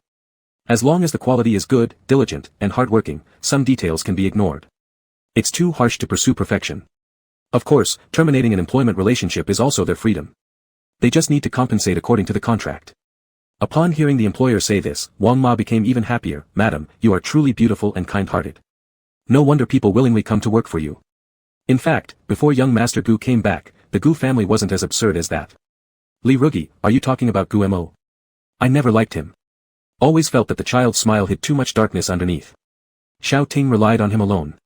But now it's fine. Thanks to teacher Xiao Qi. Seeing the mistress leaving with milk in her hands, muttering to herself, Wang Ma sighed. What a good cabbage, how did it get plucked by a scumbag? After replying to Li Chenlan, Jiang Qi began reviewing. On one hand, it was for the final exams, and on the other, it was for the Workers' Alliance case. This wasn't being overly meddlesome. He was originally a law student who needed cases for practice. He couldn't stay as the male Buddha live streamer forever and abandon his main profession. Moreover, unless the main plotline of Guo is completely dismantled, he would never be free from the tragic fate of the original body being exposed. Who knows when the tycoons might become lawless renegades and go berserk for the sake of the beloved little ones. Therefore, one must first be strong oneself, everything else is just talk. He had already made up his mind and directly took out the civil code to look up information related to labor relations. Time flew by and it was almost midnight. Jiang Qi rubbed his eyes, preparing to continue battling, when the WeChat notification sound rang again. Top, I've just landed. Are you asleep yet? Jiang Qi, asleep. Don't disturb. Seeing this, Li Chenlan smirked, his fingertip falling on the keyboard. Top, even sleepwalking, to reply to me. You must have missed me a lot, happy, takeoff jip. Glancing at it, Jiang Qi laughed. Are all the villains now so self-indulgent? Jiang Qi, it seems sitting on the plane for several hours doesn't tire you. Shall we continue at a nightclub?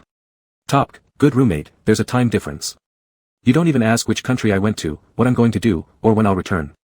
Jiang Qi, so should I check the household registration? Top, what a coincidence. I've just separated from the family household registration, and I'm the only one on it. Want to join me? Jiang Qi. Can you stop being so flirty all the time? Li Chenlan curled his lips, he learned that from you. He glanced down at his wristwatch, Top, get some rest early, staying up late gives dark circles. Jiang Qi, you too. Lying in the king-sized bed in the 5-star hotel, the sky outside wasn't dark yet. Naturally, Li Chenlan wasn't sleepy. So out of sheer boredom, he pulled out his phone and opened an app. And the first recommended content caught his attention. Though it was a photo, its style seemed oddly familiar. Despite wearing a baseball cap and mask, exposing a slender neck and collarbone due to the tension in the jawline. It felt eerily familiar. Could it be the same person who danced before? But this account is new.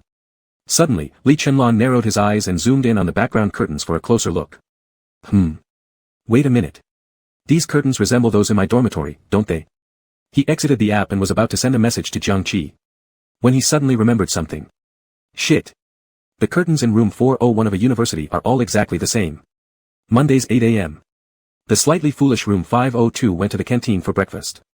Then they headed to old professor of criminal laws class. Wang Baozhen was the first to squeeze into the back row, then waved his hand, Brother Qi, Brother Safeng, over here.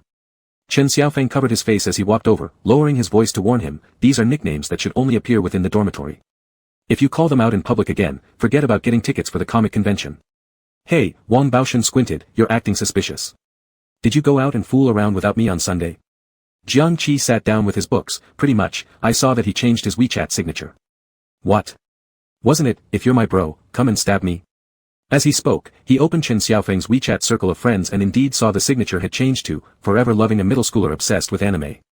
Wang Baozhen rolled his eyes, and you call yourself a teenager? More like an elder already. Chen Xiaofeng, who was already feeling guilty, turned bright red when ridiculed. He quickly shouted, the law-abiding delinquent is here. Wang Baozhen sat straight immediately, turning his head and realizing there was no one on the podium. Realizing he'd been tricked, he was about to strike back, but hesitated upon seeing someone from the corner of his eye. Chen Xiaofeng noticed his expression, ready to mock, but in the next second, his shoulder was grabbed. Are you referring to me as the law-abiding delinquent? Chen Xiaofeng stiffly turned his head, Professor, you must have heard wrong. The new judicial interpretation, copy it 10 times, submit it to me by next class or you'll fail this semester. The professor started to walk away. Chen Xiaofeng clung tightly to his arm, Professor, you're killing me. The professor adjusted his glasses, with the energy you spend mocking others, why not learn from Jiang Qi instead? He glanced at Jiang Qi, I find your newly researched topic quite intriguing. Let's discuss it after class. As the professor walked away, he suddenly remembered something and stopped. Isn't Guo part of this research group this time? A hit-and-run worker. I don't take them. Not far away, Guo, who was chatting with others, suddenly lost the smile on his lips, his face darkening. Chapter 61, oh yeah. Finally, it's my turn. Professor, that's a bit too much, isn't it? Are you openly excluding students? Guo stood up immediately, his tone seemingly righteous. The old professor turned his head in the direction of the voice and adjusted his glasses, you are, who exactly? Gumo. Professor, I'm Gumo. Your student. If you don't even know me, on what grounds do you make such judgments about me? The old professor looked enlightened. The one who failed twice in a row and wanted his parents to contact the principal to alter his grades. The one who is either late to class or playing with his phone, dragging down the entire team when participating in group projects. Ha, Professor, you've described him perfectly. That's indeed Gumo. Wang Baozhen slapped the table excitedly. The old professor snorted coldly. I'm old, I don't care about being exposed, feel free to secretly record me, I don't mind. Besides, many of my former students are prominent in the legal field. They will definitely be interested if they see videos and want to check up on this old man. Hearing this, Gumo's face flushed red and white alternately. He quietly pressed the stop button on his phone that was recording a video. The old professor glanced at him, then resumed walking to the podium solemnly. When he slammed his teaching plan onto the desk, he stressed heavily, not every student gets a chance for research work from me. It's only given to those who are smart, diligent, and hardworking. To anyone who wants to cheat others' efforts to get credits. I advise you to drop this foolish idea as soon as possible. Class begins. Let's start roll call. Gumo reluctantly sat down as names were called out, his eyes darting towards Jiang Qi with growing malice. Jiang Qi seemed to sense this and turned around just as Gumo locked eyes with him. He slowly raised his hand, clenched it into a fist, and then flicked his middle finger. Gumo. How dare this scumbag? Angry, Gumo pulled out his phone to take a picture of Jiang Qi. But to his surprise, Jiang Qi was already sitting calmly as if nothing had happened. Startled, Gumo suddenly heard a sharp voice. Gumo, leave my classroom. You repeatedly violate the rules. My classroom does not welcome you. Gumo stood up in protest, pointing a finger at Jiang Qi. It was him who flipped me off first. He started it. Did anyone see that? The old professor asked the class. No one spoke. Gumo laughed sarcastically, you're all accomplices. Student Gumo, Chen Xiaofeng sneered, Jiang Qi sits in the back. How could you possibly know he was provoking you unless you turned around yourself? Wang Baozhen smirked, crying wolf while calling others wolves, you really nailed it. You dash. Gumo tried to speak again but was interrupted by the professor sharply, keep arguing like this, and you'll fail my class forever. Failing permanently meant never graduating. This professor has always been rigid, ignoring even the principal. Biting his lip furiously, Gumo stormed out of the classroom. Order was finally restored in the class. Wang Baozhen and Chen Xiaofeng contained their excitement, secretly pulling out their phones to send messages in their silly Hollywood chat group. Buddha Pagoda, Brother Chi, your middle finger trick was so pro, it nearly tilted Gumo's nose. Solo Peak Leader, can you teach me how to increase my reaction time? Half a second after showing the finger and you're already back to normal. Buddha Pagoda, Brother Chi, let me give you my nickname, Lightning Shot. Solo Peak Leader, you keep that nickname. It's a heritage you need to pass on. Lying on the hotel bed after finishing a deal, Li Chenlan happened to spot these messages and replied instantly. Top C, what happened?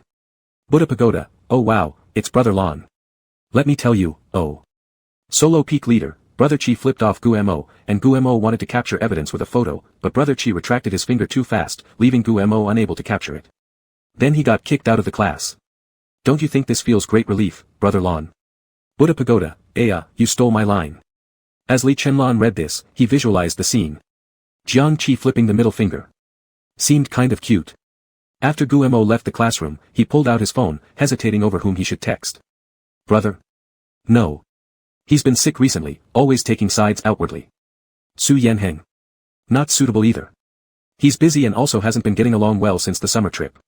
What about Shinting?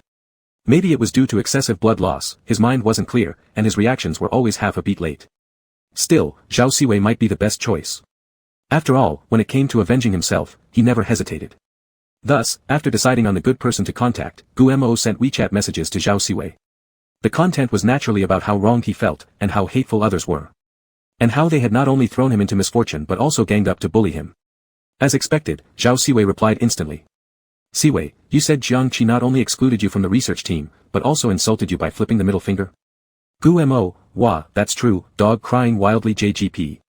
Siwei, wait, I'll find him later. Gumo, that's not what I meant. I'm just too upset to vent elsewhere, so. There was no reply afterward, but Gumo felt that his goal had been achieved, and with a smirk, he walked out of the teaching building. Skipping class would be even better. Just in time for a full-body spa. University A, lunch break. As Jiang Qi was heading toward the cafeteria, Zhao Siwei suddenly showed up and blocked his way. Wait. He glanced at the steady stream of people rushing into the cafeteria entrance, and twitched his lips. What is it? You'd better have something important to say. If not, I'll beat you to death. Zhao Siwei pressed his lips slightly, unable to suppress the excitement. Finally. It's my turn to step onto the stage. Chapter 62, Digging my wall when I'm not around. What else could I want from you? Of course it's for tutoring. Zhao Si-rui couldn't quite understand his own feelings, but hastily came up with an official-sounding excuse. He certainly couldn't say that because of the summer trip, he hadn't been scolded by her, which made him feel as if he'd lost something. So he deliberately came looking for a scolding? That would be way too weird. Jiang Qi narrowed her eyes, just simple tutoring. Stop making excuses. Do I not know you yet? Zhao Si-rui paused in surprise. You've guessed through me. That's so embarrassing. He was just about to act coy when he heard the next line. Just because the little tea-drinking submissive is upset, are you coming here to stick up for him? I'm not, Zhao Si-rui tried to defend himself. Even without Gumo's WeChat ID, he still wanted to find some reason to meet his private tutor. Because he was such a diligent and studious good student. I'll go eat first and then tutor you. Jiang Qi didn't even bother listening to him further. If you delay any longer, the cafeteria auntie will have no more big pork elbows left for me. Jiang Qi moved to walk past Zhao Si-rui, but unexpectedly, someone shouted behind her. Don't go to the cafeteria. Let me treat you to a grand feast. Jiang Qi pulled her leg back and turned around to show a confused expression. What's this all about? You can get revenge while also enjoying a meal. What's the deal? Are you planning something before slapping me in the face? Die laughing. Would I owe you a meal? What kind of grand feast? Jiang Qi blinked. Zhao Si-rui said, Japanese food. Hot pot. Barbecue. Whatever you like, it's up to you. Wait a sec. Jiang Qi took out her phone and quickly tapped on the keyboard. Jiang Qi, the generous Mr. Zhao wants to treat everyone to a big dinner. Who's in? Baoda Zhenhejiao, me, raising small hand JGP. Du Ling Feng Saw, +1, raising hands together JGP. After watching her fiddle with the phone for a while, Zhao Si-rui couldn't help but ask curiously, what are you doing? Mr. Zhao is being so generous, so obviously the roommates should be invited along. Jiang Qi curled her lips into a smile. Otherwise, how would it be convenient for you to flaunt your wealth? What? You're not okay with that? Then neither can you. Fine, let them come. Zhao Si-rui really couldn't take it anymore and resignedly took out his phone. Let's do Japanese food, it's easier to serve dishes. When Li Chenlong finished showering and walked out of the bathroom, he specifically picked up his phone to check the group messages. After just a quick glance, his face turned grim. Taking advantage of my absence to poach. Huh, Zhao Si-rui. You sure know how to play your cards. I want the most expensive set menu. Zhao Si-rui handed the menu back to the waiter, showing off like a proper rich second generation, and then arched an eyebrow at Jiang Qi. Do you want to add anything extra? Not necessary, Jiang Qi smiled. Let's try eating first. They were sitting on tatami mats, typical Japanese style. The pure natural wood color, paired with a cherry blossom backdrop painting. It looked rather romantic. Only Zhao Si-rui and Jiang Qi were present in the private dining room. Once the waiter left, the atmosphere became slightly awkward. Zhao Si-rui sneaked a glance at Jiang Qi, then coughed twice. Where are your classmates? They had some urgent matters and couldn't make it. Jiang Qi replied very naturally, then pulled out her textbooks. We better take the opportunity and study a bit here. Neither of them were people who enjoyed taking advantage of others, so saying things loosely once in a while was sufficient. By now, Wang Baozhen and Chen Xiaofeng were already heading to the canteen arm in arm to grab their meals. And the only reason Jiang Qi agreed to come eat Japanese food was that she didn't want to waste time going back to her dorm later to catch up on studies. When it came time to pay, splitting the bill equally would suffice. To start studying already? Zhao Si-rui clearly wasn't quite willing. Studying while eating might affect digestion, right? Jiang Qi pursed her lips. Are you making excuses or what? Next time, I won't even give you a reservation if you keep acting like this. Just as she spoke her thoughts, Zhao Si-rui had already taken out his calculus book from his bag. Teacher Xiao Qi, we can begin. Jiang Qi nodded. This makes much more sense. As the server brought dishes one by one, they overheard two people talking, looking completely bewildered. Do you understand? This is the principal diagram of the mean value theorem for integrals. Understand the concept first before memorizing the formulas. You don't need to understand too much, just regard it as a symbol, like a name. Any code works. Good, now I will explain the proof process to you. Sir, all your dishes are here. The server slightly bent down, noticing that no one was paying attention to him, so he turned and left the private room, closing the door behind. Gu Mo had just finished his spa treatment and was meeting friends to have Japanese cuisine. The room had already been reserved, all he needed to do was cross the corridor. However, passing by a certain private dining room, two figures caught Gu Mo's attention. He paused, wanting to look more closely, but the server had already closed the door tightly. Sir, which private room are you in? The server politely asked. Gu Mo diverted his gaze, slightly raising his chin with an air of superiority. Fuji Snow Mountain. It's right next door. The server gestured with a polite hand signal. I'll lead you there. Guemo grunted in acknowledgement and strode confidently ahead. Before he returned home, he used to work in service industries. Being called around was commonplace, and on worse occasions, he even got abused by drunken customers. Things were different now. He was the boss. And could command others as he pleased. It must be said, this feeling was quite addictive. When the server opened the door, Guemo handed over his handbag. Be careful hanging it, it's expensive. Understood, sir. The server turned around. While placing the handbag in the cabinet, he silently cursed under his breath, idiot. Momo, finally you're here, I've waited for so long. The male leaned his cheek on his palm, flipping through the menu with the other hand. I wonder if their sashimi is fresh. The last time I ate at a Japanese restaurant, I got an allergy. Guemo smiled faintly. The quality here should be fine, it's the most expensive Japanese restaurant in the university town.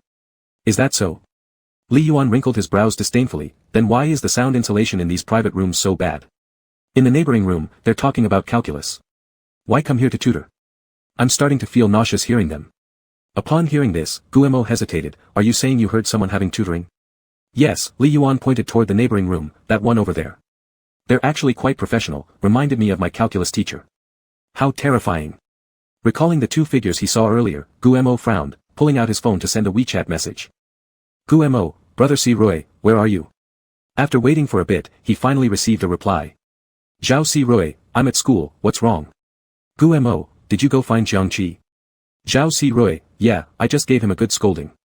As soon as the message came through, shouts of reprimand sounded from the adjacent room. Can you focus properly? What kind of behavior is using your phone during class? Confiscated. Guemo. Tricking me. Chapter 63, Shouldn't a tongue kiss count as enthusiasm? Guemo had never been this angry. Even when confronted by Li Chenlan's sharp criticism, betrayed by his own brother Gu Luofei, ignored by Shenting, or misunderstood by Su Yanhang. Not once did it truly bother him. After all, they were all just fish that hadn't been reeled in yet, letting out a bit of long line occasionally was nothing significant. But Zhao Si Rui was different. He was the one who started licking earliest and remained the most loyal, practically going wherever pointed. Absolutely incapable of deceiving himself. Yet now. The person was just next door, claiming to be at school. Guemo was utterly infuriated and laughed sarcastically.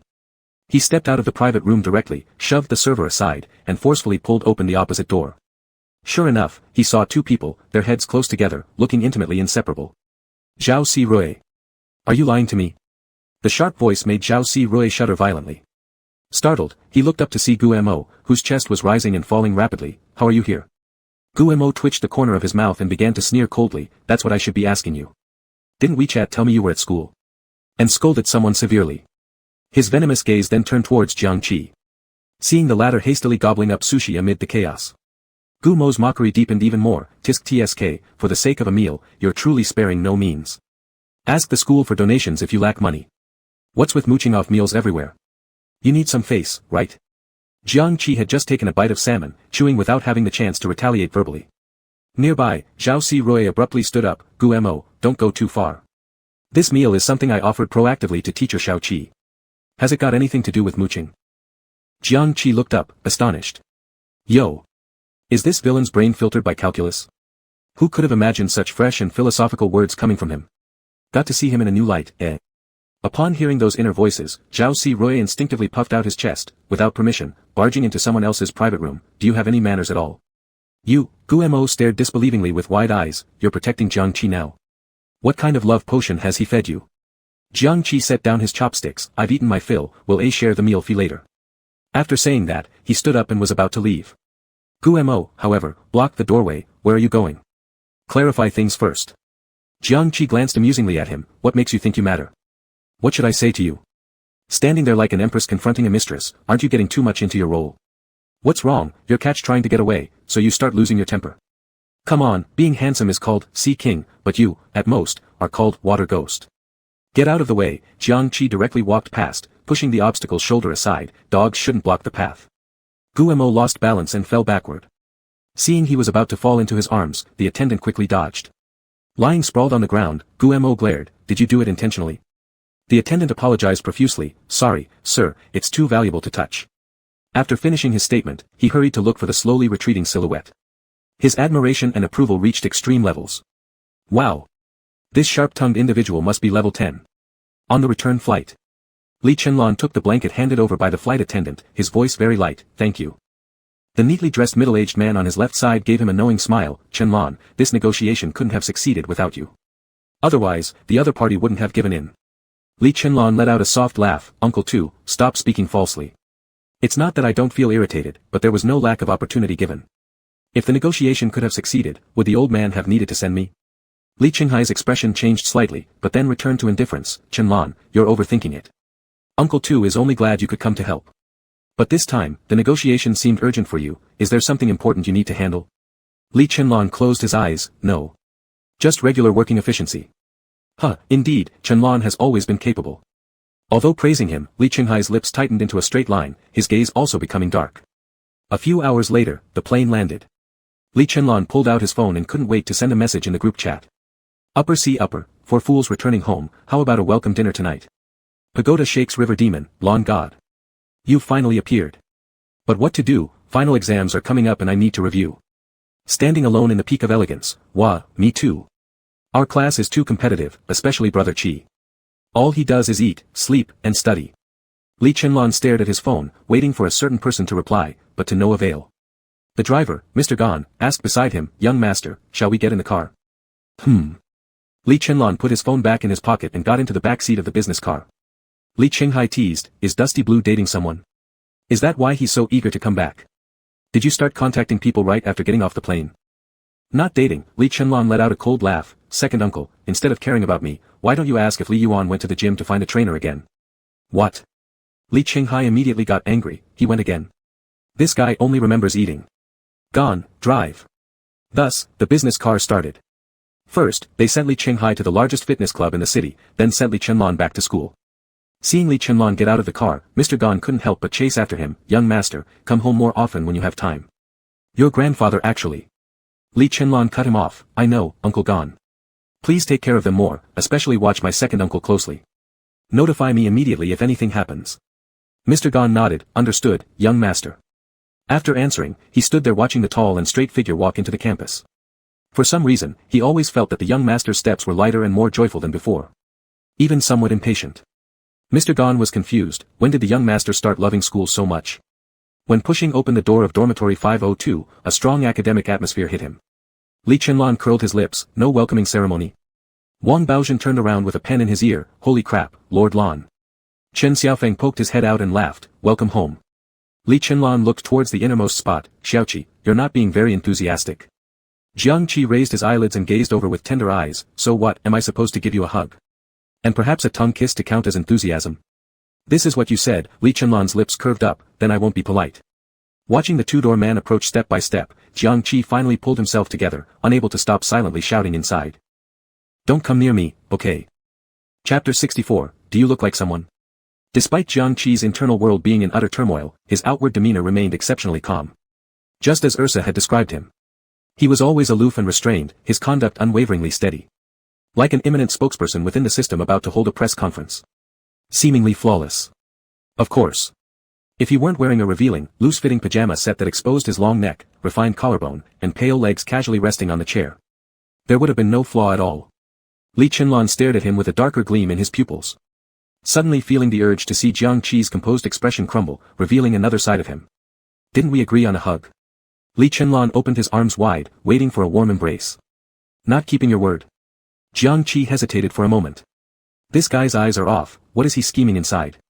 He better not throw me over his shoulder after I hug him. I want a hug. Wang Baozhen suddenly darted forward from behind. Lan God, let me give you a passionate big hug. Li Chenlon immediately dropped his arms. Never mind, it's better if you don't. Wang Baozhen. Ugh. Was this preferential treatment? He Yao started spinning around in sorrowful tears. JPG. Though unsuccessful in getting his hug, Li Chenlon was still in a pleasant mood. He tidied up his suitcase and went to take a shower in the bathroom. He didn't return to the villa after landing, so his toiletries were all back home. He could only borrow them from his good roommate. Chi-Chi, do you have any soap? Can I borrow it? Call me Chi-Chi one more time, believe me, I'll break you. No soap, just shower gel. Would you like to use it? That's too bad, Li Chenlon's annoying voice came from the bathroom. Pinched tones hard to resist imagining otherwise. Jiang Qi gripped his pen harder subconsciously. Is this pervert entering heat, starting indiscriminate attacks? Lan God, I have some soap, do you need it? Wang Baozhen hadn't finished speaking when he was mercilessly cut off by Li Chenlon. No. There are differences after all. Chen Xiaofeng glanced back at Wang Baozhen, gesturing for him to shut up. Wang Baozhen immediately understood, locking his lips with a zipper. Finally quiet for a while, Jiang Qi began reviewing case files, reciting related legal articles verbatim. In the midst of his focus, a cooling scent wafted through the air and lingered around his nose. As Jiang Qi was about to turn around, he felt two arms encircle him before tightly securing him to the desk. Are you reading classic cases? Hot breath fanned across his earlobe, causing Jiang Qi to momentarily hold his breath. The pajamas already thin, pressing their spines against each other, the dampness seeped through onto their bodies. Can you? Jiang Qi shifted uneasily, the friction making the sensation even stronger, talk from a distance. Li Chenlan slightly lifted the corner of his lips and relaxed his stance. Don't you like physical contact? Boys are usually like this, aren't they? Look, He Yao and Feng saw, they often hug each other. Jiang Qi, it's summer, doing this feels very hot. He genuinely felt a restlessness stirring within. Although this proximity wasn't unpleasant. His rapid heartbeat made him extremely uncomfortable. Alright, Li Chenlan walked back to his seat, suddenly turning around. Chi-Chi, your shower gel smells pretty nice, where did you buy it? At the school supermarket. Jiang Qi, buried in the case studies, replied with a muffled voice. Sitting on the chair, Li Chenlan stared at the smooth outline visible through the translucent sleepwear, lost in thought. He realized something interesting. When emotions became slightly tense, inner voices seemed to grow quieter. Like earlier. Even though he saw Jiang Qi's ears flush red, there wasn't even a hint of commentary inside his mind. Could this mean? He quite liked it too. Could this indicate? He was different from those silly landlord sons. Li Chenlan's mouth curved into a slight smile, showing a trace of delight, shifting his gaze lazily away, suddenly settling on the curtain blowing in the wind. He paused momentarily, his lips parting. Isn't the whole dormitory building using this kind of curtain? Hearing Lan God's question, Wang Baozhen quickly pulled open the zipper. Yes, heard they were uniformly purchased, same color and style, even the condition is identical. I don't really like it. Li Chenlan raised an eyebrow. How about changing to a more sun-blocking one? Just as Jiang Qi was digesting his emotions, a sudden alarm went off in his head, and he turned around. The dorm supervisor won't agree. Li Chenlan curled his lips. Does the dorm supervisor also manage internal affairs? Of course, Jiang Qi said with great seriousness, the dorm supervisor often conducts surprise inspections. Exactly. Once again, Wang Baozhen eagerly jumped in to answer. Last time, I got caught in my dorm wearing just a small pair of underwear. Good thing I undressed slowly, otherwise, she would have seen everything. Chen Xiaofeng couldn't resist turning back to interject. No worries, it's not like anyone would lose out by seeing you nude because there's really nothing worth looking at. Hey, don't say that. Let's compare right now then. Wang Baozhen said as if about to get up. Jiang Qi shot him a glance. Are you done with all the criminal law cases? Don't you worry about getting randomly tested by Lawless tomorrow? Fear, Wang Baozhen begrudgingly sat back down. Next time, I'll outdo you for sure. The dorm fell quiet again. Except for the wind at night rustling through the curtains making faint sounds. And the scratching of writing utensils hard at work. Regardless of which prestigious institution, law students faced an eternal struggle, endless legal articles to memorize, infinite case studies to resolve, and come senior year graduation, judicial examination. For the ordinary, hard work is their only path forward. After all, they had no rich family inheritance awaiting them. To wallow aimlessly would only squander their lives. Perhaps moved by the study atmosphere, after waiting for a bit, Li Chenlan also pulled out his heavy Oxford dictionary and started to memorize. Until midnight, when Jiang Qi stretched first, someone tentatively asked, Chiga, should we call it a night? Jiang Qi glanced over sideways. If you're tired, you can sleep. Chen Xiaofeng. Too competitive. This was absolutely too competitive. Was this how a top student of the province acted? We common folk simply couldn't keep up. Wang Baozhen was indeed his buddy, one look of eye contact between them, and they knew exactly what to do. Thus, the two quickly turned off the light, took off their clothes, and climbed into bed, drawing the curtain shut before drifting off sound asleep. The two facing each other continued studying for a while longer. It was almost 1 o'clock. Li Chenlan turned his head. Studying too late will make tomorrow's classes less effective. Jiang Qi happened to finish his last stroke just as he closed the classic cases notebook, turning sideways toward Li Chenlan. I don't have an early morning class tomorrow, so I can sleep in. You have a class, right? Behind him was a table lamp, its light illuminating the graceful line of his neck, giving an out-of-place photography vibe. Li Chenlan's originally lazy expression suddenly froze. In the next second, he rose from his chair, striding a step closer to Jiang Qi. Before he could react, Li Chenlan had placed a hand over his mouth, scrutinizing carefully. I think you look like someone. Chapter 65, I haven't tried one-on-one yet. Suddenly, his mouth was covered, and the heat from the palm instantly transmitted. Jiang Qi felt his heartbeat accelerate suddenly, and he reflexively wanted to push the person away. Before he could move, a question came. I think you look like someone. Jiang Qi froze, his eyelids lifting in surprise, his long lashes trembling slightly. What person? His lips moved within the palm, gently rubbing against it, scratching at Li Chenlan's chest like cat claws, creating an unbearable itch. With a mind that itched too much to ignore. His pupil color deepened a little, his Adam's apple moving lightly, his voice a bit hoarse. Do you have a D-sound account? There is a broadcaster who tilts their neck, very similar to you. Could it be you? The atmosphere had originally been tense and ambiguous. But Jiang Qi quickly composed himself. No. He took Li Chenlan's hand off. I don't know what broadcaster you're talking about. I'm busy tutoring every day. I don't have time to broadcast. I'm too tired, I'm going to sleep. He stood up directly from the chair, kicked his foot and flew onto the bed, pulling the curtain tightly, isolating Li Chenlan's investigative gaze outside. With the desk lamp turned off, the dormitory fell into darkness. The shadow merged into it, like a hidden examination. It was quiet around except for the regular breathing sound. After waiting for a while and hearing no more noise, Li Chenlan returned to his position, climbing step by step onto the bed. The next morning, Jiang Qi didn't rush to get up. He swiped away the alarm when it rang again, flipping over to continue sleeping. Although yesterday he didn't stay up all night, he did go to bed pretty late. As a person who could lie down on his pillow all day, unless there was an important class, he really didn't want to leave his bed and blanket. Not until the second alarm rang did Jiang Qi rub his eyes and pick up his phone to check the screen. At this moment, a lazy voice came from outside the bed. Good buddy, you can get up to eat breakfast now. Jiang Qi stuck his head out looking like a disheveled nest, with a smell of fragrance following his nose straight into his stomach, tofu pudding and fried dough sticks. I see you love traditional breakfast very much, so I bought them specially for you. How about it? Isn't my roommate particularly competent? After bending over to place the breakfast, Li Chenlan stood straight again, almost exceeding the height of the bed with his 189 centimeters stature. When he looked up, his handsome smile was closer than expected, giving a feeling of being zoomed in on up close. Jiang Qi pulled back his neck a bit. Damn, almost got kissed due to this proximity. What's wrong? You planning to hit me with a beauty blow? Li Chenlan leaned on the bedrail with one hand, a corner of his mouth curling up in a carefree, infuriating smile. Just missed the kiss earlier, quite regrettable actually. Chi-Chi, can you react a little slower next time? Jiang Qi. If I was slower, wouldn't I be eaten alive by you? No wonder you're known as the top villain with the highest danger factor. You need to be wary of you at all times. As he muttered in his mind, he flipped out of bed. When he turned his head toward the desk, his stomach made a sound. At this hour, the canteen probably doesn't offer breakfast anymore.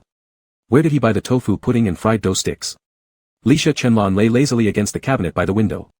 There are breakfast shops in the commercial street of the university town. When I went, they weren't closed yet. The oil-fried dough sticks should still be fresh and taste good, give them a try.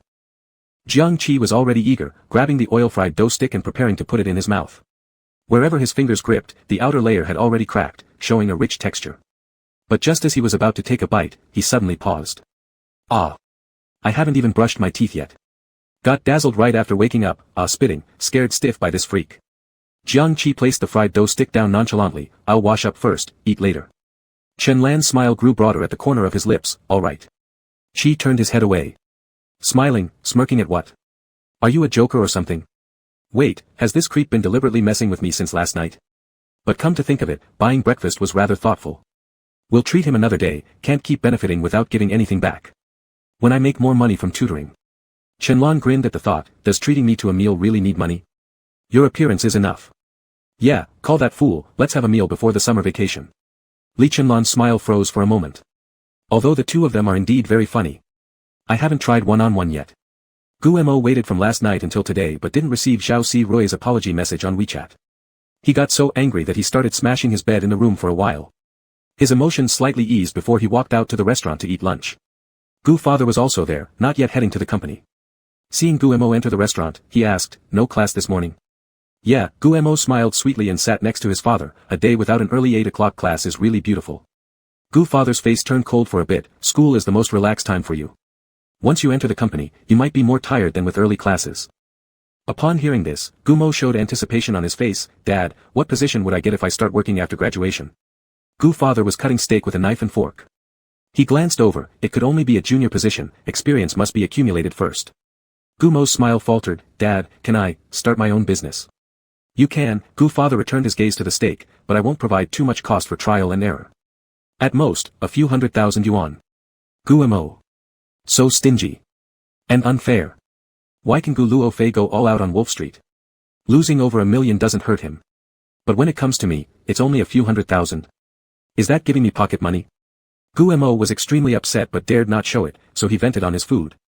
He chewed on the piece of steak, wrinkling his brows. Isn't this too tough? Dad, doesn't it hurt your teeth? No, Gu father put down the utensils, his expression becoming serious again. Gu mo, you can't just slack off in college. Your graduation results must be excellent enough to be proud of.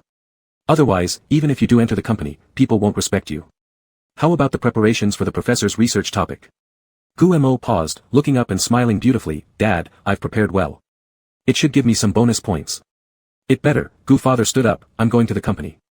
Gu mo's voice was sticky sweet. Goodbye, Dad. When the person walked out of the dining room, Gu mo slammed the cutlery onto the table. Mr. Lee, isn't it time to change the chef? Mr. Lee came out of the kitchen, directly throwing off his apron. Change what, chef? I want to change jobs. Chapter 66, Look at that dead-end guy, is he digging a hole waiting for me? Su Yanheng, who was shooting the cover of a magazine in the studio, was always distracted. When he looked at the camera, his eyes were vacant, and his condition was never adjusted well.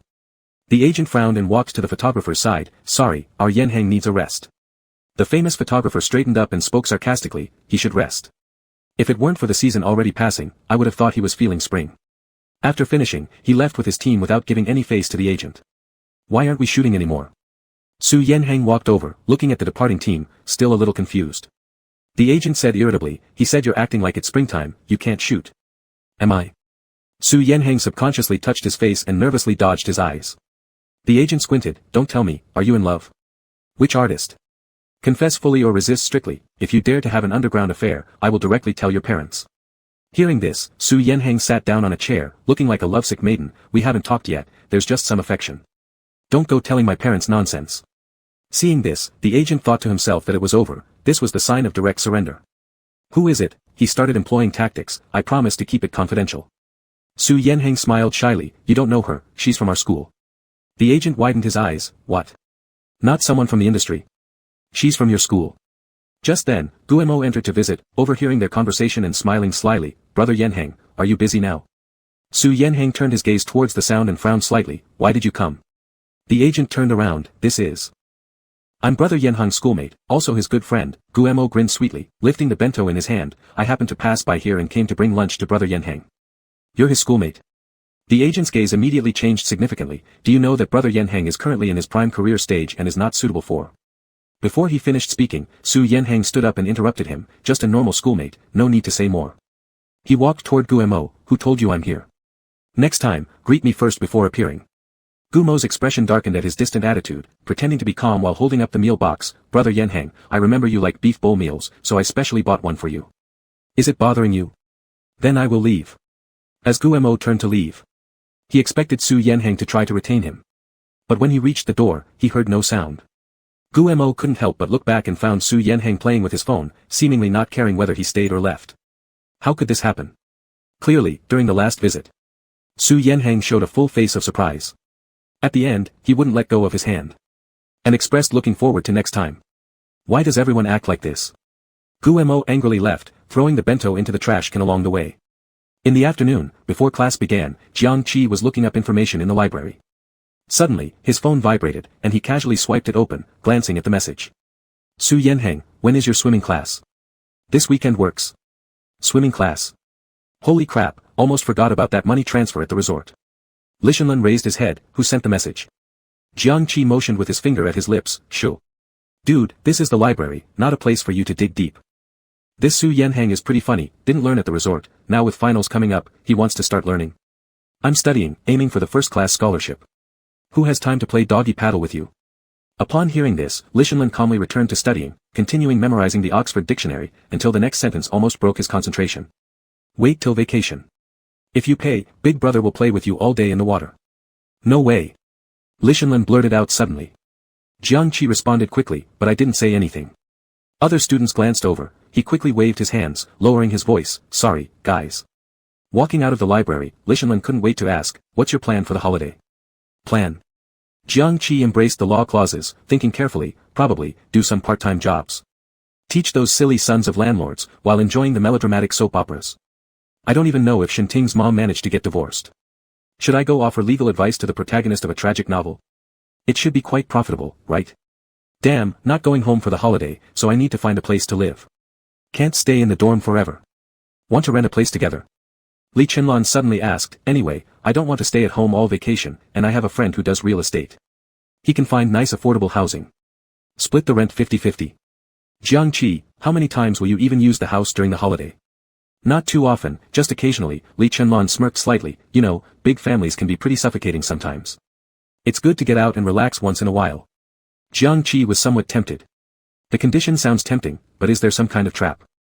Li Chenlan blinked. Capital city housing prices are high, isn't it good to split costs with someone? Sounds good, Jiang Qi questioned. Do you not own property here? Didn't you mention moving your registration before? Ah, Li Chenlan smiled. It's under renovation, not ready for living yet. Jiang Qi nodded thoughtfully. I'll consider it.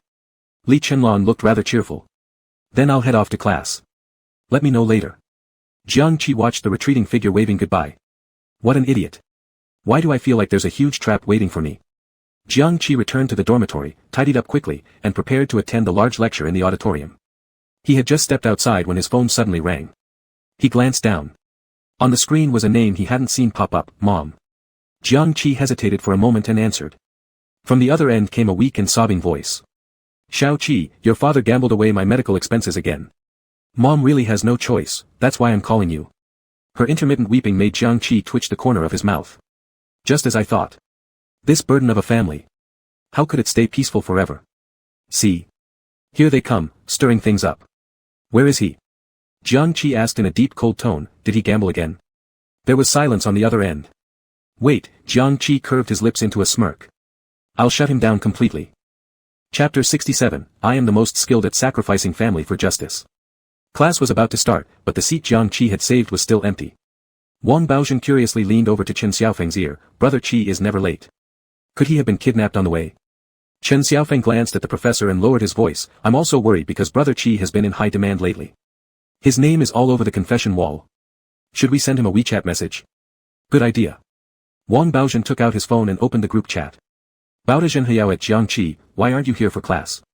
These are the last few lectures before finals, and without your notes, what are Bao Xiao and I supposed to do? Jiang Qi, who was sitting in a taxi, heard the notification sound and pulled out his phone to glance at it. Jiang Qi, I've got an urgent matter and already asked the professor for leave. Duli Feng saw, what? Shocked face JPG. The professor actually approved a leave. Truly, the treatment for top students is different. Shang Si Shang at Jiang Qi, what urgent matter? Bao Zhenhayao, I love Lan Shen's spirit of asking questions thoroughly. I want to know too, what urgent matter? Jiang Qi, family matter, I'll tell you later. After replying to this message, he exited the group chat, paid the QR code with a smirk. Thank you, master. You're welcome. The taxi driver glanced at him through the rearview mirror and thought, this college student is really great. He looks good and has manners, truly the hope of the country. Jiang Qi got off the car and stood at the entrance of the neighborhood, beginning to search through the memories of his original body. His gambler father had repeatedly gone mad and siphoned off the family savings. The original body had chased him down to where he often gambled before, only to be scolded or beaten each time. So, it was quite easy for Jiang Qi to find this place. There was no property management in the neighborhood, allowing anyone to enter freely, resulting in a mix of various people. It was perfectly suited for underground gambling dens. Even though complaints had been made, there were always informants to give advance notice. By the time the police rushed over, everyone had already fled, and the place had been cleared out. Looking at the dilapidated neighborhood, Jiang Qi thought to himself, since I'm already here, why not contribute a bit? It's everyone's responsibility to get rid of the social tumors. He first called the police hotline to report detailed addresses and specific room numbers. The operator furrowed his brows. Comrade, we've been to the location you mentioned several times and never caught anyone. Jiang Qi smiled faintly. Don't worry, you will definitely catch them this time as long as you set off immediately. Okay, thank you for providing valuable clues. We'll notify the responsible police station right away. After hanging up the phone, Jiang Qi whistled and walked into the neighborhood. The gambling den was located on the first floor for convenience when jumping out of the window to escape. He went around to the back of the building, found a stick, propped it against the glass, and peeked inside. The gamblers were in full swing, fully absorbed and didn't notice him at all. Among them was the original body's father, holding cash ready to bet. Jiang Qi smirked. Wow, not bad heart health. If you can handle such excitement, you'll surely survive this next moment. He wiped the dust off his palm and walked towards the main corridor, standing in front of the iron door and tapping on it. Who's there? A wary voice from inside questioned.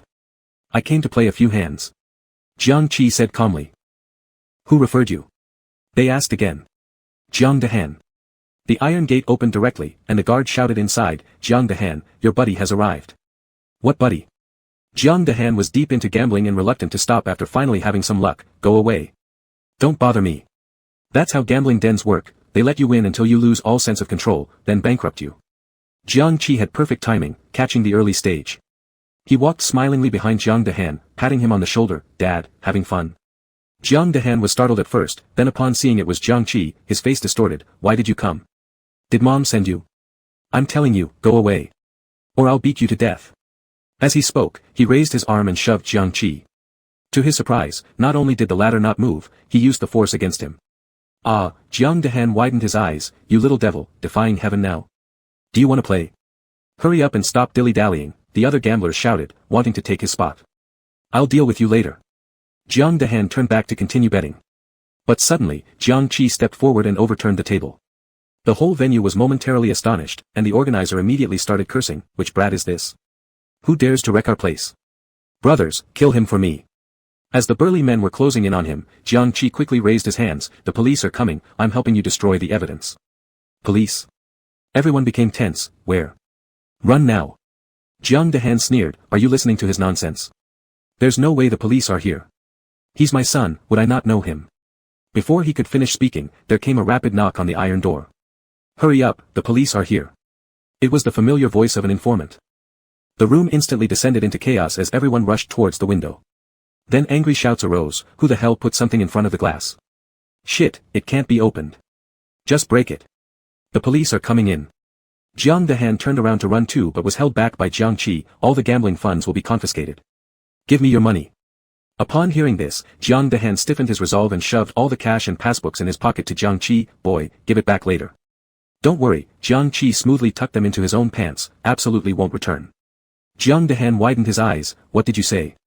He didn't have time to ask further because the police had already taken complete control of the scene. People who had just smashed the windows and were about to jump out were also caught. A policeman looked at Jiang Qi standing still in place. You. I'm a concerned citizen who reported it. Jiang Qi smiled politely. I authenticated my identity with the operator earlier, there are records. Saying this, he glanced behind him. That window? I blocked it. You little scumbag. Jiang Qi turned to look at Jiang Dehan and waggled his finger. No need to praise me. I'm just good at sacrificing family for justice. The policeman approached and shook his hand. Thanks to your report, we've been watching this gambling gang for a long time. This time they're caught red-handed. Thank you very much. Jiang Qi said, you're welcome. Abiding by the law and fighting against evil forces are every citizen's duty. Jiang Dehan, who was being taken away, turned his head ferociously. Young animal, wait till I get out of this. Animal, who are you cursing? Jiang Qi looked confused. Jiang Dehan felt a surge of anger, his heart aching. Is he crazy?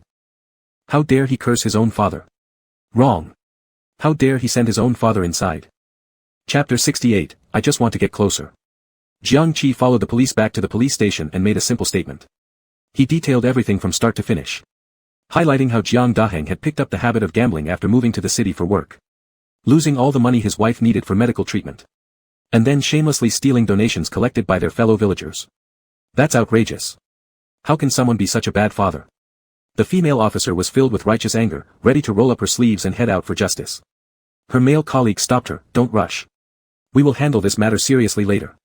The female officer nodded and then looked at Jiang Qi with sympathy. If there's anything you need help with, just let us know. We'll do our best. I'm fine, Jiang Qi smiled resolutely. A severe punishment is enough. Let my mom have some peace. You can rest assured about that. The male colleague replied sternly. He's a habitual offender, he'll definitely be punished harshly. Otherwise, what's the dignity of the law? Jiang Qi nodded. Just as he was about to say something else, his phone suddenly rang. He glanced at it, seeing it was a WeChat message, and smiled. Can I go now? Yes. The female officer said, we have your number. If we need more information from you, please answer the call promptly. No problem. Jiang Qi stood up. Goodbye. He turned around and walked toward the exit of the police station, faintly hearing someone shouting in fury. My son will definitely pay the bail, and if he doesn't, I'll break his legs when I get out. How dare you act so arrogantly after making a mistake? The policeman reprimanded him. Do you think laws are just for show? Breaking someone's leg is a criminal offense. Humph, don't think I don't know. He's my son. At worst, it would be considered domestic violence. What kind of domestic violence? It could amount to intentional harm if it's severe enough. When Jiang Qi stepped outside the police station, he smirked slightly. Bail? Just wait. It won't happen, not in this lifetime. He hailed a taxi and sat in the back seat, immediately replying to messages.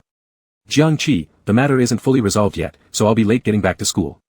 Upper C upper, what happened? Is it serious? Do you need any help from your roommates? Jiang Qi, it's personal business, no one can help me with this. I'll deal with it myself. Li Chenlong stared at his phone screen, his expression turning cold. His ex-roommate Lu Chen asked beside him, what's wrong, Lan Gu? You don't seem very happy. Li Chenlong thought for a moment before turning his head.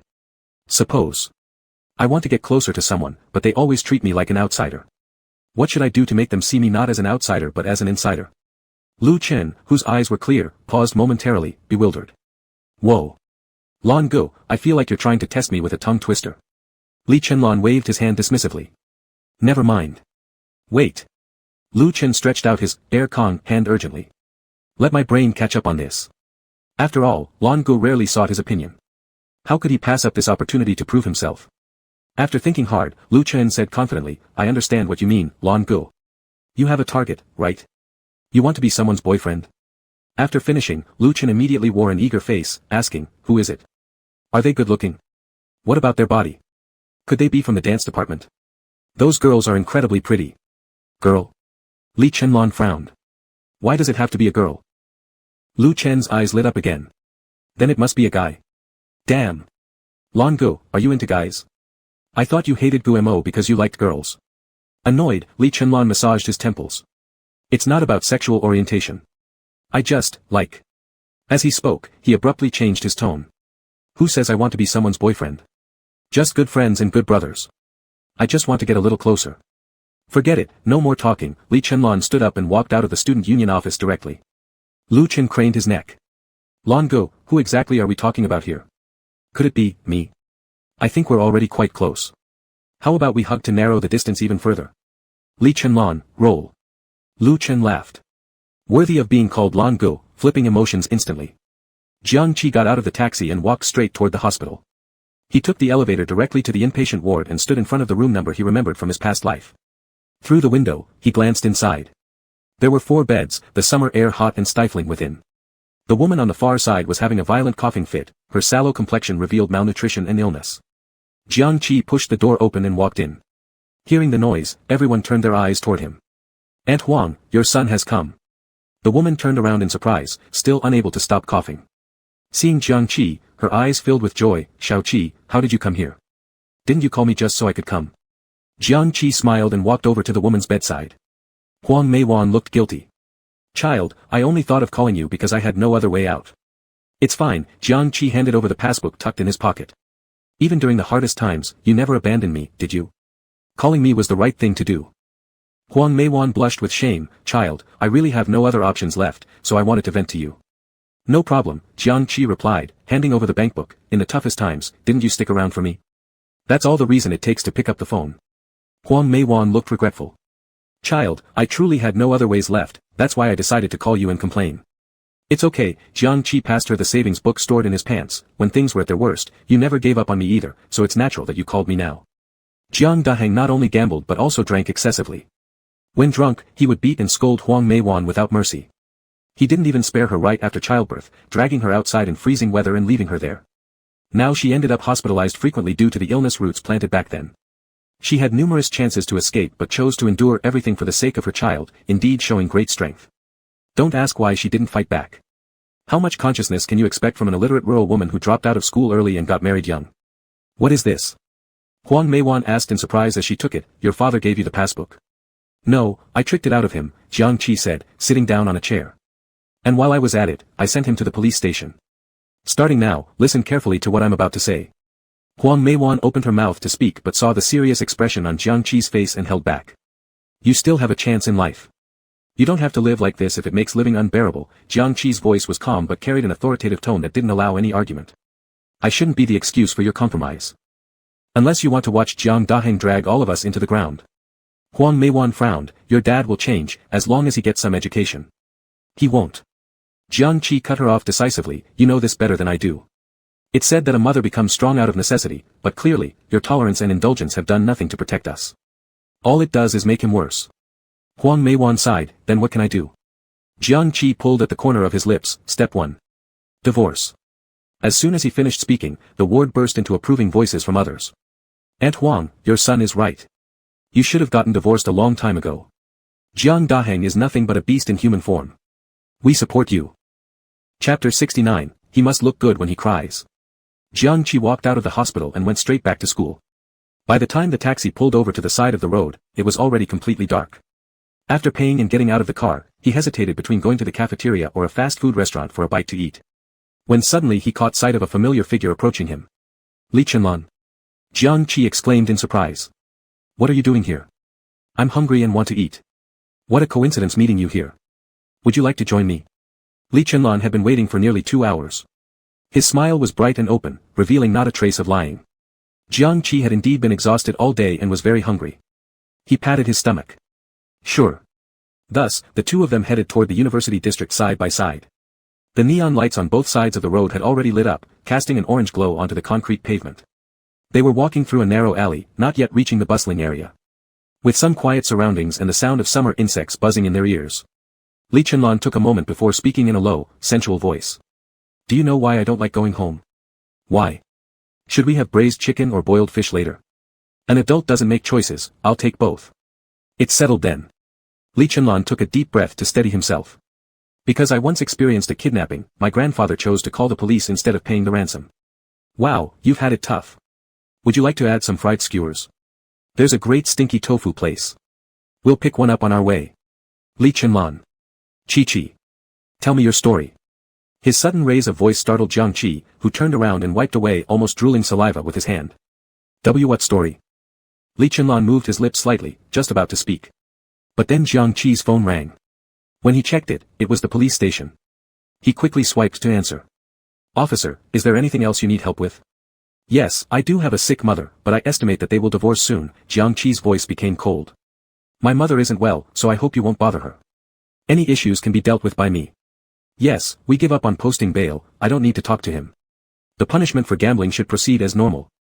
Alright, see you. After hanging up, Jiang Qi nonchalantly stuffed his phone back into his pocket. Where were we? What did I say I wanted to eat again? Oh yes, braised chicken, yellowish, and trashy, hee. All the ruined atmosphere brought about no more irritations. When Li Chenlan looked at Jiang Qi, there was an indescribable sentiment in his eyes. After a while, he finally asked, was your father arrested for gambling? And your mother is still sick? You. Jiang Qi. I haven't broken yet, so you can rest assured. Why are you making such faces? Is it strange? Isn't it a classic pairing? Just go ask any troubled teenagers, aren't they usually in these kinds of situations? You think everyone's life is as carefree as yours? Let's go, I'll treat you to something good to eat. Li Chenlan's voice was light and gentle. How about some braised chicken? And let's pack a portion of boiled fish, too. When we pass by a stall, grab some stinky tofu too. He turned around to look at the dazed Jiang Qi, smiling faintly. Will this be enough to eat? If not, how about I send you off too? Jiang Qi. This freakish taste is actually quite similar to mine. While waiting for the braised chicken in the restaurant after buying everything, Jiang Qi briefly recounted the situation. Originally, he hadn't planned to hide it from anyone, he was just too lazy to repeat himself. Since Li Chenlan had overheard the phone call with the police station, Jiang Qi decided to spill everything at once, saving Li Chenlan from prying later. So, you support your parents' divorce? Li Chenlan looked up and asked. Jiang Qi popped a piece of stinky tofu into his mouth. Of course, chewing, get rid of jerks like him sooner rather than later. Aren't you afraid your dad will retaliate? Li Chenlan suddenly puffed out his chest and leaned forward. Need someone to help you deal with it? Actually, I'm really good at handling this kind of scumbag. Before he could finish, Jiang Qi waved his hand. It's my family matter, no need for anyone else to interfere. Ha, even the rich kid's stupid sons can be handled easily by me.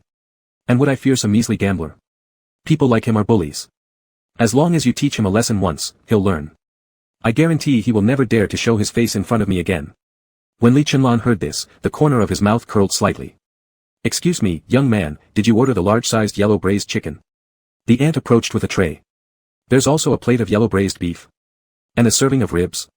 Can the two of you even finish all this? Jiang Qi raised his face and smiled politely, Auntie, if we don't finish, we'll pack it up. Attractive faces always seem to attract more favor from others. The aunt instantly stopped questioning and revealed an expression full of concern. Young men need to eat more during their growing years. What are you guys planning to do after finishing your meal? Exercise. Good idea. Exercise helps with digestion. Jiang Qi. How am I supposed to respond to that? It sounds strange. Li Chenlan turned his head, thank you, Auntie. Afterward, we were thinking of going to the hotel next door to work out. Jiangqi. Is this psycho trying to kill me? I can't even cover his mouth because he's sitting across the table. Oh no, the girls nearby are actually taking pictures with their phones. They're definitely going to post this on the forum tonight at 8, aren't they? Why aren't you eating? Aren't you hungry? Li Chenlan pushed the plate of yellow braised chicken toward Jiangqi. Shall I feed you? He made a move as if to start feeding him. Jiangqi hurriedly refused. No, I can handle it myself. What are you doing? Do you want to make our relationship public? Damn. He didn't know what curse words to use since the aunt was already chatting with the girls at the next table. Oh my, youth is so great, they're handsome and pleasant to look at. Right? They're both campus heartthrobs, it's just such a perfect pairing. They're breaking our hearts into pieces. You think who's top and who's bottom here? It's obviously Jiangqi on the bottom. He must look good when he cries. Hack, hack, hack. Jiangqi choked on his rice and almost spat it out. Feeling utterly hopeless, he stared towards the group of girls. Do you have to be so bold? We're still right here, people. Are you really okay with saying such outrageous things? He retracted his gaze and calmed himself down before intending to continue eating so they could leave the drama behind. But his peripheral vision caught Li Chenlan smirking annoyingly at him. What do you want? Asked Jiangqi, unimpressed. Nothing. Li Chenlan's smile grew even wider. I just wanted to ask when you'll have time. To cry for me to see. Jiangqi. Go to hell. Chapter 70, So you like this kind? I can do it too. While walking back after dinner, Li Chenlan couldn't help but ask, have you thought about the house renting thing? What house renting? Jiangqi's thoughts were still a bit scattered after having eaten. Li Chenlan looked over and stared at his side face. During the summer vacation, didn't you want to stay here and work part-time jobs? The two of us could rent a place together.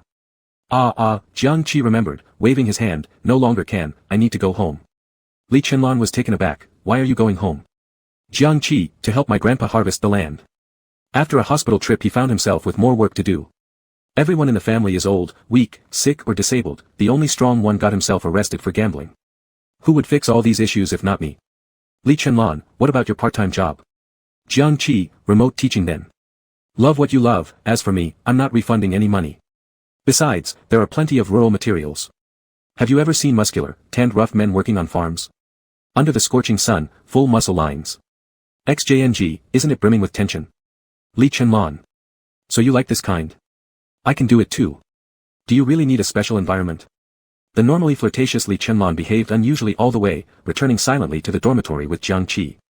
Erbatzi was in the midst of intense end-of-term revision, exchanged a simple greeting before burying himself back into study again. There's no denying that students who can excel into University A are not lacking in ability. And they possess a strong competitive spirit, none wanting to fall behind too far. This studying atmosphere persisted for several days, and then came the final exam. Jiangqi performed steadily, just like He Yao and Feng saw. After finishing the last exam, things were being packed up in the dorm room in preparation for going home. Brother Qi, what are your holiday plans? Wang Baozhen asked with a grin. Want to join us for a short trip? Harvesting wheat? Chen Xiaofeng lit up his eyes. I've never done it, sounds quite attractive, why don't you invite us to come along? Jiangqi smirked faintly, you too, train first, we'll see. Don't waste yourself before the wheat is harvested. Wang Baozhen lamented with a sorrowful face, Brother Qi, this is pure discrimination. Chen Xiaofeng, I swear, during this vacation I'll definitely build some biceps, then when I return after school begins, I'll reclaim everything that's mine. Alright, I'll wait. Jiangqi packed his luggage well, preparing to mail photographic equipment such as light boxes elsewhere. His train ticket was for 7 o'clock in the evening, so he needed to set off early because the distance to the train station was relatively far. I'll be leaving first, Jiangqi pointed to the watch on his wrist, catching the train. You're not waiting for long, God. Wang Baozhen was surprised, didn't you two just become rumor CPs? The photos taken that night eventually ended up on the forum. Whether due to the intimate angles of the shots or how visually appealing both were, they had the potential to instantly become popular. Sure enough, the post blew up once uploaded. In less than half an hour, the number of comments reached thousands. Most of them were CP fans, while a few sour comments were drowned out. With the end-of-term exams right around the corner, Jiangqi didn't bother too much with it.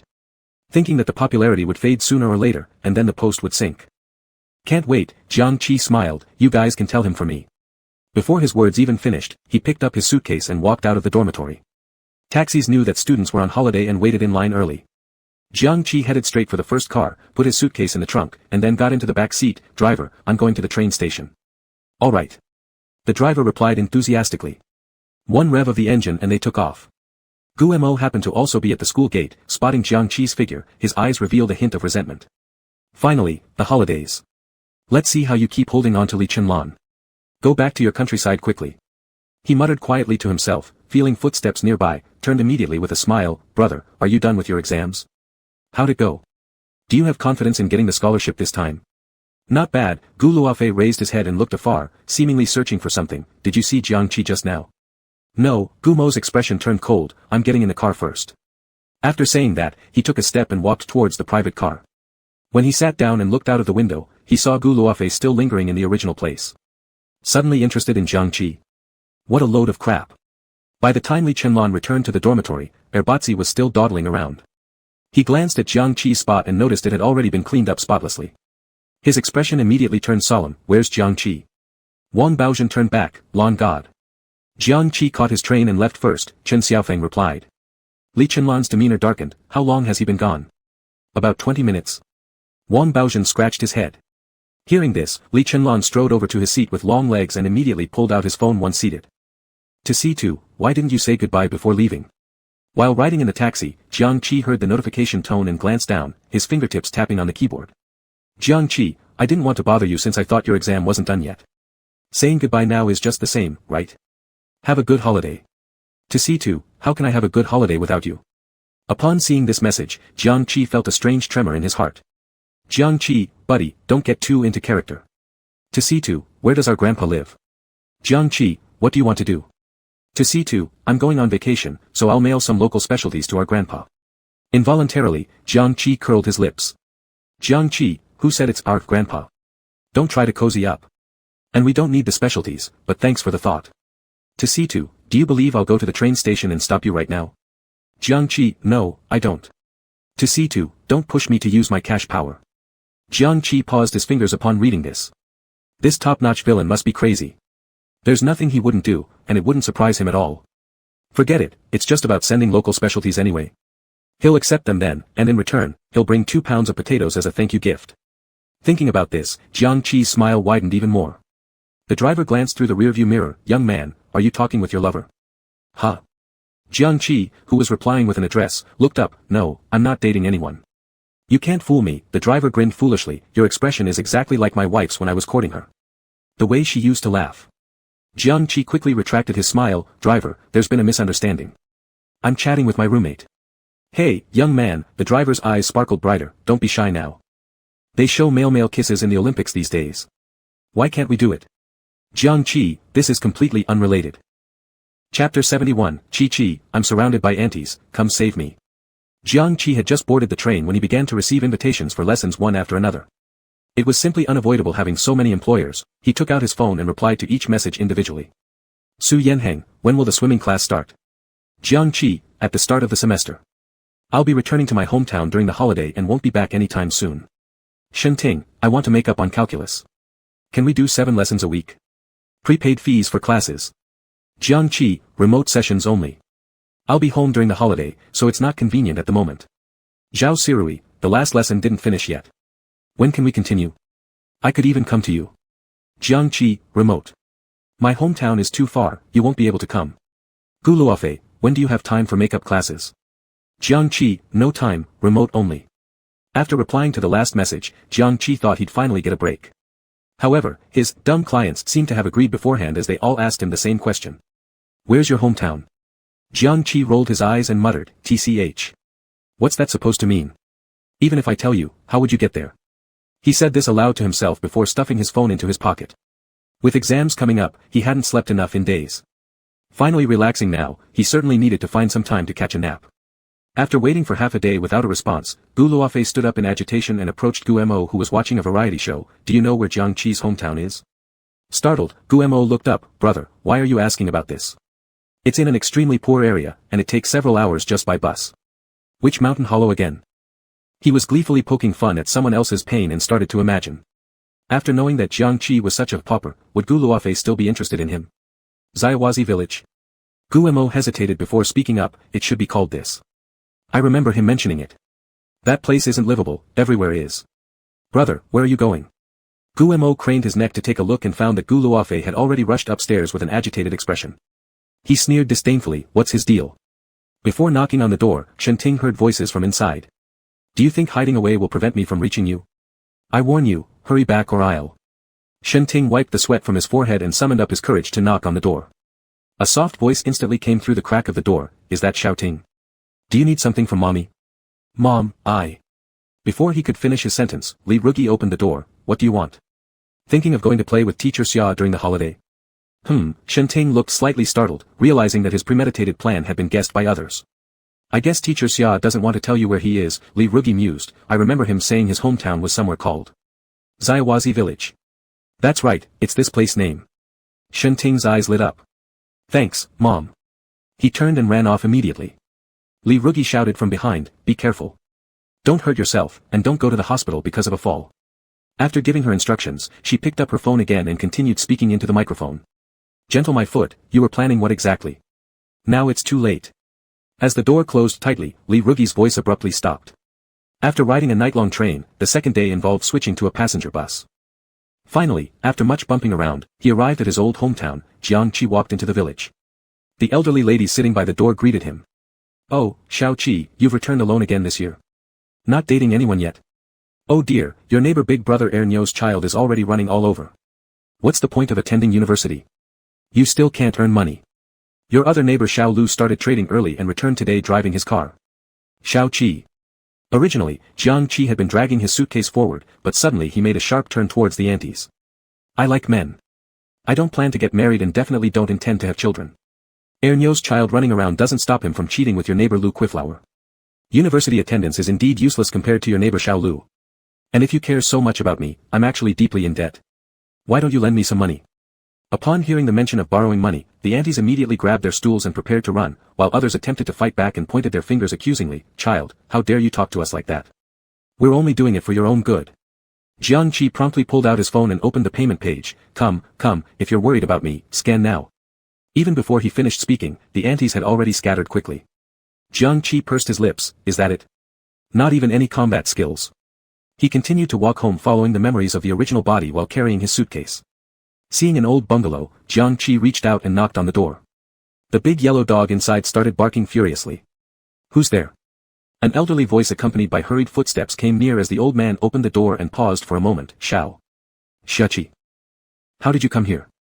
Aren't you supposed to be studying outside the province? The old man seemed at a loss, as if he wasn't too close with Jiang Qi. This was understandable. Ever since high school boarding started, the original self began to feel ashamed of his origins. He not only cut off ties with rural relatives but also refused to return to his hometown. During rare family gatherings, he would just awkwardly call his grandfather once before distancing himself. Completely forgetting how he used to hide under Grandpa's protection from his gambling father's beatings when he was younger. Grandpa, it's vacation, Jiang Qi smiled faintly, I'm here to help you harvest wheat. Oh. The elder's dim eyes flashed with surprise, suddenly asking doubtfully, what about your dad? Doesn't he usually come back every year? He has matters this year. Jiang Qi dragged his suitcase into the yard.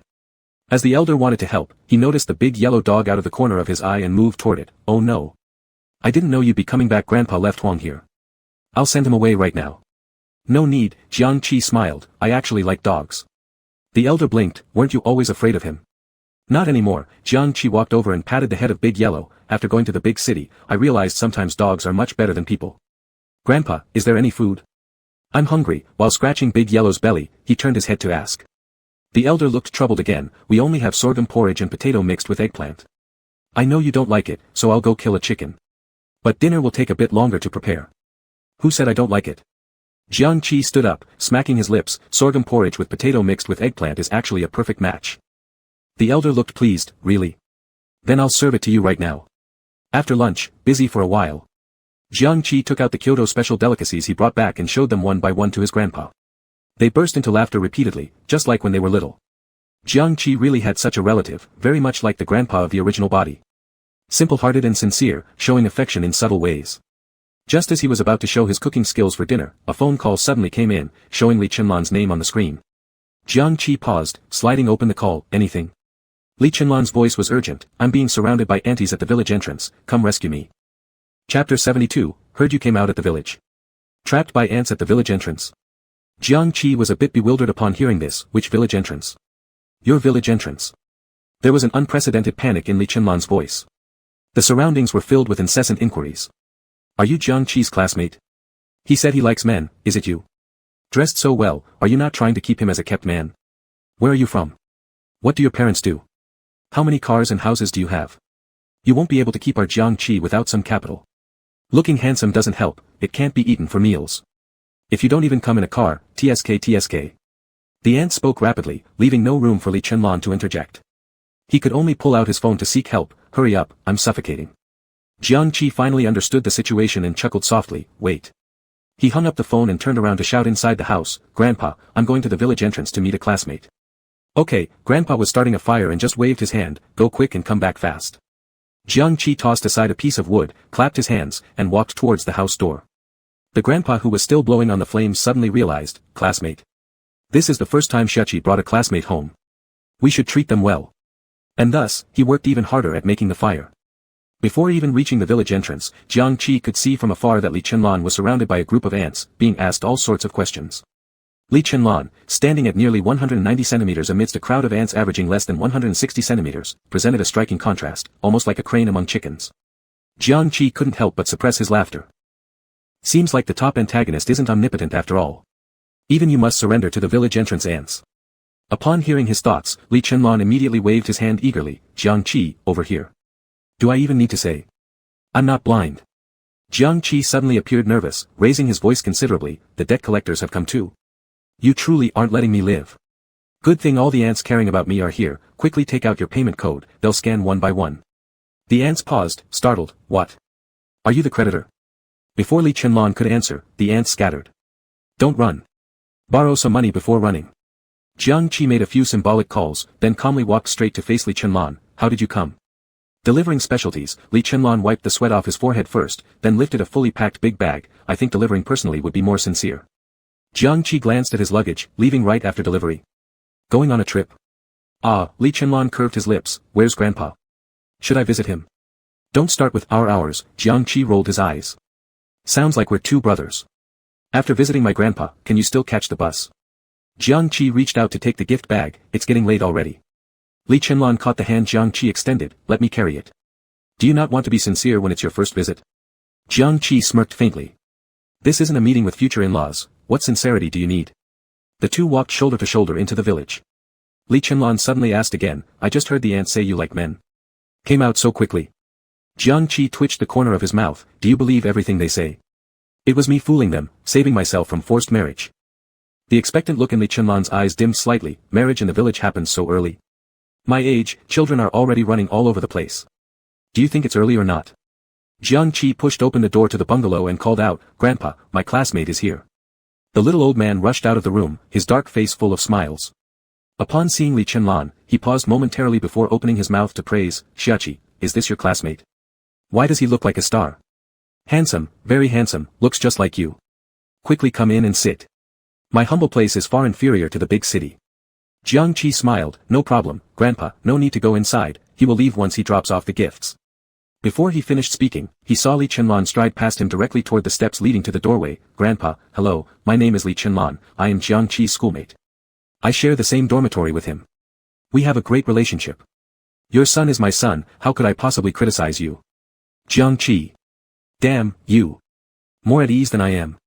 Lon brother, aren't you rushing for your bus? He asked in surprise. Chenlanli didn't look back, the last bus is gone. I'll stay here tonight. Grandpa, will I bother you? The old man couldn't see through this and honestly grinned in a simple way, not at all. I'm glad. You can sleep on the Kong with Shachi. The Kang's huge, you could roll over any which way without issue. Sleeping on the same Kong. Chenlanli's voice perked up momentarily, that's simply perfect. Jiangqi. Hold on. Perfect. You're actually planning to stay at my grandpa's house with your luggage. Calling him grandpa was premeditated, wasn't it? All along. Grandma passed away early, so grandpa lived alone. The courtyard had a total of 3 rooms in the bungalow.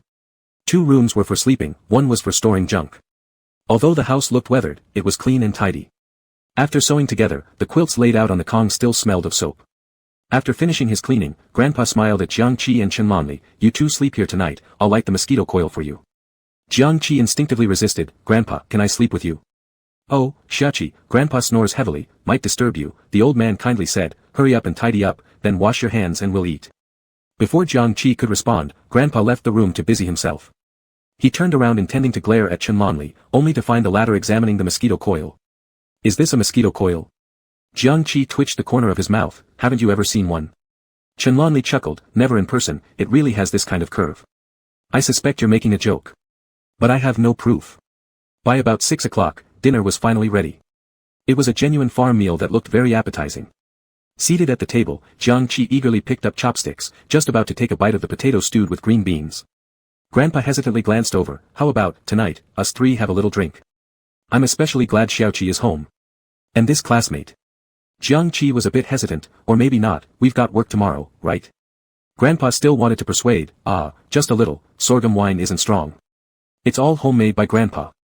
Well, alright, Qianlonli fully responded to the invitation, I can handle a bit. Big grandson, I like your friend too much.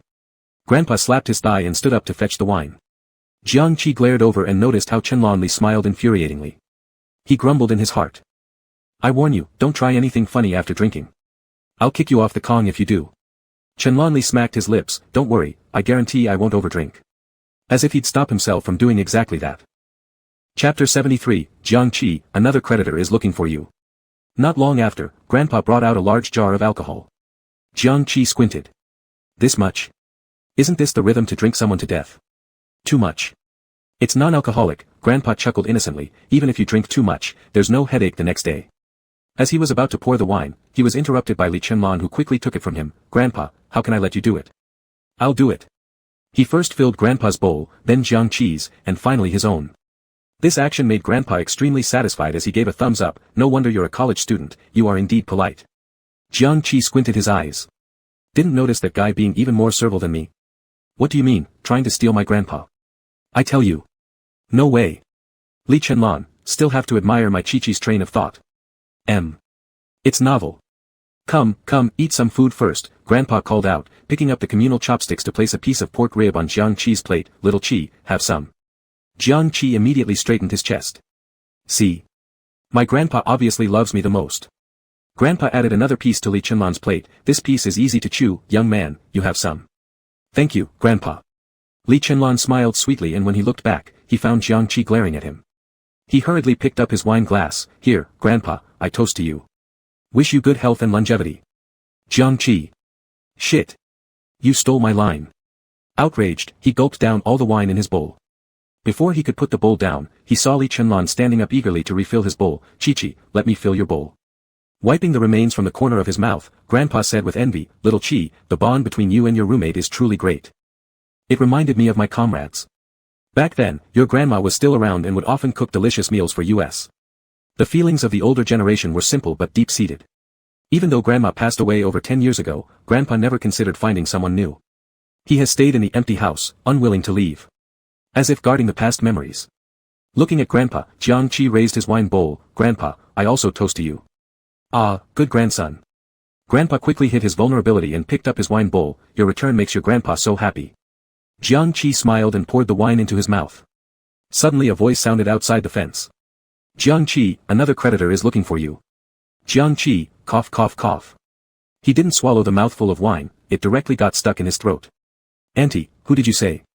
After opening the door, Jiang Qi saw Shenting and Gu Luofei standing outside, left hand holding suitcases, right hand holding gift bags. His face instantly filled with disbelief.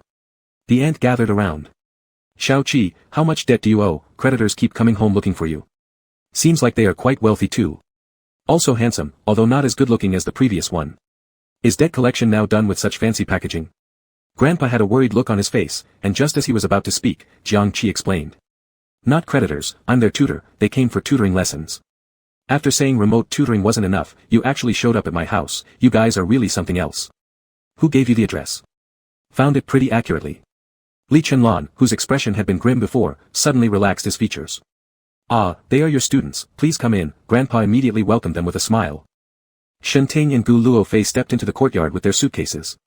Jiang Qi closed the iron gate, blocking the gossipy gazes of the ants. We are eating now, would you like to join us?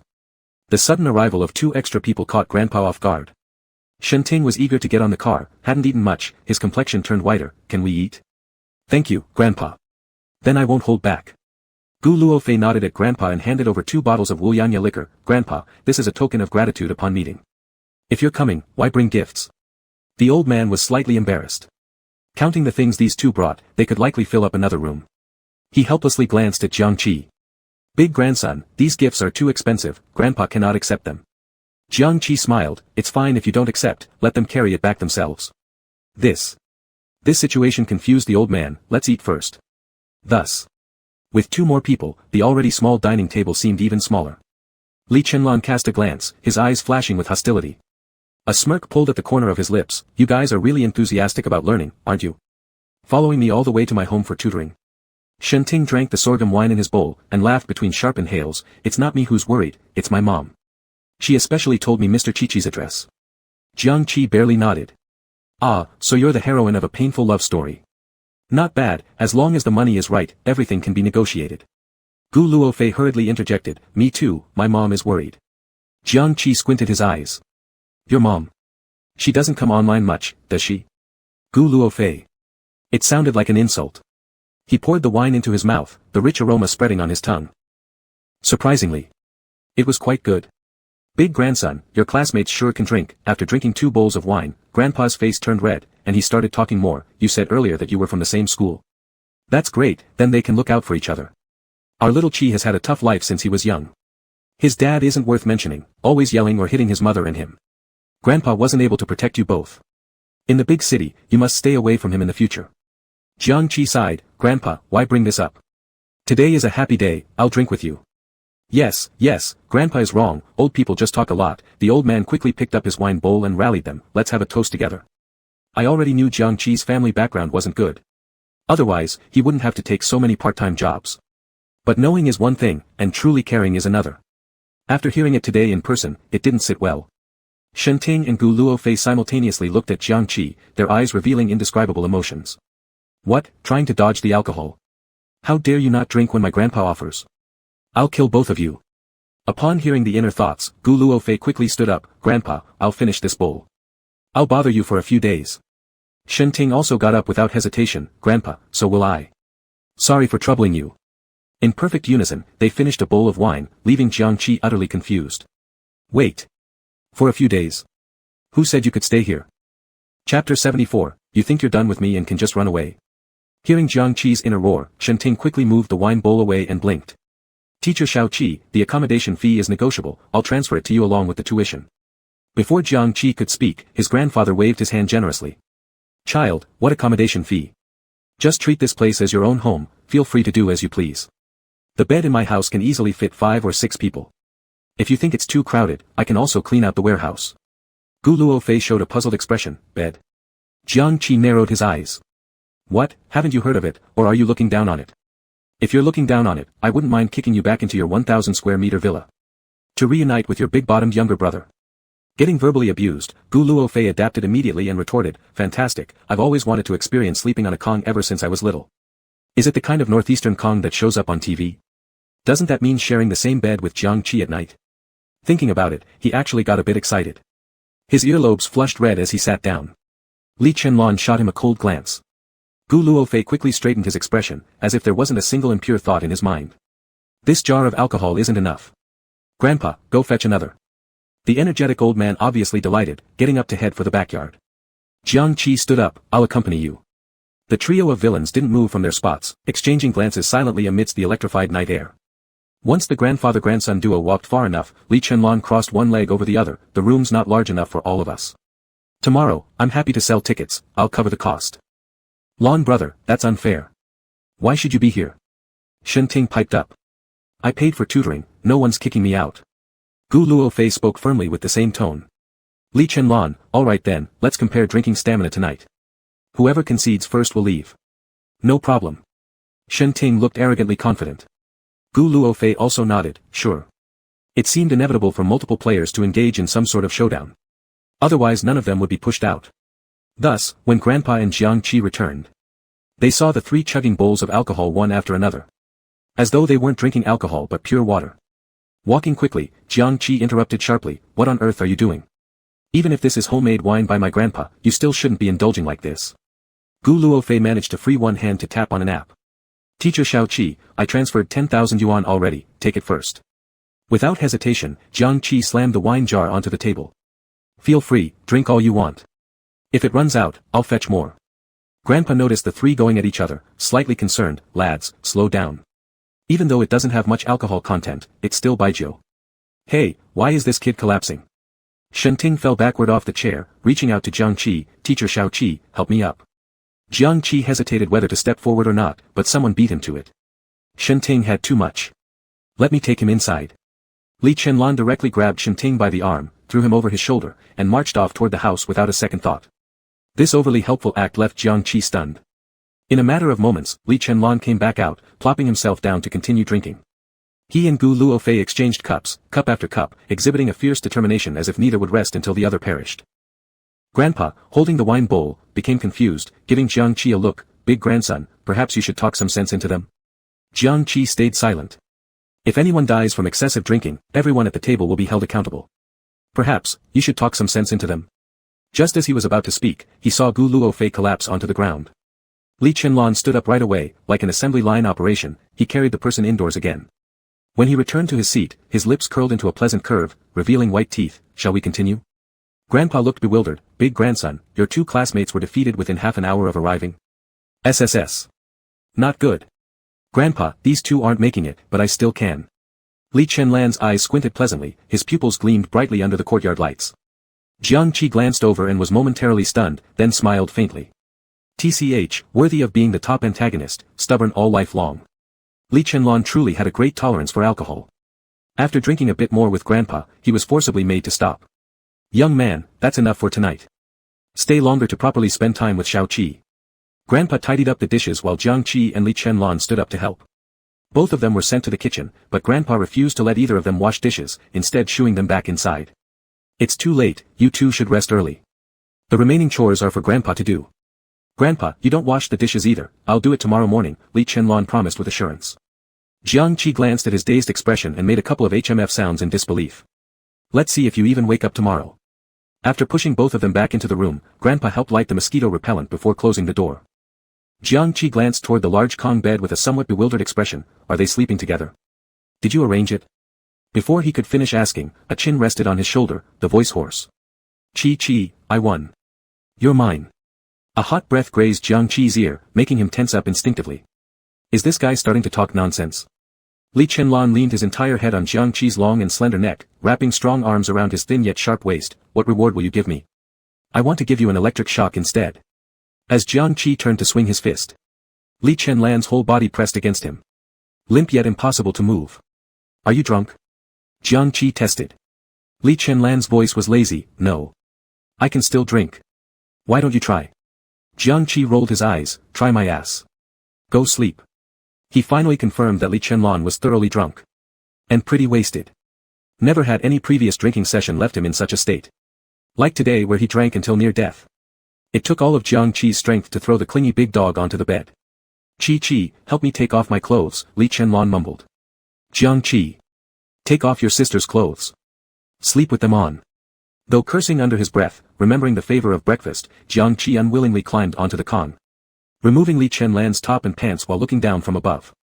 There was no denying this guy had a great figure. Clearly well trained with gym equipment. How come his abs were so prominent yet subtle? And shark lines? They were visible without flexing at all. Had he hired a professional coach?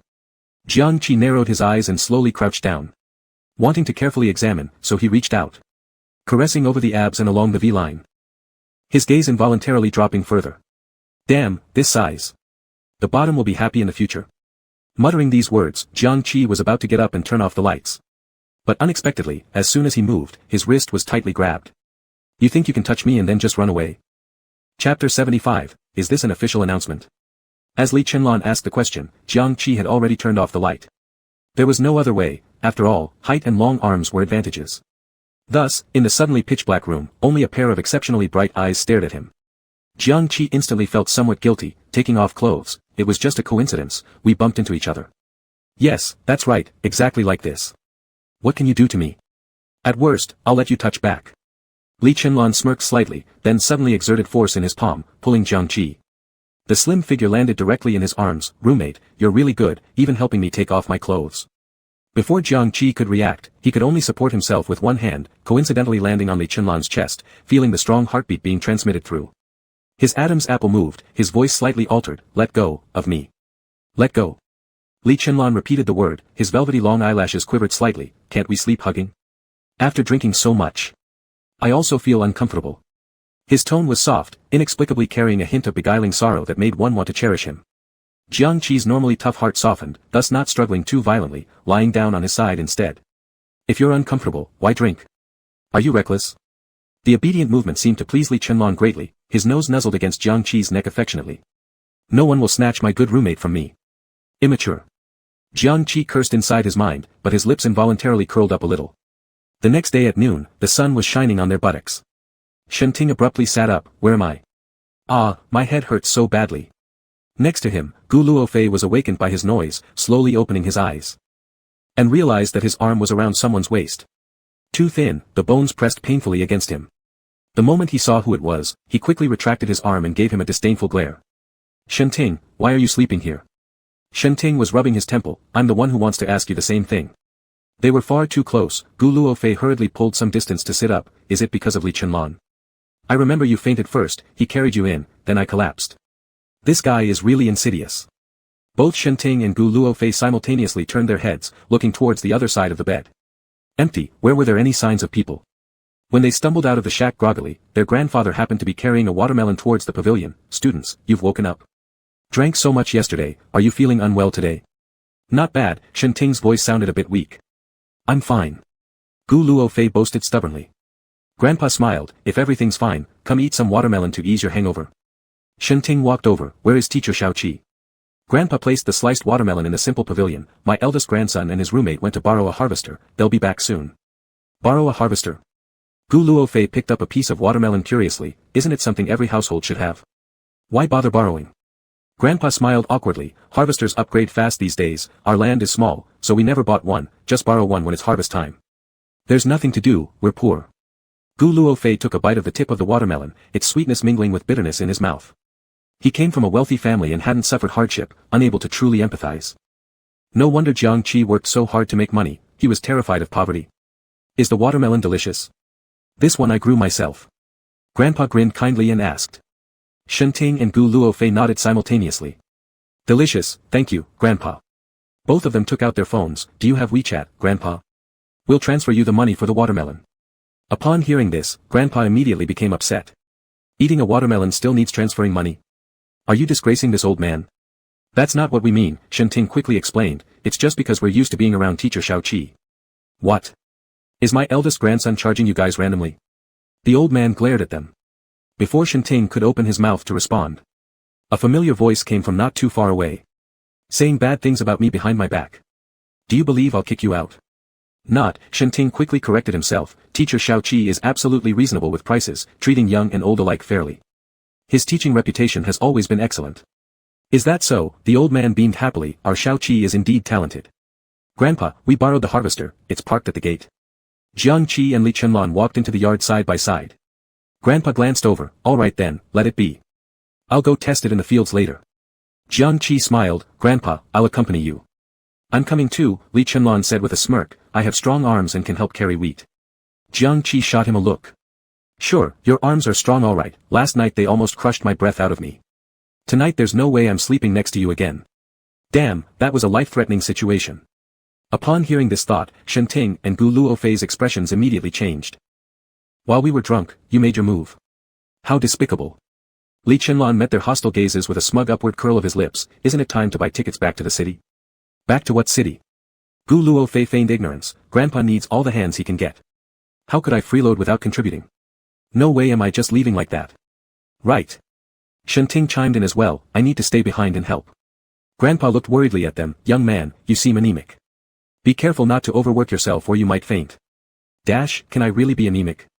It keeps happening every time because someone wants me cut veins for them. Dash, if I overexert myself now and tear open the stitches. Dash, and there wouldn't be any damsel in distress, and nobody would be moved by you. Shen Ting's face flushed red for the first time from shame due to his lack of care for his health and regular exercise. He gritted his teeth and replied firmly, Grandpa, I truly want to do whatever I can. Please give me the chance. The old man hesitated. Why did he have this feeling that not giving this lad a chance would feel like betraying him? Fine, fine, he reluctantly nodded, but safety must come first. Thus, after 5 o'clock in the afternoon when the sun was nearly setting, Grandpa led his eldest grandson and several rich second-generation types directly towards their family's farmland. Not long after they had set off, they saw a golden expanse of wheat swaying gently in the breeze. As the sun dipped toward the horizon, painting half the sky red with clouds, perfectly complementing the wheat field below. Jiangqi paused at the front, his pale side profile illuminated softly by the light halo, making his features appear even more tender. It was as if he were a boy walking out of a countryside oil painting, beautiful beyond reality, otherworldly. Li Chenlan took out his phone, snapped a picture, and posted it on social media with the caption, "Beautiful." Comments blew up immediately. WTF, Lan Gu, is this an official announcement? Kneeling to thank all the lovely ones. Chapter 76, Besides pockets, where else did you check? When the 4 college students stood in the field, they all had similar heights and arm lengths, and were equally handsome and energetic. Their vibrant appearances drew a lot of attention. Villagers working in nearby fields also stood up, attracting them. They shouted to Grandpa. "Old Huang, you're amazing this year. Where do you find so much labor? Each one of them is so good-looking. How much must you have paid?" Huang Shuren laughed innocently, "They are all my eldest grandson's classmates. They don't want money, they just want to experience life." "Eldest grandson?" The villagers questioned, "Isn't that the one who never comes home? Has he grown so tall now? He used to be pretty skinny, like a dog." As the villagers said this, they approached Shenting and pinched his arm. Not bad now, but not as good as expected. With absolutely no sense of boundaries, Shenting's face turned red and white alternately. After a long while, he managed to squeeze out words from his throat, "I'm not Jiangqi, he is." He pointed to another direction, and when the villager looked over, there was a look of astonishment in their eyes. "Are you Jiangqi?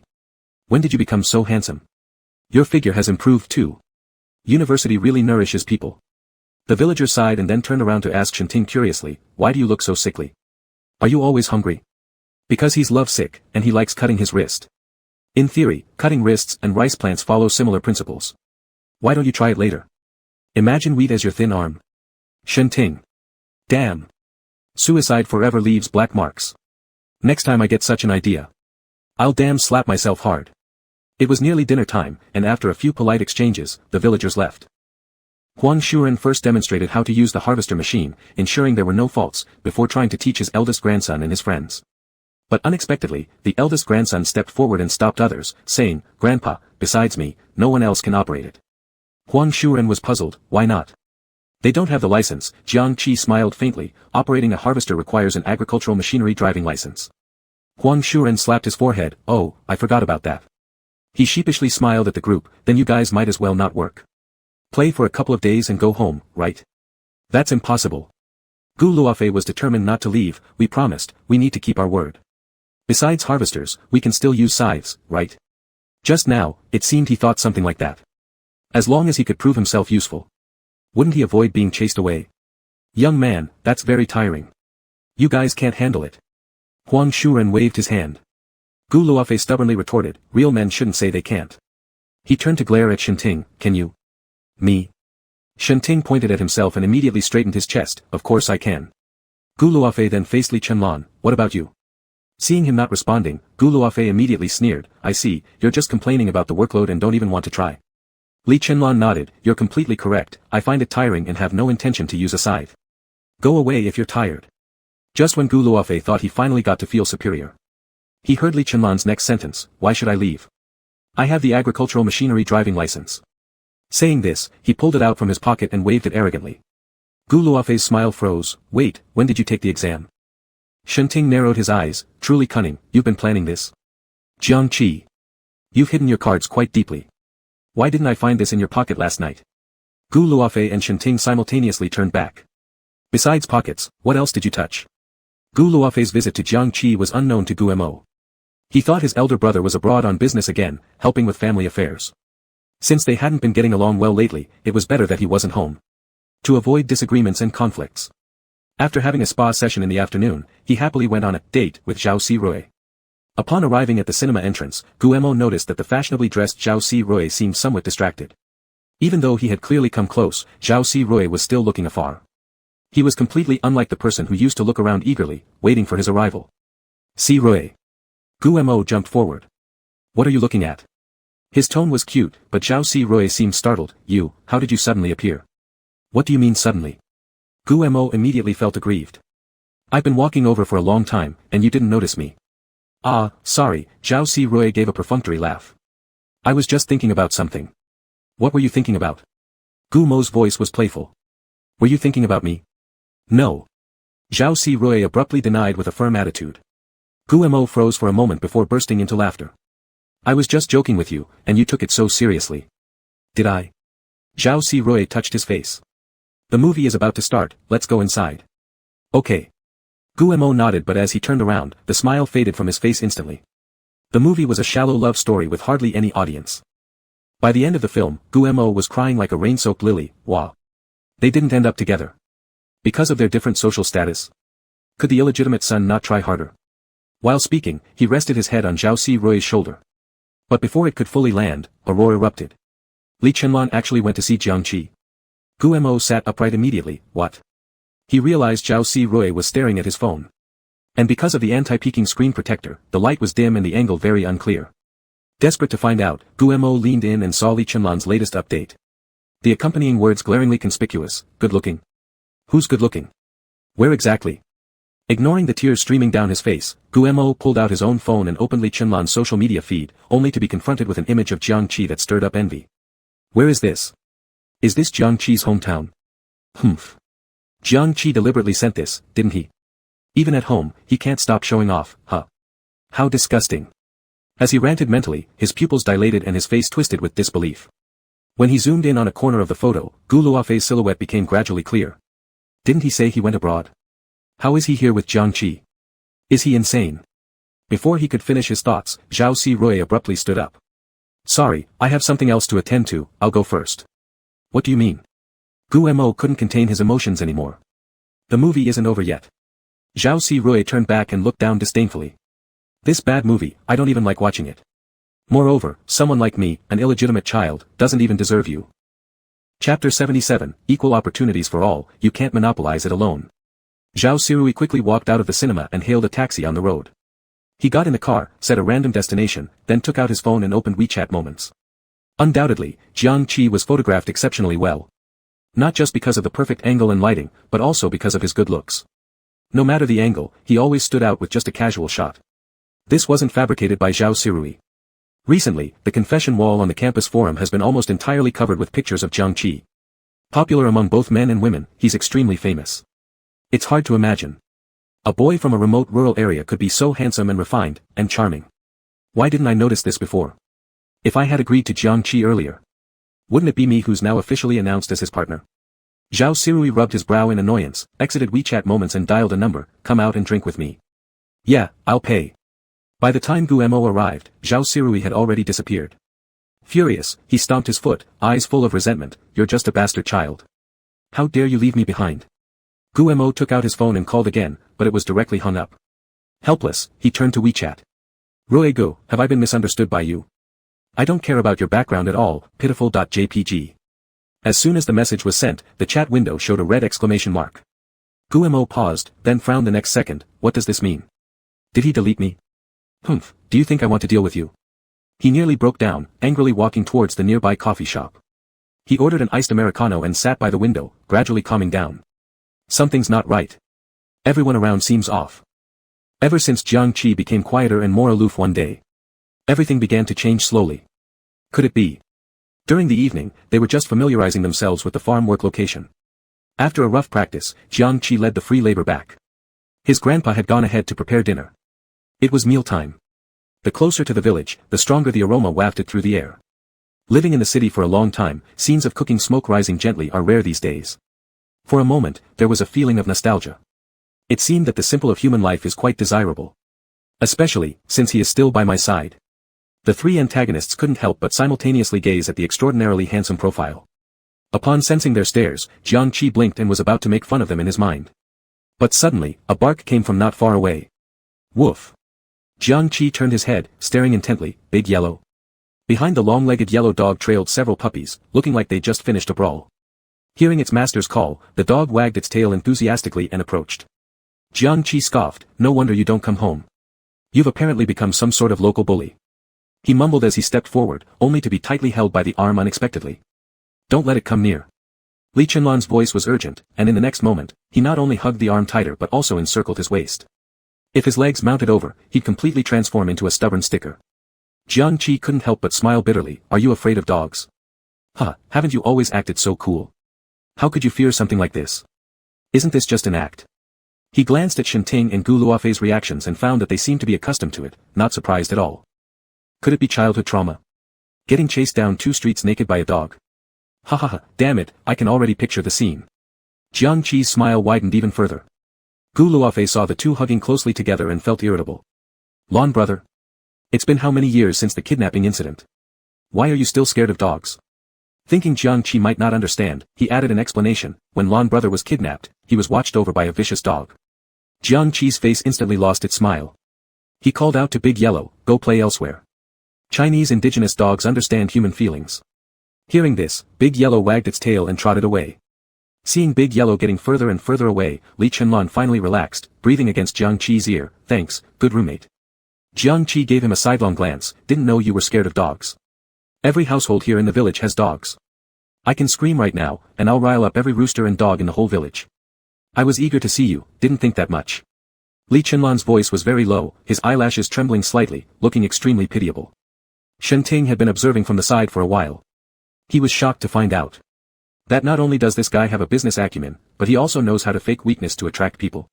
While feeling astonished, Shenting moved closer to Jiang Qi and suddenly spread his arms. I'm afraid too. Go away. Shenting quietly lowered his arms. Isn't double standards just everywhere? When they got back to Grandpa's house, Jiang Qi directly ran to the kitchen to help. Just stepping over the threshold, he said to his grandpa, could you send Big Yellow out for a few days? My roommate is afraid of dogs. Grandpa, who was stewing green beans, turned around and asked with a smile, at what age should one still be scared of dogs? He doesn't bite people either. Seeing Jiang Qi's serious expression, it seemed he wasn't joking. Grandpa hurriedly said, Big Yellow actually doesn't come home often anyway. I'll just lock the door tonight.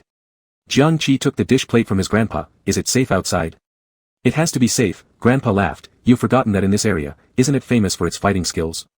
The nearby dogs are all its younger brothers. Jiang Qi revealed his white teeth. Then it's fine. Big Yellow will be temporarily put out to inconvenience him. The grandfather and grandson were chatting, the atmosphere warm and harmonious. Meanwhile, the antagonists in the pavilion were completely opposite. Each face colder than the other. Someone burst out in silence. What kind of relationship do you have with Jiang Qi? Why does he treat you differently? Li Chenlan raised the corners of his mouth. Roommate, good buddy, an intimate bed companion. Which one do you think? Shenting glared. When did the two of you start sleeping together? Last night. Li Chenlan's tone was lazy. Tonight we'll be together again. Why should you? Gu Luofei didn't like it either. Equal opportunities for all, you can't monopolize it alone. Li Chenlan arched an eyebrow. But what if I insist on monopolizing it? Do you dare to have another drinking contest tonight? Humph. Underdog. As soon as they heard about drinking, Shenting and Gu Luofei both deflated simultaneously. Li Chenlan smirked coldly, just wanting to mock them a little more. Then the kitchen spoke up. What are you plotting out there? Planning to seize the throne? Still don't come help, wanna eat plain rice? All the antagonists stood up at once and quickly walked out from the pavilion. Teacher Xiaoqi, what needs to be done? I can do anything. Shenting smiled flatteringly. I can do it too, whatever work you assign. Gu Luofei rolled up his sleeves. Baby, leave that to me. Li Chenlan rushed forward directly, gripping the hand holding the plate by Jiang Qi. Shenting and Gu Luofei both glared at the same time. Shit, he's beaten us to it again. Little darlings, happy Army Day. Starting tomorrow, double updates every day, promise. Chapter 78, is it that the young masters are not handsome, or the princesses not beautiful? Zhao Sirui invited a group of idling rich to a bar he frequents. He, who usually enjoyed himself the most, was unusually silent this time, sitting in the middle of the VIP section drinking alone. Someone thought just drinking wasn't fun enough and excitedly suggested.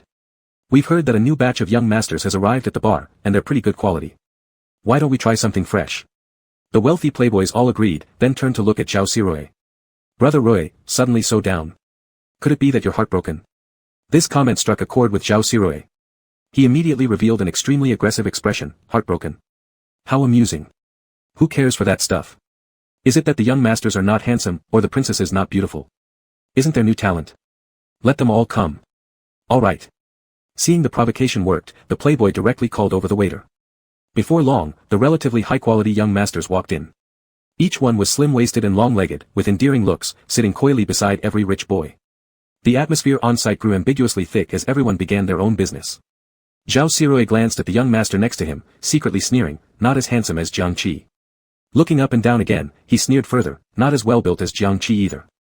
The new worker, who had only been out working for a short while, felt restless under Zhao's gaze and tentatively raised his glass to offer a toast. Brother Roy, I.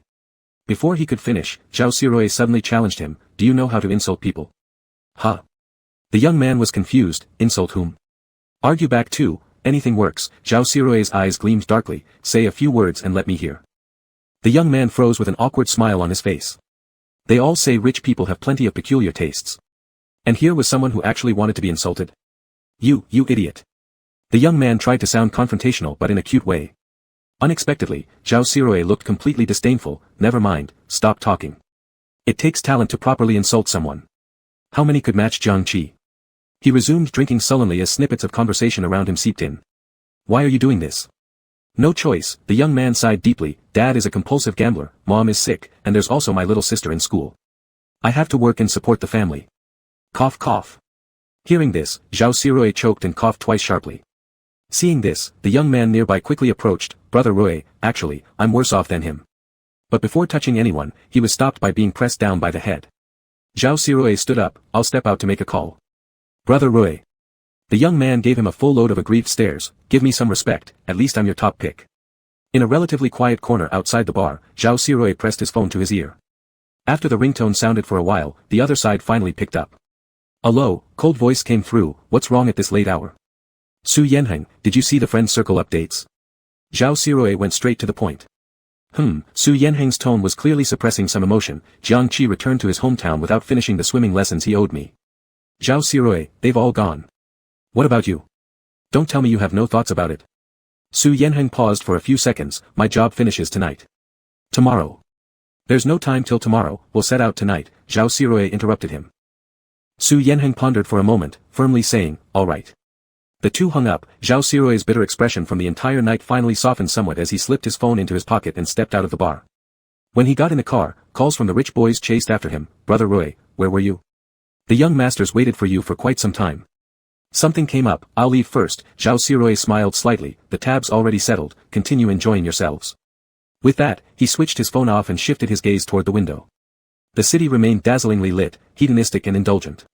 But somehow, none of it seemed related to him anymore. What kind of dish is this? Shen Ting's eyes lit up like light bulbs. Is it really this delicious?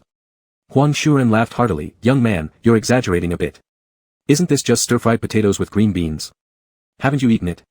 Nope. Shen Ting shook his head. Our chef is from Guangdong, generally cooking more bland Cantonese cuisine. Huang Shuren immediately scooped a piece of fatty pork over. No wonder you're so skinny, hurry up and eat more. Jiang Qi gave a side glance. Can you stop acting like you've never seen anything like it? Look at those two. He turned his head, and Gu Luofei was just shoveling all the rice in the bowl into his mouth. Then he mumbled, Grandpa, is there more? I want to get some more. Huang Shuren quickly took the bowl. Young man, let me get it for you. There's plenty of rice, eat slowly. I can do it myself. Gu Luofei stood up and walked briskly toward the kitchen. Jiang Qi. Feels like a déjà vu from one of those transformation shows. Isn't this going a bit overboard? As these thoughts ran through his mind, Li Chenlan's deep voice reached his ears. Qi, this dish really is excellent. It suits you. It's my ultimate weakness. Jiang Qi twitched and turned to glare. How much have you had to drink? You're spewing nonsense again. Because they'd learned from the first night's experience, plus the discomfort from drinking alcohol making them starved. This time no one drank too much. In perfect harmony, they gobbled up all the food on the dining table. Huang Shuren couldn't stop smiling. Is it that good? This old man feels suddenly confident now. We should sleep early tonight. We need to leave before dawn tomorrow morning. It'll be cooler working in the morning. Okay, Grandpa. The villain said in unison, uncommonly obedient. Jiang Qi squinted. There's something fishy about this, definitely fishy. Shouldn't you guys be arrogantly barking at each other right now? And then your OTP will go through life and death struggles. What's this transformation doing here? This is far too illogical, isn't it? Time's not so early anymore. Let's go to sleep. The moment these words were spoken, Shen Ting bolted into the house. He just cheated. Gu Luofei cursed under his breath and rushed after him. Jiang Qi blinked his eyes, his face full of question marks. Are they practicing for the Olympics already? Li Chenlan smiled faintly. Qi, where are you sleeping tonight? Jiang Qi looked back and met dark onyx-like eyes. I'll sleep in the storage room. Grandpa just cleaned it out today. Suddenly, Li Chenlan's smile disappeared, gazing deeply with an expression tinged with sorrow. Can I come with you? No, the two-letter reply hadn't even finished forming. When Li Chenlan had already wrapped an arm around his waist, "Good roommate, I'm afraid of dogs. Sleep with me, please." Jiang Qi. Is he afraid of De Huang coming back over the wall at midnight? But seriously, how do you say no to this? Well, okay. He nodded.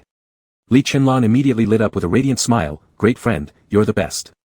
Thus, Shenting and Gu Luofei sat on the Kong bed, glaring fiercely at the door, ready to pounce for the best spot. But even as their eyelids started battling sleepiness, Jiang Qi hadn't returned. Seeing the light still on, Grandpa poked his head in, "Why aren't the two of you asleep yet?" My eldest grandson and his roommate already turned off the lights and fell asleep in the other room. Shenting and Gu Luofei simultaneously felt a jolt in their minds. Shit. They didn't fool around with him again. Chapter 79, Rest assured, no one will be interested in you tonight. Nowadays, with the rapid development of the internet, it's relatively simple to find a specific location based on a picture alone. Even if the photo doesn't help locate it. The address and native place are still recorded in the form filled out when entering school. Finding Jiang Qi's hometown could therefore be as easy as pie. Thus, at the airport's first-class lounge, Zhao Sirui and Su Yanheng sat in silence, each scrolling through their phones. That photo posted on the social media circle was still causing tremors. The comments were already over 100. Lan Gu, is this your sister-in-law? She's so beautiful. Can you bring her out for dinner someday? Rural life experience. Is this daily routine of a rough man and his wife? Not very generous, aren't you? Why didn't you invite me along? Great genes, does your sister-in-law have younger brothers or sisters? Could you introduce them to me? Huh. I think I spotted Gu Luofei and Shenting. Did you all go together? Isn't Gu Mo there? I thought he would definitely participate in these occasions. Bad smiley face JPG. Who in their circle wouldn't know how sought after Gu Mo is? Several family successors are all head over heels for him. Especially Shenting.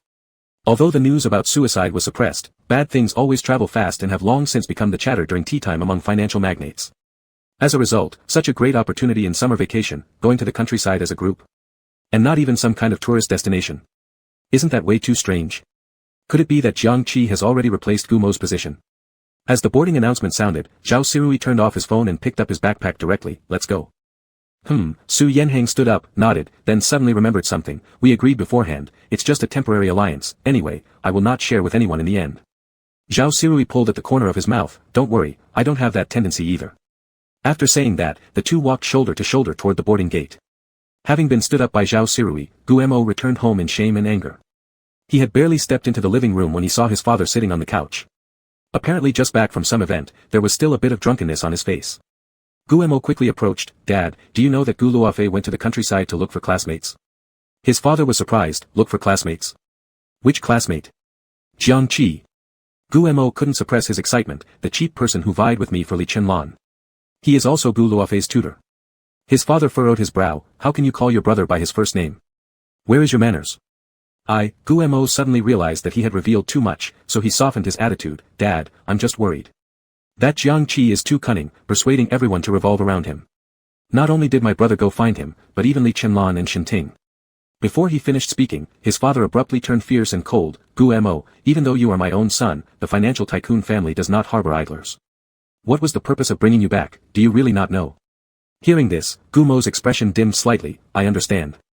I am preparing for a family alliance. Precisely because he understood this deeply, he spared no effort cultivating relationships like fishing. If one fish got away, there was still another to fill its place. His father snorted through his nose, instead of complaining, why don't you figure out why people don't stay with you? If there's no one willing to make an alliance with you, I might as well send you back to the countryside. When Gu Mo heard this, panic flickered across his face, as if remembering something terrifying.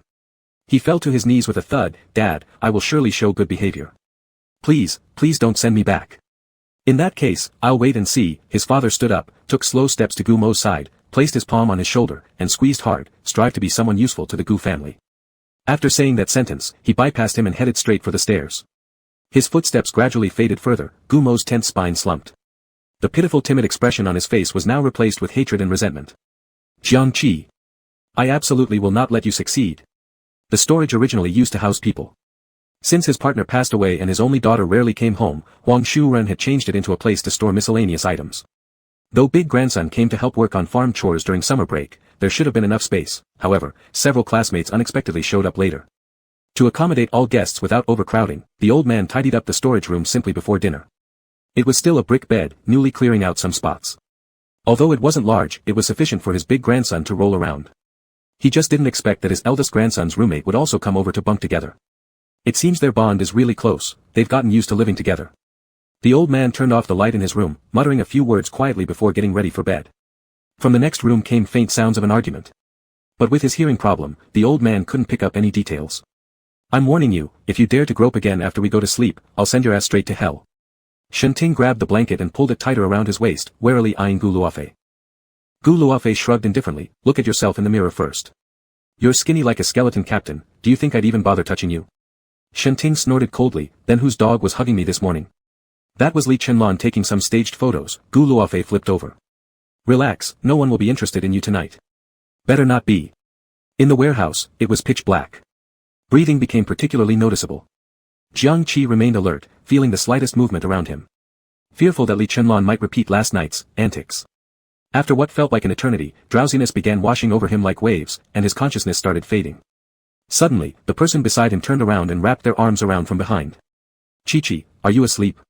Li Chenlon's touch on his waist was feather-light, yet natural. And Jiang Qi didn't feel particularly strange about it. He replied in a muffled tone, yeah, I'm really tired. Chi-Chi, you smell so good. Li Chenlon leaned closer, sniffing near his neck. It's not the scent of your shower gel. Did you spray perfume? Perfume my ass, go to sleep. Jiang Qi stressed his words, finding the most comfortable position while slightly sticking out his rear end. The summer quilt was thin, so he accidentally bumped into his roommate. Li Chenlon's breathing grew heavier as he quickly turned back. Afraid that any delay might reveal his awkward situation. The warehouse remained dark. But the pair of eyes wide open were sharp and confused. Fuck. What just happened? Just by accidental contact. I actually felt something. Chapter 80, Is sleeping really that exhausting? The next morning.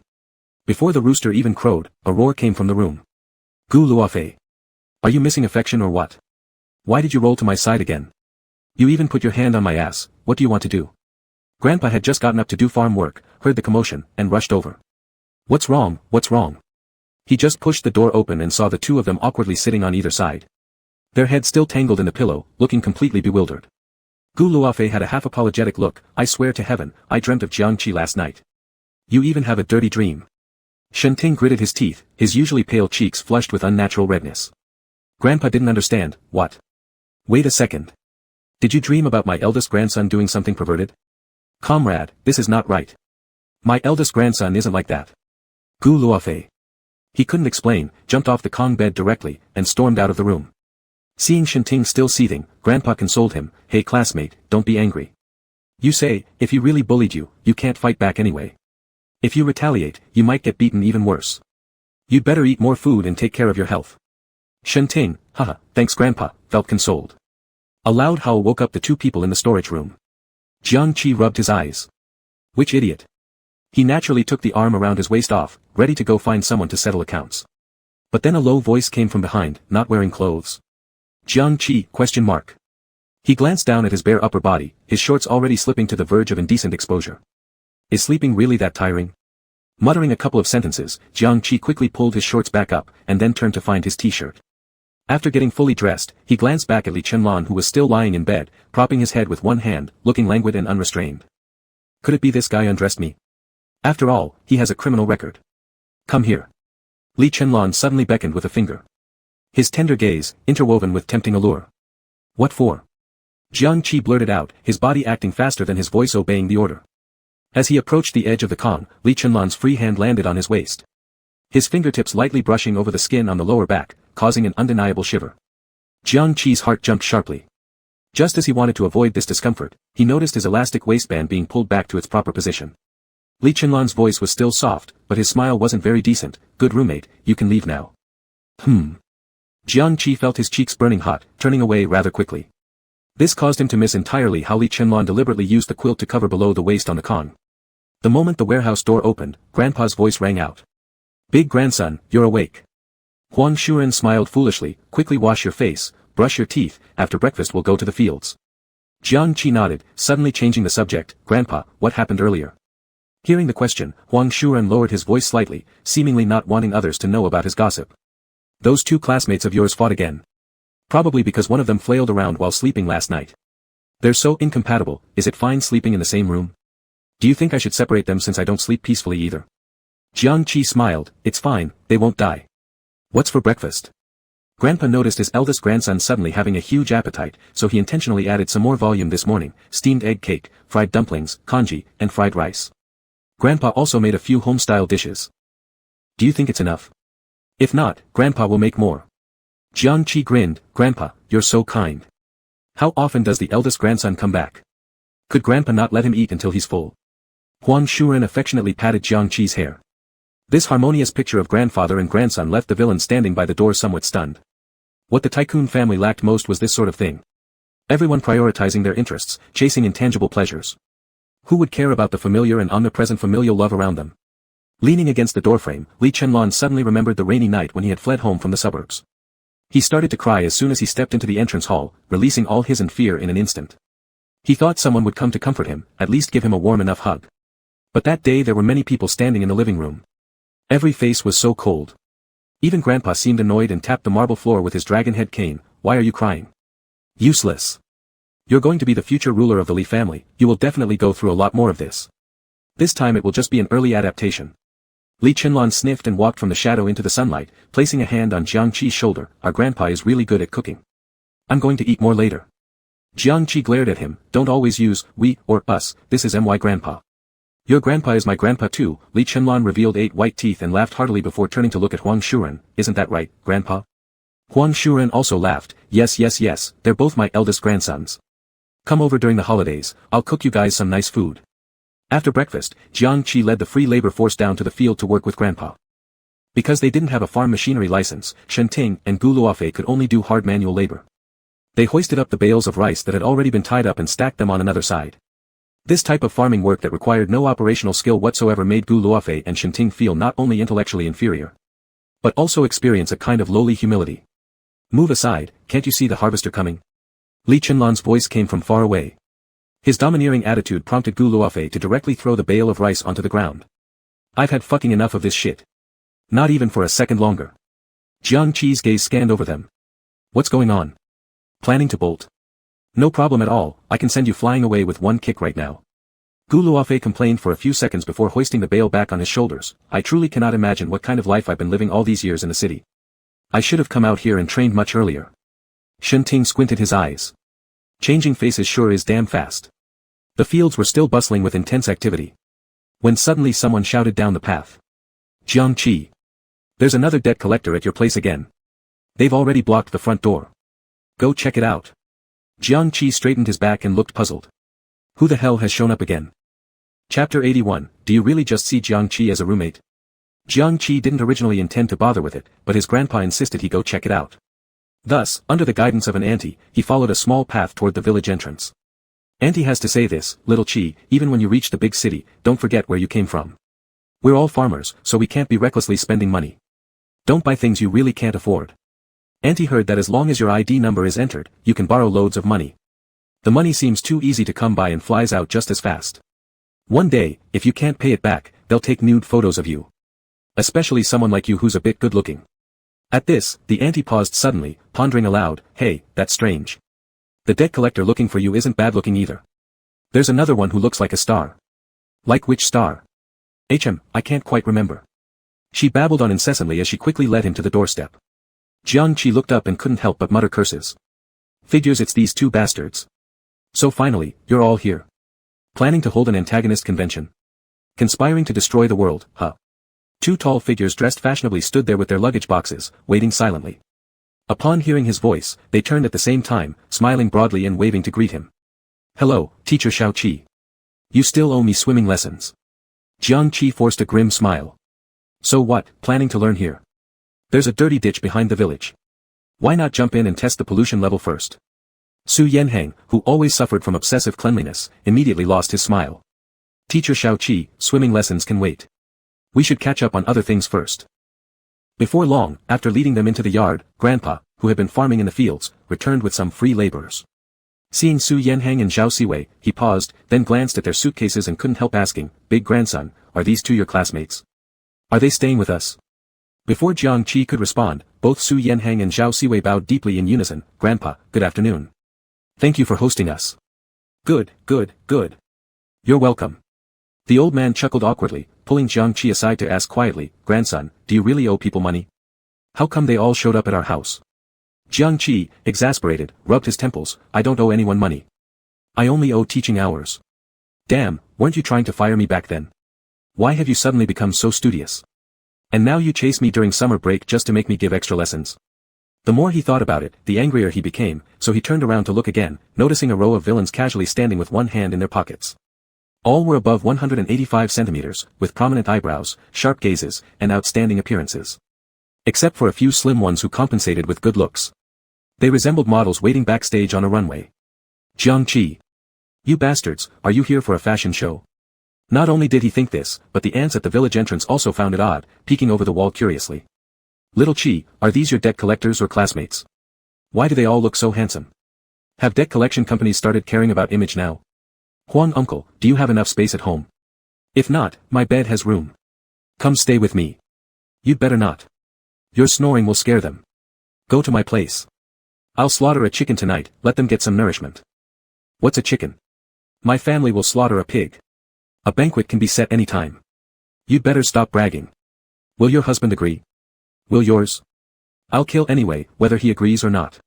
What's it got to do with you? The aunties successfully started quarreling among themselves. Huang Shuren hurriedly pushed them inside the house and shut the door, blocking out the argument outside. He then turned apologetically toward Su Yanhang and Zhao Siwei. It's not that Grandpa doesn't want to host you, but that bed is quite big, yet it gets pretty crowded with 4 people. You can ask those 2 kids. The old man pointed toward Shinting with his chin, making the latter blush slightly. Zhao Sihui was a little confused. Grandpa, aren't we 6 people? Why would only 4 sleep together? What about teacher Xiao Qi? Big grandson, he lives in the warehouse with his roommate. Grandpa matter-of-factly explained, there are other things on the Kong bed. It's truly too crowded for anyone else. A flicker of jealousy crossed Zhao Sirui's face, but he covered it up well. Grandpa, it's fine. The 4 of us can stay together. We came here to experience life, not be picky. In short, no matter what, they had to wrangle their way into staying first. As a bastard son, Zhao Sirui deeply understood that. If you wanted something, you had to lower your pride. Pretend to be pitiful, weak, foolish, or even mentally challenged. Until the others were happy and satisfied, perhaps then they'd get a crumb from the leftovers. Zhao Sirui sneakily glanced at Li Chenlan, fearing he might voice an objection. Seeing the nonchalant expression on Li's face, he secretly felt relieved. And it made sense. How could the always noble and arrogant heir of the Li family ever take him seriously? He was still just the unimportant background character who couldn't make any waves. Well, okay then, Huang Shuren didn't know how to dissuade them further, it would seem like he was driving them away. Thus, he relented, as long as you're comfortable, it's fine. I'll go prepare lunch now. Grandpa, let me help you. I'll go too. And me. I can also. Jiang Qi only spoke one sentence before realizing the antagonists were scrambling outside, seemingly more enthusiastic than himself. Wait, aren't you guys really my grandpa's long-lost nephews? Rushing here to compete for his affection? Shit, I'll fight you guys. At this thought, he immediately rushed out, cutting through the crowd and grabbing his grandpa in a hug. Mine. Try taking him and see what happens. Grandpa chuckled awkwardly. How old are you, still clinging like this? I'll make braised pork with preserved vegetables for lunch. How does that sound? Jiang Qi nodded eagerly like a chick pecking grains. Good. Finally, there was a chance for the 5 of them to stand face to face. They all looked each other in the eye momentarily, then instinctively avoided gazes. Li Chenlan sat at the main seat in the pavilion, crossing his legs with a casual look toward Su Yanhang. Did you tell your parents or manager? Su Yanhang stiffened his neck. They can't control me. Li Chenlan nodded slightly, then turned to Zhao Sirui. What about your mom? The latter nervously cleared his throat. I said, I went looking for my brother. Li Chenlan smirked, leaning back, instantly putting on a serious expression that gave off a strong sense of intimidation. This warning, I'll only say once. Don't have designs on my good roommate. Or else. Good roommate? Gu Luofei suddenly raised an eyebrow interrupting him. Are you really that naive? You only see Jiang Qi as a roommate. Chapter 82, when is the live streaming? I want to tip you. Gu Luofei has always been about Li Chenlan, with a huge ambition to replace him. He aspires for the Gu family to completely represent the financial elite circle. P1. Unfortunately, he always falls short in strength, and none of his projects have been as successful as Li Chenlan's. He has been suppressed and deeply frustrated. And now, with a new common goal in sight, he certainly wants to give it his all. Thus, seeing Li Chenlan being questioned and remaining silent, Gu Luofei curved his lips slightly. If we're really roommates, then surely you won't stop me from pursuing Jiang Qi, right? After all, as a good friend, don't you also wish for him to have a good future? Li Chenlan narrowed his eyes, dangerous glimmer flashing in his gaze. Say that again, what do you intend to do? Doesn't matter how many times I say it, Gu Luofei scoffed once, I want to pursue Jiang Qi. Li Chenlan slowly stood up, his presence suddenly powerful and oppressive. Chasing Jiang Qi. Do you even deserve it? His eyes swept over everyone inside the pavilion. You none of you deserve it. With these words, Li Chenlan quickly left. The villains inside the pavilion continued their meeting. Shenting glared at Gu Luofei. Why did you provoke him? Are you not afraid he might figure it out and immediately wipe us out? Gu Luofei had been too busy provoking and actually forgot this possibility. Would he really figure it out? Zhao Sirui rolled his eyes at him. Isn't it obvious you can't beat my brother? You're clearly brainless. Su Yanheng chimed in. Given my understanding of Li Chenlan, by provoking him like this, he will definitely be more vigilant. Probably from now on, none of us will get a chance. SSSS. This mockery was merciless, leaving Gu Luofei slouching dejectedly on the stone bench. It's not that exaggerated, right? He hadn't finished comforting himself when Grandpa's voice came from the kitchen. Students, dinner's ready. I'm coming. Zhao Sirui was the first to stand up, meekly peeking his head out. Grandpa, do you need help? I can carry cutlery. He spoke while rushing out. Su Yanheng curled his lips disdainfully, really the top at sucking up. After muttering this, he raised his voice. Grandpa, I'm coming too. Gu Luofei was still confused on the stone bench, when Shenting beside him kicked him with his foot. You should learn something next time. If you can't match someone, just don't irritate them. Who said I can't handle it? Gu Luofei was still acting tough, but mentally slapped himself hard. Damn, serving that remark back. Lunch was country-style cuisine, quite abundant. Salt and pepper baby potatoes, dry-fried daylily fish, deep-fried small river shrimp, preserved vegetable braised fatty pork, oil-braised large peppers, and a full table of fresh vegetables dipped in sauce after washing. Eat fast, the food will get cold soon. Grandpa picked up the chopsticks and urged, then suddenly remembered something and asked, do you want something to drink for lunch? It'd be great to take a nap afterward to rest. Drink. Drink. Zhao Sirui, being part of the atmosphere group, directly raised his hand in agreement. Shenting and Gu Luofei had suffered before and were still wary of alcohol, hesitatingly asking. Grandpa, is it still homemade white wine? Can I drink some beer instead? Grandpa looked disdainful. How can beer count as real alcohol? The white stuff is the legit thing. Zhao Sirui shot a glare at them. Why are you two so chicken? Before Shenting and Gu Luofei could respond, the inner voice cut in first. If you get drunk and cling together, I bet you'll feel chicken. I heard there was a slap on the butt this morning. TSK, too beautiful to imagine. A visible shock crossed Zhao Sirui's face. Are you saying, you too? Grandpa, let's go for the white stuff. Gu Luofei hurriedly changed the subject. Today I'll continue risking my life to keep company with gentlemen. Sitting nearby and observing coldly, Li Chenlan's lips were constantly pursed, seemingly with emotions askew. Jiang Qi placed a piece of braised pork in his bowl. What are you thinking about? Huang went out to fight again. He probably won't come back. Upon hearing the low, concerned voice, Li Chenlan's lips finally slightly curved upward. Thanks, good roommate. He said it habitually and paused abruptly. Roommate? Just a roommate? Then, would a roommate ever cross boundaries and cause sparks? Eat already. Jiang Qi's voice sounded again, his heated breath landing in Li Chenlan's ear. Directly piercing through to his body, as if igniting an uncontrollable agitation within. Li Chenlan pressed his lips together, carefully chewing the braised pork, his glance flicking toward the person beside him growing increasingly ambiguous. It wasn't long before Zhao Sirui experienced the power of privately brewed white wine. His speech was slurred. Grandpa, your wine has quite a kick. I've been hanging around bars for so many years, and I've never encountered anything as strong as this. He kept glancing at Jiang Qi's face while saying this. It's really spicy enough. Spicy my ass. Want me to gouge out your eyeballs if you keep staring? Zhao Sirui quickly shifted his gaze. Grandpa, let me toast you again. A bunch of drunkards. Li Chenlan suddenly stood up. I'm going to the bathroom. Jiang Qi turned his head and his gaze followed. He usually talks non-stop. Why is he so quiet today? Could it be he's upset about something? The afternoon sun was ample and scorching, making one restless when its rays hit their skin. Li Chenlan squatted in the shadow by the wall, scrolling aimlessly through his phone. Suddenly, he recalled the video he had previously liked, so he opened his favorites. As expected from the first scan. Just a few simple pictures, yet they were stirring up irresistible desires within him. His mind was flooded with unprecedented urges. Could it be that I actually like guys? Li Chenlan hesitated in thought, and before he knew it, he had tapped open the account's private message box. When is the live streaming? I want to tip you. Or meeting offline works too. If only he could confirm that this uncontrolled flutter wasn't exclusively happening around Jiang Qi, there would still be room for maneuver. Having painstakingly built their brotherhood, he didn't want to ruin it easily. Realizing his roommate had been gone for quite a while, Jiang Qi started to worry and decided to look for him. But before he took 2 steps, his phone buzzed with a notification. It was a private message on a certain app. Jiang Qi glanced at it casually, opening it to find 2 messages leaping into his view. Live streaming. tipping. And even wanting to meet offline. Who is this guy? Jiang Qi clicked on the avatar, checking the profile but finding no pictures where the face was revealed. Then another private message popped up. Tipping starts at 10,000 yuan or more. Jiang Qi's eyes scanned over it. What the hell? Is this guy trying to become my #1 fan? Doesn't that mean I can return to my old career? As he was about to get excited, Li Chenlan's head popped out from behind the wall, asking curiously. What are you talking about? Jiang Qi immediately shoved his phone into his pocket, nothing at all. Li Chenlan scratched his head, not having heard clearly just now. Unable to distinguish between his inner voice and actual words. It seemed like something about getting top grades. Chapter 83, De Ji and his King Zhou are here.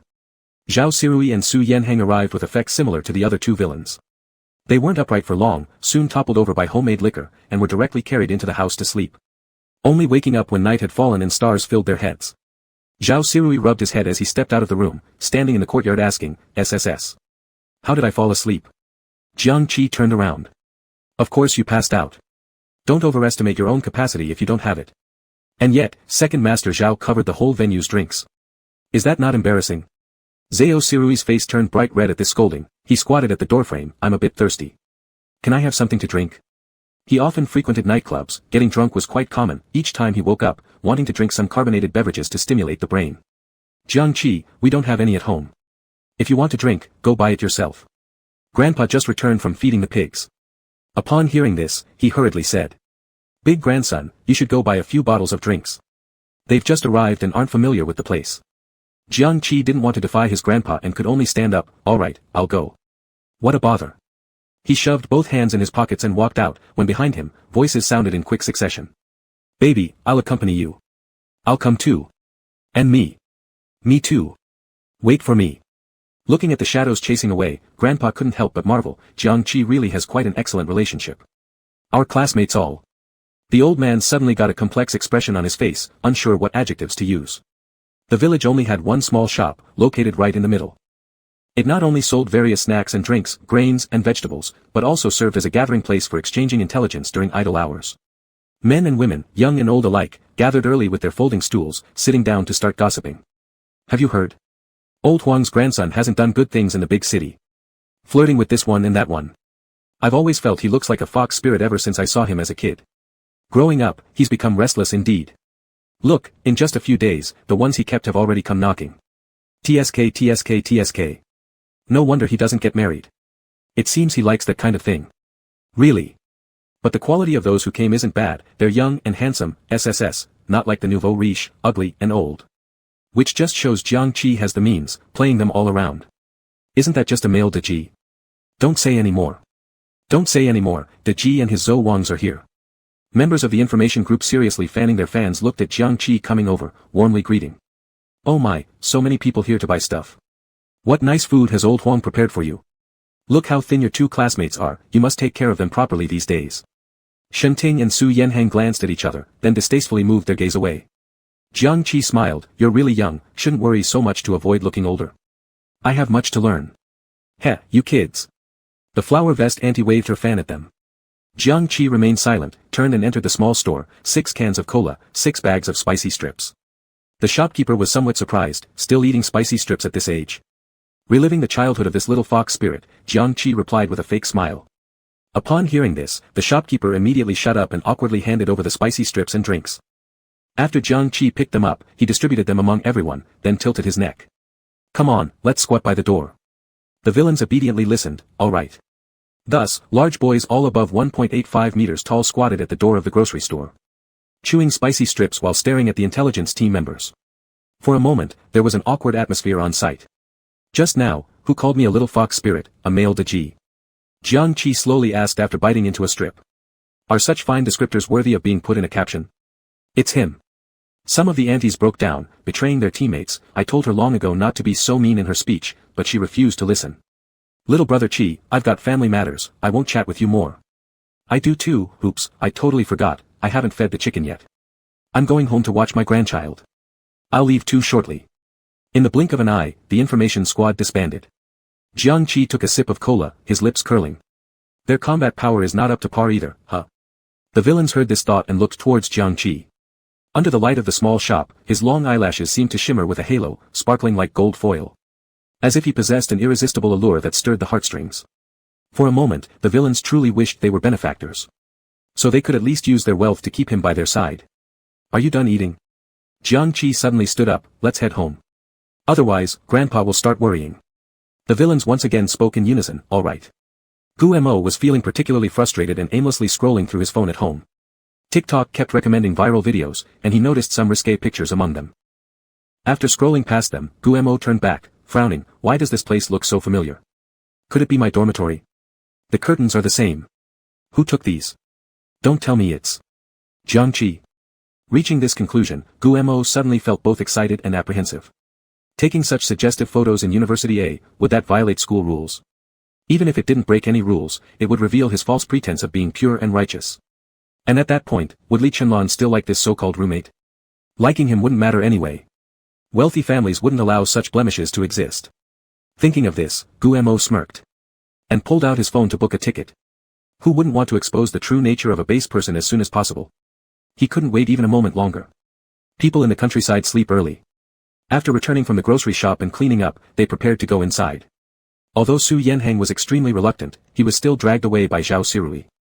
Now we can't compete with Li Chenlan, let's talk about it later. He lowered his voice, sneaking a glance at the two walking shoulder to shoulder into the warehouse. Jiangqi first placed a blanket in the middle, dividing the area into two sections, before taking off his shirt, if we're sleeping, then sleep. No crossing the line. Why? Li Chenlan propped his head on one hand, suddenly keeping your distance from me. Though his speech was slow, obvious displeasure could be heard. Jiangqi turned around, do you want people gossiping about us behind our backs? Not looking for a girlfriend anymore? I've never planned to, Li Chenlan's voice was calm, I'm not interested in women. This was not a lie. Various suggestive videos or real-life beauties had never aroused any feelings in him. Jiangqi looked over. Almost forgot, you have a special preference for submissive types. But there's no indication of that now, could it be the plot hasn't developed to that step yet? Muttering silently to himself, he climbed onto the Kong bed. Just as he got under the covers, the dividing line was abruptly yanked away by Li Chenlan, let me share a Tik Tok with you. The latter directly crawled over, his hand naturally resting on Jiangqi's waist as he placed the screen in front of his eyes, what do you think of this person's figure? Familiar images made Jiangqi freeze suddenly. Damn, does he actually have this kind of fetish? Into suggestive content. Chapter 84, all fitness enthusiasts, so what if we touch? It's okay. Jiangqi awkwardly shifted his gaze. You're a bit worse compared to me. Is that so? Li Chenlan smiled cunningly. Come on, let me see where you fall short. As he spoke, he was about to lift up Jiangqi's clothes. The latter hurriedly blocked him, with a face full of embarrassment. What are you doing? Aren't you going to sleep? Pervert. Why would you look at someone's body in the middle of the night? I'm lucky I have a little strength, otherwise, you'd. I've seen it all before, Li Chenlan grinned mischievously. When we swam, didn't you only wear swim trunks? Don't be so stingy. If I discover your potential as a streamer, I wouldn't mind making you famous. Jiangqi rolled over. Forget it. If I want fame, I'll get it myself, do I need your help? He lay on his side facing away from Li Chenlan, slightly raising his buttocks. The moonlight shone through the window, and the silver beams fell exactly on the raised part. Li Chenlan stared intently. Instantly recalling the sensation this morning when he brushed against him. His Adam's apple bobbed as he sat up on the bed. I'll go take a shower. Jiangqi turned back. We're about to sleep, and you're taking a shower. It's too hot. Li Chenlan's voice was slightly hoarse, and he quickly walked out of the room, closing the door behind him. The surroundings instantly became quiet. Jiangqi adjusted the blanket again. At the moment he closed his eyes, his thoughts began to drift far away. Grandpa's house wasn't convenient for bathing, now they could only use well water to pour over themselves. Li Chenlan couldn't strip down completely to take a shower, and inevitably the cold water would soak his shorts. Once wet, the fabric clings to the skin or, that area. During their time at the resort swimming, he caught a glimpse of Li Chenlan once. An impressive size indeed. If it got wet now, wouldn't it become even more obvious? Thinking about this, Jiangqi felt his ears grow a little hot, and unconsciously licked his dry lips. Shit. Drinking less wine. Otherwise, why would there still be yellow stains in my brain?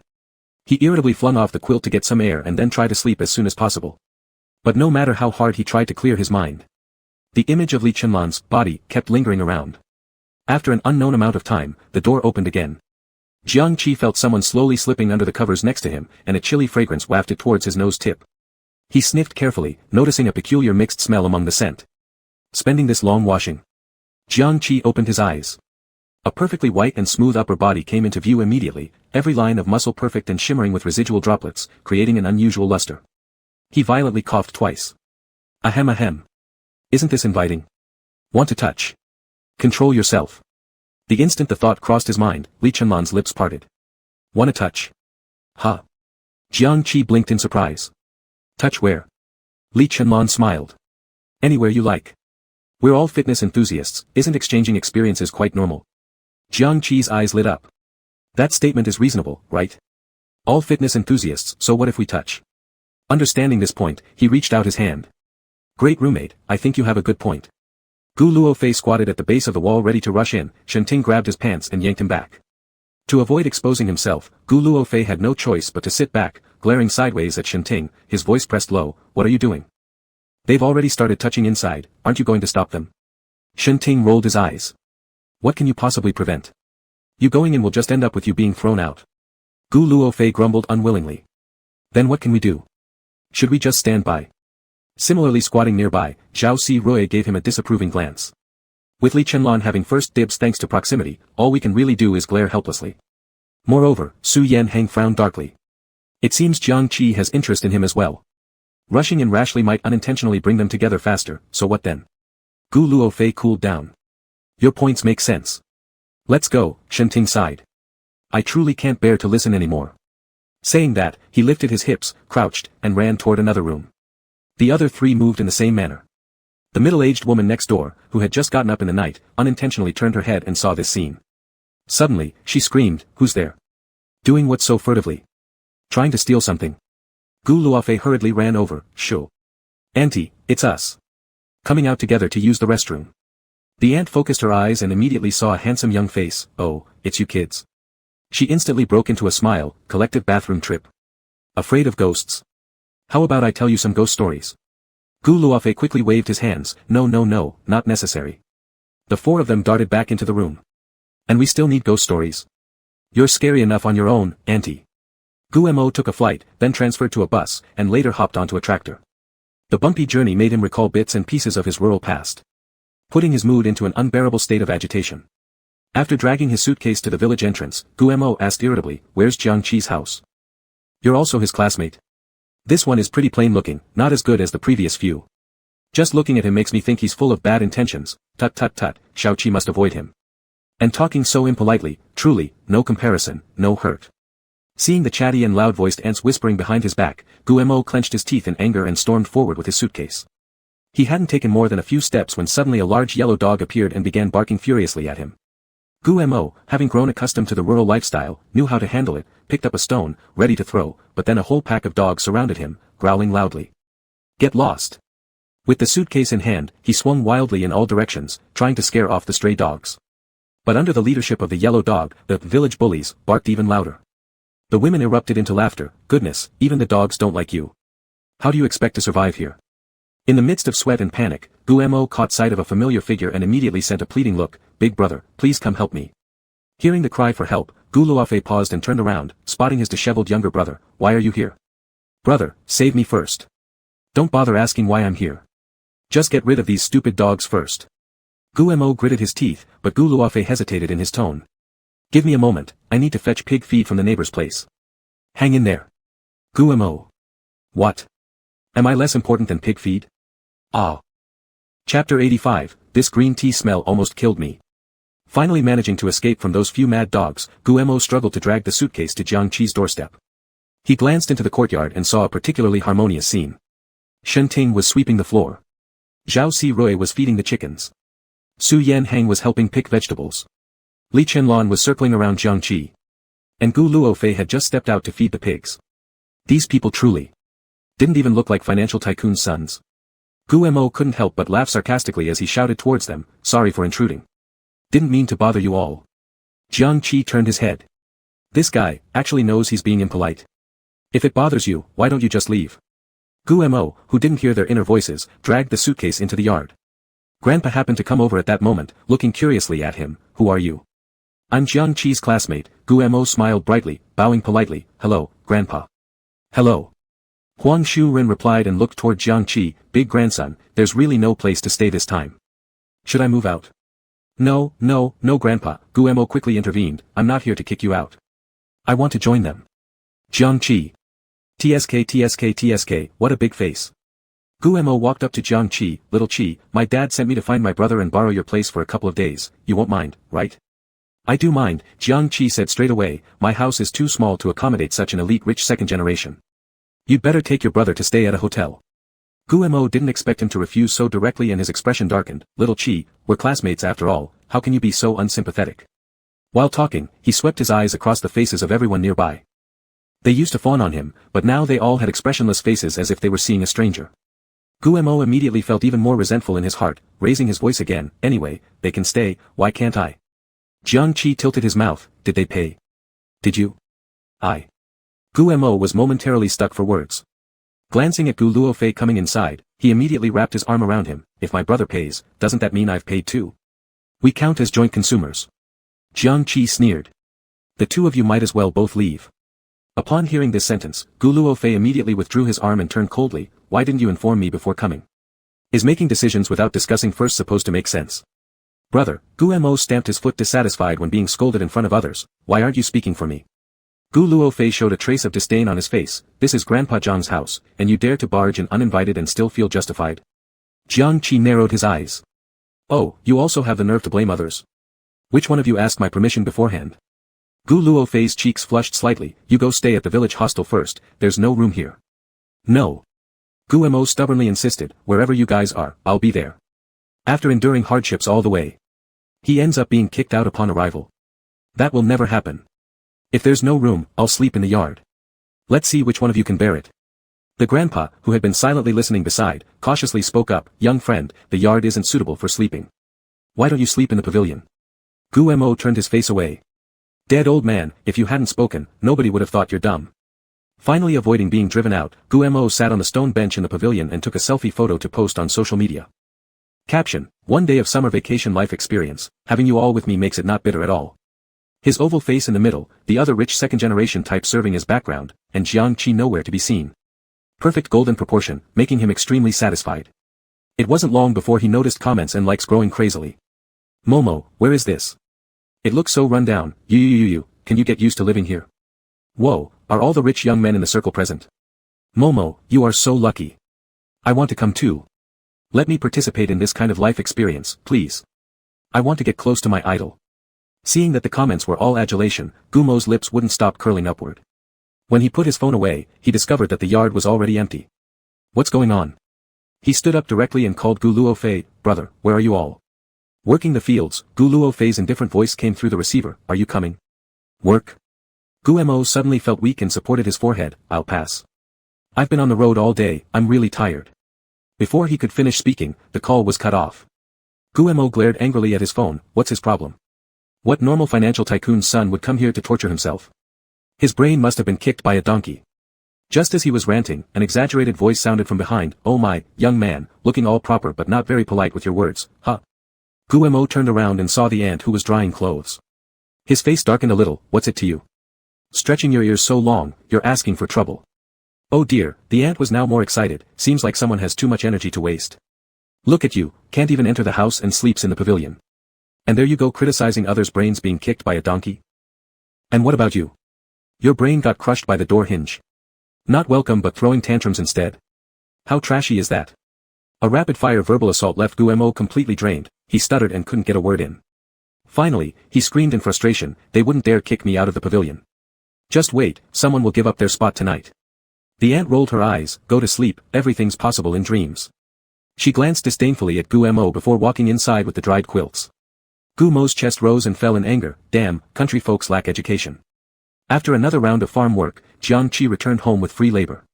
Upon entering, he immediately saw Guemo sitting in the pavilion sighing. Hearing some noise, Guemo looked up and managed a strained smile. You're back. Isn't it hard work? I could have helped if I wasn't feeling unwell. Jiang Qi glanced at him. Could you stop talking? This green tea scent almost killed me. Li Chenlong smirked and stepped forward to wash his hands. Suddenly recalling his mission, Guemo quickly chased after him when only the two remained. Lowering his voice mysteriously, Brother Lan, have you seen the popular video recently circulating in a university?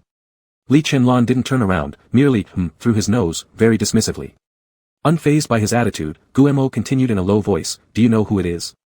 Li Chenlan's hand-washing paused briefly, his cold eyes flicking over. Do you know? Chapter 86, Look, this is what happens when you touch someone's stuff. Seeing that Li Chenlan had finally agreed to talk to him, Guemo was feeling extremely smug inside. He deliberately drew out his words in a coquettish tone and said, Bro Lan, haven't you noticed yet? The curtain in the video is exactly the same as the one hanging in your dorm. Wang Baozhen and Chen Xiaofeng don't have such figures at all. If the video wasn't filmed by you, then who could it be? Li Chenlan narrowed his eyes, so this is your guess. All the curtains in the building are the same. What makes you think it's our dorm? Guemo hesitated for a moment, all of them are the same. That can't be true.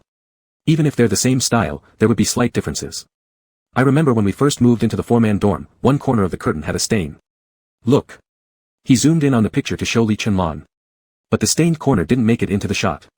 Guemo was extremely annoyed, Bro Lan, believe me, this person is definitely Jiang Qi. I'd recognize him even if he turned to ashes. Taking such borderline photos is so shameless. You guys have misjudged him. Li Chenlan frowned, with full of disgust in his eyes, what's wrong with borderline content? I like it.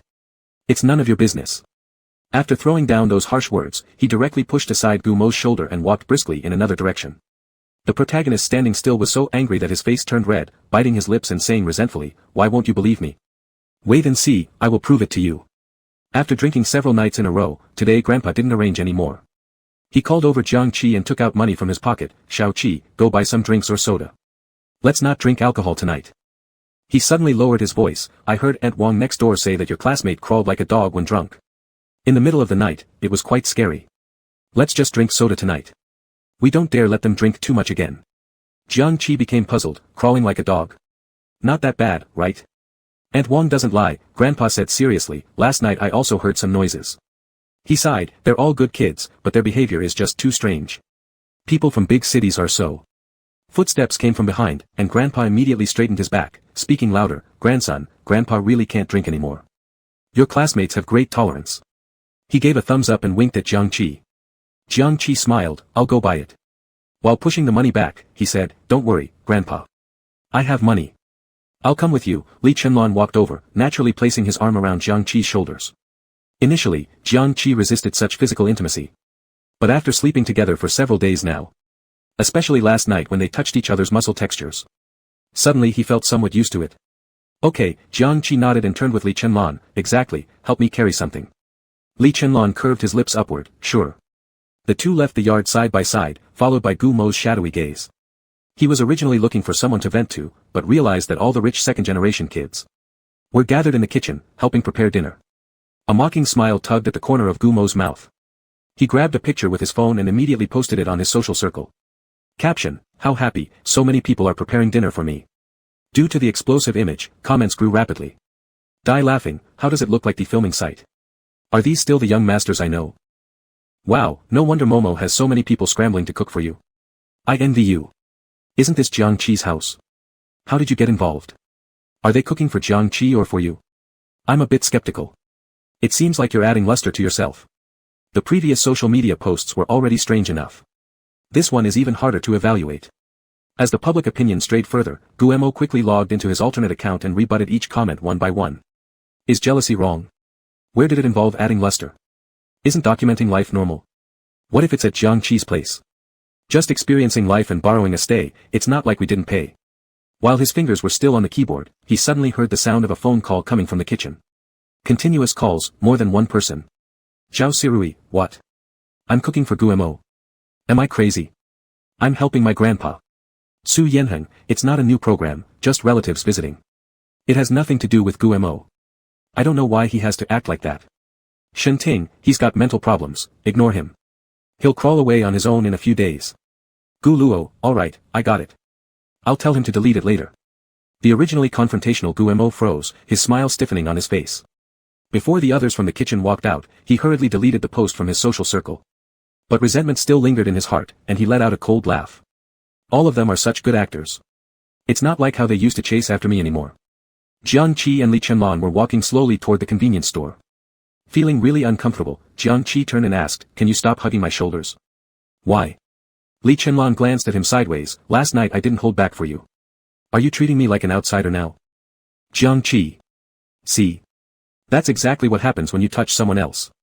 I just feel, he shifted awkwardly, isn't it weird for two men to act this way? Li Chenlan appeared perplexed, what's weird about it? Some of our best friends even kiss. Jiang Qi glared at him.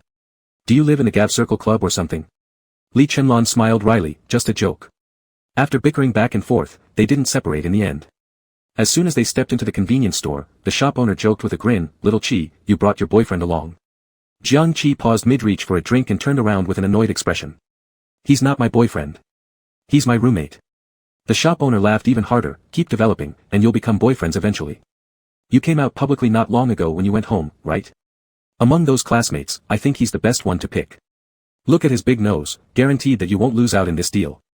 Li Chenlan couldn't hide his smirk, thanks, auntie. You have great taste. Jiang Qi.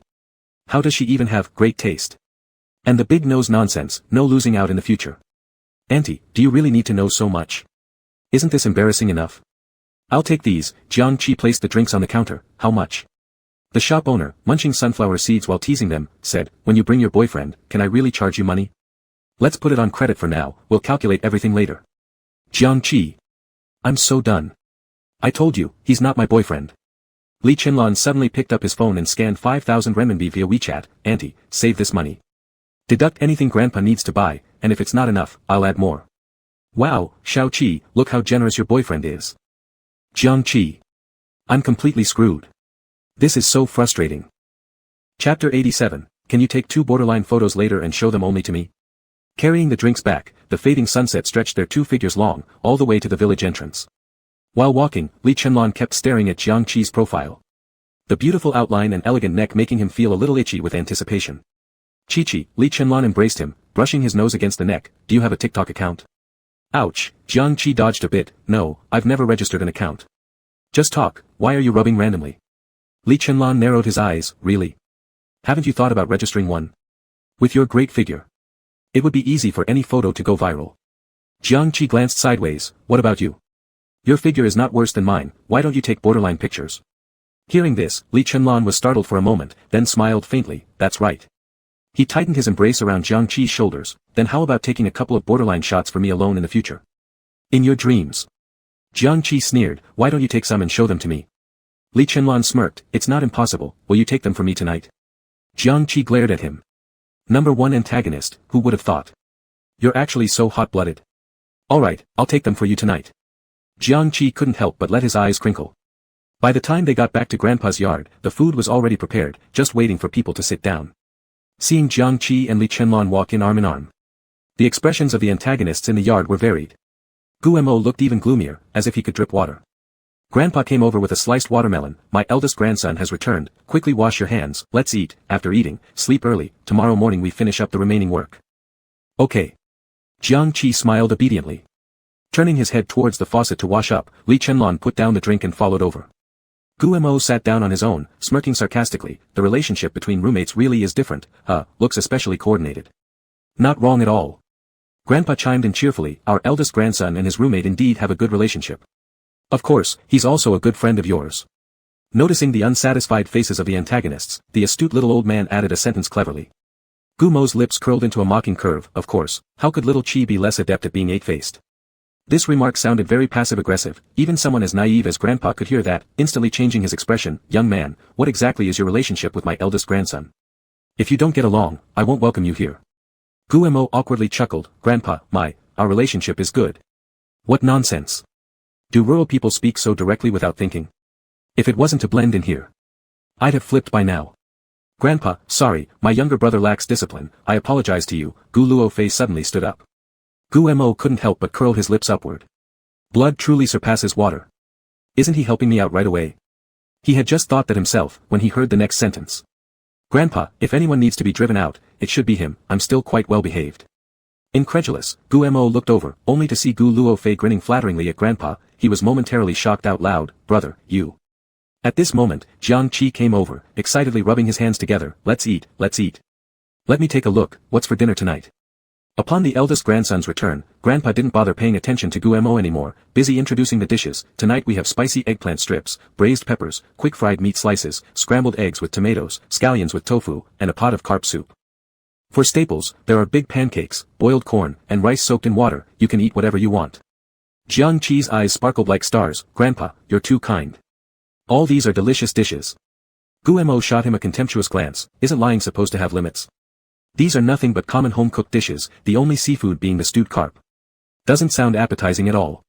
Despite inwardly disliking it a lot, Guemo learned to behave better. Grandpa, your skills must be excellent, let me try it now. Picking up the chopsticks, he was just about to pick up some meat, when someone slapped his hand away. Grandpa hasn't started eating yet, and you're rushing to eat? Is this the education from the Gu family?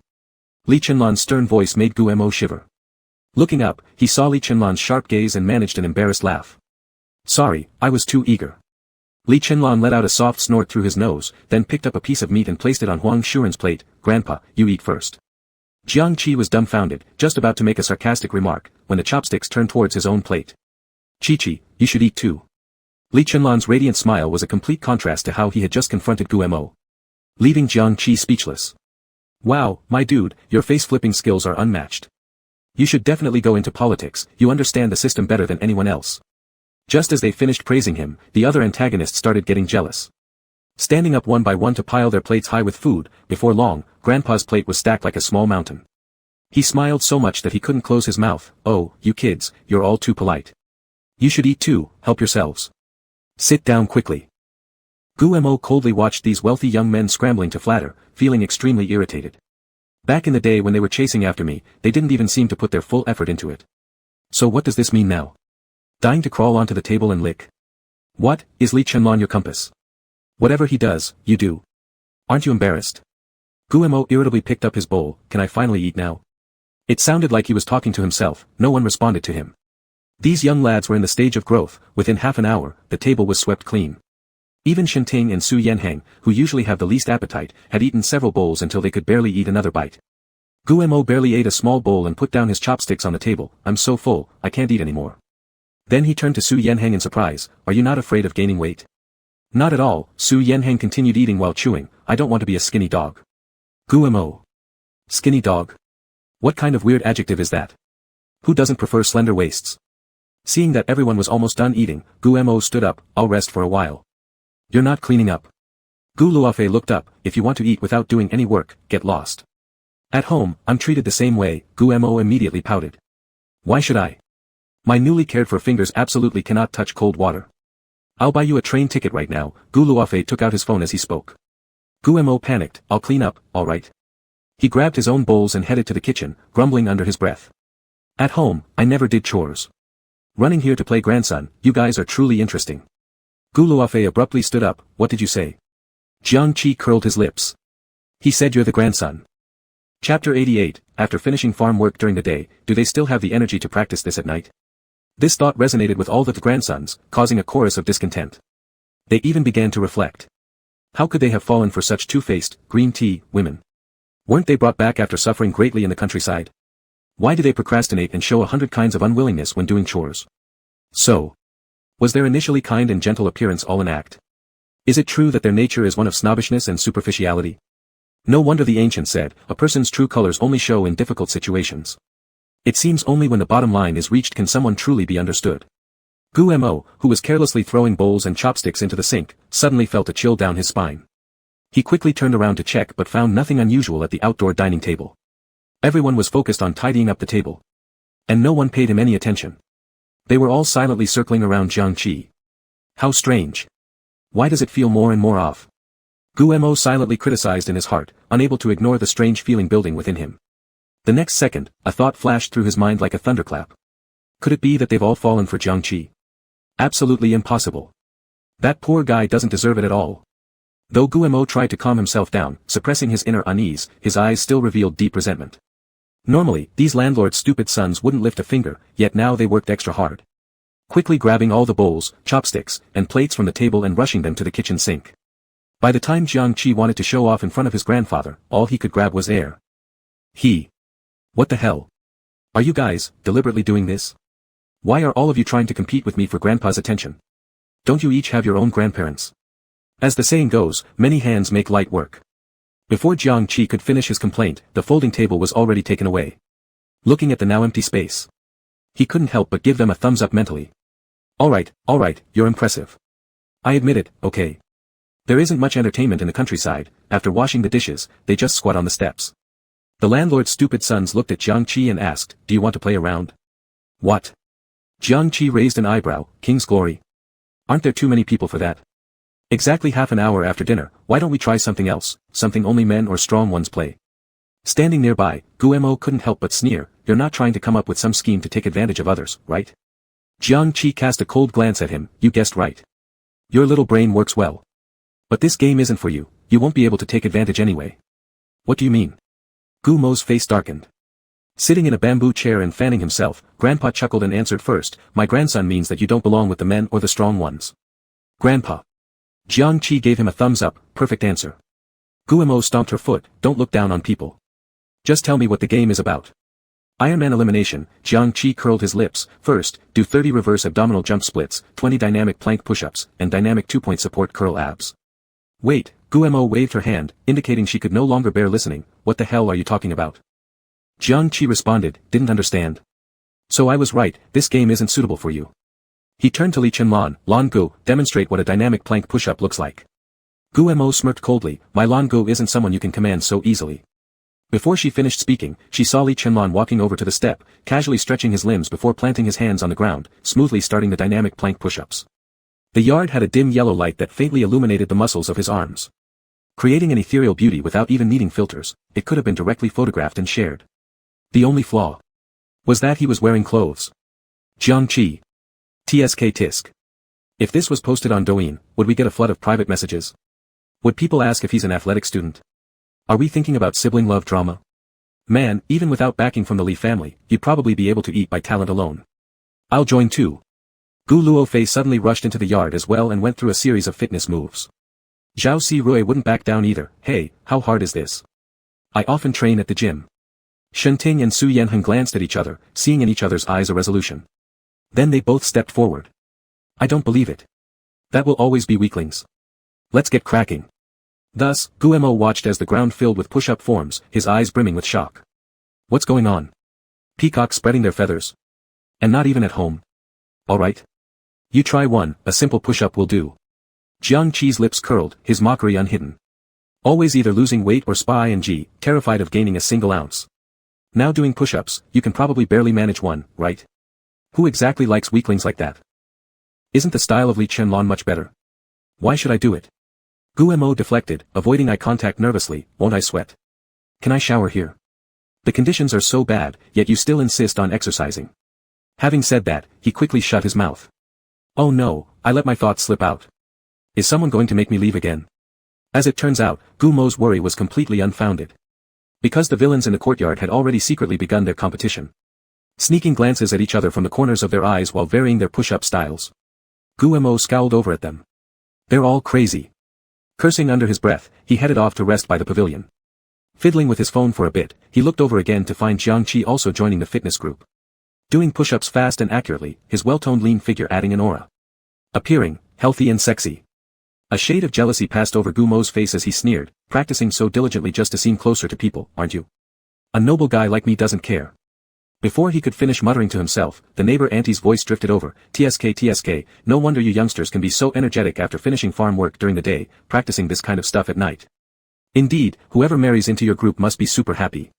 After working out post-dinner, Jiang Qi led the free laborers toward the faucet. Though showering wasn't convenient, at least they could pour water from a basin over themselves, staying quite cool. Jiang Qi filled up a basin of cold water, and then prepared to take off his shirt. When a hand suddenly stopped him, what are you doing? Cooling off. Jiang Qi looked toward Li Chenlan, isn't it obvious? Li Chenlan pressed his lips together, his gaze mysterious, go inside to cool off. Jiang Qi was startled, why? I'm afraid you'll catch a chill, Li Chenlan's tone deepened, it's easy to catch a cold. Jiang Qi. Am I really such a frail person? Chapter 89, Am I here to suffer? Is it still in time to go now? Li Chenlan's expression was unusually serious, which made Jiang Qi feel perplexed. After pondering for a while, having so many people crowd around one faucet did seem inconvenient. So he picked up the wash basin and headed towards the sink. Alright, I'll give this place to you. He said as he walked, unaware of the strange glances from several people behind him. After Jiang Qi had walked far enough, Gu Luofei finally spoke up, Li Chenlan, aren't you overdoing it? Do you intend to monopolize it forever? Li Chenlong took off his shirt, throwing it on the ground, revealing well-defined muscles on his back. What else should I do? Would you sit idly by and watch a great roommate fall into your hands? You don't even consider your own weight. Are you even worthy? You. Gu Luofei was seething with anger, ready to charge forward. But he was held back by others behind him. Don't make trouble at Grandpa's house. We might all get kicked out. Zhao Sirui lowered his voice to warn. Gu Luofei gradually calmed down. He gave Li Chenlong a sarcastic smile. We'll see who's unworthy in the end. Li Chenlong gave a dismissive snort, clearly ignoring him entirely. Sitting in the pavilion, Gu Mo waited anxiously, but no one came. He glanced at the rudimentary bedding and the burning mosquito coil. Thinking to himself, would they really expect me to sleep here? Isn't that too much? Feeling increasingly discontent, Gu Mo strode into the bungalow. Seeing the group who had just finished showering getting ready to pack up their quilts, he hesitantly asked, are you going to sleep? Guess what? Zhao Sirui replied curtly. The movie theater scene ended unpleasantly, followed by being blocked. Now, he didn't want to keep any superficial peace at all. Gu Mo's faint smile turned awkward, forcing him closer to Shenting's side. Shenting brother. Don't talk to me, Shenting interrupted directly, I'm exhausted, just want to sleep fast, no time to chit-chat. He wasn't lying, those dozens of push-ups nearly sent him away. His physical fitness was truly terrible and he must work on it once he returns. Otherwise, he wouldn't be able to match even one finger of Li Chenlong. Gu Mo felt utterly humiliated this time, turning to Gu Luofei, big brother, look at them, how could they treat me like this after only saying 2 words? Having just been humiliated by Li Chenlong, Gu Luofei was equally displeased, irritably responding. Do you have anything to say? If not, leave us alone, we're about to sleep. Gu Mo, taken aback, turned to Su Yanhang with a pleading gaze, only to find him even more ruthless, pulling the blanket over his head as he climbed into bed. He sneered coldly, all right, remember what I said. Throwing down a harsh remark, Gu Mo spun on his heels and left. Intentionally leaving the door open to check if anyone would chase him out. Indeed there were hurried footsteps, but they simply locked and bolted the door tightly. Gu Mo froze, angrily turning around. Are all of you crazy? Before he could finish his sentence, a voice sounded beside him. Wear the towel, or you'll catch a cold. I'm not that fussy, can you take your towel and stay far away from me?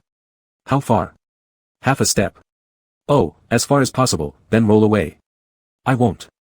Gu Mo turned to notice the 2 figures walking side by side, nonchalantly stepping into the warehouse. He stood stunned, mouth hanging open for a long time without closing, his mind racing constantly. Why did I come here? Am I here to suffer? Is it still timely for me to leave? Oh heavens. Grasping his hair, Gu Mo squatted down, overwhelmed with despair. Life in the countryside is simple yet labor-intensive. Working in the fields during the day, returning to the yard to exercise in the evening. Repeating such a straight-line routine, surprisingly doesn't feel boring at all. In the evening, Shenting video called with Li Rugi, showcasing the newly developed muscles on his arms, eliciting screams from the screen. Hey, little Ting. You're awesome, taught by Xiao Qi teacher right? Mother always says he's an all-rounder, really very skilled. Shenting scratched his head bashfully, it's just a little progress, not comparable to others. Little Ting, conquering oneself is most crucial, mother has faith in you. Wait, who's that person burnt black? Shenting turned back, and in the next second, returned again, speaking rather coldly, Gu Mo. How did he end up like that? Li Rugi covered her mouth in surprise. When Gu Mo heard a voice coming, he greeted the camera, Auntie, hello. However, before he could finish his sentence, the call was disconnected. Gu Mo. Huh, another day of utter despair. This inhumane life. When will it ever end? Every day being forced to work in the fields. And after all the effort finally having a fair complexion. Now my face has tanned several shades darker. As he glanced at Jiang Qi, his irritation grew even more intense. How could this be so unfair? We're both out in the same blazing sun. So why is this bastard still so fair-skinned? By now, evening was approaching and every household began preparing dinner again. Seeing that the dish served up once more was eggplant stewed with potatoes, Gu Mo finally couldn't contain himself. He stood up and unleashed an angry rant. Whoever wants to eat this crummy dish can go ahead. There's farm work too. Screw that. I'm not doing it anymore. If you're all willing to be slaves, then just continue playing the part. I'm leaving tonight. He kicked over his stool and stormed off toward the pavilion. Grandpa was shocked, asking Jiang Qi quietly, elder grandson, didn't he know that the farm work's almost done, and you'll be heading back tomorrow? Zhao Sirui chuckled, someone who only thinks about slacking off and comes up with all kinds of excuses as soon as they hit the field, how would they know? If he wants to leave, let him leave. No need to stop him, Gu Luofei said extremely calmly as he picked up a piece of eggplant, with or without him makes no difference anyway. Besides the antagonist speaking, everyone else seemed even calmer, continuing eating and drinking unperturbed. Su Yanhang even lifted his glass for a toast with Huang Shuren, Grandpa, I'd like to offer you a drink, thanks to you, I've received a new variety show offer. The company also plans to change my image, moving me closer towards a healthy, sunny, rugged persona. Upon hearing these words, Grandpa quickly raised his wine bowl. Young man, you've got a bright future ahead, you must keep going. Thank you. Su Yenhang drank the wine in his bowl and glanced towards Jiang Qi. Teacher Xiaoqi, may I? No, Li Chenlan cut off his gaze. If you want to drink, drink with me. Su Yenhang's slightly curled lips flattened into a straight line, then never mind. Are you Qing Yao Jin reincarnated? You've got to be everywhere. At this moment, Jiang Qi was deeply focused on finishing his meal, putting a potato in his mouth when his thoughts started drifting away. The farm work is done, we'll head back to the city tomorrow. There's still some time left for the holiday. Should I do something underhanded no one knows about? He. Inside his mind, he was laughing gleefully. As he absent-mindedly looked up, he suddenly froze. What the hell? Why are you all staring at me suddenly? Chapter 90, is this how serious people get when they're trying to find someone these days? The next morning, people in the courtyard were already dressed and ready to go. Grandpa held Jiang Qi's hand on one side while continuously wiping away tears. Big grandson, you must come back often to see Grandpa. Grandpa is old and won't live for many more years. Grandpa. Jiang Qi quickly interrupted him, don't say such nonsense, you will live to be 100. The landlord's foolish sons also chimed in. That's right, Grandpa. You are in good health, surely your blessings and longevity will continue. Grandpa, we'll come see you when we have time, and if anything happens, you can call us. Yes, medical standards in big cities are high, if you need to see a doctor. Grandpa won't get sick. Foolish sons chattered comfortingly around Grandpa, and the neighboring auntie couldn't help but feel envious. Old Huang, your grandchildren really are great, just as devoted as if they were your biological ones. You're truly living a blessed life. Huang Shuren looked completely content. I didn't expect that at this old age, I would be so fortunate. Sitting on the villager's tractor, Jiang Qi waved towards the village entrance. Grandpa stood among the intelligence bureau, made up of the neighborhood ants, his honest appearance touching everyone deeply. His already stooped back seemed even more bent because of the departure of his family members, unable to straighten. For a moment, Jiang Qi almost wanted to jump off the tractor, rush over, and take the elderly man with him. But his rationality told him that, compared to parting ways, the prosperity and coldness of skyscrapers and concrete jungles might be harder for Grandpa to adapt to. Grandpa's best destination remains facing the dark soil with the sky above, and aging peacefully within a courtyard where fruits ripen. Are you crying? A deep magnetic voice intruded into his ear. Jiang Qi wiped the corner of his eye. No. So you aren't blind either. Understanding without saying is key to staying friends, got it? Li Chenlan's lips curled slightly. Crying isn't shameful. Look over there. Following the line of sight, Jiang Qi noticed the villain sitting awkwardly on the other side of the tractor holding luggage boxes, all pretending to hide something. Damn. They seem rather emotional too. They're not actually going to fight me for Grandpa, are they? This little old man is indeed in demand. But there's no way they're stealing him from me. After a long day of hustle, they finally returned to Kyoto late at night. Luxury cars were waiting outside the airport, and the young lords returning from the transformation journey walked straight to their private vehicles. Then unexpectedly, they all turned around. Jiang Qi, where are you headed? Let me give you a ride. Jiang Qi shook his head, I've just called a taxi. With those words, he picked up his suitcase and walked forward, only to suddenly realize someone was following him. Didn't I tell you guys? Jiang Qi turned around and saw a mischievous smile flash across Lycan Lan's face, causing a slight pause. Lycan Lan, why haven't you left yet? The driver hasn't come yet, let's hitch a ride together. Li Chenlan showed a bright grin, revealing white teeth and expressing clear intentions. Good roommate, you wouldn't mind, right? Jiang Qi paused. Okay. As the luxury cars drove past one after another, the young gentleman sitting in the back seat watched through the car window the two figures walking shoulder to shoulder. In unison, they clenched their fists tightly. Shit.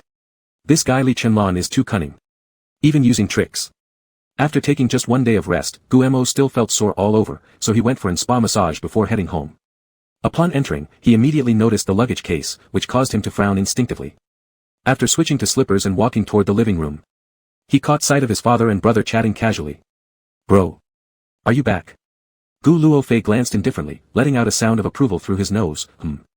Not to mention, Guemo approached hastily, you said you'd leave the next day, why didn't you tell me? Causing me trouble carrying all the luggage by myself. Gu Luofei rolled his eyes, when we came back, didn't you claim you weren't afraid of hardship? How could it be so hard for you to carry your own luggage? And wasn't it you who originally struggled to reach Xiahua village?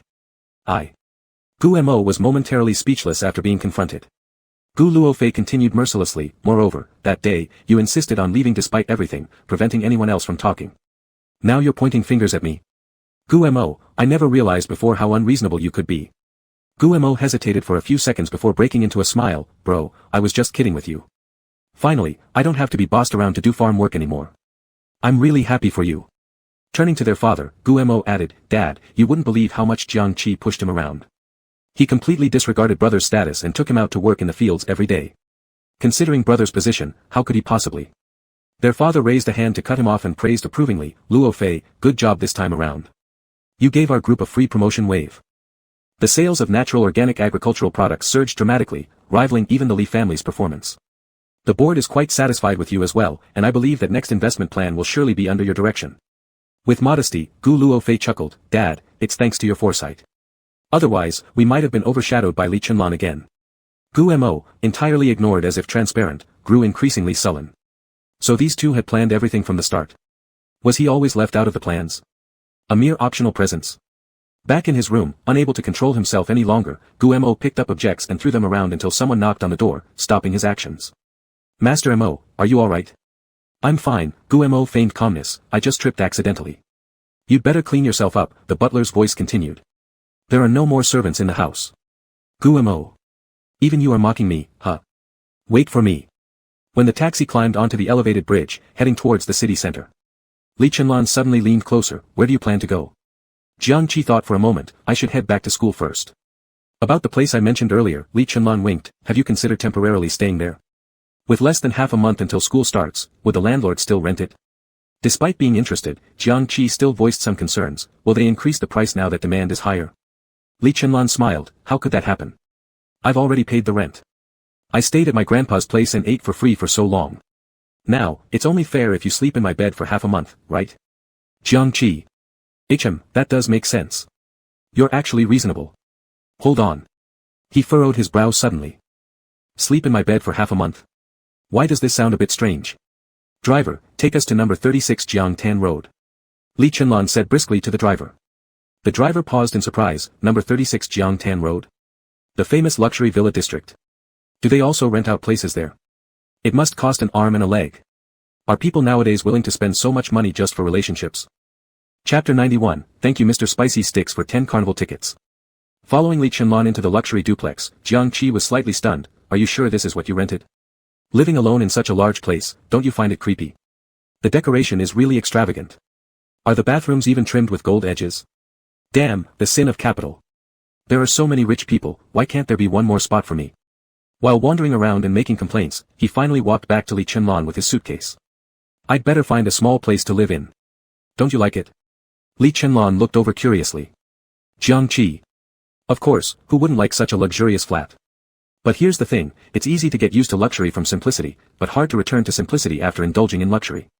Spending a night occasionally is fine, but staying too long could easily make you forget your last name. Isn't that just like Guemo? Sorry, I need to criticize him at any moment. Damn, thinking about how he eats for free and sleeps without doing any work makes me angry. Li Chenlan's eye color deepened, and his lips twitched several times. After hesitating for a while, he decided not to force it. Alright, then you can stay for one night. We'll move once you find another house, okay? Jiangqi's tense expression finally relaxed, that's alright. He grinned, which room do I sleep in? There's only one room with bedding, so. Li Chenlan's tone became increasingly suggestive. Jiangqi nodded, so, you're going home tonight? I. The next words were forcibly swallowed by Li Chenlan. Well, I won't see you out then, Jiangqi sat casually on the sofa, I will clean up before I leave tomorrow. Li Chenlan. Ing. Suddenly there isn't a valid reason anymore. Jiangqi took a bath in the bathtub and then opened a rental app. He planned to find an affordable short-term rental. Refusing to live permanently in the luxurious flat wasn't just about not wanting to take advantage of others, but mainly because it would inconvenience his live streaming. Hilarious. After all, he was already suspected by Li Chenlan. Filming Douyin videos in his rented apartment would be no different than catching a turtle in a jar. Was he dumb enough to fall for that? After choosing for a while, Jiangqi eventually settled on a short-term rental near the university city. Having contacted the landlord, he would be able to check in tomorrow. With the layout of a studio apartment, it was perfect for shooting content. Very satisfied, he powered off his phone and adjusted the pillow under his neck. As he turned over, a faint cold, delicate fragrance instantly entered his nose. Jiangqi thought it felt extremely familiar, carefully sniffing. Wasn't this Li Chenlan's scent? Even though the big flat had been empty for so long, traces of the scent still lingered. If they hadn't always slept together, it would have been impossible to tell.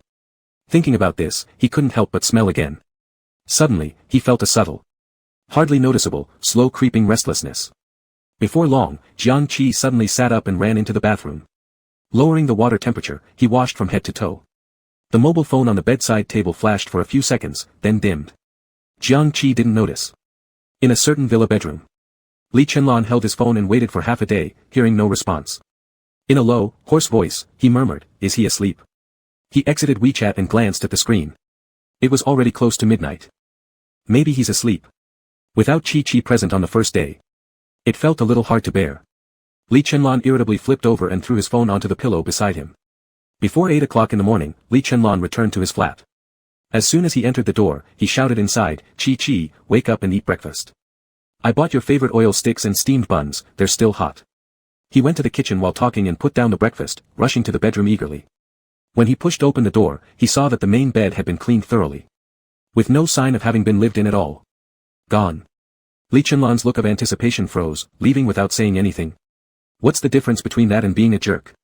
Sitting in a taxi and seeing this message, Jiang Qi couldn't help but smirk. Who says I left without saying anything? This is because it was too early, didn't want to wake you up. I circled around the early market a lot to buy you breakfast, and now you say you didn't want to wake me. Li Chenlan pouted on the sofa, looking wounded. Jiang Qi could fully imagine this as he swiftly typed back, sorry, the landlord's time was too early, couldn't wait for you. I'll make it up to you with a big meal after school. I don't want a big meal. I want to eat you.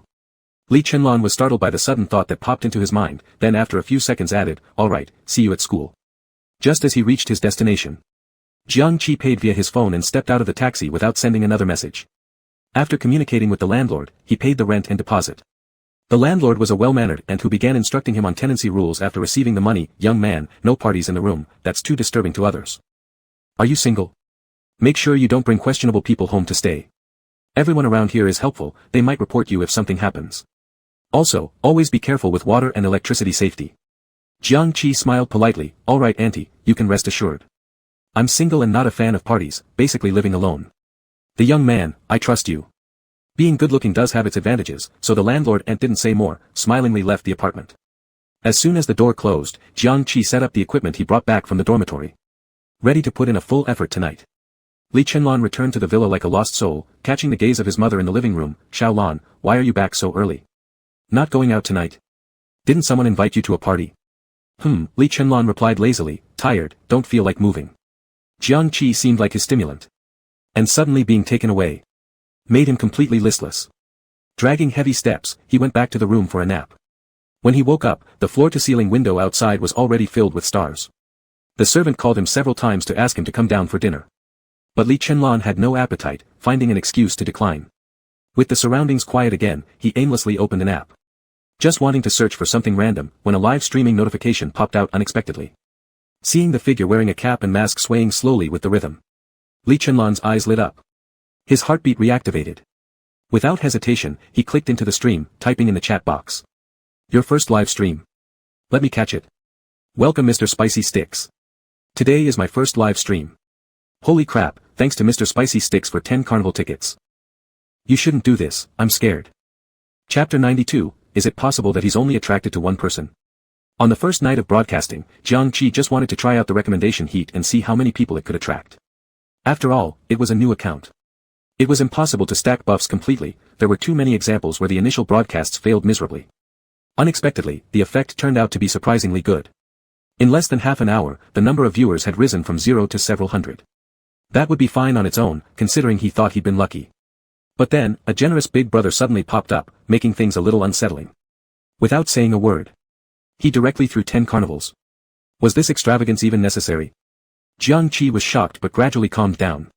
He confirmed that the voice changer was already turned on and tentatively asked, Mr. Liao, are you over 18? Will your parents ask for refunds of your tips? An interesting soul weighing 200 gene, hahaha, the streamer really understands. Asking if someone is over 18 is not only responsible for oneself but also for those tipping. The one glancing at you with ill intent, I would ask too, otherwise, it's false happiness. Play dead when you can't win, what's going on with Mr. Liao? Is this the rhythm of trying to keep the streamer?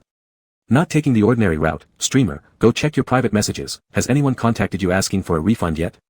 If not, you'll have to compensate in flesh if you don't refund. Guardian of flowers who poops, let me say, without a doubt, this streamer will become famous sooner or later. His figure is too good, my heart races looking at him. Ugly but having a household registration, that's not certain. Haven't you heard the saying that when a streamer doesn't show their face, half of them aren't worth watching? Worthy of being carnival donations, the heat had just been hyped up as soon as they were received. The fan count went from several hundred close to 1,000, but Mr. Liao still hadn't said anything. Jiang Qi calmed his mind, changed songs, and continued swaying slowly. His black shirt was unbuttoned, revealing exquisite clavicles, under the spotlight reflecting strange patterns. Lying in his bedroom, Li Chenlong bit his lips, his pupils reflecting the scene on the screen. A few moments later, he tapped lightly on the keyboard. Mr. Liao, I am over 18, I'm a student at a university, are you? Jiang Qi paused his actions, lowering his cap further to cover his eyes. Yes, I attend a university. Mr. Liao, what major are you in? Jiang Qi. Media department. Shen Ting had just finished showering, standing in front of the bathroom mirror, posing in various ways. Carefully admiring the thin layer of muscles he had practiced hard recently. Suddenly, the room door was pushed open, and someone rushed in, barging through the bathroom door without a care. Shen Ting hurriedly covered his chest, blushing red and screaming, Mom, why didn't you knock? Shouting, there's no time left, Li Rufei held her phone up, do you remember the person I showed you before? Now, he's live streaming. If you don't watch, he'll sign off soon. Shen Ting lit up, what's he streaming? Let me take a look. He quickly walked out of the bathroom, sticking his head close to Li Rufei's phone screen, he's dancing. It's possible to dance like this? Already refreshed from his shower, Shen Ting felt even thirstier now. He raised his hand to grab the phone but was dodged by Li Rufei. You can log into your own account. Use your own account to tip. There's already someone who threw 10 carnivals. If you don't hurry up, you might lose your chance to rank on the list. Shen Ting did not understand the Douyin rules and blinked while asking, what's the use of ranking? Li Rufei looked at him as if he were stupid, don't you know? Many streamers interact with top donors to maintain tip relationships. Interact? Shen Ting still didn't understand, how do they interact? Li Rufei laughed and got angry, how would you want to interact? Shen Ting pondered for a moment, not sure why, his cheeks turned redder. He jumped to the bedside, grabbed his own phone, and logged into his account. Recharging requires time. When he was ready to send gifts, the host's voice came through. Thank you all for watching, we'll meet again next time. Shen Ting was stunned, it's over already. Is there a next time? When is the next time? Looking at the darkened screen, he had a peculiar feeling of loss. Beside him, his mother was still watching the replay, her voice filled with curiosity, shouting, don't you think the streamer looks very much like teacher Xiao Qi? Huh? Shen Ting abruptly turned his head, impossible, their voices are different. Many streamers use voice changers, Li Rufei supported her chin, seeming like Sherlock Holmes incarnate, look carefully, many details. Just as the conversation reached this point, a knock sounded at the door. Madam, Mr. Shen has returned and wishes to speak with you. He says he's waiting for you in the living room. Wang Ma's voice filtered through. Li Rufei's normally serene and gentle face visibly shifted to irritation. Is he ever going to stop? Does he have to harass me even during the cooling-off period? The trope Y female lead sprang up with an intimidating presence, ready to storm out. But the villainous son suddenly grabbed her arm. Mom, wait. The trope Y female lead flashed a murderous glint in her eyes, icily asking, why should I wait? Surely you're not trying to plead on his behalf. The villainous son shivered slightly. No. I just want to say, in a law-based society, absolutely don't resort to physical violence. The trope Y female lead gave a slight twitch of her lips. Don't worry, as long as it doesn't qualify as a minor injury, it won't count as domestic abuse. With that, she strode out. Not long after, wails of anguish pierced through the gaps under the bedroom door from upstairs. Wife, I was wrong. Give me one more chance. No, no hitting. Aya, it hurts. Xiao Ting, quickly save your dad. Quickly. Shen Ting kept his focus fixed intently on the screen while slipping on noise-canceling headphones. He was attempting to dig out further details to confirm whether the seductive broadcaster who made his heart flutter was truly Jiang Qi. After finishing the broadcast, Jiang Qi went straight to the bathroom to take a quick shower. Given the unexpectedly outstanding result, his mood was excellent. He ordered a heap of takeout on Meituan, planning to celebrate lightly. When he came out dried off, the delivery was already waiting by the door. Jiang Qi, grinning faintly, brought the food inside and filled the dining table. Just as he was about to dig in, his phone chirped a notification. It was a WeChat message from Li Chenlong. He flicked open the app to glance. What are you up to? Want to hang out? Jiang Qi casually took a sip from a chilled beer can before replying. A bit late, I'm staying in to review some cases later. As soon as he finished sending the reply, another question popped in from Li Chenlong. Studying all day today. Jiang Qi excelled at lying. Yeah, helping grandpa with farm work really threw off my schedule. Need to submit a research project to the professor once school starts. Upon seeing this reply, Li Chenlong didn't respond. His emotions were incredibly mixed. Suddenly feeling guilt for tipping the broadcaster, almost like it amounted to emotional infidelity. And particularly feeling unworthy toward his great roommate. Even yearning to see him right then and there. Pulling him into an embrace to reaffirm that he wasn't frivolous, but had feelings solely for him. Chapter 93, Carnival Bombardment. In order to confirm his orientation, Lee Chenlon sent a private message to the streamer he had just tipped. Is there any chance we could meet face to face? After sending the message, he continued lying in bed emoting. Tossing and turning as he thought. Was it just a reaction to a good roommate? Or would he fall in love with anyone who met his aesthetic standards? No. It wasn't about looks. He simply liked the style of a good roommate, anything similar would be hard to resist.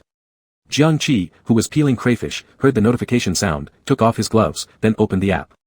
Glancing over it quickly changed his expression. Could it really be that account again?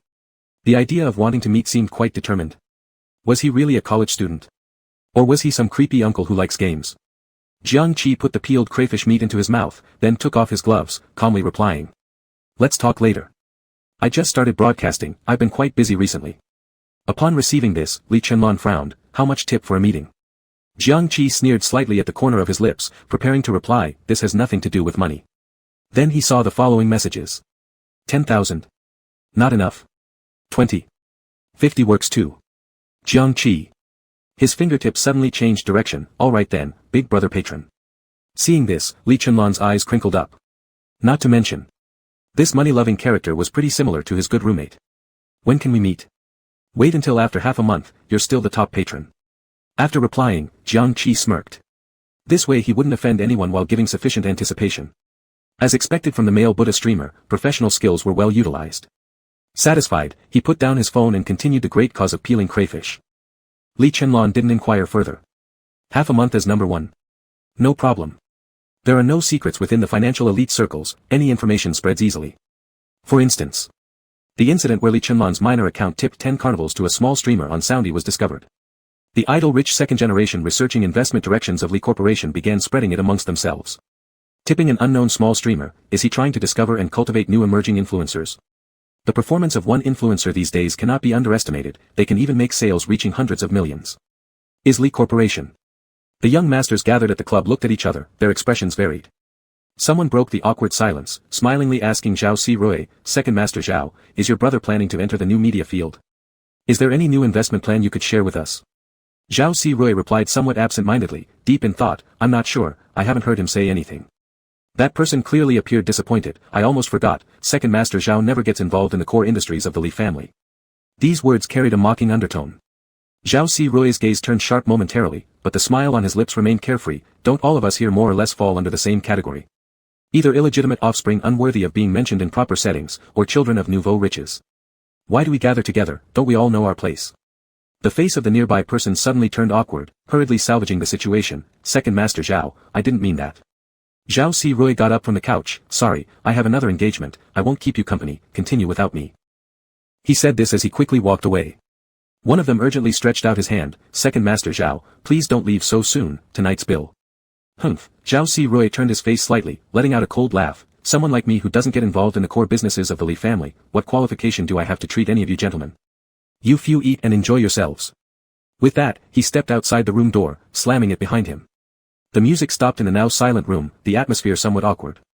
After a long pause, someone finally spoke, who doesn't know Zhao Si Rui's narrow mind and vengeful nature? Why provoke him?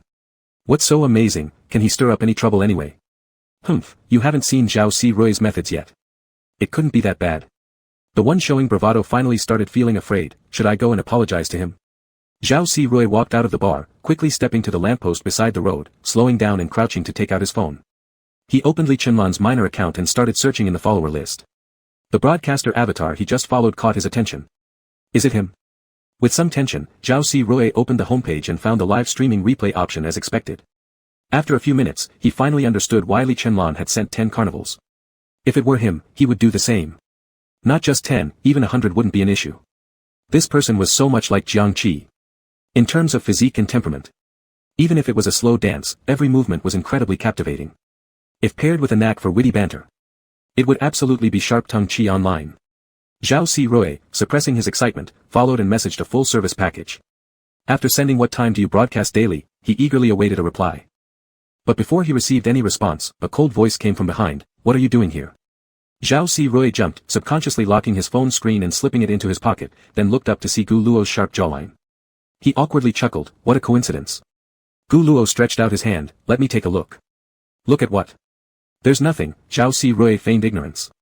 Gu Luo smiled insincerely, we agreed to form an alliance. Do you plan to back out halfway? Are you sure you can handle Li Chenlan on your own? Zhao Si rogue expression changed momentarily before obediently handing over his phone, he just tipped a broadcaster. It seems suspicious. Broadcaster? Gu Luo furrowed his brows in confusion and clicked on the screen, Li Chenlan has changed his ways, no longer sticking to his good roommate. He paused mid-sentence, captivated by what he saw. After a while, Gu Luo returned the phone, send me the broadcaster later. Zhao Si mentally rolled his eyes but reluctantly replied, all right. The next day, at the same time again. Jiang Qi, readying himself, clicked on the broadcasting option and just prepared to say a few opening words when several carnivals flooded the screen. The audience entering the live room suddenly appeared confused. An interesting soul weighing 200 jin, holy cow, what's going on? Are carnivals on sale today? A youth taking an uncommon path, I thought yesterday's premiere was already impressive, but today it's more explosive. Flower protector, wait, this isn't one person. Several people brushing gifts together. Ugly but with huku, I get it, this must be a big shot using a minor account. Even bringing along the first, second, third, and fourth place rankings. Jiang Qi. Holy cow, what is this? Was it mistakenly sent? Chapter 94, Are They All Dogs? Smelling the meat and run here. As a new streamer, on the second day of broadcasting, he encountered a large-scale carnival spam. How rare this was, Jiang Qi, who had been a male Buddha streamer, naturally understood quite well. He gaped at the flashy screen, muttering to himself that it must be some two-armed team unleashing chaos. Could it be that after the spamming spree, there would be more trouble? But as a professional streamer, Jiang Qi regained his composure after being stunned for just a few seconds, a signature smile curling at the corner of his lips. The elongated necklines and Adam's apple accentuated by deliberate gestures appeared very enticing under the dim lighting. Thank you Mr. Liantiao for 10 carnivals. Thank you Zhao Air for 8 carnivals. Thank you Fichukingbian for 7 carnivals. Thank you Wabushi Shigo for 9 carnivals. I hope today's rewards end here, otherwise, the platform will detect abnormal account activity. Thanks to all bosses. Just as these words finished, the spamming came to an abrupt stop. These potential top donors, who were also mutual competitors, were clearly very obedient. It seemed they truly feared bringing bad influence to the streamer and stopped their extravagant behavior as if on cue. Jiang Qi was quite satisfied with this development. He chose a slow dance track and began dancing in front of the camera.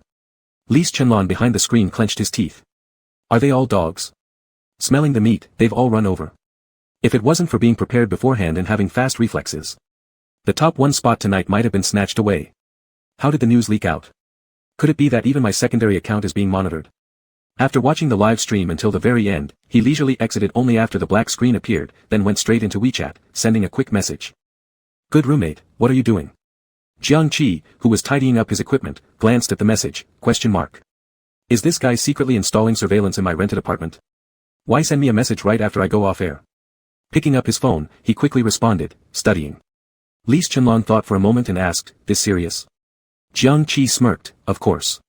Li Chenlan held his phone, hesitating over the dialog box for quite some time. Could it really just be studying? Not streaming again? Could there really be two people so similar in temperament? Unconsciously, he furrowed his brows. In the end, he concluded. Seems like, even if one is homosexual, he still only likes the Jiang Qi type. Gu Mo made plans with a circle of friends for an SPA session. By the time they reached the private health club, it was almost 9 p.m. He handed his handbag to the attendant and walked toward the VIP room. When he pushed the door open, his friend Li Yuan was already lying face down on the bed with his back bared, being massaged with essential oil. How come you're so late? Li Yuan's voice carried a tone of reproach. I lost all interest in sharing gossip with you. Gu Mo chuckled, walking to the other bed, taking off his clothes while responding, I just chatted a bit longer with Dad, so got delayed. Sorry, Yuan. Had it not been for Li Yuan being the second son of the Li family, he wouldn't have befriended such an arrogant and unruly person who shares his birthdate. What kind of gossip do you want to share? Gu Mo asked curiously before lying down. Li Yuan suddenly lifted his head, his tone exaggerated. You don't know yet. The whole circle knows. So what exactly? As the oil was spread across his back, Gu Mo let out a contented hum and casually asked, it can't possibly be the fight among Beijing elite youngsters vying for attention, can it? As soon as he said that, his mind instinctively reverted to the scene in Ziwa village. The sight of several young men rushing to do farm work still remained vividly in his memory. And immediately, Gu Mo's slight grin vanished without a trace. More or less, yeah. Li Yuan scoffed disdainfully. Young masters are scrambling for the #1 donor spot in a live stream room, crazily brushing through carnivals. What? Shocked, Guemo abruptly raised his head. For whose #1 donor spot? Li Yuan, not entirely clear, seems like a new account. Made tens of thousands in one night, sounds pretty good. And the streamer voluntarily stopped them from giving more. He gave Gumo a side glance. What's got you so worked up? Could it be that you know the streamer? No idea, Guemo forced a slightly awkward laugh. Then, Li Yuan continued talking to himself, their brains must be broken. They always follow trends, rushing to wherever like crazy. Just like when they first liked you. Oh yeah, Guemo, Li Yuan paused, are you no longer popular now? That question hit straight at Gumo's throat. He was flustered for a few seconds, struggling to maintain his composure. What are you talking about, Yuan? I'm just friends with them. Don't say I didn't warn you, Li Yuan interrupted him directly. If you keep indulging like this, you might end up not finding a suitable matrimonial partner.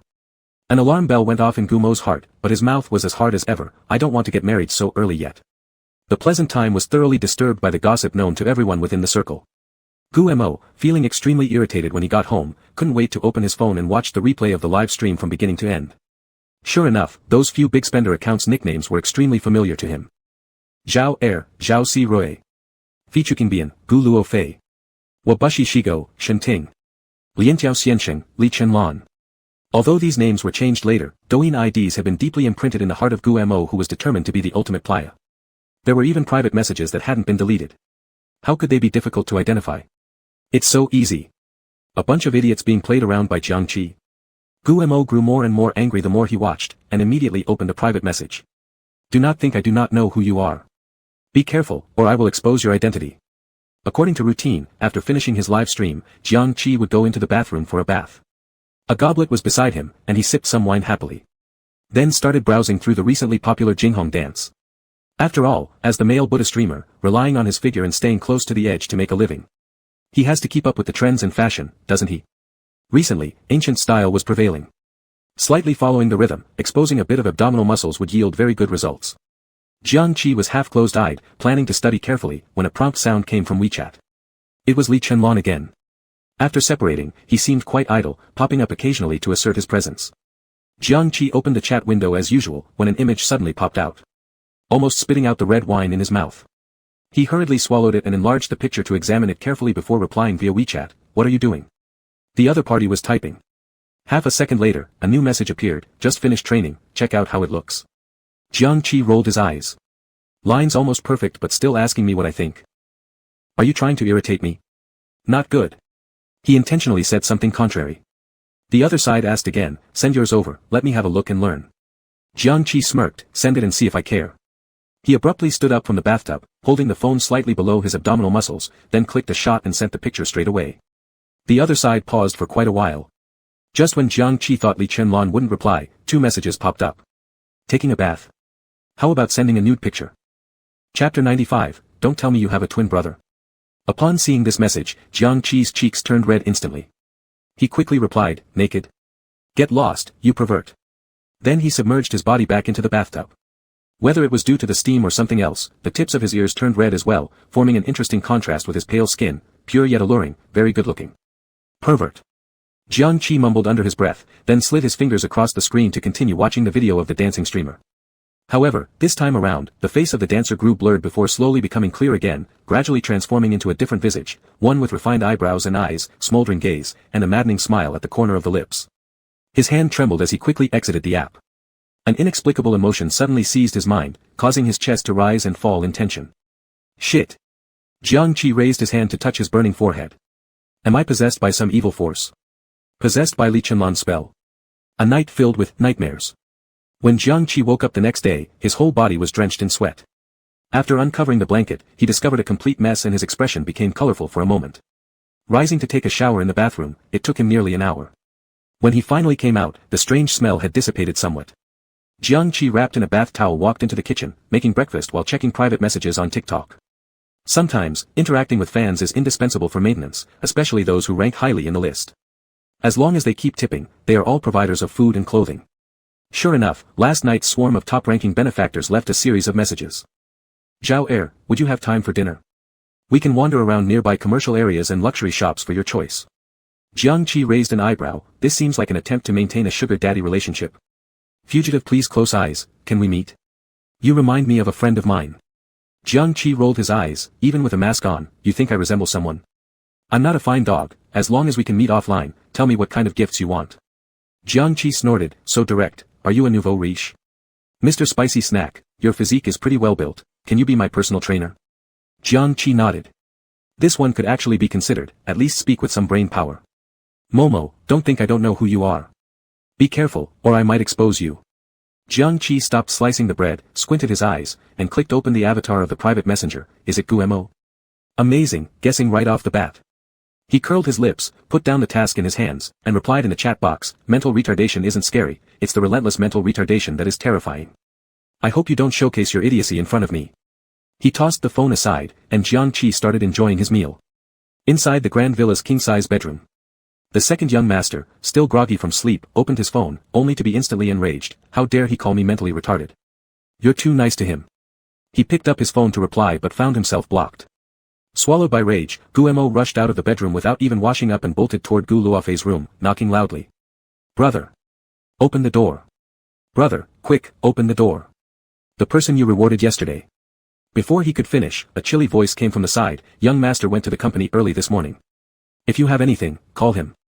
Guemo turned around to see someone passing by expressionlessly. Ever since the household staff began leaving, this steward had been acting condescendingly. As if he were particularly unsatisfied and wanted to drive him out. Truly interesting, are just a few servants such a big deal? You are so servile. A flash of resentment passed over Gumo's face, and he turned to head downstairs. He saw father watching the news in the living room, immediately looking pitiful and drawing closer. Dad. Father slightly annoyed pushed Guemo away, saying, if you have something to say, do so on the side. Gumo's face froze momentarily, thought about something, and forced a smile, Dad, the steward doesn't seem to like me. Perhaps I should move back to school. Whatever. Father's tone was cold. Guemo was stunned, Dad, you. Isn't it better to interact more with classmates? Father's gaze shifted over, it would help improve your current situation of being excluded. I am not being excluded. Guemo hurriedly explained, I'm extremely popular now. Are you sure? Father clearly didn't believe it, brushing him off with a comment and refocusing his eyes on the LCD display. Guemo stood awkwardly in place, taking several deep breaths before managing to keep his emotions stable. Dad, there's actually something I want to tell you. Yesterday, my brother gave several tens of thousands in tips to a live streaming host. It was through a minor account, but if the media finds out.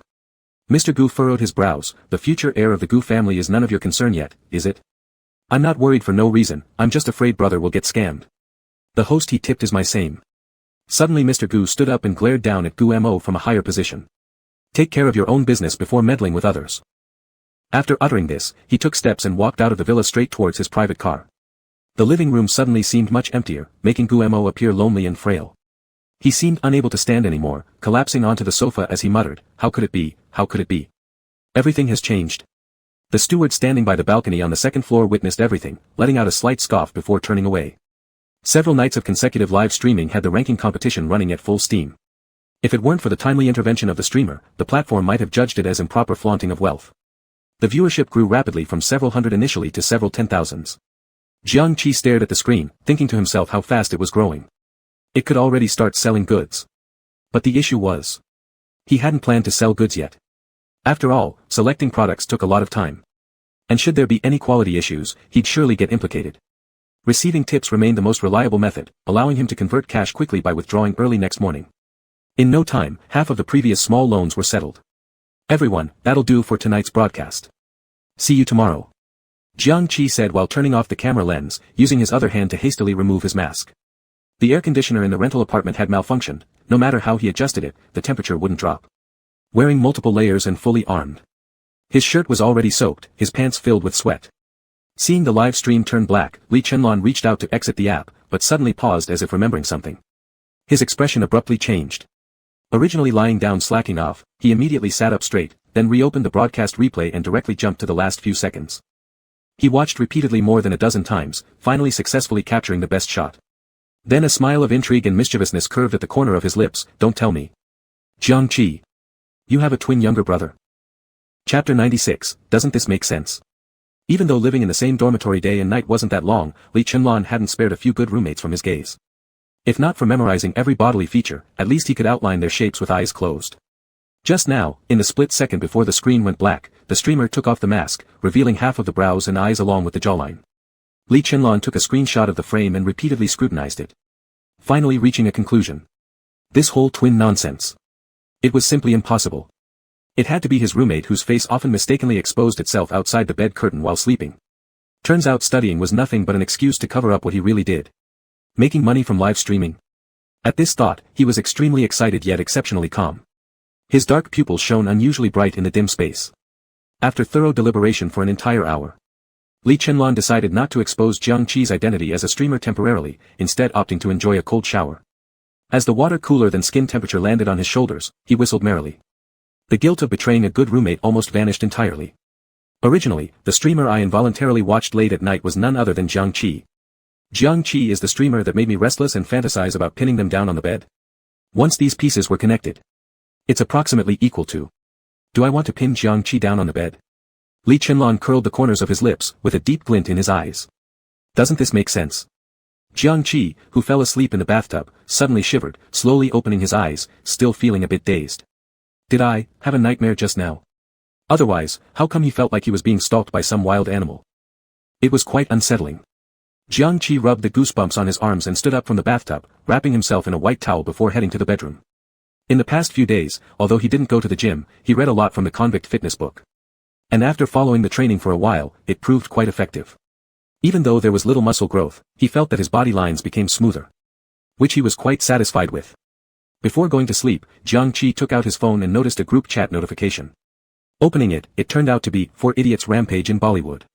Pagoda shaking river demon, school's about to start, shall we gather? Seoul leader Fong Saw, no problem for me, I just finished participating in the comic convention, plenty of time. Pagoda shaking river demon, what? You actually went to the comic convention without inviting me? Fong Saw, you've changed. Seoul leader Fong Saw, stop talking nonsense. I saw you there during the convention, acting sneakily. Why didn't you invite me? Pagoda shaking river demon, I was supervising you. Who knows if you'd molest someone at the scene? Seoul leader Fong Saw, bullshit. Seeing this, Jiang Qi curved his lips, his fingers hovering over the keyboard. Jiang Qi, a bit busy recently, let's wait a few days. The message was just sent when someone had mentioned him. Upper C upper, what are you busy with? Aren't you inviting us over to take a look at your newly rented place? Jiang Qi. Dead pervert. Will you speak only when I'm not around? Pagoda shaking river demon, what? Brother Qi has rented a place. Why spend that money when you can stay at my house? Seoul leader Fong Saw, with you. Who dares? Thirsty and unable to control yourself, climbing into bed in the middle of the night wouldn't be surprising. Pagoda shaking river demon, humph. So sure about that. Have you experienced it? Before Seoul leader Fong Saw could retaliate, Lee Chenlon sent another message. Upper C upper, not speaking for half a day, are you afraid we might actually come? Inconvenient, or hiding a beautiful person? Pagoda town river demon, what beautiful person? Brother Qi, confess the truth. Seoul leader Fong Saw, regardless of the beauty. We need to toast and eat something spicy. Toast and eat something spicy. Jiang Qi couldn't help but laugh. Do you have to burn the walk bottom just because I rented a place? What exactly is inside your heads? Jiang Qi, 1-bedroom apartment too small to accommodate all of you. Plus, the landlord doesn't allow gatherings, sorry. Seoul leader Fong Saw, I was thinking of giving a present, but then forget it. Pagoda shocking river demon, such a pity, brother Qi should come back and stay at my place next time. Rent free, and I guarantee no midnight climb into bed. Just as Jiang Qi was about to turn off his phone, a private message slipped in. Upper C upper, if I came alone, could you host me perhaps? Jiang Qi. Dead pervert. Isn't your face already big enough? And you want to come alone? He was about to decline. But then he suddenly remembered seeing Lee Chenlon's face while watching the dancing streamer in the bathroom. Jiang Qi's expression immediately became unnatural, and the fingertips resting on the keyboard hesitated. The chat box flashed with a new message. Upper C upper, send me your location, I'll bring fresh Japanese cuisine tomorrow. At a glance, Jiang Qi smirked at the corner of his mouth, TCH, trying to bribe me with food again. No way. He no longer hesitated. Quickly sent over his address and asked, what time? 7 p.m. Jiang Qi, isn't that my streaming time? Coincidence much? In a panic, he tried to recall the address but found it unchangeable. So he tentatively asked, can we change the time? The reply came instantly, sure, I can come earlier or later. Jiang Qi. That didn't answer what I asked. Early the next morning, Jiang Qi hesitated about whether he should post an announcement to pause streaming for a day. But thinking about tonight's tips, he winced at the loss in potential earnings. As he was absent-mindedly holding his phone, the doorbell suddenly rang. Jiang Qi flinched. Who is it? It's me. A charming voice sounded from outside, causing Jiang Qi's expression to shift as he stood up to open the door. Seeing Li Chenlan's familiar infuriating smile, he rolled his eyes. You sure came early. Didn't know you were eager to catch me doing something illicit. Li Chenlan held up the bag of breakfast in front of Jiang Qi. I was worried you might be hungry, so I came early. Jiang Qi took it without showing any emotion, smelled it close to his nose.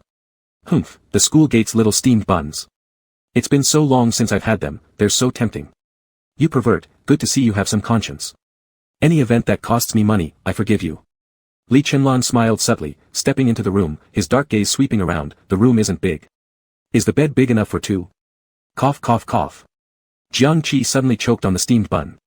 He pounded his chest frantically. Li Chenlan moved behind him, his palm slowly rubbing along his spine. What's the rush? We have all day, don't we? Jiang Qi stiffly turned his neck back. All day? What do you want to do with me? Don't tell me you're thinking of. Li Chenlan's lips curled into a wicked curve, leaning close to Jiang Qi's ear, his tone extremely seductive. We have all day to savor various delicacies. Jiang Qi. So intense. I thought you were going to eat me. Chapter 97, Can I chase you? Not long after breakfast, Jiang Qi started to doubt whether Li Chenlan was really crazy. Staring at him without blinking even once. Not moving his eyes for a moment. Jiang Qi could no longer bear it and turned around. What are you looking at? Did I tattoo frogs on my back? Or is there some kind of Da Vinci Code? Li Chenlan leaned halfway on the sofa, with his legs resting aimlessly on the coffee table. He seemed casual and laid back, yet his pitch-black gaze was sharp enough as if it could penetrate any disguise. Have you been training these days? Why has your figure improved so much? Is it? Jiang Qi felt a bit uneasy under the stare, turned back, and stuffed a steamed bun in his mouth to calm down. It's been fine all along, chew chew chew. Haven't you looked carefully before? The corner of Li Chenlan's lip slightly curled up, and he slowly said, I didn't see clearly yesterday's picture. Or will you give a live demonstration? Dream on. Jiang Qi drank up the soy milk in one breath, finally feeling satisfied, and got up from the dining table to go back to bed. He patted his belly and rubbed it, a little too full, don't bring so much next time. His clothes were unintentionally lifted, revealing half of his pale waist. Li Chenlan glanced over, his brows and eyes becoming darker, and then he retracted his legs from the coffee table and headed straight for the bed. The sudden movement made Jiang Qi alert. What are you doing? I'll help you. The room wasn't big. As Li Chenlan spoke, he took 3 steps and arrived beside the bed, placing his hand on Jiang Qi's abdomen. No need. Jiang Qi was startled, directly grabbing Li Chenlan's wrist, his ear tips turning red. I can do it myself. Though weakly, it seemed like a mix of refusal and invitation. The corner of Li Chenlan's mouth still hung with an impish smile, but the emotion in his eyes deepened. I have professionally studied massage techniques. Aren't you sure you don't want to try? Jiang Qi. Dead pervert, how could you study that? Try it, just try it. Don't say, it's actually quite comfortable. Feeling those calloused fingertips gently massaging his skin, his expression gradually relaxed, and the strength in his fingers gripping Li Chenlan's wrist eased somewhat. Live streaming is rather tiring. Especially when the schedule involves morning workouts, evening live streaming, and midnight studying. It's easier to feel exhausted. Jiang Qi had woken up early anyway, and after eating, it was easier to get drowsy. With Li Chenlan's service, his eyelids began to feel heavy. He mumbled, just close my eyes for a bit, don't forget to wake me. All right. Li Chenlan's voice was low and hoarse, and his gaze fell onto the small abdomen. Perhaps due to the lack of prolonged sunlight exposure, the skin appeared exceptionally pale. Its broken beauty stirred a sudden impulse to lean down and leave a mark. Will it bulge? He couldn't help but mutter absent-mindedly. What? Jiang Qi didn't hear clearly and asked puzzledly. Nothing. Li Chenlan smiled, his pitch-black gaze flickering with a hint of slyness. Good roommate, sleep well. I've got you. It wasn't yet 7 in the evening, but Shinting had already logged into the app, preparing to enter the live stream room as soon as possible. However, the account showed no signs of going live, having already exceeded the scheduled time by quite a while. He waited, perplexed and restless, while his mother-in-law came gracefully carrying a plate of fruit. Xiao Ting, tonight you should give it more effort. Even if you can't be number 1 on the chart, you should at least make it second place, Li Rugi said, her words slurred while munching on watermelon. She plopped down beside Shinting and noticed her son's troubled expression. What's wrong? There's no live stream today. Shinting seemed dejected and threw his phone onto the coffee table. Li Rugi blinked in surprise. That shouldn't be possible. The broadcaster seemed pretty dedicated. She thought for a moment, suddenly widening her eyes, could someone have beaten us to it? Shinting became nervous. Are you saying Li Chenlan has already found them? That guy is extremely clever. Li Rugi popped another grape into her mouth. There's a good chance he already did. You, Gu Luofei, and others combined can't beat him. Shen Ting clenched his fists angrily. Snatching Xiaoqi teacher is bad enough, but he won't even let the broadcaster alone. Li Rugi suddenly turned to face him, blinking her eyes. If the broadcaster and Xiaoqi teacher are not the same person, who would you prefer? Of course Xiaoqi teacher. Shen Ting blurted out without hesitation. In the end, this broadcaster was merely a substitute unattainable in reality. Had it not been for a certain resemblance to Jiang Qi, how could they have captured his attention? Shen Ting might be foolish, but he wasn't stupid enough to lose sight of what was important. Since that's the case, take advantage of everyone focusing on the broadcaster. Li Rugi paused briefly, a sly smile tugging at her lips. And go straight for Xiaoqi teacher. Huh.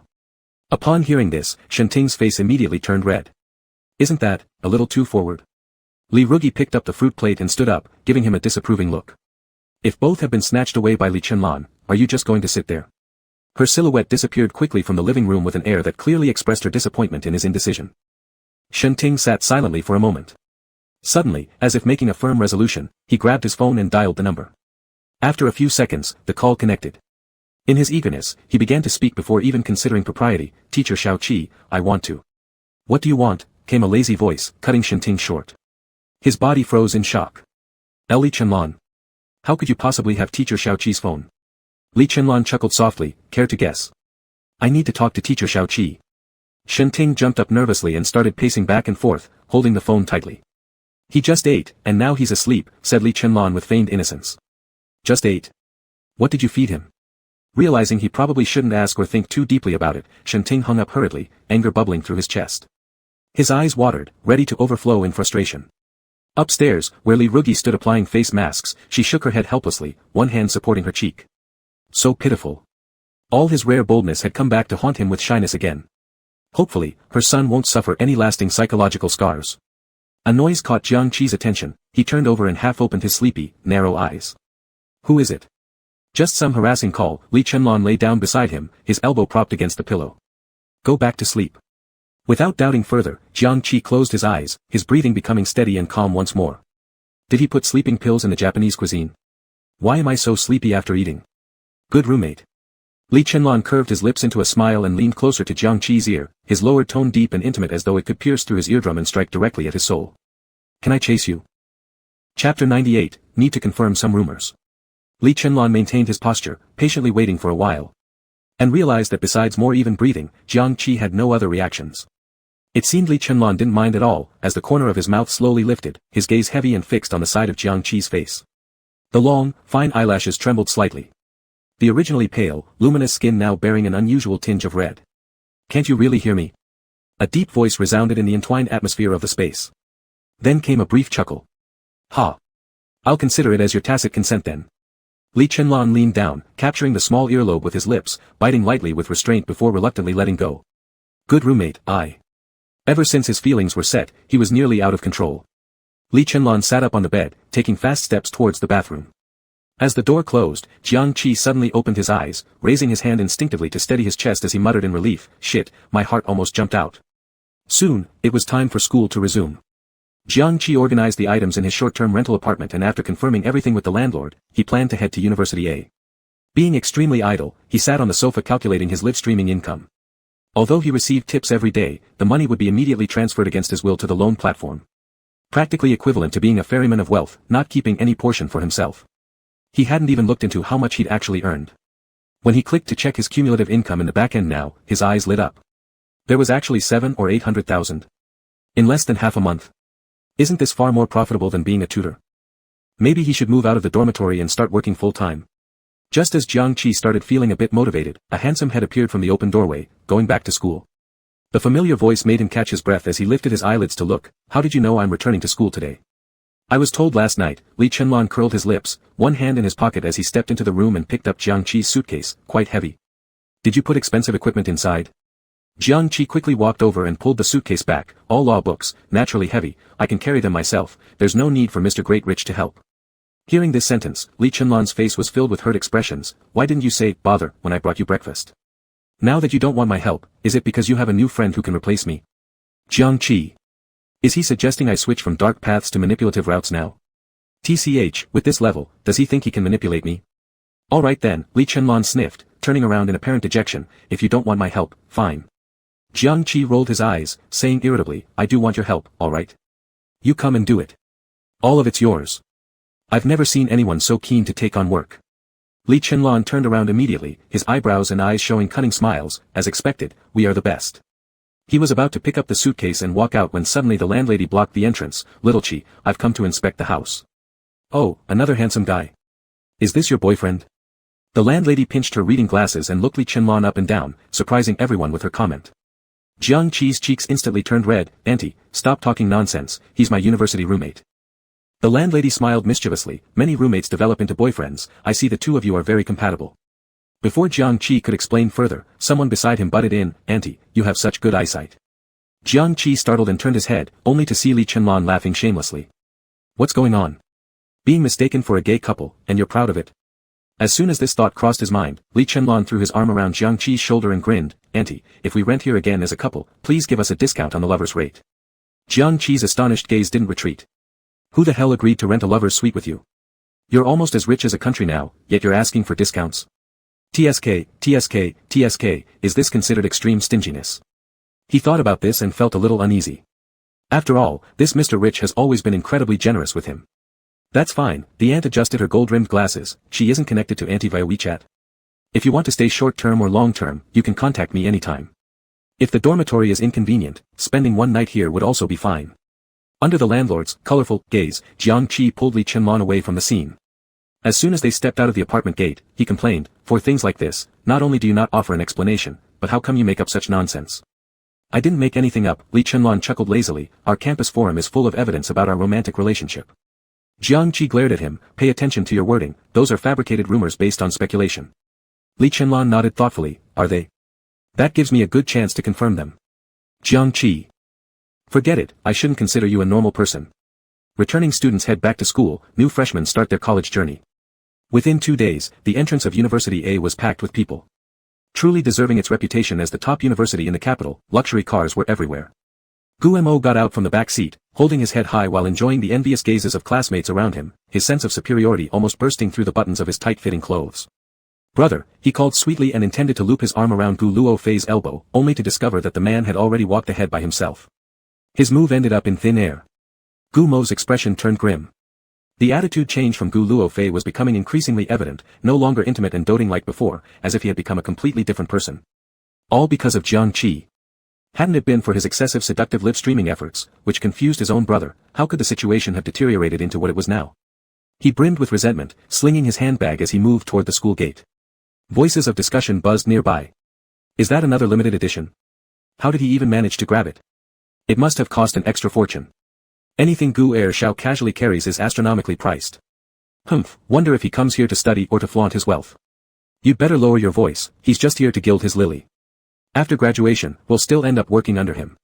Forget it, I'd rather go home and farm than join the Gu family corporation, having someone like him look down on me, what's the difference between that and being a wimp? Gu Mo paused, curling his lips with a scornful smile as he spun around to snort at the speaker, people like you don't even have a chance to step into the gates of the Gu corporation. You. The person attempted to retort, but was held back by a classmate beside him. Watching the student marked as Lawless Wang in his mental note gradually walk away, Gu Mo sneered and was about to take another step forward when he heard an exclamation from behind. Wow, isn't Li Chenlong returning to school together with Jiang Qi? Weren't they together for the entire holiday? Cohabiting. Chapter 99, we agreed that if we could stay at the top of the chart for half a month, we would meet. Are you going to break your promise? Originally already the stormy figures within the campus, the best couple on the forum. Walking together so openly was like an official announcement. The men and women who were fangirling and fanboying had bright eyes as they looked towards the two of them, their excitement beyond words. If it weren't for the fear of being accused of violating the right to privacy, someone would have already pulled out their phone and started taking pictures. Is it really cohabitation? If you don't explain soon, I'm about to start spreading rumors. Do we even need an explanation? Lycan's gaze is glued onto Jiang Qi. I see nothing innocent there. Speaking of which, don't you think Jiang Qi looks a lot like the male bodhisattva who has recently become popular on D, a fictional platform reference? Now that you mention it, he does look like that. His figure, aura, and even wearing a mask. Simply stunning. In just half a month, his fans increased by millions, and he frequently engages in intense competitions with those at the top of the potential rankings. Could Lycan possibly be the one who's consistently ranked first?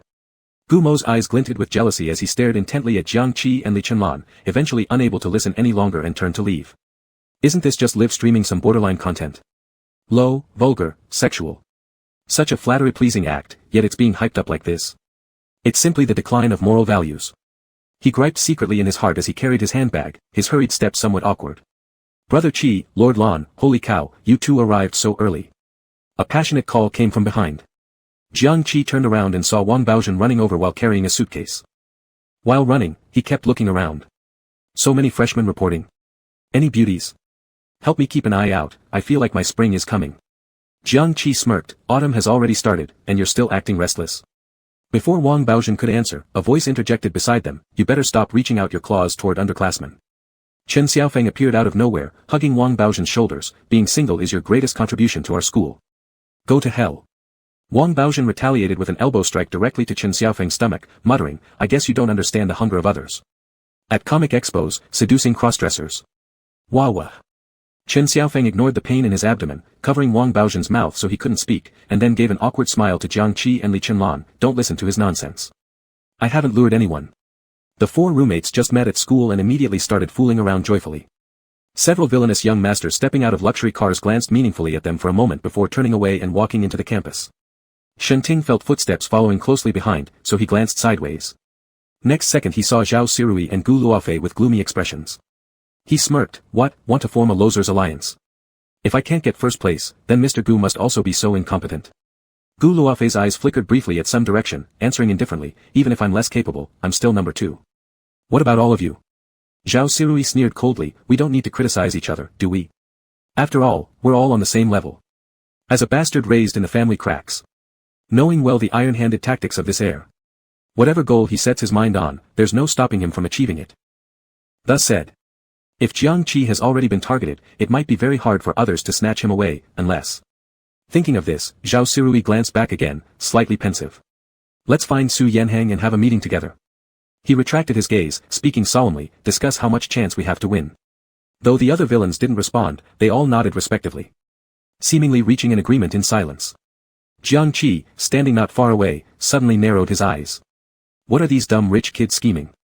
Are they studying how to take turns dominating the green TB asterisk starred? Monday, Wednesday, Friday. Tuesday, Thursday, Saturday. Or, morning and afternoon shifts. Time's pretty tight. He redirected his gaze towards Li Chenlan. Won't you participate? It might be too late and there might not be a position for you later. His inner voice hadn't finished when Li Chenlan suddenly grabbed Jiang Qi's wrist without saying anything, are you not tired after standing for so long? After we put down the luggage, let's go out together as a dormitory and have a big meal. This idea is great. Wang Baozhen was almost jumping on both feet in agreement, tomorrow's not an early morning class, so we can party all night long. Chen Xiaofeng rolled his eyes, you're talking as if you have a huge tolerance for alcohol. Don't end up puking over the toilet tonight. I will never throw up even if you do. How about we compete tonight? Wang Baozhen's face was full of defiance as he called out excitedly. The two exchanged barbs back and forth, neither willing to concede, while dragging their suitcases toward the dormitory. Looking at the backs of these two lively fools, Jiang Qi couldn't help but curl his lips into a faint smile, when a deep, magnetic voice sounded beside him, what do you feel like eating? Roast meat hot pot or barbecue? What about you? Jiang Qi turned his head and asked in return. Li Chenlan's eyebrows and eyes curved slightly, I want to eat you. Jiang Qi froze momentarily, you. Just kidding, Li Chenlan straightened up, anything you like, I enjoy too. You decide. Having said that, he took a few steps forward. Jiang Qi stood rooted to the spot for several seconds. Always feels like this freak is plotting something, but I can't find any evidence. What should I do? The whole holiday had passed with no one returning to room 502 in the dormitory, and now there was a layer of dust everywhere. After putting down their luggage, the four roommates started cleaning. Those who wiped windows, those who mopped the floor mopped it. No corners of the bathroom were spared. Everyone was full of energy. 2 hours passed, and finally they accomplished the task. Jiang Qi wiped off the sweat from his forehead, who wants to shower first? Me.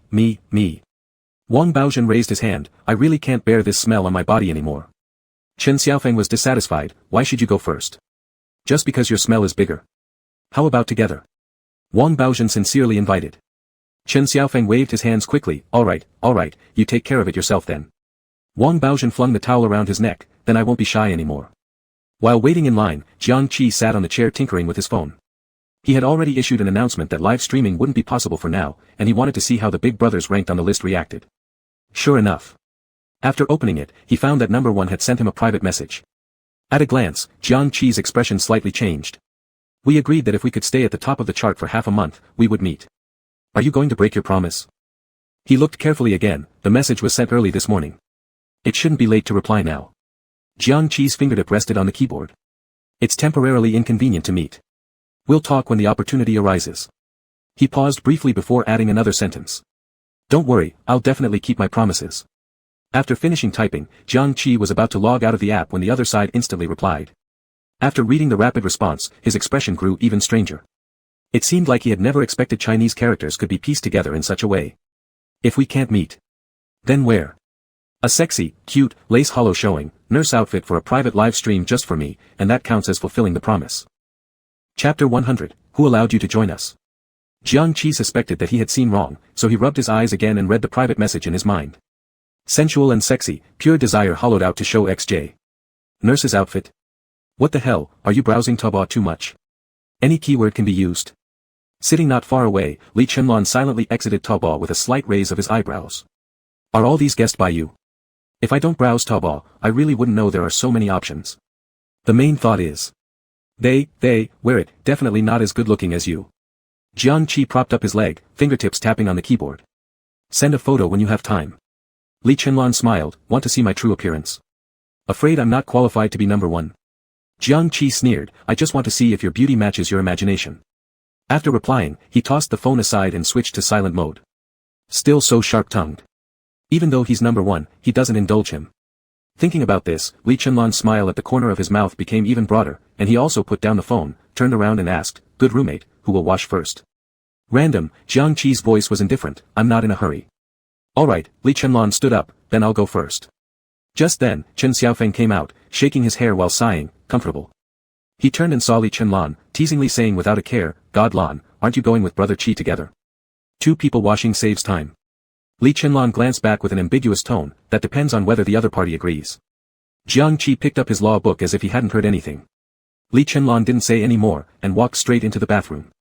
After an unknown amount of time, he opened the bathroom door, a burst of steam spewed out. Jiang Qi looked over, seeing Li Chenlan half-naked, drying his hair with a towel while hesitating to take steps. Droplets from the hair ends fell onto the shoulder blades, then slowly slid down to the chest muscles and abs. A perfect picture of a handsome man emerging from a bath. Wang Baozhen, seeing this scene, immediately whistled, God Lan, you're completely ready to debut, no worse than any young idol, I think you're very cool. His eyes glowing, he made a gesture to move forward, but was held back by Chen Xiaofeng, what, craving for it? Be careful, God Lan will slap you. Li Chenlan smiled without saying anything, his gaze towards Jiang Qi. Seeing the latter cheek slightly red, picking up a towel and toiletries walking towards the bathroom. Muttering voices were carried through. Every day showing off like a peacock, how does he love to flaunt? Don't worry, I will definitely pretend I don't see, absolutely won't be dragged into internal competition by you. All living in the same dormitory, why bother? Alright, I admit you have a great figure, show me wearing a perforated nurse's uniform. The chattering was cut off by the bathroom door. Li Chenlan's lips curved up triumphantly, putting on a clean short-sleeve shirt. Quietly pondering. Nurse's outfit? Not impossible. When the 502 group appeared at the university night market, it was already completely dark. Students returning to school came out one after another, preparing to gather at the stalls, telling each other their longings during the vacation. Jiang Qi looked around preparing to eat, seeing grilled squid and instantly got ready. He was just about to speak when a voice came from beside him, I'll buy squid, how many skewers do you want? Jiang Qi glared at him. Holy cow, does this guy know what I'm thinking? Is there a bug in my head transmitting my thoughts? But honestly, I do like his understanding nature. Li Chenlan bent his lips, how about it, don't feel like eating. Let's start with 50 skewers, Jiang Qi stretched out his hand to show, with plenty of chili. 50. Chen Xiaofeng was surprised, Brother Qi, can you finish them? Aren't you gonna eat anything else? Jiang Qi laughed, that thing doesn't fill the stomach. Alright. Chen Xiaofeng closed his mouth. There were many delicacies at the night market, and the 4 quickly acted separately. When they regrouped, they all carried abundant snacks in their hands. Where can we find alcohol? Wang Baozhen tiptoed to look around, I'll buy some. Before the words were finished, a sudden voice sounded. What a coincidence. Are you all here to eat? Can we join you? Wang Baozhen turned his head and froze for a moment. Shit. Aren't these the rich second generation from University A who never eat street food and disdain it? Are they actually joining us? Could it be because my charm is too strong, drawing them over? Wang Baozhen squinted, brainstorming furiously, until beside him Chen Xiaofeng shoved him away. What are you waiting for? Go buy the alcohol already. I'll go with you. Chen Xiaofeng pulled the person and walked off. And so, under the open-air stall, all that was left were the male streamer and his top benefactor big brothers glaring awkwardly at each other. Zhao Siwei broke the silence first, smiling nervously. Brother, surely you wouldn't be unwelcoming to us. Shen Ting chimed in, Teacher Xiaoqi, I also wanted to arrange a class with you when school reopens. Gu Luofei sat down straight away, and me, as long as I can fit into your schedule, any amount of money added is fine. Li Chenlan narrowed his eyes, his lips pursed into a thin line. This is an open challenge to stand against me. You think banding together will give you an edge? Ha! In my dreams. Gu Mo's mood was terrible, so he didn't rush home, instead coming here with some classmates who liked tagging along, heading towards the night market. He planned on walking around casually before hopping into a private car back to the villa for dinner. But after only a few steps, someone beside him exclaimed in shock. Am I seeing things? Isn't Godlon there with his friends? They've never been spotted in a place like this before. What's brought them down here today? Gu Mo's face stiffened as he followed the classmates' line of sight. Sure enough, he saw the familiar faces of the rich second generation, their usual fawning looks now glued onto another figure. His fists clenched instantly, anger burning in his eyes. Who cared about the others, but why even his own brother? When they used to go home together, and now, just now refused him just to come here to be a lapdog. Still keeping some dignity. At this thought, Gu Mo took a few quick steps forward, arriving at the target he had in mind. But upon nearing the spot, he put on a different mask, greeting warmly, Xiaoqi. You're here too. This is wonderful, I was just worrying about having no one to eat with me. Saying this, he feigned surprise and glanced around, Big Brother Luofei, Big Brother Siwei, Big Brother Shenting. And even Brother Lon. Surely you couldn't have arranged this meeting beforehand. Why wasn't I invited? Gu Mo said, reaching out to sit down, but then a cold voice stopped him mid-motion. Who allowed you to join us? Gu Mo froze, looking at Li Chenlan, Big Brother Lon. What do you mean? Li Chenlan's face remained cold, isn't it obvious? Someone watching might feel sick to their stomachs. Who? Gu Mo's eyes bulged as he turned to look sharply at someone. Jiang Qi paused mid-bite while shoving squid. What are you staring at? I have an excellent appetite, could swallow even if seeing a fool. Chapter 101, Is it exciting to lose all your dogs in one night? Jiang Qi cursed under his breath, but the movement of eating didn't stop. It was as if he regarded Gu Mo as heir, acting so naturally and with no care at all. Such an attitude made the already envious bloodline male protagonist completely unable to maintain his smile, and his expression immediately turned vicious. Jiang Qi, I treated you well. Considering your family difficulties, I even introduced part-time jobs for you. At the end of the day, this is how you repay me. Jiang Qi lifted his eyelids slightly, a cool gaze sweeping over. How have I repaid you? Don't play dumb. Gu Mo snorted coldly. Deliberately getting close to my friends, then replacing my position. Step by step, carefully planned. You're absolutely too. Before he finished speaking, Jiang Qi suddenly turned his eyes toward the others. Who among you is his friend? It's best that you take him away right now. Are you from Dunhuang? Why are you talking so much? Chattering like a parrot, wasting my mealtime. Can you roll as far as possible? His glare towards the antagonist ABC grew increasingly sharp, just as he wanted to curse further. Shen Ting suddenly raised his hand. Gu Mo and I aren't even classmates, how could we possibly be friends? We merely know each other. Gu Mo stared incredulously. You. He hadn't said more than one word when he saw Zhao Siwei also agreeing. After we cut ties, I don't think we should still count as friends. Besides, I've already blocked his WeChat. Gu Mo turned to Gu Luofei for help. Brother. Gu Luofei hurriedly raised his hand, signaling him not to continue. Calling me won't do any good, being family doesn't necessarily mean being friends. Good. Good. Good. Gu Mo laughed in anger. Don't regret it later. After leaving threatening words, he turned around and walked off. After only a few steps, he suddenly glanced back and noticed the people at the dining table looking calm, as though his departure left them entirely unmoved without any ripple. Gu Mo had no choice but to continue moving forward, yet a sense of unprecedented crisis arose in his heart. Could it be, that things that belonged to him were about to be thoroughly taken away? Just as Wang Baozhen and Chen Xiaofeng returned carrying beer and happened to see Gu Mo leaving in disgrace, they threw the items on the table and curiously asked, what just happened? Why does Mr. Green Tea's face look so black like a pot bottom? Did something stimulate him? Jiang Qi lifted his eyelids, smirking slightly. Losing all licking dogs in one night, would that be considered stimulating? Come to think of it, why did these lickers change their nature all of a sudden? They lost interest in tender, thin-waisted, flexible submissive males. Now liking muscular biceps men instead. Suddenly his eyes lit up. I get it. You guys got tired of doing the top and want to switch to bottoming now? Poof. Zhao Si Rui spewed out a mouthful of beer, coughing non-stop. Seeing this, Wang Baozhen joked, "Big brother Qi, has your gaze become so lethal that it scares people into spurting beer?" "Who spurted?" Chen Xiaofeng wiggled his eyebrows teasingly. "If you don't explain, I'll start speculating wildly." "Wow, after a summer break, your brain hasn't lacked for yellow coloring, has it?" Wang Baozhen grinned. "Have you been studying?" "That makes me wonder." The two exchanged witty remarks back and forth while joking around. Other antagonists harbored different thoughts, silently drinking alcohol. Only Jiang Qi was eating happily, unaffected by anything. After some time, feeling the effects of the alcohol, Wang Baozhen suggested with a bright red face, "Shall we play a game?" "A little late, isn't it? We need to wake up early tomorrow." Chen Xiaofeng waved his hand in dizziness. Wang Baozhen stretched his neck. "What's wrong, afraid to lose?" "How could I be afraid?" Chen Xiaofeng couldn't resist the challenge. "I'm just worried about you drinking too much and not making it back to the dormitory." After staying silent all evening, Li Chenlan suddenly spoke up, "What kind of game?" "The old routine, truth or dare. Anyone who can't bear it can leave now." Wang Baozhen pointedly scanned the other young masters. Seeing that no one objected, he took out his phone. "Now, I'm going to assign numbers. The first person drawn will be the leader and can ask anyone numbered to do anything. Of course, breaking laws is definitely not allowed since we're law students, we can't break the rules we know so well." Jiang Qi, who had just finished the last bite of grilled squid, curved his lips. "We're in a night market, not a private room. Doing anything here is easily recorded. That's what makes it exciting, right?" Chen Xiaofeng exchanged a mischievous glance with Wang Baozhen. In fact, they had long been annoyed by the school's group of arrogant rich second generation, who acted as if their eyes were on top of their heads, but there was no way for them to confront them outright. So, they could only silently criticize and complain behind closed doors. Who would have thought they'd end up drinking together tonight? It was a once-in-a-lifetime opportunity.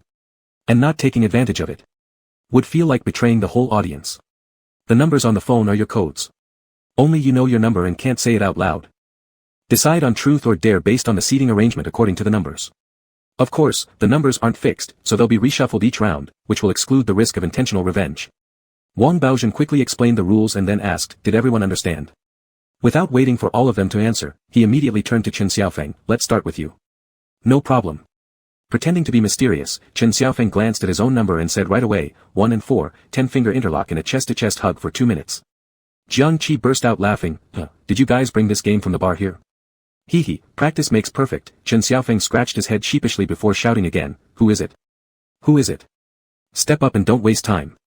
So Shenting reluctantly raised his phone, "I'm 1. Gu Luofei followed shortly after, "I'm 4. "Then let's begin." Chen Xiaofeng made a gesture inviting them to start. Shenting questioned unhappily, "Can't I just drink instead?" "Absolutely not." Wang Baozhen said firmly, "Does drinking cost money or what?" Chen Xiaofeng fanned the flames, "If you're too scared to play, now's the time to quit."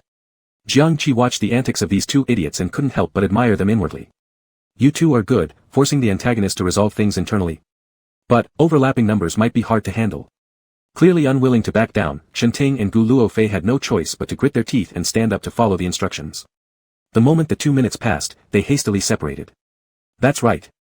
It was exactly the nauseating effect of swallowing a fly.